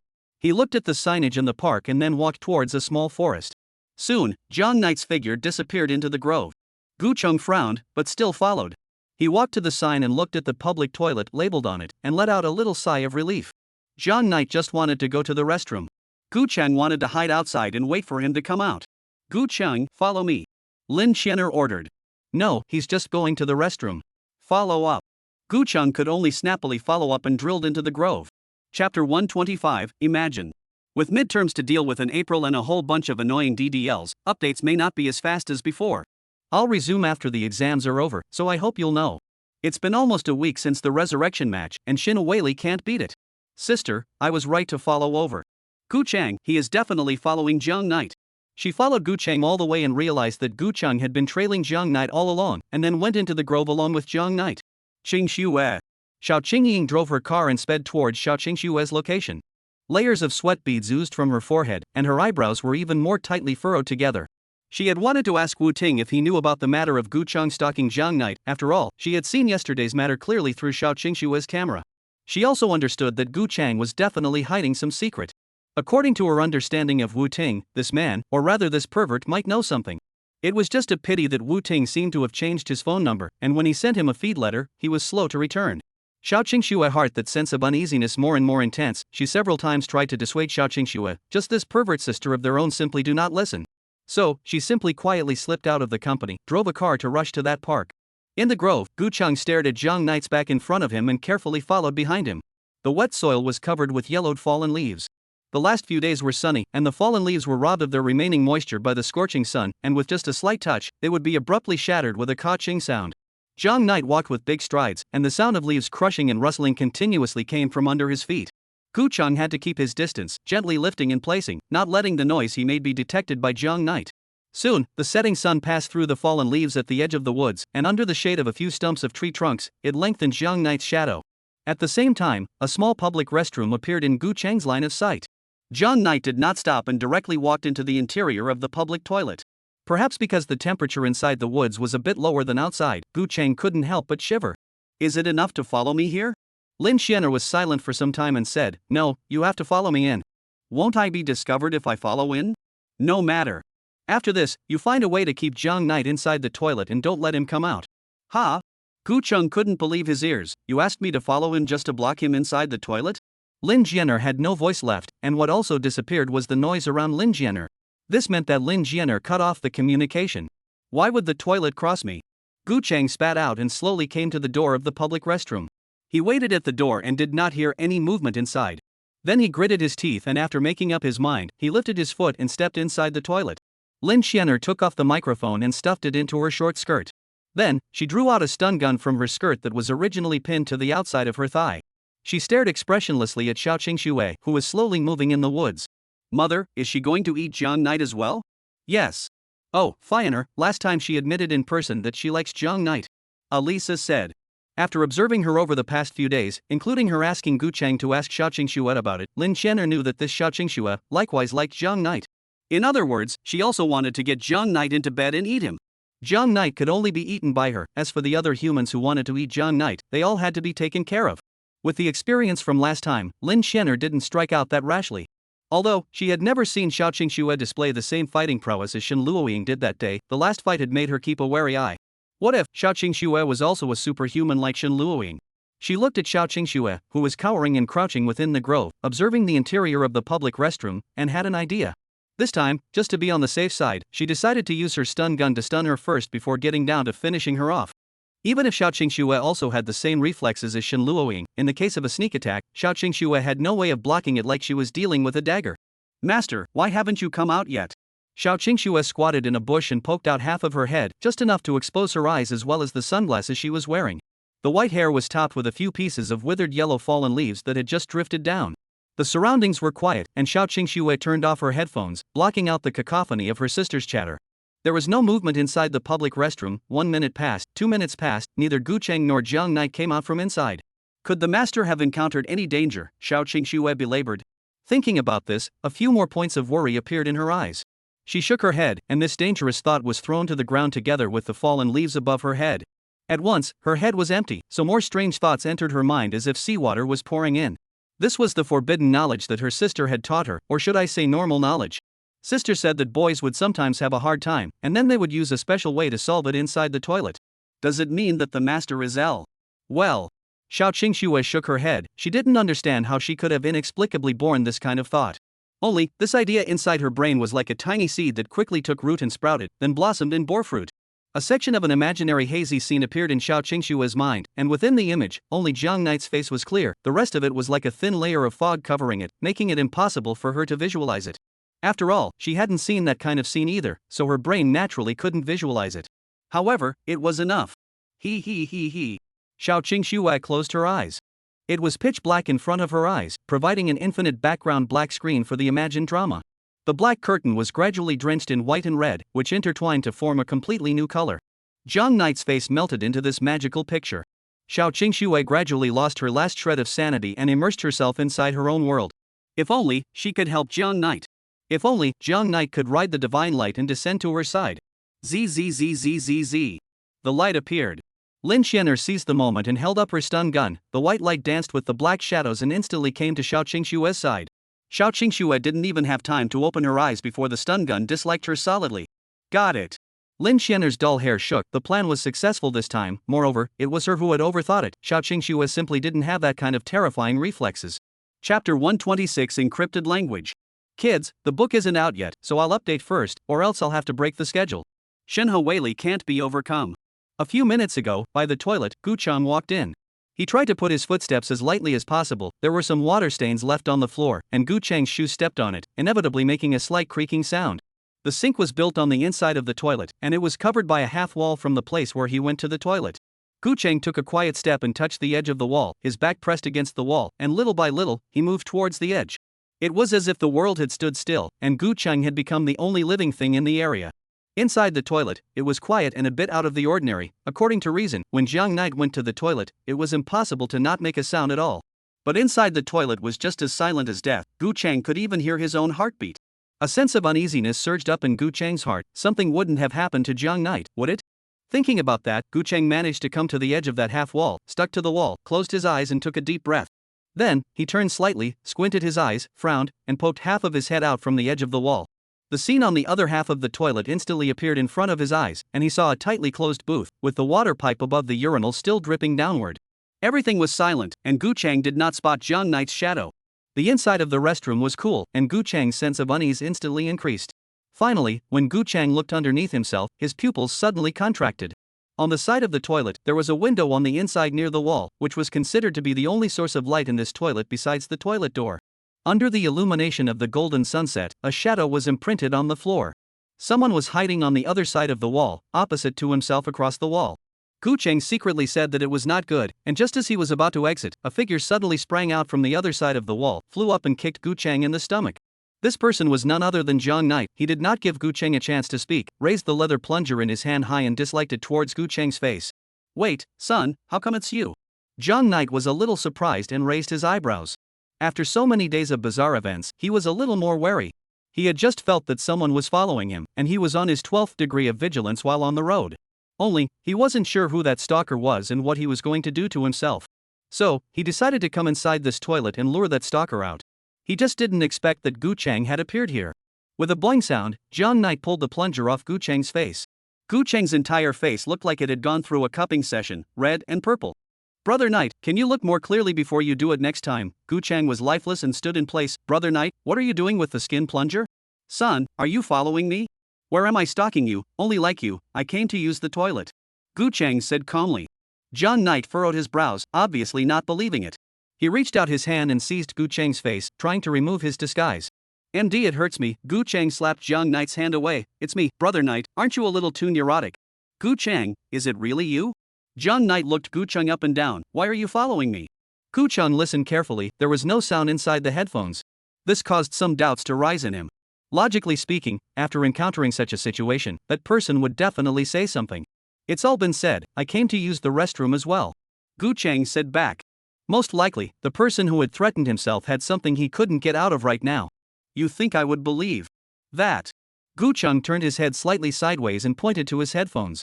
"This road was and is my way home. I haven't asked you yet, what are you doing sneaking around in here?" Gu Chang pretended to be annoyed. This move was outside the blind spot of the camera's vision.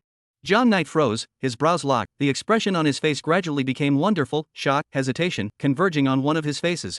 Gu Chang did not say anything either, just quietly stared at Jiang Knight. For a long time, trying to keep his tone as flat as possible, the words he was just about to say were swallowed back. "Oh, so," Jiang Knight said.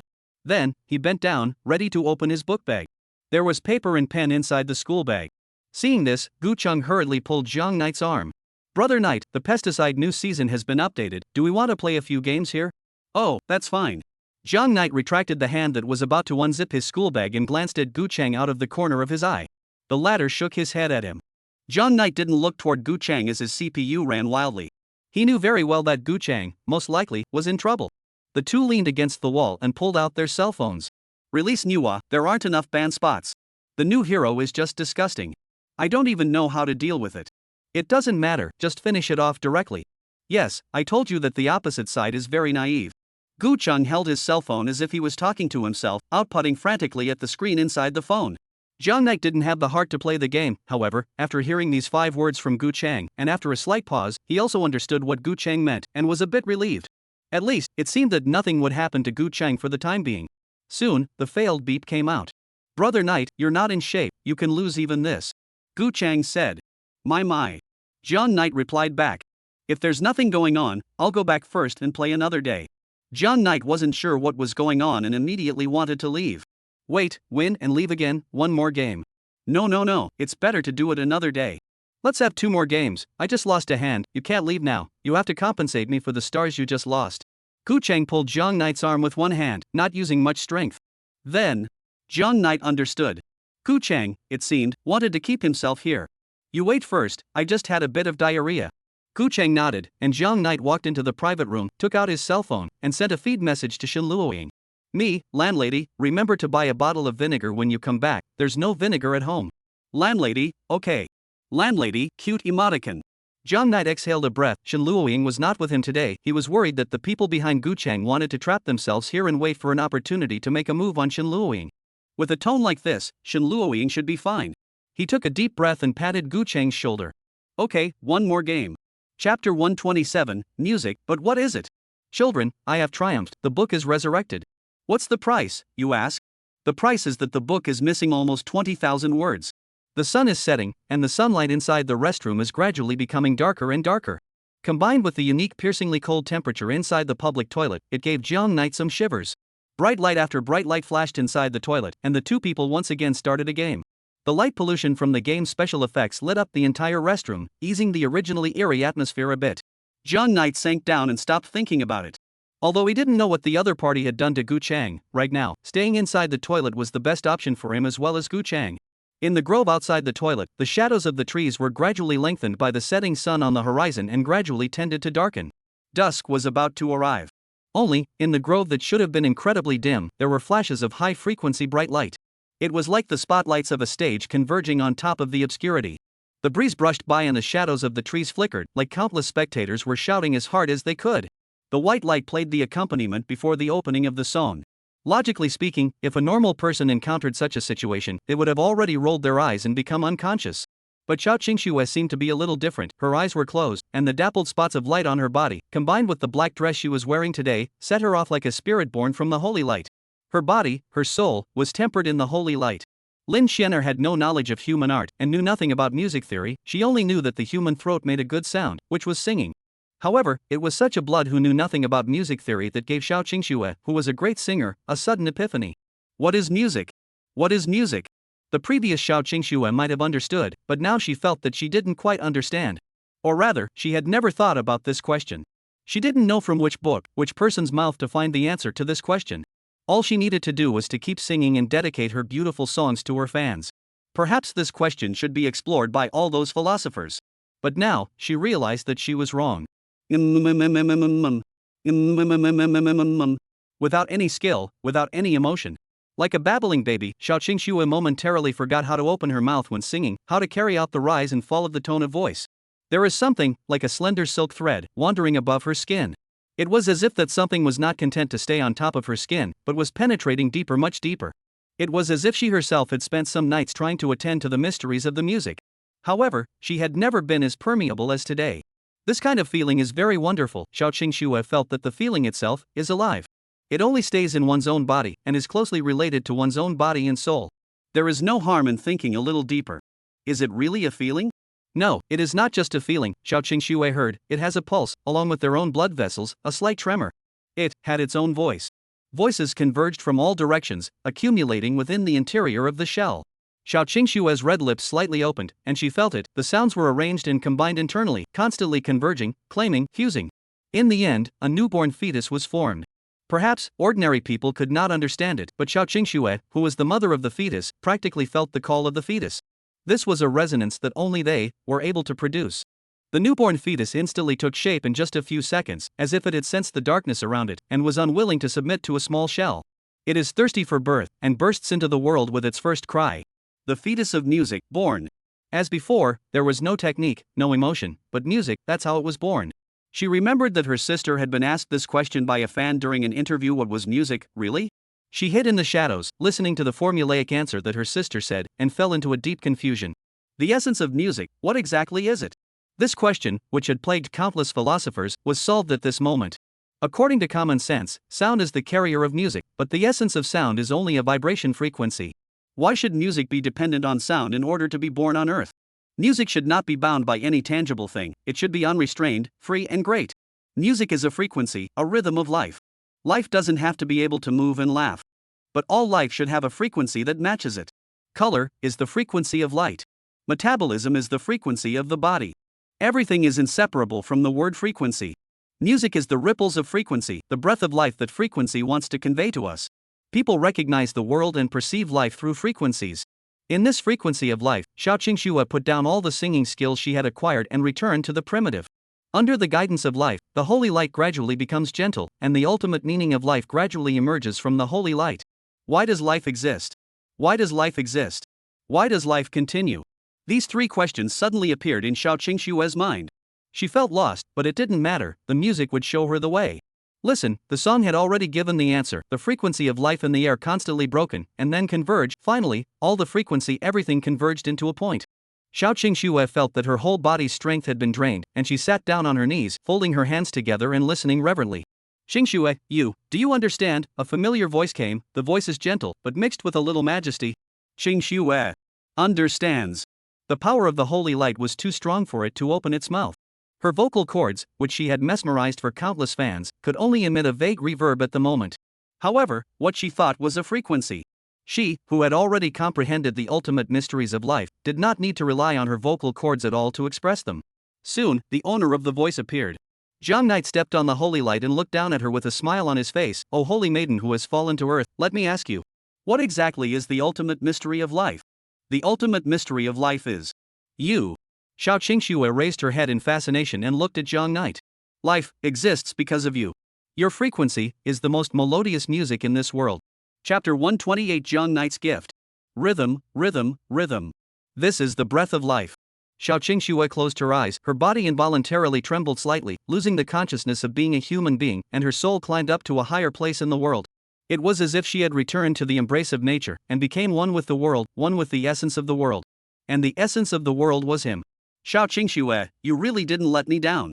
In the holy light, Zhang Yi wore a shallow, inscrutable smile that made her unable to understand. "Therefore, I grant you a frequency that resonates with me." This was an evolution, the evolution of life. In the midst of this evolution, Xiao Qingxue's frequency kept shattering, transforming into a single note that dissipated in the grove. The lost frequencies kept reorganizing again, turning into newborn power that surged into her body. Power, a constant stream of power, surged into Xiao Qingxue's body from the holy light. This process was unbearable for normal people. However, for her, all of this did not have the slightest pain. Xiao Qingxue felt only the soft palm of Zhang Knight, as well as the body temperature that cut like real. She felt that the current her and Zhang Knight were not separated. This process had been an incomparably long time for Xiao Qingxue. It was a singable epic. But to Lin Xianer, the human in front of her had already hardened under her stun gun for half a minute. Her dorky hair no longer shook with excitement like before, but instead branched right out into an exclamation point. Moreover, this human didn't have the slightest intention of collapsing. On the contrary, Xiao Qingxue's face developed a bit more of a blush, and the corners of her mouth gradually rose, stabbing at the long ripe blush in a frightening arc. The grove was like a natural recording studio, and the song echoed in the grove, appearing melodious yet bizarre. A few seconds later, Xiao Qingxue actually opened her mouth to speak. #%. Even though Lin Xianer was fluent in human languages, what Xiao Qingxue said did not seem to be any kind of human language. Lin Xianer furrowed her brows and disliked the stun gun harder towards Xiao Qingxue's body again. This action had a reaction, and even more powerful forces rushed through Xiao Qingxue's body, causing her to open her eyes out of instinct. Just like the people of the Motherland Superman in a certain movie, purple lasers erupted from Xiao Qingxue's eyes. The world, in her eyes, became more transparent, but it also became more void. Ever since she understood the essence of life, everything other than Zhang Knight had lost its meaning. However, just a moment ago, she had gained the gift of Zhang Knight, enjoying a common frequency with him. Therefore, under Lin Xianer's astonished gaze, Xiao Qingxue slightly tilted her head sideways and faintly looked at Lin Xianer, and in her eyes, there was deep pity. She pitied the strange girl in front of her, she pitied this entire grove, she pitied this entire world. How pathetic were the creatures that had not been gifted. Lin Xianer's eyes widened. Her intuition from years of fighting told her that the current Xiao Qingxue was perhaps even more terrifying than the previous Shen Luoying. "Classmate, do you know Zhang Knight?" Xiao Qingxue's body staggered as she stood still, as if she would completely lose consciousness and fall down in the next second. However, her expression didn't change in the slightest, like a holy maiden standing in a church, asking questions to the ignorant world. Lin Xianer didn't answer, pulling out her dagger, her eyes staring deathly at the girl in front of her. "Classmate, do you believe in Zhang Knight?" Xiao Qingxue asked again. Lin Xianer's dumbfounded hair turned into a question mark. She knew what the words classmate, you, faith, and Zhang Knight meant respectively, but she didn't even know what the words classmate, you, faith, and Zhang Knight meant. She knew what the words classmate, you, faith, and Zhang Knight meant, but she didn't quite understand them when they were connected. Zhang Knight was her own blood slave, she was his master, why would she believe in her? Seeing that Lin Xianer didn't react, Xiao Qingxue's face once again evoked a weird smile. "So that's it, then classmate, are you willing to believe in Zhang Knight?" Lin Xianer disappeared in place, wrapped in the gravel on the ground as well as the fallen leaves, and arrived in front of Xiao Qingshuo in an instant. A dagger had appeared in her hand at some point, stabbing straight at Xiao Qingshuo's face. Only, Xiao Qingshuo's reflexes were somehow very different from before, as she saw the right moment, and with a grip of her hands, she rigidly contained Lin Xianer's movements. Immediately afterward, a current of electricity was conducted along the two people's clasped hands to Lin Xianer's body. The two formed a perfect electric current circuit. This point, Lin Xianer's body was far from being comparable to that of an ordinary human, and this current could not help her. However, she was still electrocuted by this sudden current and shivered. Ah! Lin Xianer didn't scream, instead it was Xiao Qingshuo who took the lead. Lin Xianer hurriedly backed up and waited for an opportunity. Master! Master! The smile on Xiao Qingshuo's face suddenly retreated, her brows tightly furrowed, her eyes tightly closed, and her eyelashes slightly trembled. Then, she put her hands together in front of her chest and sat on her knees, seemingly afraid of something. Master, I'm sorry, I shouldn't have called you by your name just now. Qingshuo was wrong, Qingshuo will never dare again. She sensed that Jiang Knight's frequency had just weakened a bit, and it seemed to have passed on to the girl in front of her. Calling Jiang Knight's name directly was indeed treasonous, and this was the punishment Jiang Knight bestowed upon her. Qingshuo knows it's wrong. Qingshuo can give you compensation. Qingshuo can give you everything. Oh. Whether it's things outside the body or things inside the body, as long as you need it, Qingshuo can pull it out and give it to you. No. That's not true. Qingshuo doesn't deserve to compensate you. That's blasphemy. Lin Xianer frowned, and in her headset, Elisa didn't say anything either. It was clear that neither of them were clear about the current situation. Compensation? Blasphemy? A large question mark appeared above Lin Xianer's head.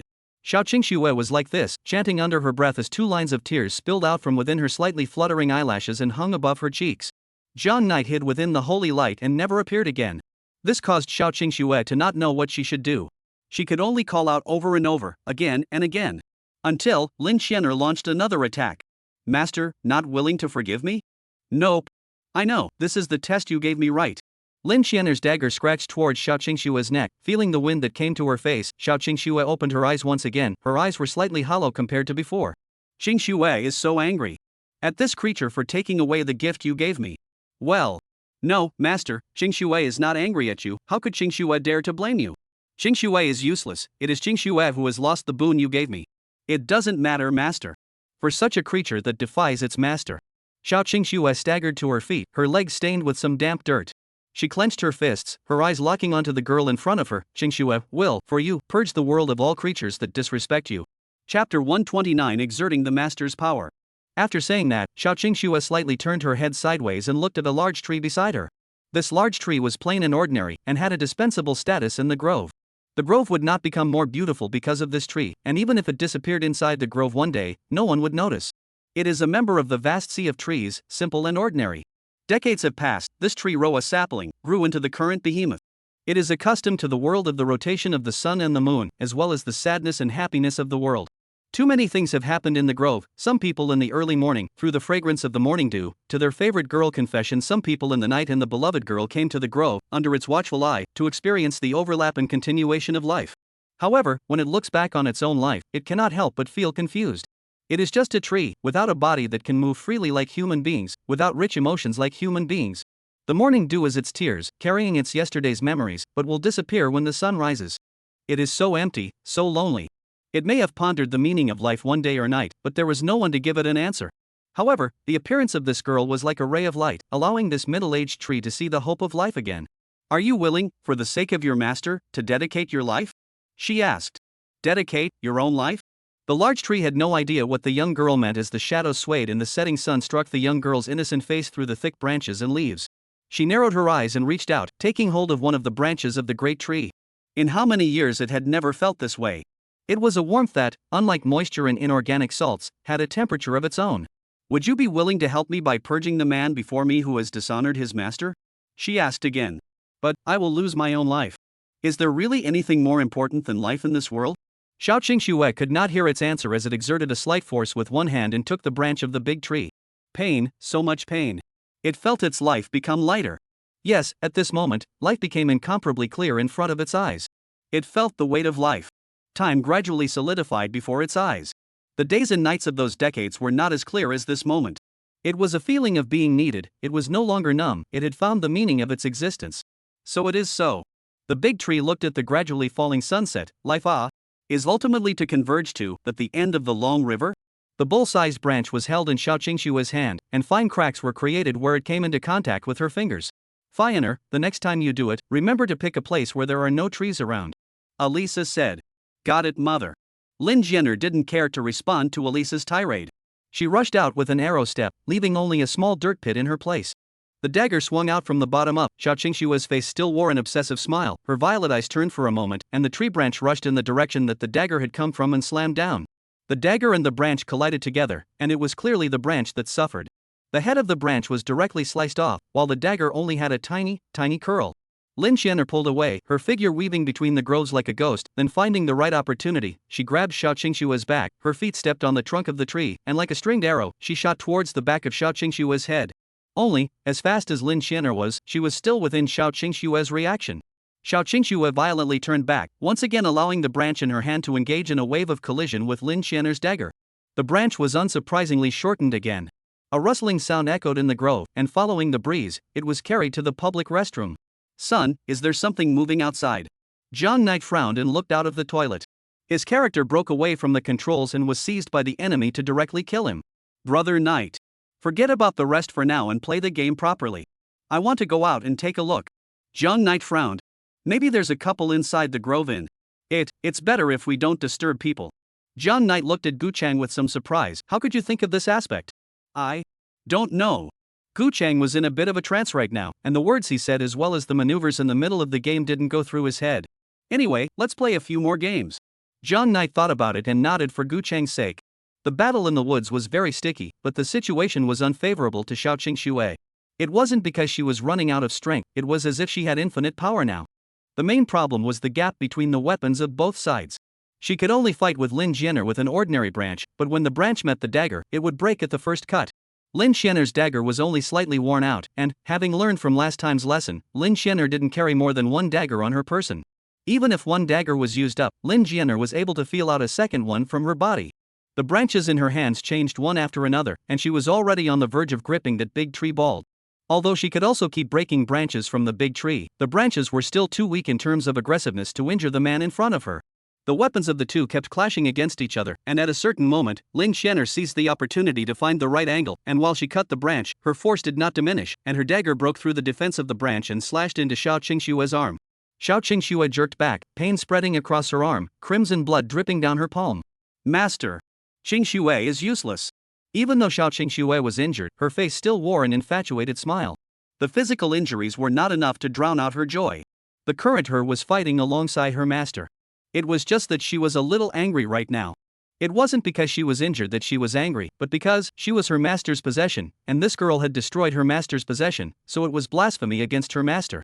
A faint red light colored Xiao Qingshue's purple pupils. Xiao Qingxue seldom got angry. She had always been a weak little social dread and rarely came into contact with people, thus she seldom got angry because of people. Well, Master, I'm sorry. I let your things be destroyed. Xiao Qingxue raised her arm, stuck out her tongue, and licked the oozing blood into her mouth. His own blood was also his master's, it couldn't be wasted, it had to be contained inside his own body before he could do so. Master, things that have not been blessed by you are still too fragile. Xiao Qingxue murmured. She was naturally referring to the tree branch in her hand. So, please lend me your power. Zhang Knight only lent Xiao Qingxue her strength, but not the tree branch in her hand. This left Xiao Qingxue without a good weapon. Therefore, in order to finish off this person who was showing great disrespect to her master, she had to use her master's power in order to do so. As long as the master's power was applied to the tree branch, it would be fine. Chapter 130, Enchantment. Food packaging bag, dead tile. Electrolyte solution, sweat. As the two continued to tangle, Xiao Qingxue found an opportunity to pull away from Lin Jian'er. The wound on Xiao Qingxue's arm continued to bleed as she repeated her previous actions, not letting any drop of blood belonging to her master go to waste. Lin Jian'er gasped for breath, she rarely met such a difficult opponent. The point was, the opponent's strength was as if she couldn't use it up, she was a little tired, only Xiao Qingxue under this state wouldn't be. Based on her battle experience, she should now maintain the distance between her and Xiao Qingxue, make slight adjustments, and then launch an attack.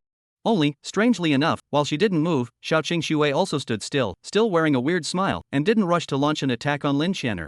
This was a good thing for Lin Jian'er, as long as she waited for a while longer, her blood race physique would allow her strength to recover quickly. Xiao Qingxue closed her eyes reverently once again. There are no things in this world that can understand your greatness. Things that have not been blessed by you are too fragile. She murmured, so please give it your strength, lend it your strength. Lin Xianer frowned, this feeling was somewhat familiar to her. It was the same when she dealt with Shen Luoying before. After Shen Luoying said a bunch of strange words, it was like the boss became even more difficult to deal with after turning on the second stage. Could it be that this girl was the same? Xiao Qingxue began her ritual. Just like the ancient rituals, if you wanted to invite the god to your body, you had to have the appropriate sacrifices. In ancient times, the sacrifices were usually cows and goats, which were the favorite food of the gods, and after the gods accepted the offerings from the humans, they would send down their divine power to help the humans to solve the big and small problems. This method of inviting the gods is the same now. In other words, if Xiao Qingxue wanted to channel her master's power above the tree branch, she had to have the appropriate tribute in order to do so. What was the best tribute to use? Generally, tributes were foods that gods liked to eat. It just so happened that Xiao Qingxue happened to bring this food with her today. It was Jiang Knight's favorite bagged snack. This was what Gu Chang had told her before she was attacked by Shen Luoying, letting Xiao Qingxue know about Jiang Knight's preferences that were different from normal people. Qingxue will serve you this. Amidst Lin Xianer's puzzled and surprised gaze, Xiao Qingxue made a move. Due to the intense battle between Xiao Qingxue and Lin Xianer, the food packaging bag had become tattered. It was only the appearance that was different. Although this was the case, it was not a big problem. The next step was to place tributes and pray for Jiang Knight's descent. Please, lend me your strength again. The branch in Xiao Qingxue's hand bubbled with a faint light. She had succeeded. In Xiao Qingxue's opinion, the reason for her success was that her sincerity had impressed Jiang Knight. But the actual reason was that she had placed conductors with electrolytes on the surface of the insulated branch, so the entire stick was electrified. You are the most merciful existence in the world. Even if it's a tree branch that's nothing more than ordinary. Would you cast a glance at it? Xiao Qingxue's admiration for Jiang Knight once again broke through the apex. It was as if she had discovered yet another perfect merit to an already perfect thing. Xiao Qingxue personally ended the life of the tree branch, but also gave it the meaning of life.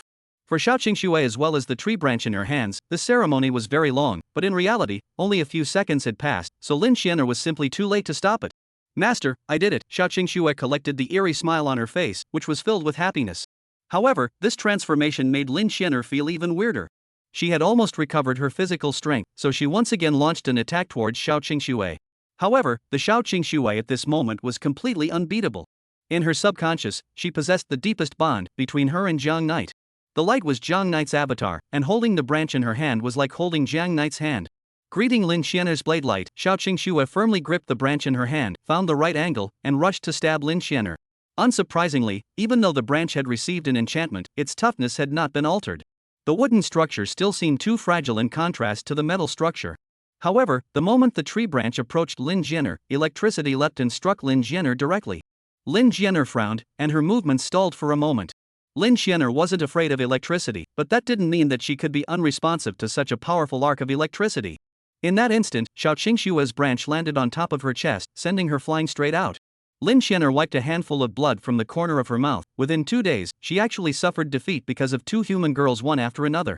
It was so hard for her to have her favorite blood slave, but these 2 girls stopped her again and again, trying to compete with her. In the Magic City, there was never a thing that she could not get. It was just that she hadn't had anything she wanted since she was born. What was this feeling, exactly? Do you see? This is the love between us. Lin Xianer's dull hairs shook from side to side as if blown by a gale. She covered her head and shook her head. She, who had been raised as an executor since she was a child, was at this moment, because of a single word, in a daze. This word, what exactly did it mean? It was as if she was standing on the seashore, trying to see the other side through the thick sea mist. However, the feeling was hazy, leaving her in a bit of a trance. The more she thought about it, the more confused she became. The word love was told to her by her father, and she had heard Shen Luoying and Xiao Qingxue say this word, but it seemed that this word had a different meaning for them. She was somewhat unable to tell the difference. She only knew that her blood slave would be snatched away by this human girl in front of her. She was angry and wanted to finish her off completely. Unconsciously, her body was already drenched in sweat. Am I sweating? Lin Xianer looked at the sky, her already scarlet eyes even deeper. Splat splat. The rain fell on top of Lin Xianer's delicate cheeks. It was cold and comfortable. Accompanied by roaring thunder, heavy rain poured down. Unlike the weather forecast, Magic City actually rained at this time.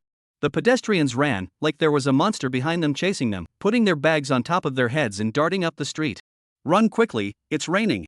Go collect your clothes, hurry up. Anxiety, nervousness, spreading in every corner of the surroundings. Lin Xianer looked at the sky and felt the coldness of the rain. The raindrops slid from her forehead to the corners of her eyes, and then left quietly from the corners of her eyes. It's not sweat, it's rain. The corners of Lin Xianer's mouth lifted slightly, and the dull hairs became prostrate from being stained by the rain, collapsing onto the top of Lin Xianer's head. How can fighting this kind of inferior human make me sweat? She brought her hand up to the piece of skull hairpin on top of her head. Humans, go to hell. Chapter 131, Encountering an Attack. This sudden downpour changed the battle. The raindrops fell on Xiao Qingshue's body, causing her body to be filled with holy light. The rain was like a different form of the master's order messenger, and when it fell on Xiao Qingshue's body, it gave her a more sensual feeling. At this moment, the electrolytes were no longer limited to the branches of the tree, but enveloped Xiao Qingshue's entire body. As a result, the current her was like an angel that descended from the holy light, appearing holy and inviolable under the dim sky. Only, at this moment, Xiao Qingxue was in a bit of a trance. She felt that her master's power was lost, following the rain and sinking into the ground. Master, master, she called out in a small voice, but there was no way to retrieve her master who wanted to leave her. There was no way, and the master couldn't defy the laws of physics. The electric current that had accumulated on her body gradually weakened under the rain and then disappeared. The disorientation in Xiao Qingshue's eyes gradually faded and was replaced by confusion. This caused her figure to sway and all of this change was naturally seen clearly by Lin Xianer, except that at this moment, she had no other thoughts. Her mind buzzed inside, and a question she had never thought about before was shoved into her head. What is love? Her mind was spinning at the moment. Right now, she just wanted to kill the girl in front of her. Only, this question lingered inside her head, like a program that ran automatically in the background of her brain, and she couldn't turn it off. 100 years of time had allowed her to experience many things. Fighting with tricky enemies, solving the hidden dangers of her family. She had experienced too many battles, and it all made her accustomed to it. She had witnessed countless human heads fall to the ground, blood gurgling out from the middle of their necks, pooling into a small river that flowed onto the floor. She watched it all, expressionless. However, she had never been as angry as she was today. That being said, normally she was like a pot of water. When fighting, she was water being boiled, boiling and bubbling. It was as if this word had magical powers, adding salt and soy sauce to a pot of clear water. The salt and soy sauce churned along with the boiling water, filling it with an indescribable, unidentifiable flavor. Her hand had already touched her skeleton hairpin, and she was about to remove it. Suddenly, a thunderclap flashed in the sky, and white light swept through the dimly lit grove, illuminating the faces of both sides of the battle. At the same time, Lin Xianer's pupils suddenly contracted as the hand she touched the haircard was shaken away by a huge force. Crimson blood was like flowers blooming within the spring rain, opening up from the center of her hand before dissolving in the heavy rain. After the thunder, the surroundings were silent. Combat experience made her react instantly. Not caring about her injured hand, she found a large tree and dashed with the thought of charging towards it. Splat! A slight ringing sound came, followed by a sharp pain in the heart. Lin Xianer's instincts made her dodge towards the surroundings, and then, a blood flower bloomed on the side of her waist. Looking down, her waist and abdomen were pierced. It was the sound of a silenced pistol. Pa! There were 3 more subtle gunshots, 2 of which were dodged by Lin Xianer, and the remaining one struck her left arm. Her one arm hung down helplessly, dragging her feet and dodging behind a tree. Xiao Qingxue fell to the ground helplessly due to the disappearance of her master's power. Unfortunately, it's been too long since I've used this, and I wasn't able to kill her with a single blow. The butler raised his pistol and his figure gradually revealed itself in the grove. His hair was drenched by the heavy water, dripping rainwater continuously downwards. The suit pants, and the pair of somewhat worn leather shoes all looked heavier in the rain. Perhaps the wet sunglasses were too obstructive to his vision. The butler rarely put on his sunglasses. The rain slid down his forehead and came to his brow, and his expression was bland, as if he hadn't taken this matter to heart at all. Come to talk? The butler glanced at Xiao Qingxue, who had collapsed on the ground, and stood beside her, holding a pistol in one hand and aiming it at Lin Xianer behind the tree. There are still 2 bullets in this gun, and if we have a pleasant chat, these 2 bullets will be delivered into your brain with pinpoint accuracy and won't cause you too much pain. Otherwise, the bullets will waste just enough of your remaining 2 legs, and then, you'll be as good as dead. Blood spread out from behind the tree along the moist dirt floor. Lin Xianer had been shot in both her right and left hands, and was unable to make a move for a short period of time. What's the matter? Don't believe it. Want to try? If you're willing to bet, I don't care. The butler yawned. Fiber, stay right where you are, don't move. Elisa's voice came from inside her headset. Mother, Lin Xianer gasped and squeezed out these 2 words from between her clenched lips and teeth. It's fine. Who are you, and who sent you to attack my young lady? The housekeeper's face was expressionless as he asked. Lin Xianer didn't say anything, one drooping arm covering her waist and abdomen that was pierced by a bullet. It's useless to wear out like this. With this kind of injury, you won't live for more than half an hour. I'm not really busy today, I can accompany you to consume on. Just then, DD Travel reminds you that a new order has been taken, target location XX Middle School. The housekeeper's cell phone rang a tone. Alright, I take back what I just said. The butler raised his pistol and walked slowly towards the back of the tree. The leather shoes made a creaking sound on top of the damp dirt as they gradually approached. The butler could hear the sharp breathing of the man behind the tree, and a slight frown creased his face.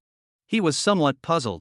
This assassin was doing a disguise, but from the figure and the sounds he was making, he could tell that this assassin was a child, and a little girl at that. In his impression, Magic City did not have the kind of organization that trains small children to be assassins, not to mention, this assassin's combat skills were not wild at all and very skilled. It was very likely that she had been trained since birth. Only, the housekeeper didn't want to think about that right now. Obviously, this slayer did not want to talk. Then all the questions could only wait until he had wasted the other party's limbs, and then he would use some small means to interrogate her in detail. The butler had already seen the other party's shadow, which was trembling slightly, as if it was desperately trying to hold on. Just then, another black shadow flashed from behind the butler. Interesting. The butler raised his gun, aimed it at the incoming person, and sent a round. This round grazed the incoming person's scalp. Seeing that the first shot was empty, the butler did not hesitate and fired a second shot, only to be dodged by the figure again. The butler then flicked his body backward, dodging the cold aura coming towards him. The silhouette didn't stop for much longer and ran towards Lin Xianer behind the tree.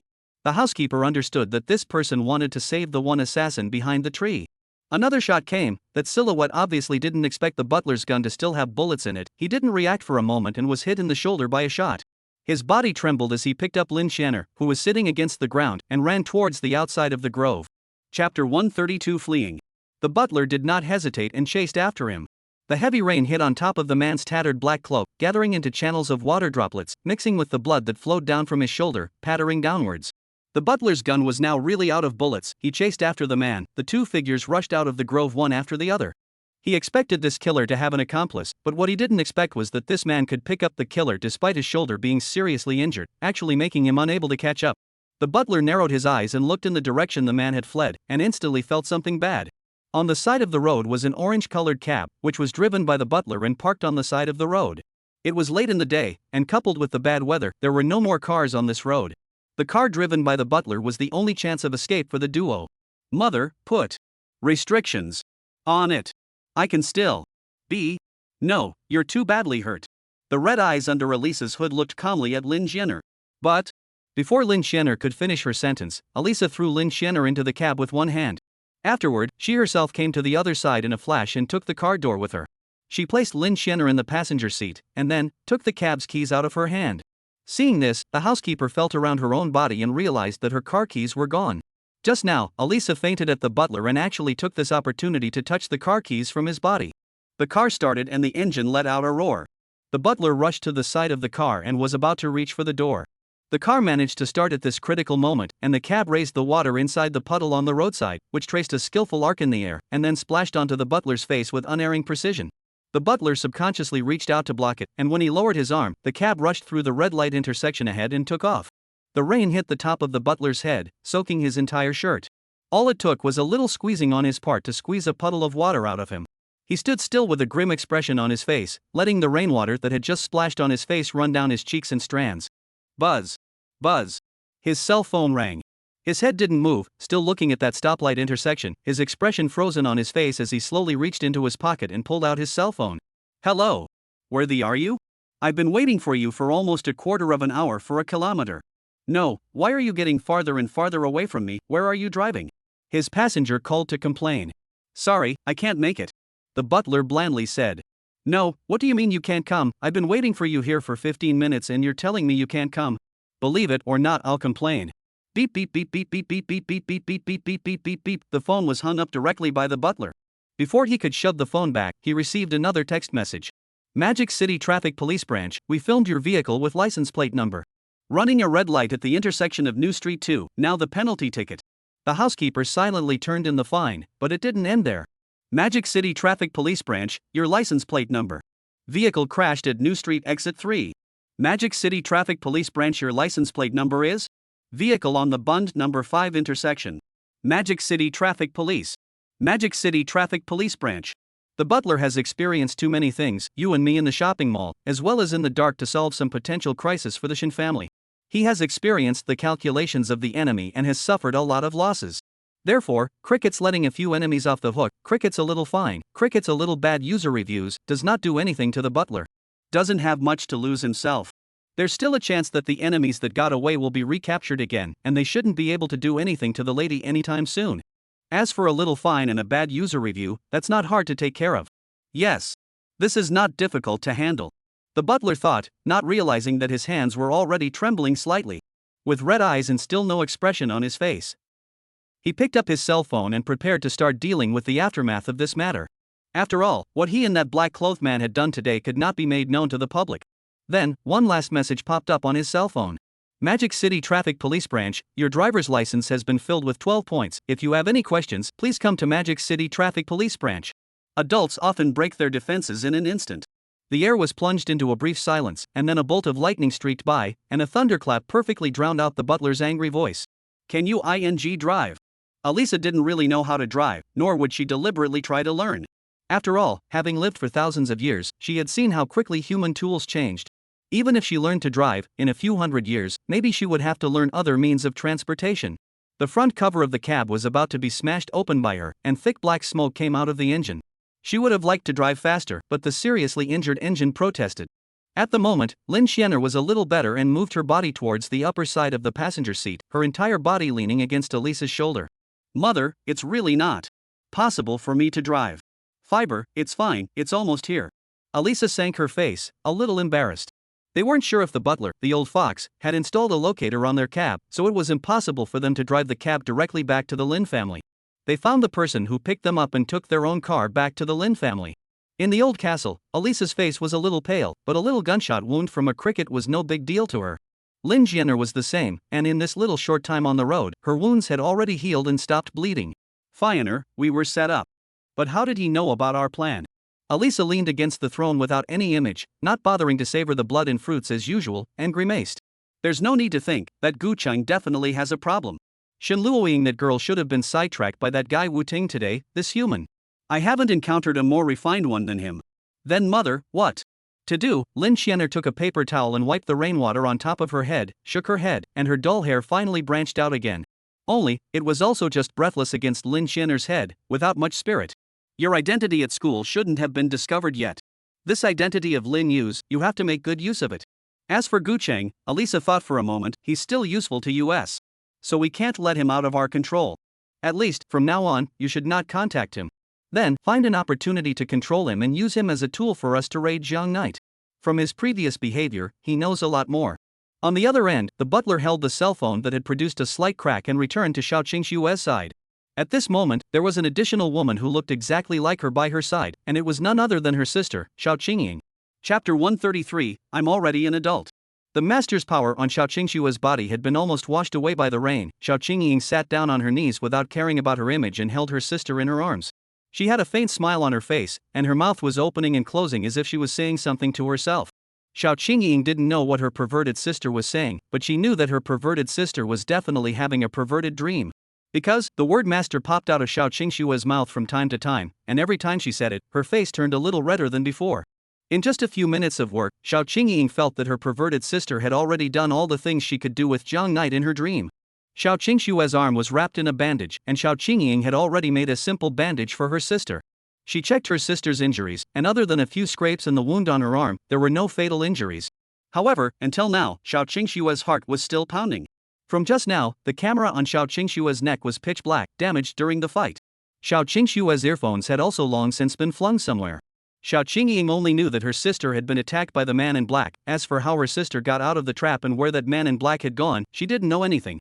After hesitating for a moment, the housekeeper stepped forward. The sky was already completely dark, and the dark clouds almost cut off all light from the surroundings. The two people had come in a hurry, and neither of them had brought an umbrella.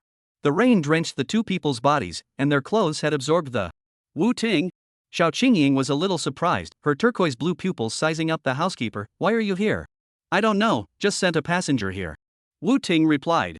Impossible, how could you appear here so coincidentally? Xiao Qingying looked at the butler, trying to see a little something inside his eyes. The butler did not say anything else and just looked at him quietly. After a long time, Xiao Qingying sighed, I'll just ask. Elder Wu directly, the one who attacked my sister and the one who attacked your family's young lady, are they the same person? I don't know. I only know that the other party is not just one person, maybe it's a group. What purpose does the other party have? She asked again.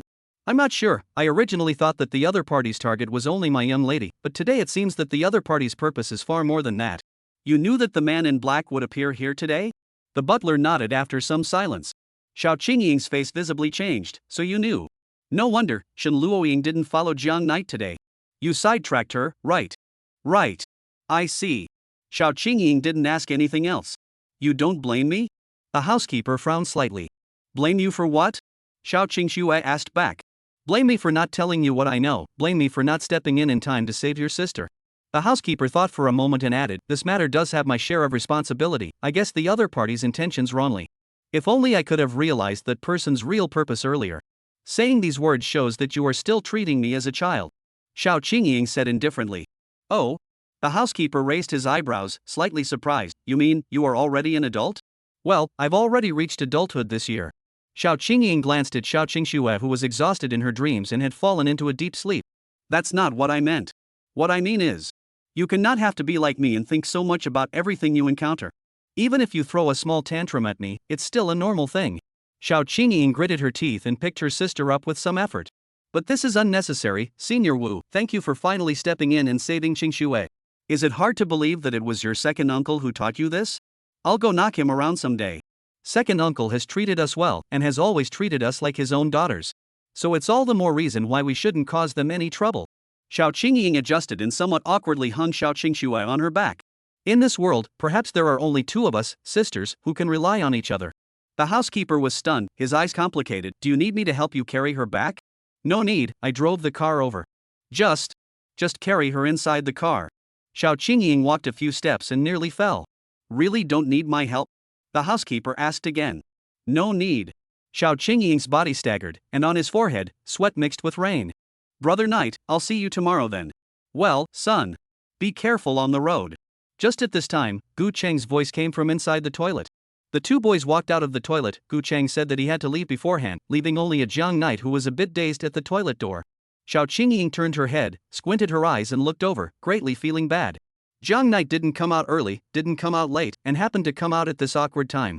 As long as another 10 seconds or so passed, Jiang Knight would have come to this grove and found this unpleasant scene. Alright then, if there's nothing else, I'll. Before the housekeeper could finish, Xiao Qingying took a few steps to him and turned her back to him. Senior, please take your sister away. The butler naturally knew that Jiang Knight had come out. He didn't hesitate and carried Xiao Qingxue on his shoulders. You don't want to? Yes, that's right. Xiao Qingying coughed twice, fished out a car key from his pocket and handed it to the housekeeper. You can just put Xiao Qingxue inside the car, please. The butler inexplicably felt a bit funny, but what happened just now kind of made him unable to laugh, so the butler's expression was now a bit odd, like he was smiling, but also like he had encountered something unhappy and was slatting his face. Thus, two very different expressions appeared on the butler's face. Seeing that the butler didn't move, Xiao Qingying pushed the butler again, her face full of anxiety. Hurry up and go, don't let him find out. Gu Cheng, he actually really has a problem. As early as the first day of classes, Jiang Knight had discovered something about Gu Cheng. Gu Cheng's behavior throughout the day was a bit abnormal, but it was so strange that he couldn't tell where it was a bit strange. This, coupled with his trust in his good brother, made him not do anything directly to Gu Cheng. In the past few days, he had actually been guarding Gu Cheng consciously or unconsciously, but he didn't expect that something like this would happen today. How should he face Gu Cheng in the future? Gu Cheng had gone to great lengths to make himself stay inside the toilet today, and for what purpose? He was still a bit uneasy, and opened his feed letter, only to find that Shen Luoying had already sent quite a few messages to himself. Probably just asking him what he was doing, why he hadn't come home by now, and so on. The latest message was sent half a minute ago, so nothing should have happened to the chartered lady right now. He thought, holding up his umbrella as his brain raced, organizing the events of the last few days. In the grove, a familiar figure appeared in front of him. Xiao Qingxue? Why are you here? Jiang Knight looked at the Xiao Qingxue in front of him with some surprise. You didn't go home? Yes, Jiang Knight. Xiao Qingxue hid under a tree, straightened her hair that was drenched by the rain. I forgot to read the weather forecast today. I didn't bring an umbrella, and when I was halfway to the road, it suddenly started raining, so I hid here from the rain. Your family didn't send a car to pick you up? Jiang Knight was a bit puzzled. Xiao Qingxue's blue eyes turned. My family's side of the road is a bit blocked, the car can't get through for a while, so I just stayed here. So, I just simply hide here for a while, waiting for the rain to be a little smaller before rushing back. In that case, it's a good thing I brought an umbrella today, Jiang Knight said. The atmosphere was a bit awkward for a while, and even Xiao Qingxue, who had countless experience in business negotiations, was at a loss as to how to reply. Don't misunderstand, what I mean is. Jiang Knight passed the umbrella in front of Xiao Qingxue. I'll send you back. Chapter 134, I am a pervert. A light flashed imperceptibly in Xiao Qingxue's eyes. She didn't expect that Jiang Knight would actually take the initiative to invite her to go home with him. Xiao Qingxue had originally thought that she would pretend to be her sister for a while, and then drive her sister home after Jiang Knight left. Only now, she changed her mind. These past few days, although her own perverted sister had been carrying out the things she had explained to her properly, she was always clumsy and didn't know how she should maximize the boy's favor towards her. Miss Feng Xiao could only sit inside the company's office and dry up. Shen Luoying is not with Jiang Knight, now is the time for Xiao Qingxue and Jiang Knight to be alone. However, her own sister was unconscious, so it would be better for her to come and meet Jiang Knight personally to see what was going on with Jiang Knight. Rather, it's not very stupid. Xiao Qingxue skimmed her head, pretending to be a little bit angry, and muttered. What did you say that I didn't hear? Jiang Knight asked. Oh, nothing. Jiang Knight, let's go. Xiao Qingxue got up, put her hand in front of her body in a regular manner, bent down, and dug into Jiang Knight's umbrella. Very good, very smooth start. The voice of Xiao Qingxue that just said not very stupid was actually not small. Jiang Knight could definitely hear it. First, he used a question to arouse the boy's curiosity and mobilize his emotions. Letting him think about why a girl would call him stupid, the answer was obvious, only that both sides didn't say it out loud. This kind of hazy ambiguity heated up both sides' feelings. It was like doing the preparation before AI, it could pave the way for the next step. Here it comes, the bridge in the middle of Make Your Heart Sing. Also a classic bridge amongst romantic comedies, the conjoined umbrellas. The hero and heroine will always forget to bring their umbrellas when it's raining heavily for various reasons. Then, this classic scene would appear, which was an important part of warming up the relationship between the male and female leads. Xiao Qingying had read countless books and had seen many similar plots, only that she had never been able to put them into practice. What should I do next? She thought quickly. Oh, come to think of it. She slightly turned her face sideways, red-faced, and quietly surveyed Jiang Knight with the rest of her eyes. It was said that it was a quiet survey, but it wasn't. This quietly was to be on the basis that the boy could notice it. That is to say, she wanted to let Jiang Knight know that she was a little shy now that she was cowering under the same umbrella as Jiang Knight. The atmosphere gradually became ambiguous. Only, it seemed to be one way. Xiao Qingxue was shy and quietly sizing up Jiang Knight, but this quietly was still too quiet for Jiang Knight. However, this quiet was still too quiet for Jiang Knight. Who in the world would target Gu Chang, and what in the world has happened in the past few days? Jiang Ye's mind was still in a mess, and his brain didn't allow him to have any other target threads. He was now turning on all of his brain power, thinking about what had happened today as well as the previous few days. The more he thought about it, the more chaotic it became. Soon, Jiang Knight's brain power was not enough and his brain fell into a state of half-downtime. He saw Xiao Qingxue hiding from the rain, so he subconsciously asked her if she wanted to go back with him. Just like when he saw the kitten on the side of the road, he would subconsciously find a cardboard box that can't get wet, or an alley that can't get wet, and throw it in. Yes, without the slightest thought, it was a subconscious act of kindness. Therefore, he did not even realize what Xiao Qingxue did. Xiao Qingxue felt something wrong, her faith was slightly shaken. Obviously, in the plots of the Sun Country romance novels, this trick of the girls was very effective. Could it be that it's not obvious enough? Xiao Qingxue no longer glanced at Jiang Knight quietly, but instead changed to turn her face sideways and look directly at Jiang Knight. She raised her head and looked directly at Jiang Knight's face. The first time I saw you, I was so happy to see you, and I was so happy to see you. 2 minutes passed. During this period, Xiao Qingxue was doing much more than just looking at Jiang Knight. Eyes are the windows of the soul, she needs to control her eyes, love experience rich she knows, this is very important. Her eyes contain 3 parts deliberate carelessness, 3 parts shyness, and 4 parts anticipation.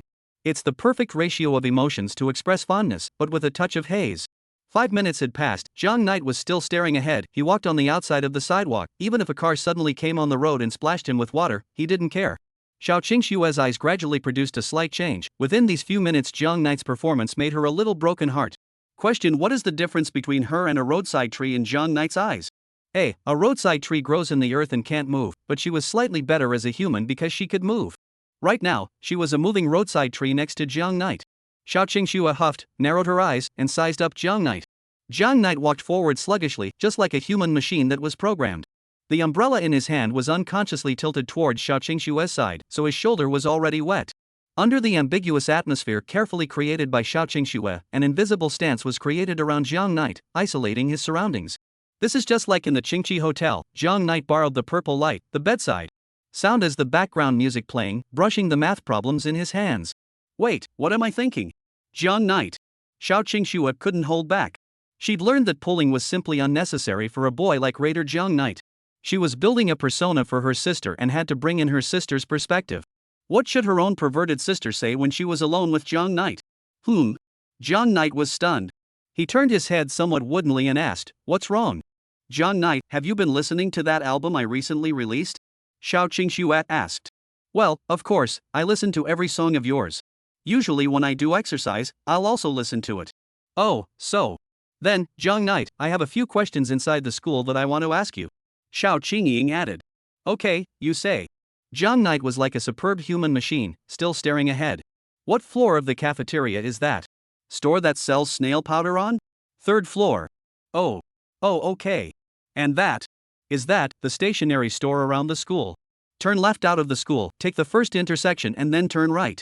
Oh. When she didn't ask, Jiang Knight didn't say anything. Once she asked, the answer to her was a concise and clear sentence. Xiao Qingxue was about to be speechless. None of her relationship experience told her what she should do now.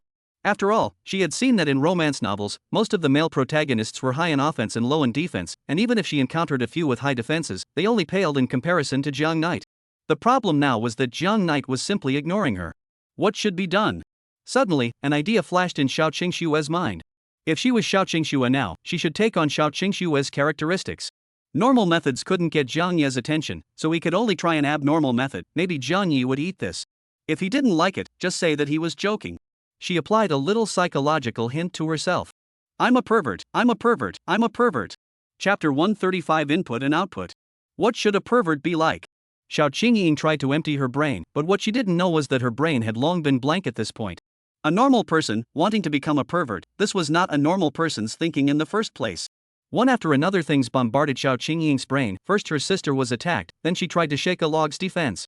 He himself, the love warlord himself, but he couldn't even talk to Jiang Knight. What qualifications did he have to act as a warlord for his own sister in the future? The rain hit Xiao Qingying's face, icy cold, rinsing Xiao Qingying's last trace of sanity. If it's my perverted sister then, well, it should be talking like this. Jiang Knight. She spoke. Do you like my songs a lot? Sure. Jiang Knight didn't think twice. Really, then do you have a special feeling when you listen to me sing? Xiao Qingying asked. A special feeling? What exactly does it refer to? It's that kind of, like a sense of relief. A comfortable feeling. Jiang Knight nodded. It's really something like that. When I work and rest, I often listen to your tunes.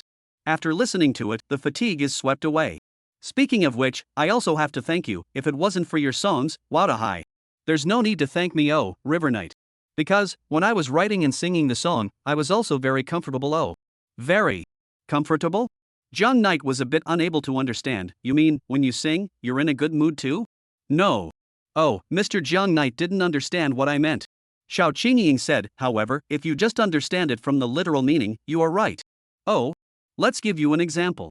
Does Jiang Knight's schoolmate usually watch something at night? Which kind are you talking about? That is, movies, the kind that can be watched in a movie theater. Oh. Jiang Knight coughed awkwardly. Sometimes I also watch it, right, but what does that have to do with what you're talking about?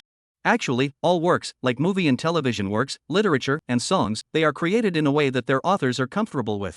This is actually a very strange feeling, oh. Looking at the dumbfounded Jiang Knight, Xiao Qingying continued, Jiang Knight has seen that kind of good-looking little movie in the evenings during the week, right? Which kind? It's the kind that you can't see in the movie theater. Jiang Knight felt a little bit of subtlety in the atmosphere around him as he stared at the floor tile seams. Gu Chang once sent me a little bit of it, however, I didn't even look at it and directly deleted it. But what does this have to do with what you said? What a pity. Jiang Knight, you actually haven't read it. Xiao Qingying's brain had already emptied, and in the underworld, the DNA somewhere in her body resonated subtly with her own sister's. She herself had just tried to talk to Jiang Knight about something normal, but it had been useless. Sure enough, as long as she brought herself into her perverted sister, then chatting became much easier. Let's see how to describe it. Oh yeah, that word should have to be called output. Jiang Knight felt that he might have understood, but he also felt that he shouldn't have understood at this point. Output? That's right, Jiang Knight. That's what I wanted to say in common, output. I still don't quite understand what you mean. Jiang Knight withdrew to the side and put his hand over, still carrying the umbrella for Xiao Qingying. Only now, the area of his body that was wet from the rain became even larger. Student Jiang Knight. In fact, the process of creation is essentially the same as your Process, all of it is the process of output. Oh. There are times when the output is in on a napkin. Now, I output the musical notes onto manuscript paper. Now, do you think there is something in common between the two? Failed review content does not affect normal reading. John Knight, now you understand. In fact, when writing a song, what I'm carrying out is the output part of the process. Oh. I've always wondered why people like to listen to music, read articles, and watch movies. It's actually that they want to have little babies. Xiao Qingying was immersed inside her world. Jiang Knight was like an uninvited guest, invited into her world, like Lu who entered the Grandview Garden. Besides being shocked, she was still shocked. So John Knight, you usually don't do those meaningless things, it's not good for your body. All you want is just output. If you feel uncomfortable, you can choose to become a writer and vent your words into the computer screen. I'll take that as a joke. Right? John Knight didn't dare to think about it in detail. Unconsciously, Xiao Qingying managed to get John Knight's attention. She was just about to continue, but she realized that she was followed by an uninvited guest.